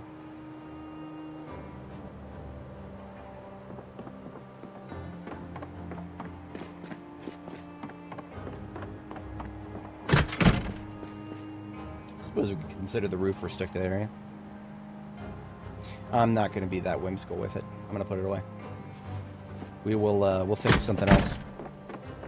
Remember, if we put something on the walls, it's going to stay there forever. As long as it's one of those one-tile decorations.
Put a blue bulb in that. Forgot about that.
Skeleton on a stick. As a warning to anybody who may shamble their dead ass up here. Perfect usage of stars and bars right there. I like that a lot. I like that a lot. In fact, I'm going to commit to that. Tomorrow, after I get my sleep, we're going to pull the scaffolding. I think I'm committing to that.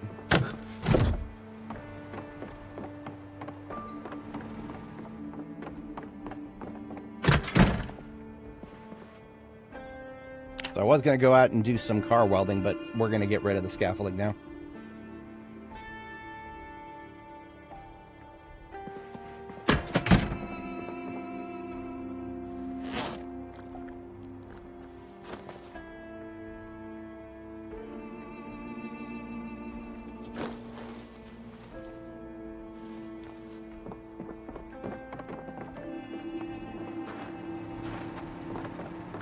Oops. I'm going to go upstairs over here and click the disassemble button.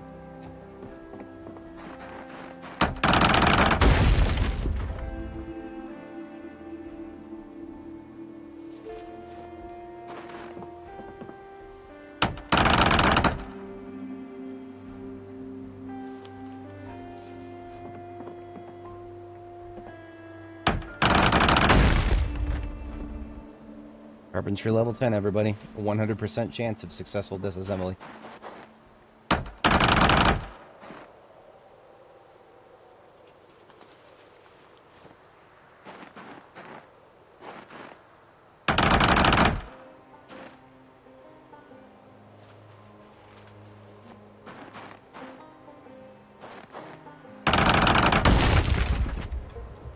One 100% chance.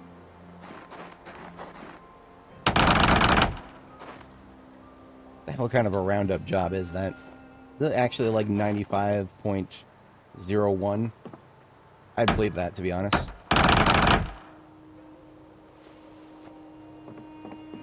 After this one, I will be full in my backpack.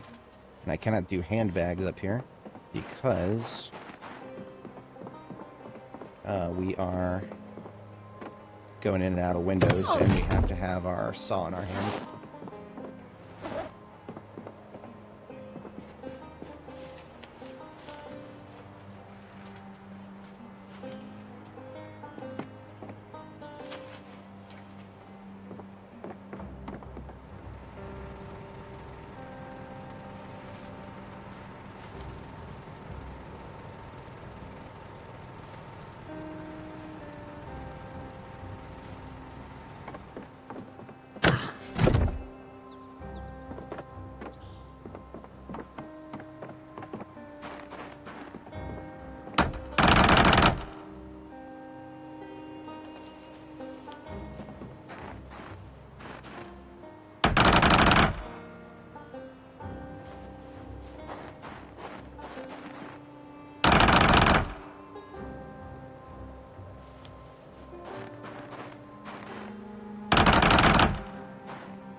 Only there's a fucking...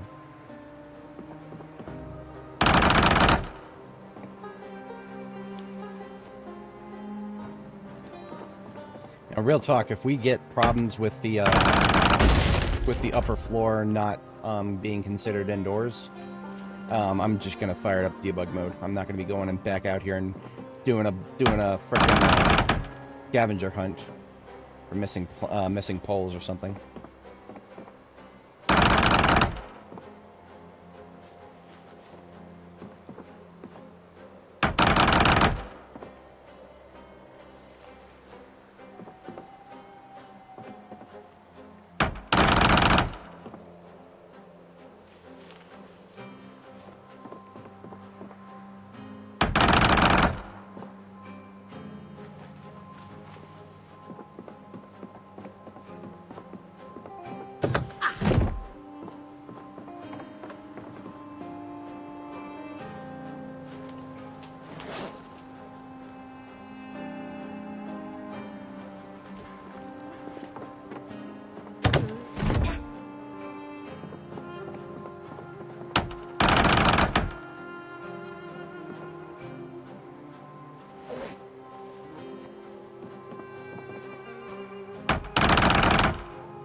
Okay. I'm feeling good about that.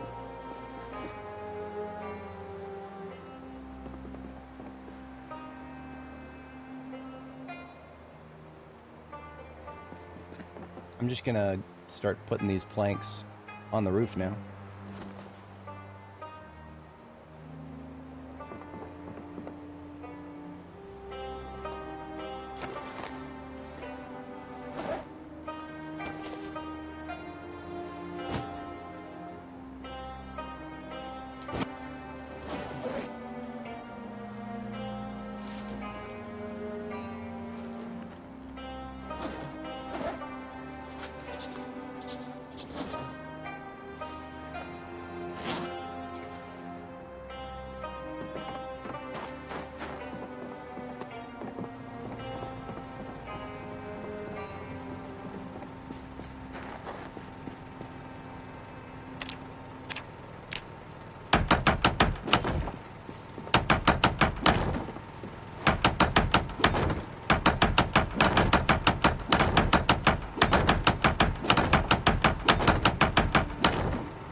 Of extra planks, we're just going to put those into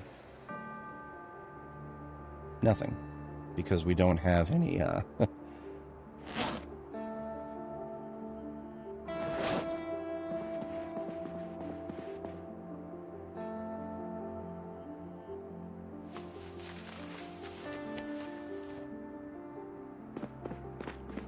we don't have any nails. I was going to make something, but that's fine. Still need two. Just the odd number out.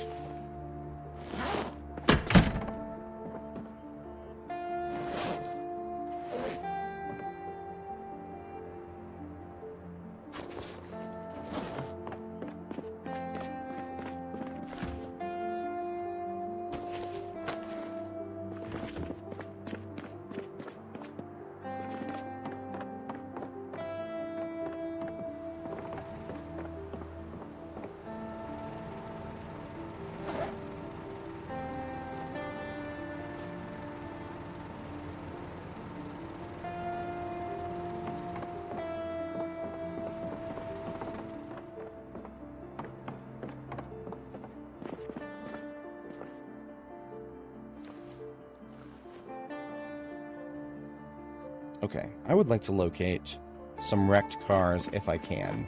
If I can't, then so be it.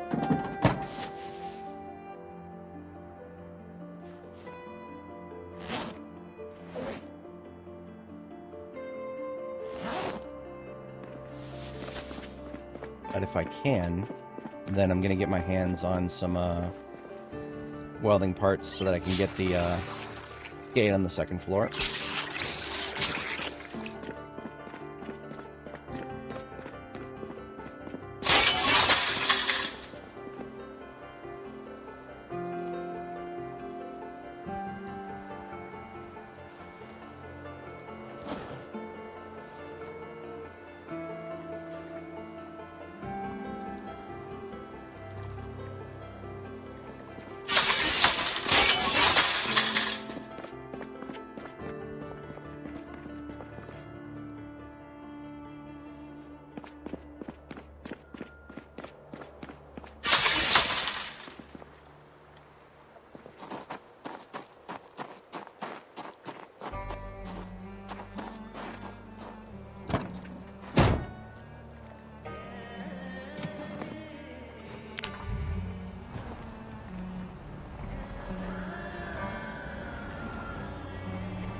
Oh, look at that. Look at that. I already like how it looks.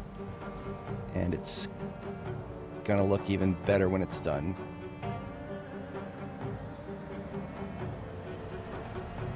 You know what? We're actually ready for some fertilizer and compost on the, whatchamacallits over here.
See, the garlic is doing what winter crops are supposed to do. It's like whatever their stupid-ass decision to make some of the winter crops, like, cut their growth time in half for whatever godforsaken reason. It's like they forgot to do it to the onions, too. Or, I'm sorry, not onions. These are garlic. The garlic is... the garlic is what the rest of these are supposed to be.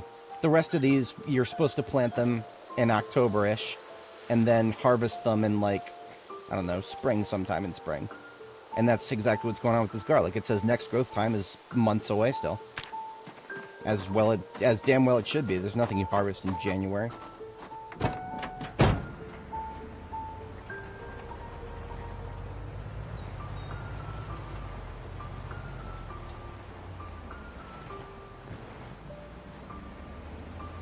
Hey, look. Fucking zombies in our own territory again. What a fucking surprise.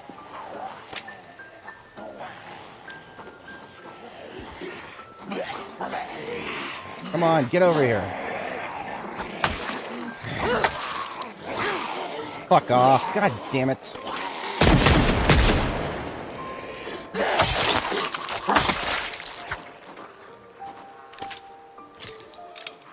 Wasn't quite prepared for a group of 3 with Longblade yet. I don't get enough insta-kills with Longblade yet.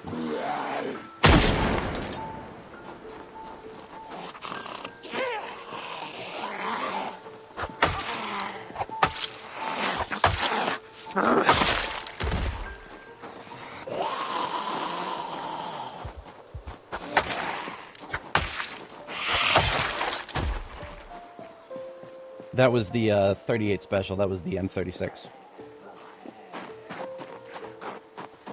I mean, we have the M9. That wasn't the situation that called for it, though. There were only 3 of them on me.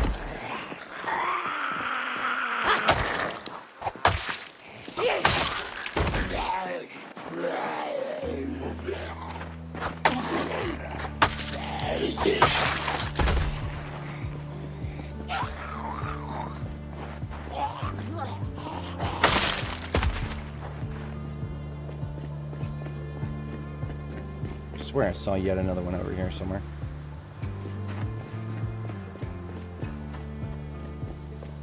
I hate respawns.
Can't wait to see how many are on the other side of this fence. 2 or 3, possibly. No? There don't have to be.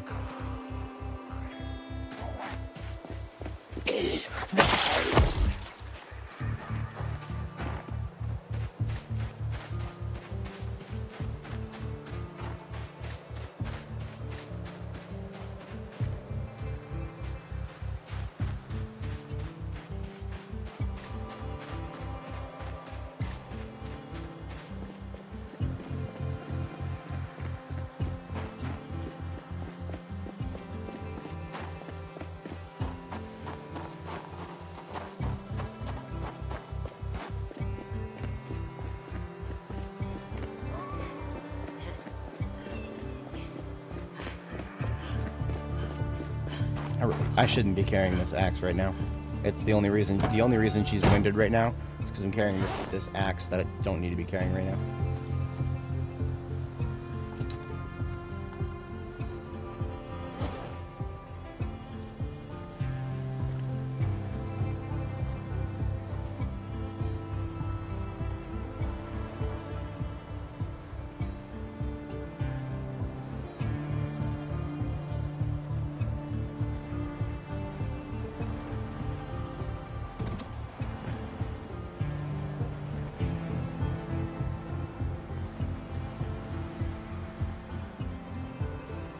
There was another wreck.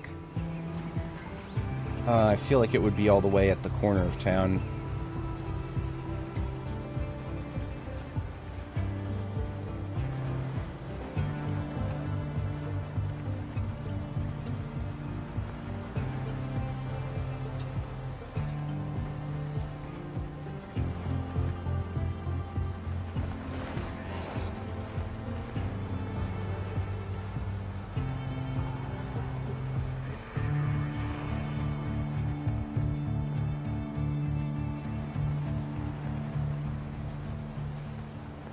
Yeah, okay, there's still a wreck right here. This is our target.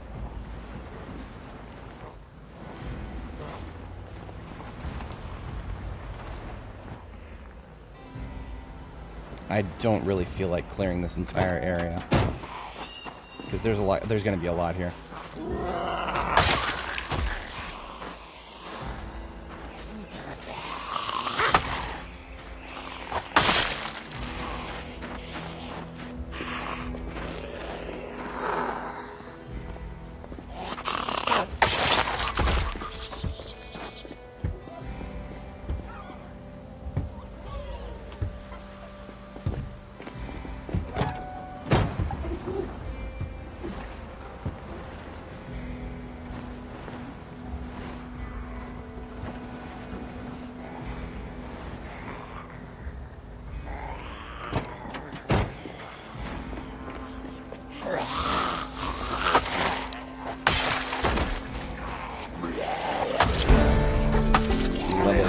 Yep. Our power grows.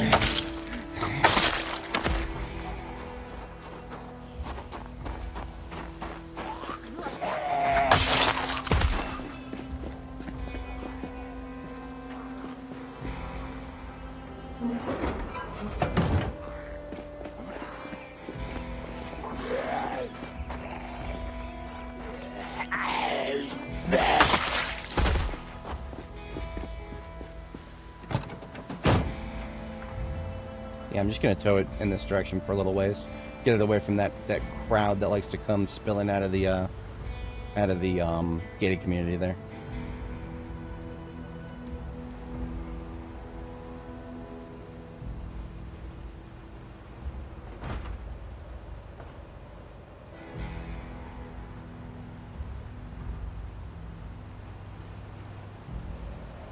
This is an okay spot right here. Got a lot of visibility. Make sure there's nobody coming at me from the north.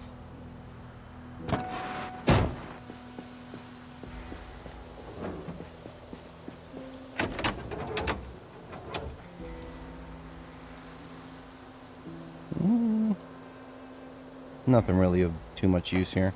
I will take this radio.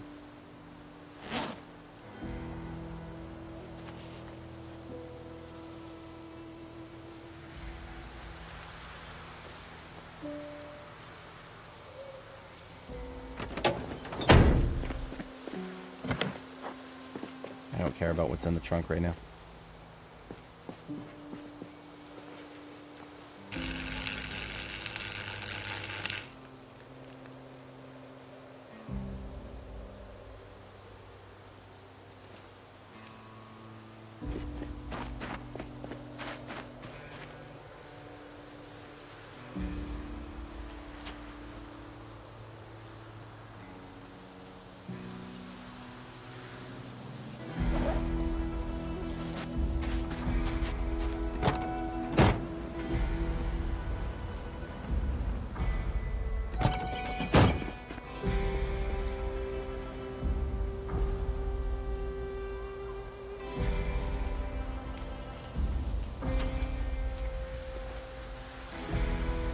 So we got 5 iron pipes from that. Not too awful bad. And we're just going to do that one more time. I'm going to go and tow out the other one, as opposed to welding it apart right there. Right there. It's very busy area. Okay, why is it playing the same one over and over again? It shouldn't have done that.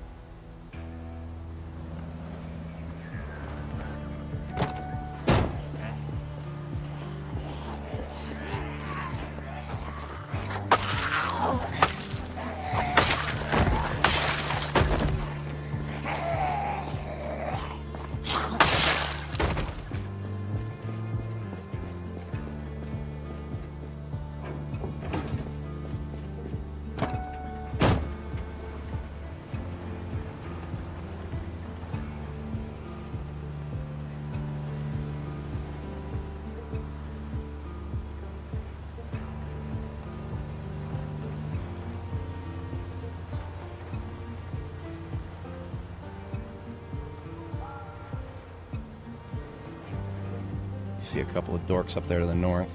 I think they're far enough away not to be a problem for me.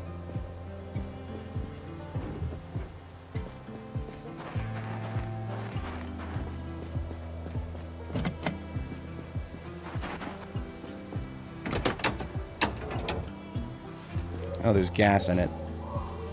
That would be a bit of a waste, but I don't have anything to siphon it into right now. No. It's fine.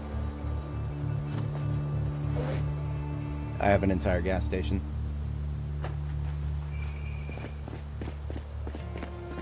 I would laugh so fucking hard if welding a car wreck apart that has gas in it would cause it to explode.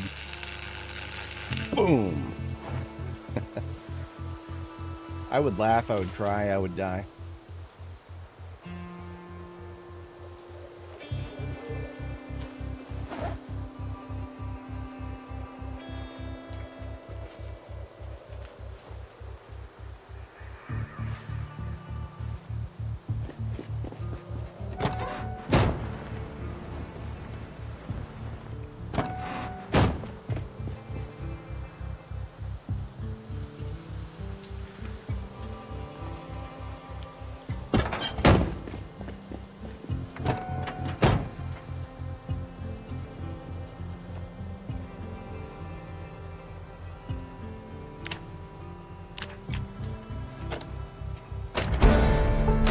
Sweet, electrical 4.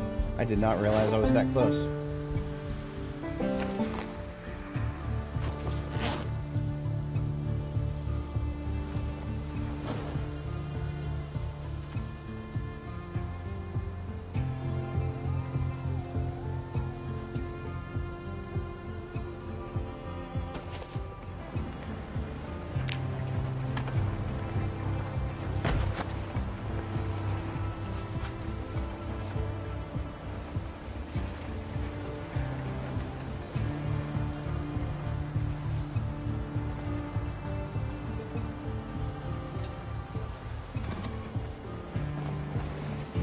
I think those were the last two wrecks in Riverside proper.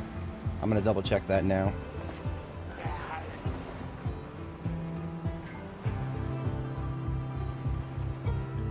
Yeah, those are the last 2 wrecks in Riverside that I'm aware of. Now, I have not explored deep into the gated community, nor do I intend to yet.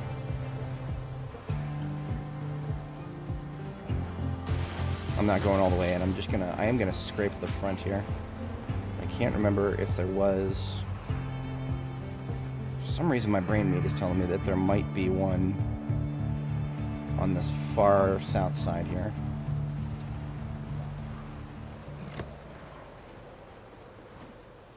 Nope.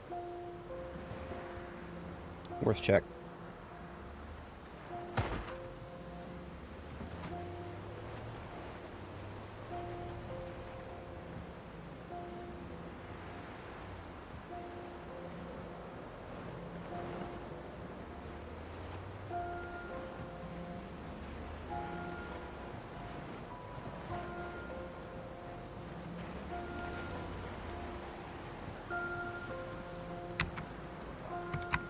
That's right, this one doesn't have an alarm on it, or it doesn't have a siren.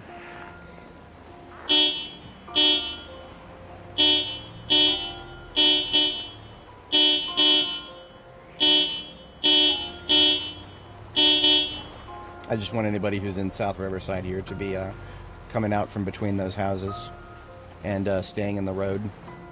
I don't mind pulling those respawns south either. Fuck them. Go south. Bitch ass respawn shit.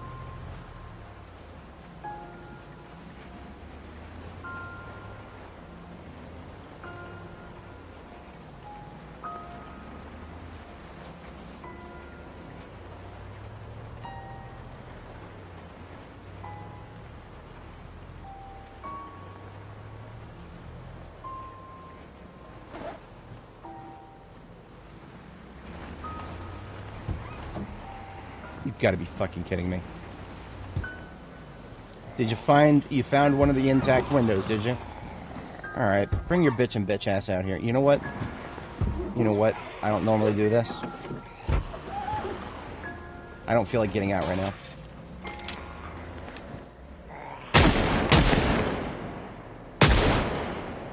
Yeah, that's right. I just did a drive-by on the zombie. Breaking one of my fucking windows.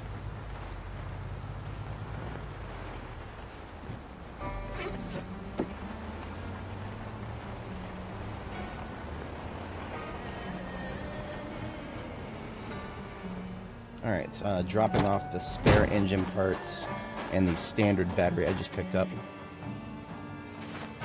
Where am I storing standard right now?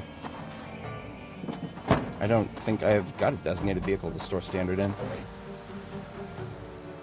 Yeah, everything facing that way is heavy duty. This one can be standard, I guess.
We got 10 iron pipes. That is exactly what we needed.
Alright, bedtime, and once I finish my sleep, we are going to build that gate upstairs.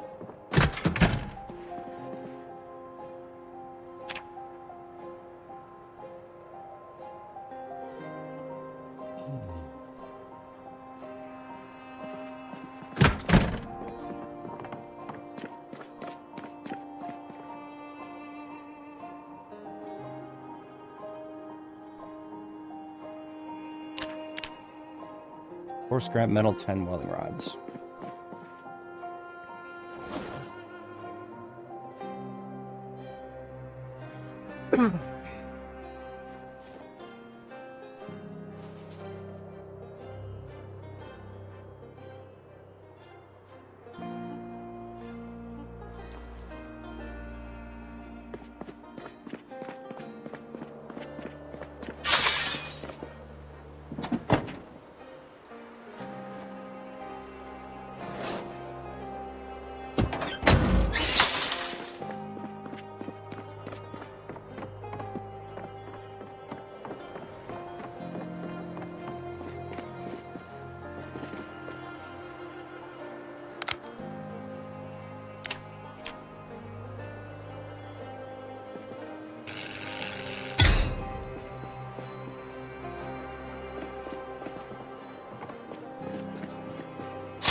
Never built one of those before.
Well, I'm in need of some planks, and I know exactly where I'm going to go get them from.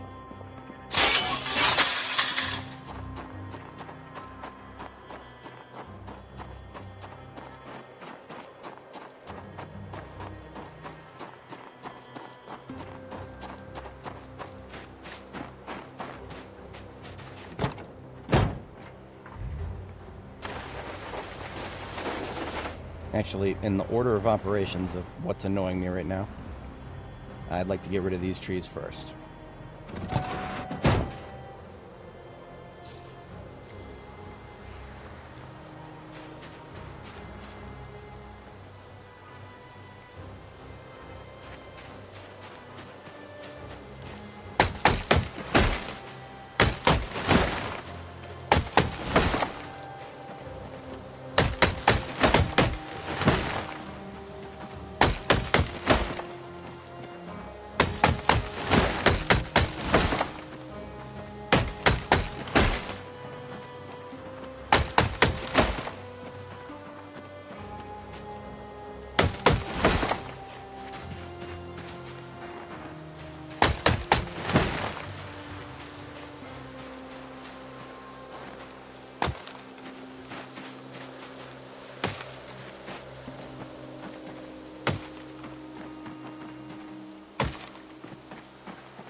Who knows how many more drying racks of different kinds I might want over here.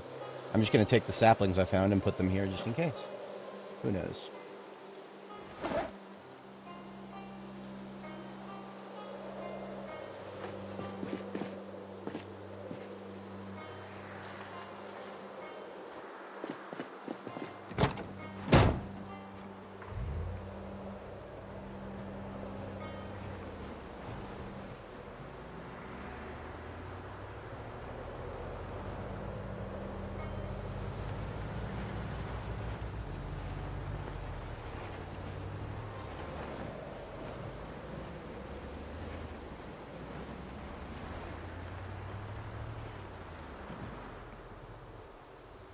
Time to clean up my neighborhood a little bit.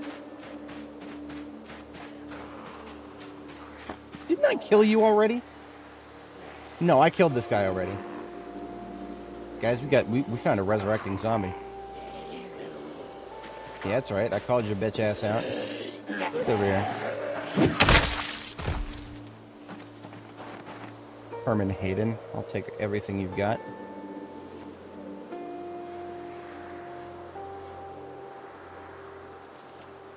Just gonna leave everything he has on the floor. If he comes back to life again, I'm gonna burn him.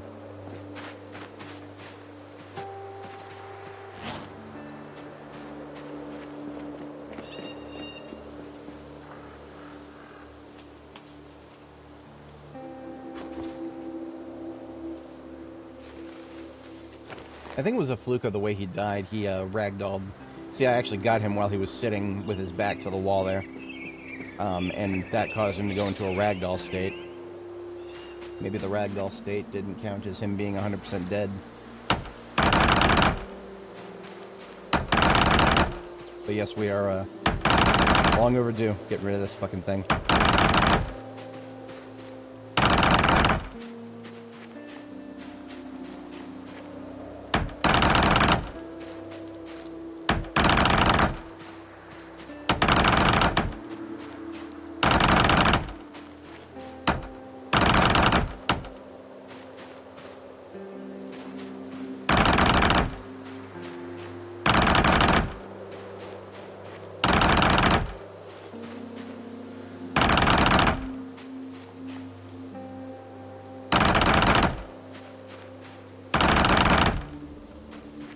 Apparently it...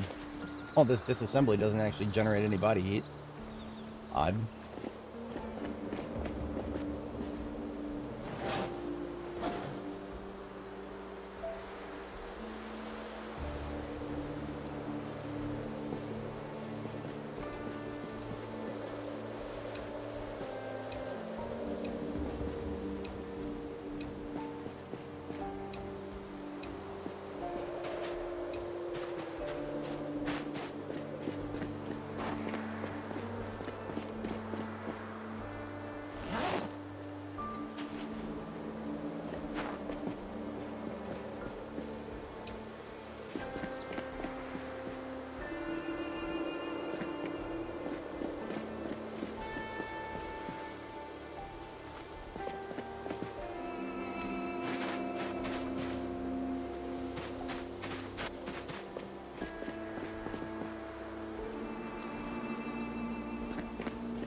Usually it's, when you see trash like that, you just put it in a trash can and delete it.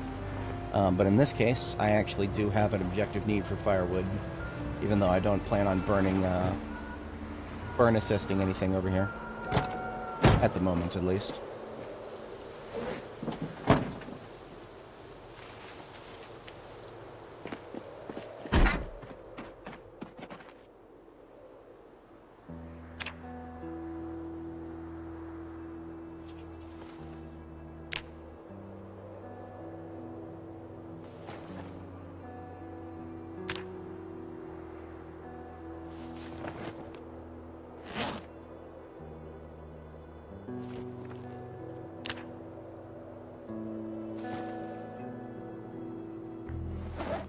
Come on. I hate the weirdly inconsistent weight of trash in this game. For fuck's sake. How many times do I have to click the all button? I don't think this game understands the word all.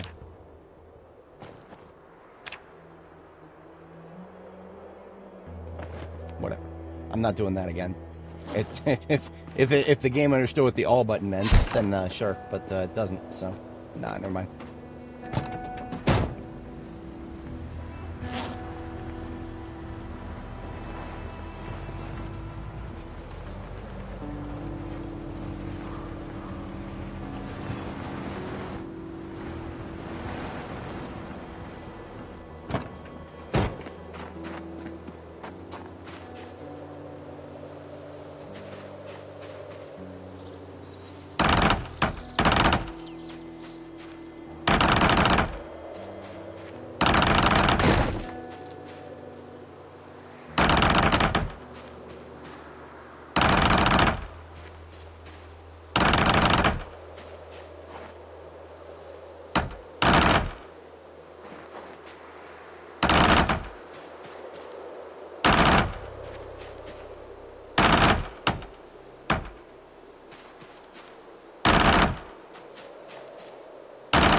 Ideally, I would have 2 more planks. Because then I'll have 2 handbags full as I leave.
Oh, fuck off. Damn it. Park right in front of the door, why don't you?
So I definitely don't want to forget, even though it's kind of hard to notice, we have still got a missing gap here.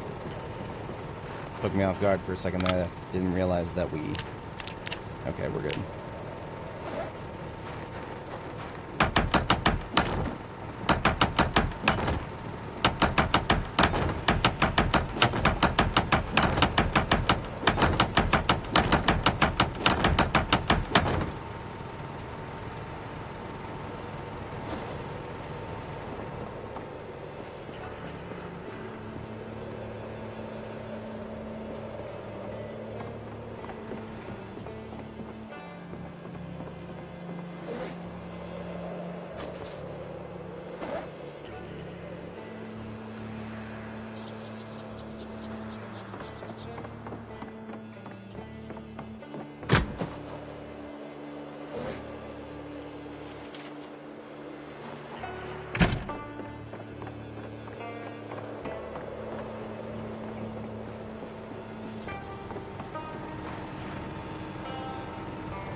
Just 4 planks short for this section, and then there's the other section up here.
I'm going to swap the simple bed that I have on the floor here with the medical bed that's down at the police station.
doing both medical beds down here. No. We want to do the clinic. I'm going to do... I do like how I did last time with the clinic downstairs and the actual hospital upstairs. So the medical beds actually do need to go up here. Both of them. Because downstairs we don't have beds, we just have examination tables and whatnot.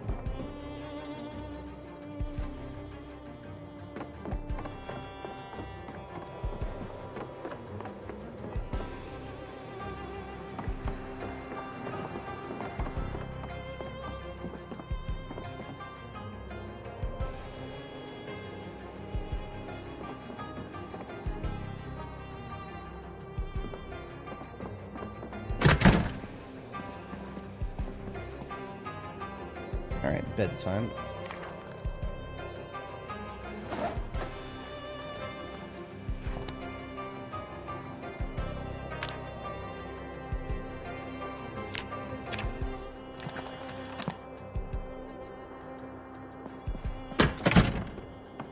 As the overnight activity, I shall go milk the cows and get a dispenser bottle going of milk.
I'm gonna give this a new handle.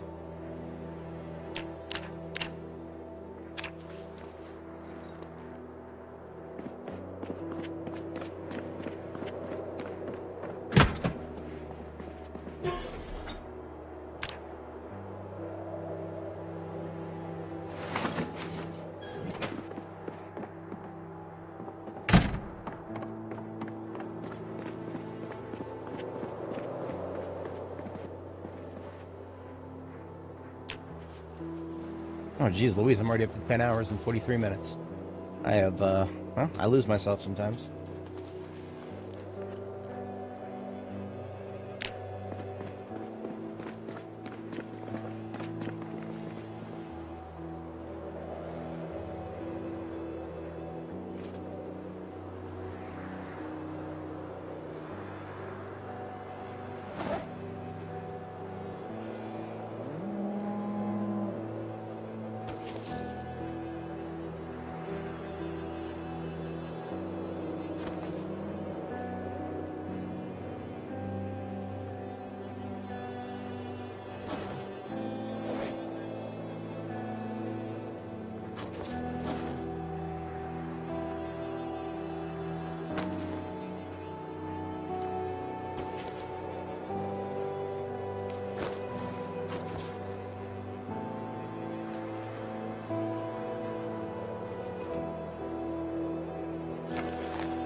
Alright, we are optimized for a day of logging.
Wrong button, but whatever. If there were any zombies around here, it would take more than that to attract them after all that wood chopping.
All these Electromax vans don't actually have anything in them yet. Vehicle parts will be collected into them someday. For now, they just need to be a little further out of the way so that I can actually access my vehicle repair lot right there.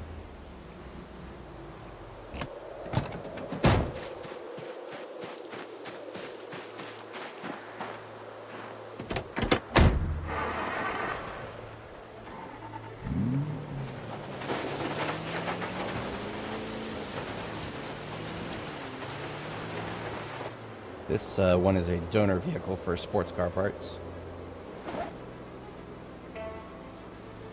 Its battery could probably use a charge. I'll chop a tree while I do that.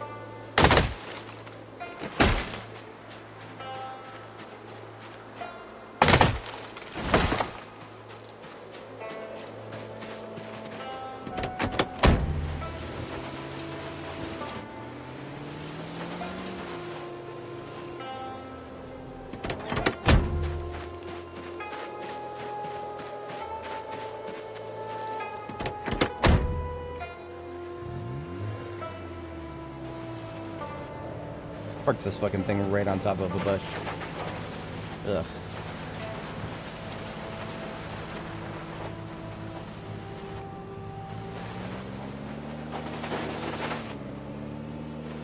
Same deal with this one, getting the battery charged.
This ought to be good. Get these log stacks undone, and then the... we'll see if we still need them after this.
Maybe the first time I've done a roof without actually getting the windows in.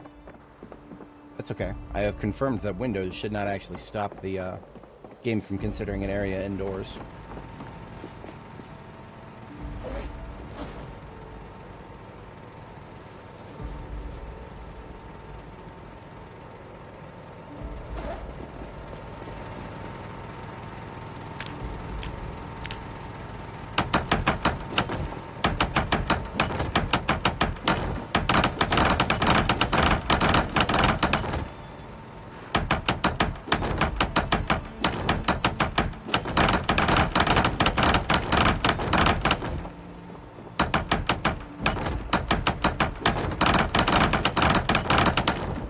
Should do the trick, but now we have to go verify.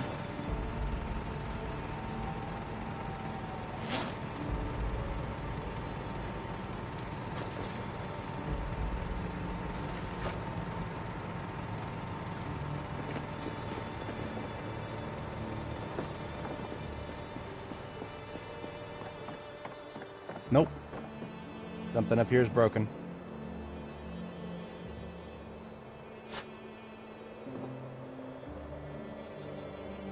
I hate this game sometimes. It could be the... Actually, it might be the stairs. It might be the stairs. Sometimes the stairs are the culprit. But we're going to get something to drink before we deal with that.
Not need to do that.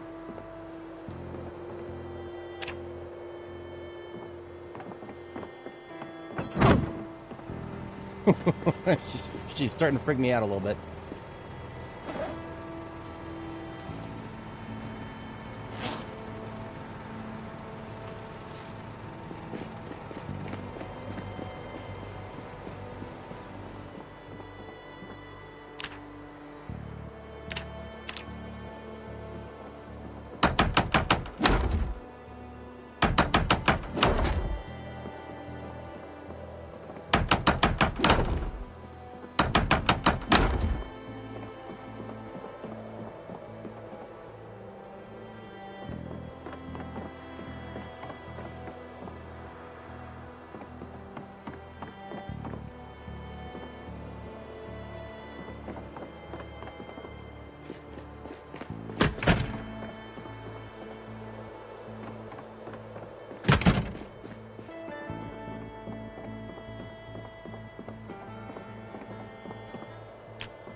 Should not be any extraneous poles, but I can't confirm that.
Wait a minute, wait a minute.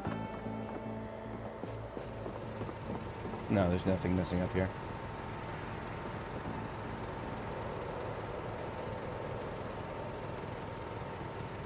Yeah, we're gonna do a painstaking roof sweep. Make sure we missed no roof tiles.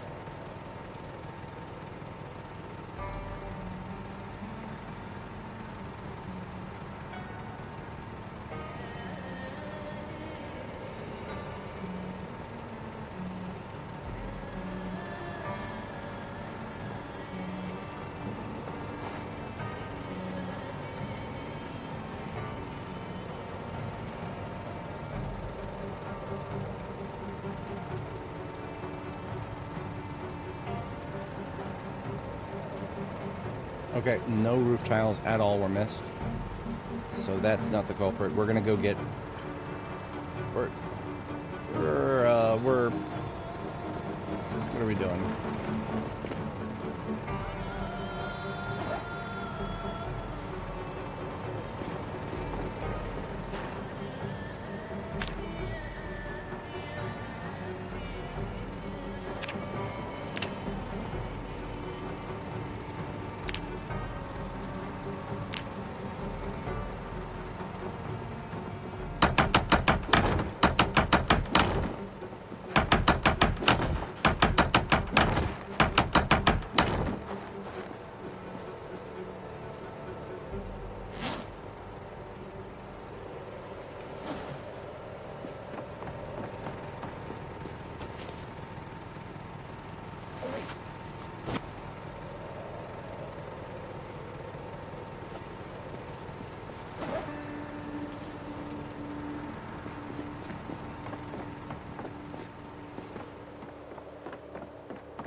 Alright, that accomplished nothing. I really don't want to go into debug mode right now. I hate going into debug mode so much. It's gonna break our fitness experience again.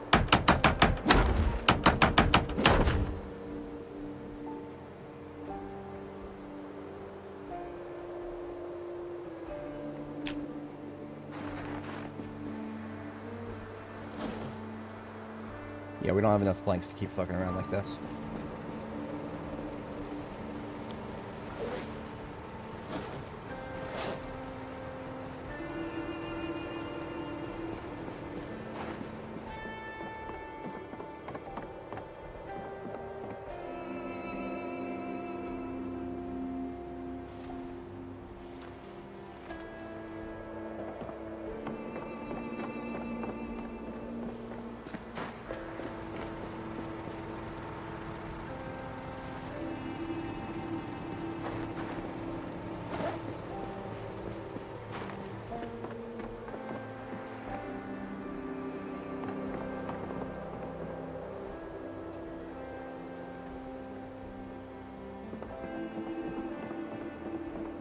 Yeah, let's just go get some windows.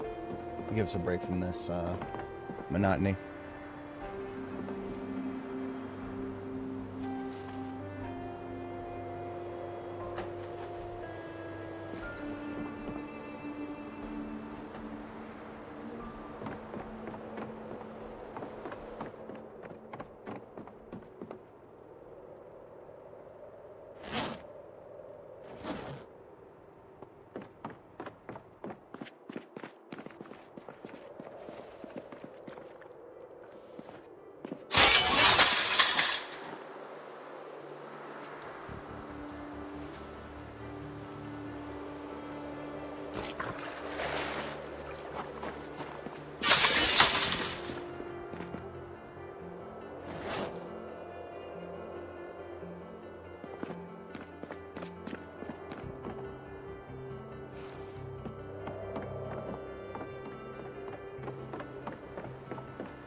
I wonder if it's the overhangs causing problems.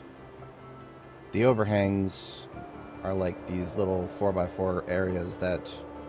I really hope that's not the case. I mean, that would be really stupid. Whatever.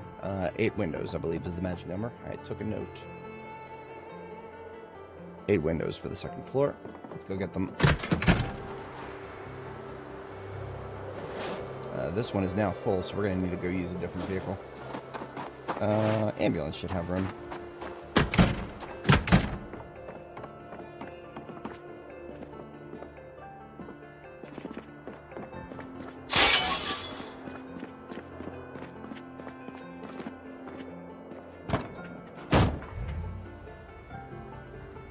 Yeah, we can fit windows in there.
Five, so we need 3 more.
course it wasn't the fucking windows.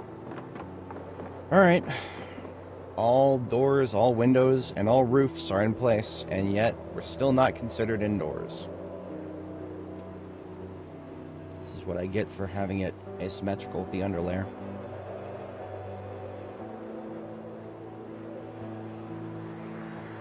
I'll go get the sledgehammer and see if there's any, there might be some poles that I missed that I can't see because they are in the walls, perhaps. I don't know.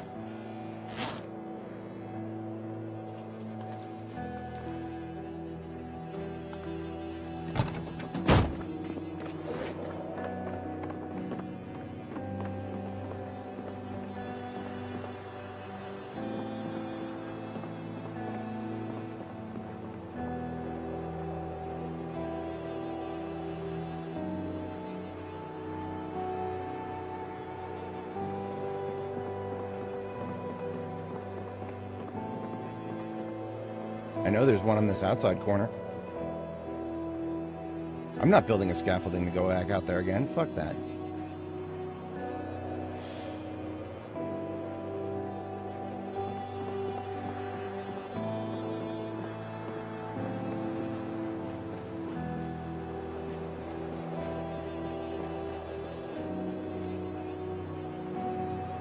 Alright, let's try this corner. That did the trick. We're indoors now. Thank God that was the only one that was giving us trouble. Okay. That was the only problem, so we are now indoors 100%. Hell yeah.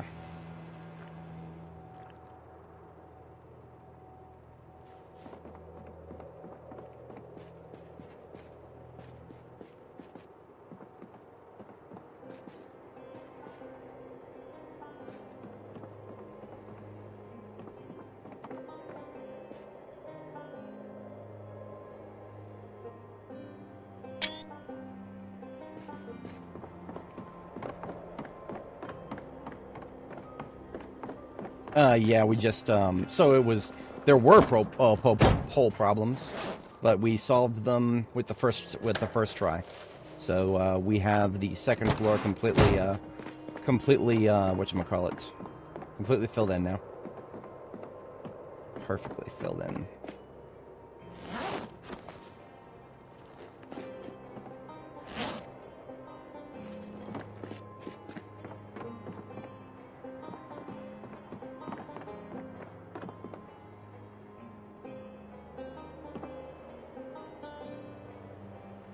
Never did get flooring for this corner.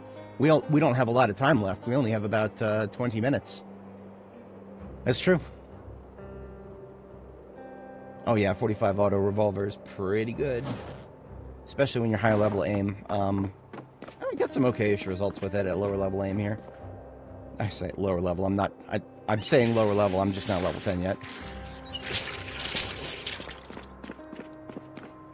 If I wanted to do, maybe I'll just do white tile down here. How about black and white diamond tile? Yeah, let's do black and white diamond tile in this corner. Let's get a total that we need. We need 4 times 1, 2, 3, 4, 5, 6, 7, 8. 4 times 8.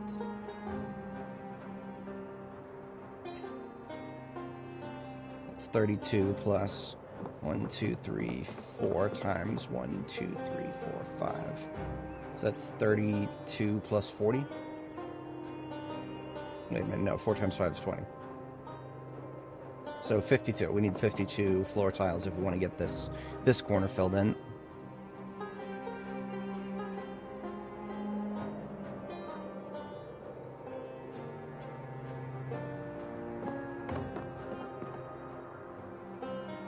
Why don't we subtract 3 from that?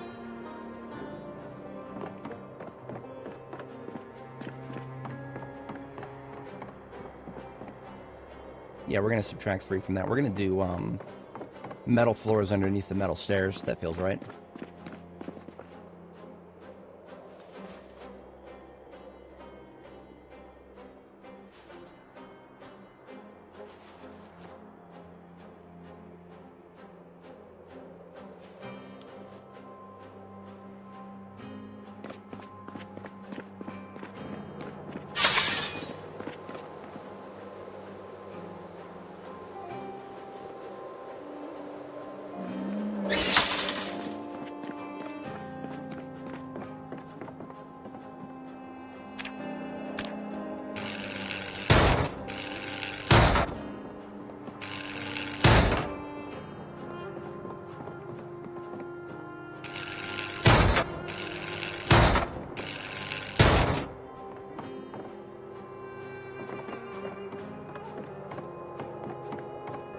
Honestly, I kind of feel like filling that in.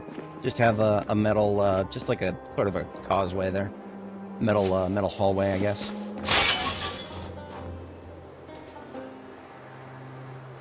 I'm going to leave those steel sheets intact. We're going to blacksmith up a couple more steel sheets.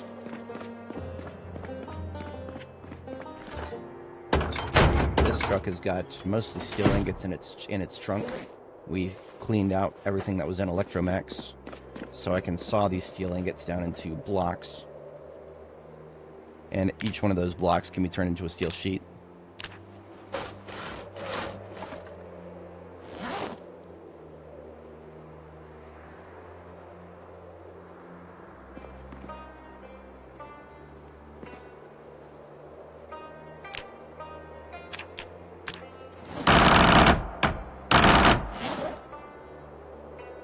I'm going to use... No, I'm going to keep using... I'm going to keep using welding to split these sheets. I am a little bit lowish on propane. Like, I'm lower on propane than I've ever been, technically speaking. Even though I still have a lot. Because I've actually been using it at a quite a commensurate rate. But that's okay. More than enough steel sheets there.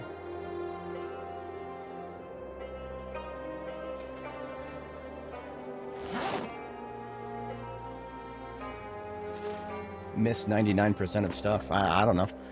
When did you leave? When did you rejoin? It's there's always something going on here. It's the question of how substantial it is. That's a thing.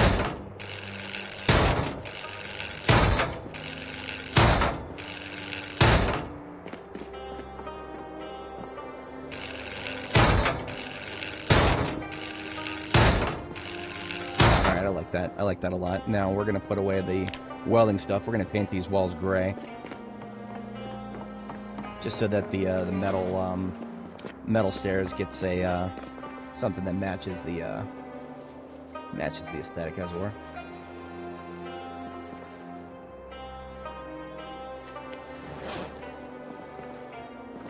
I should have enough gray for this. We're going to need to get a replacement bulb for this quadrant.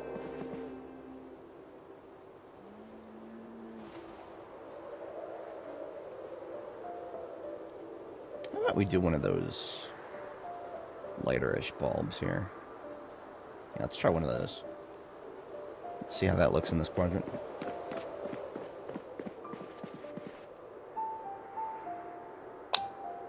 That's not bad. That's not bad at all. I kind of like that. And we can get those bulbs relatively easy. The bulbs of the color that I just put on the right quadrant over there, bulbs of that color just come out of standard exterior lights from just any house or commercial that has exterior lights. Pull the bulbs out of those. They'll be like this orangish kind of sodium chloride sort of light. I'm sorry, it was sodium potassium chloride, whatever the hell type of fluorescent they use for exterior street lights. The orangish kind. And we needed gray paint. I know I have one on the table here. This one on the table is almost empty. It's got one charge left. And then I have another in the... Okay, so we have enough. Brush should be upstairs.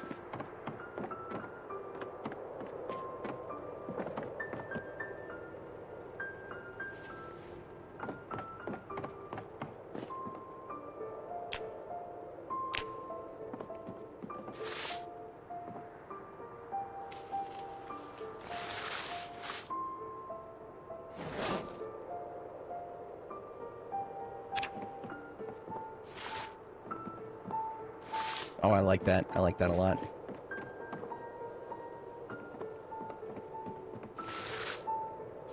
It is a little bit of a waste of paint to paint over something you've already painted, but yeah, I like that now. We've got a very nice gray aesthetic for just for the stairs here. I like it. I like it a lot. And there's just a small amount of gray left, so that we still have a marker here as to where we put the gray paint.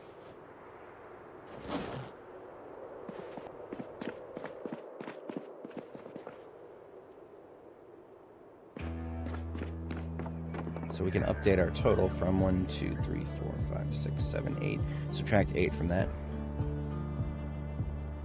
44 floor tiles for this quadrant now.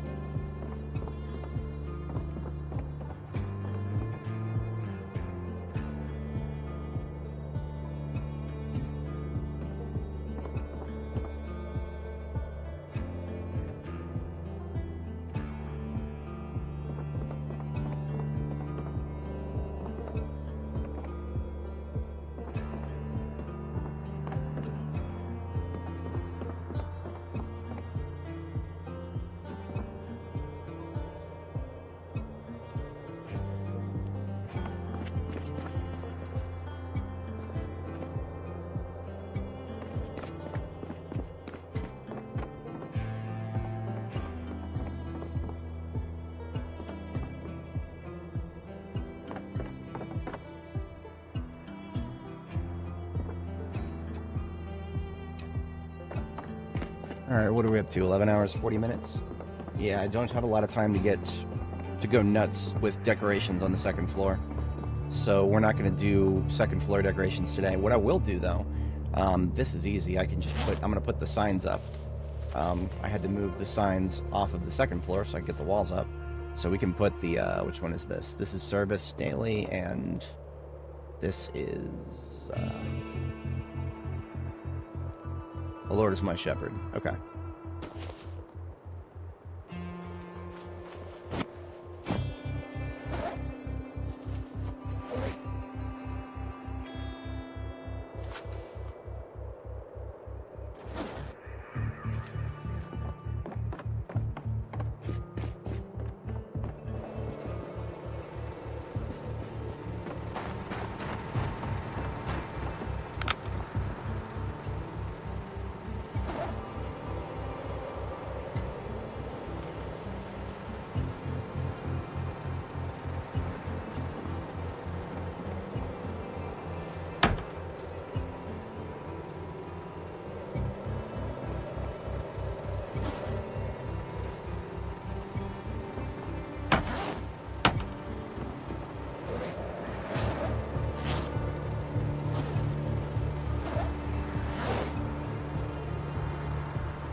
We got a little close to the edge that time.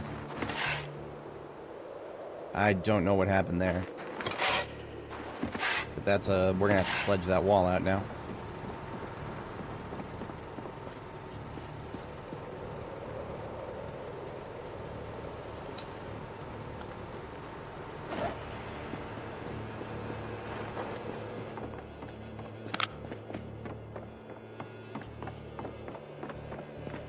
We still have time. We still have about 10 minutes.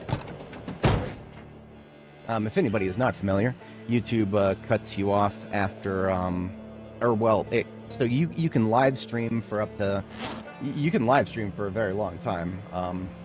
Like I've seen people go for like longer than 24 hours, but the recording of the live stream, the VOD, as the kids call it, only will record up to 11 hours and like 56 minutes or something like that. It's some weird arbitrary cutoff. And so because of that, we do I always make sure to end my streams on time, best I can, so that the recording for the folks who watch afterwards is complete, and I don't have to go through the effort of uploading any missing footage. I sure as hell don't want to be doing that.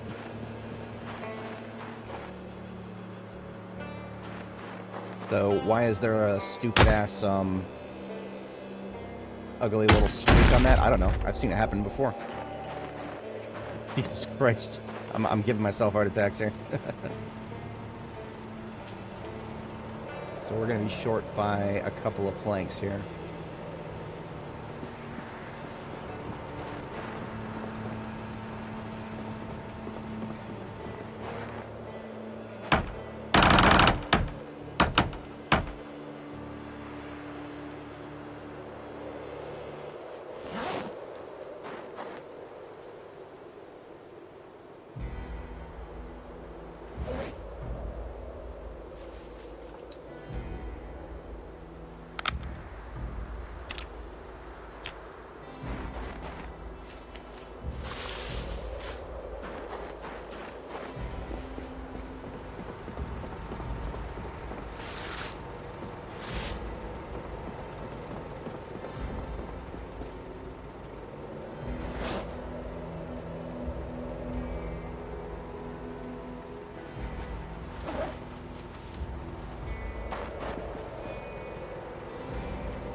Oh yeah, we are up to 11 hours, 46 minutes, and about 30 seconds.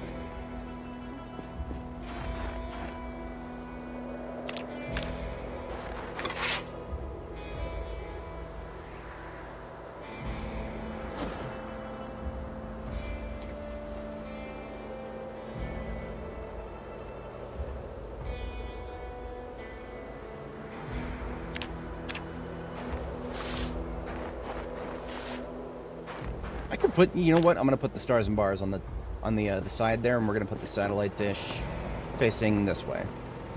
That way, I won't feel it won't feel uneven. I won't feel compelled to go get another satellite dish to make it even. I don't want to do that, and I don't have to do that.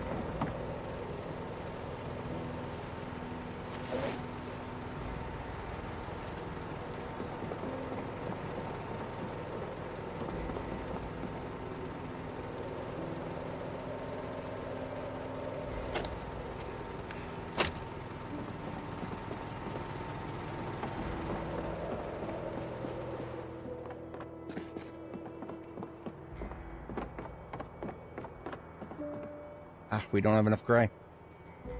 Ah, that sucks.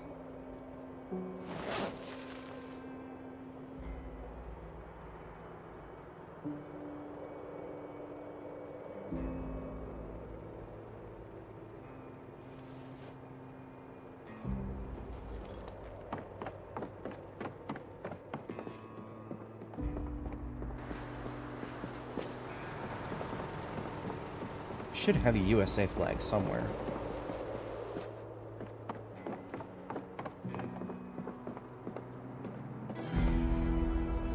I'm just going to take the one from the ground floor and move it up. So I can always put another, I can put something else down here, or I can just go find another, and it will be much easier to put, if I find another one, to put it down here. The spot where I'm going upstairs, I want to be able to destroy the scaffolding out there.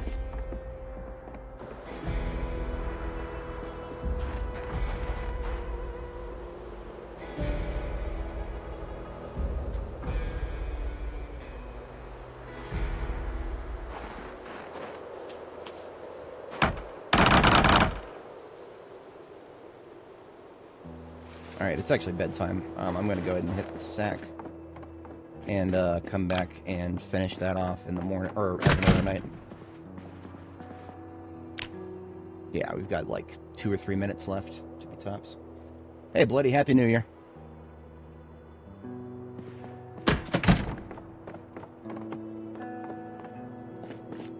We just finished the second floor of our new base here, and it's going to be we'll be decorating it tomorrow.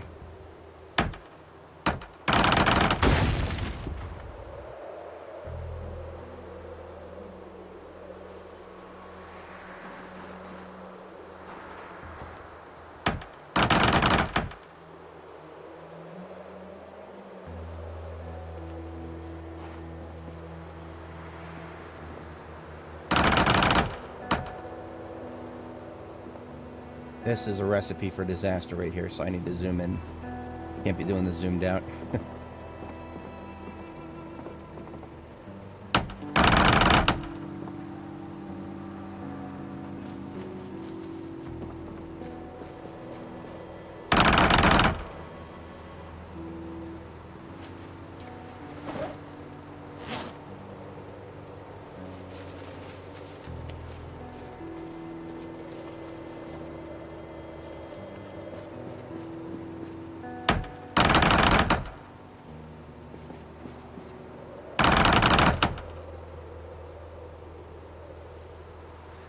Alright, so I'm going to take a screenshot of that tomorrow morning.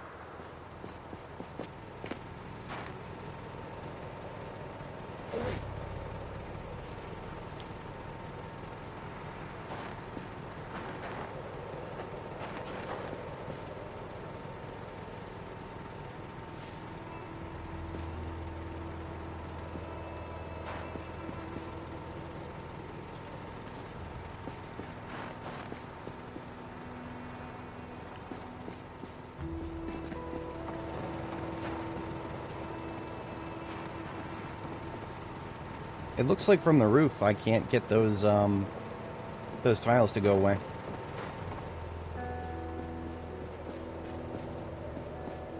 Yeah, that sucks. Those walls is what I meant. That's alright. Just stand out front. That will feel weird without a roof on it, but that's alright.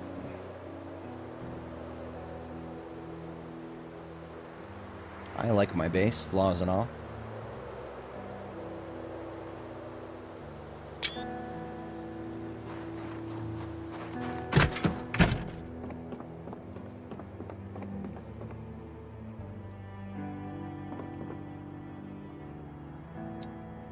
We'll have to take note of this for next time. We don't have time to go get floors tonight.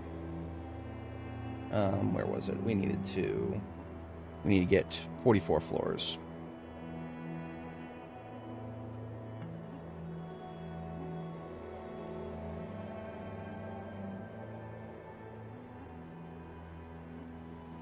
Okay.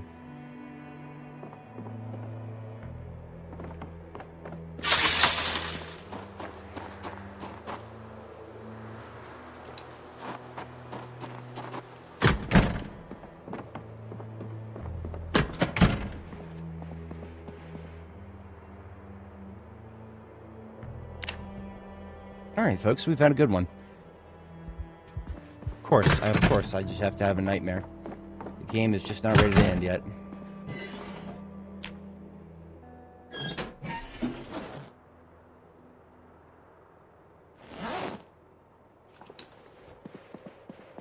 Let's just read for a minute.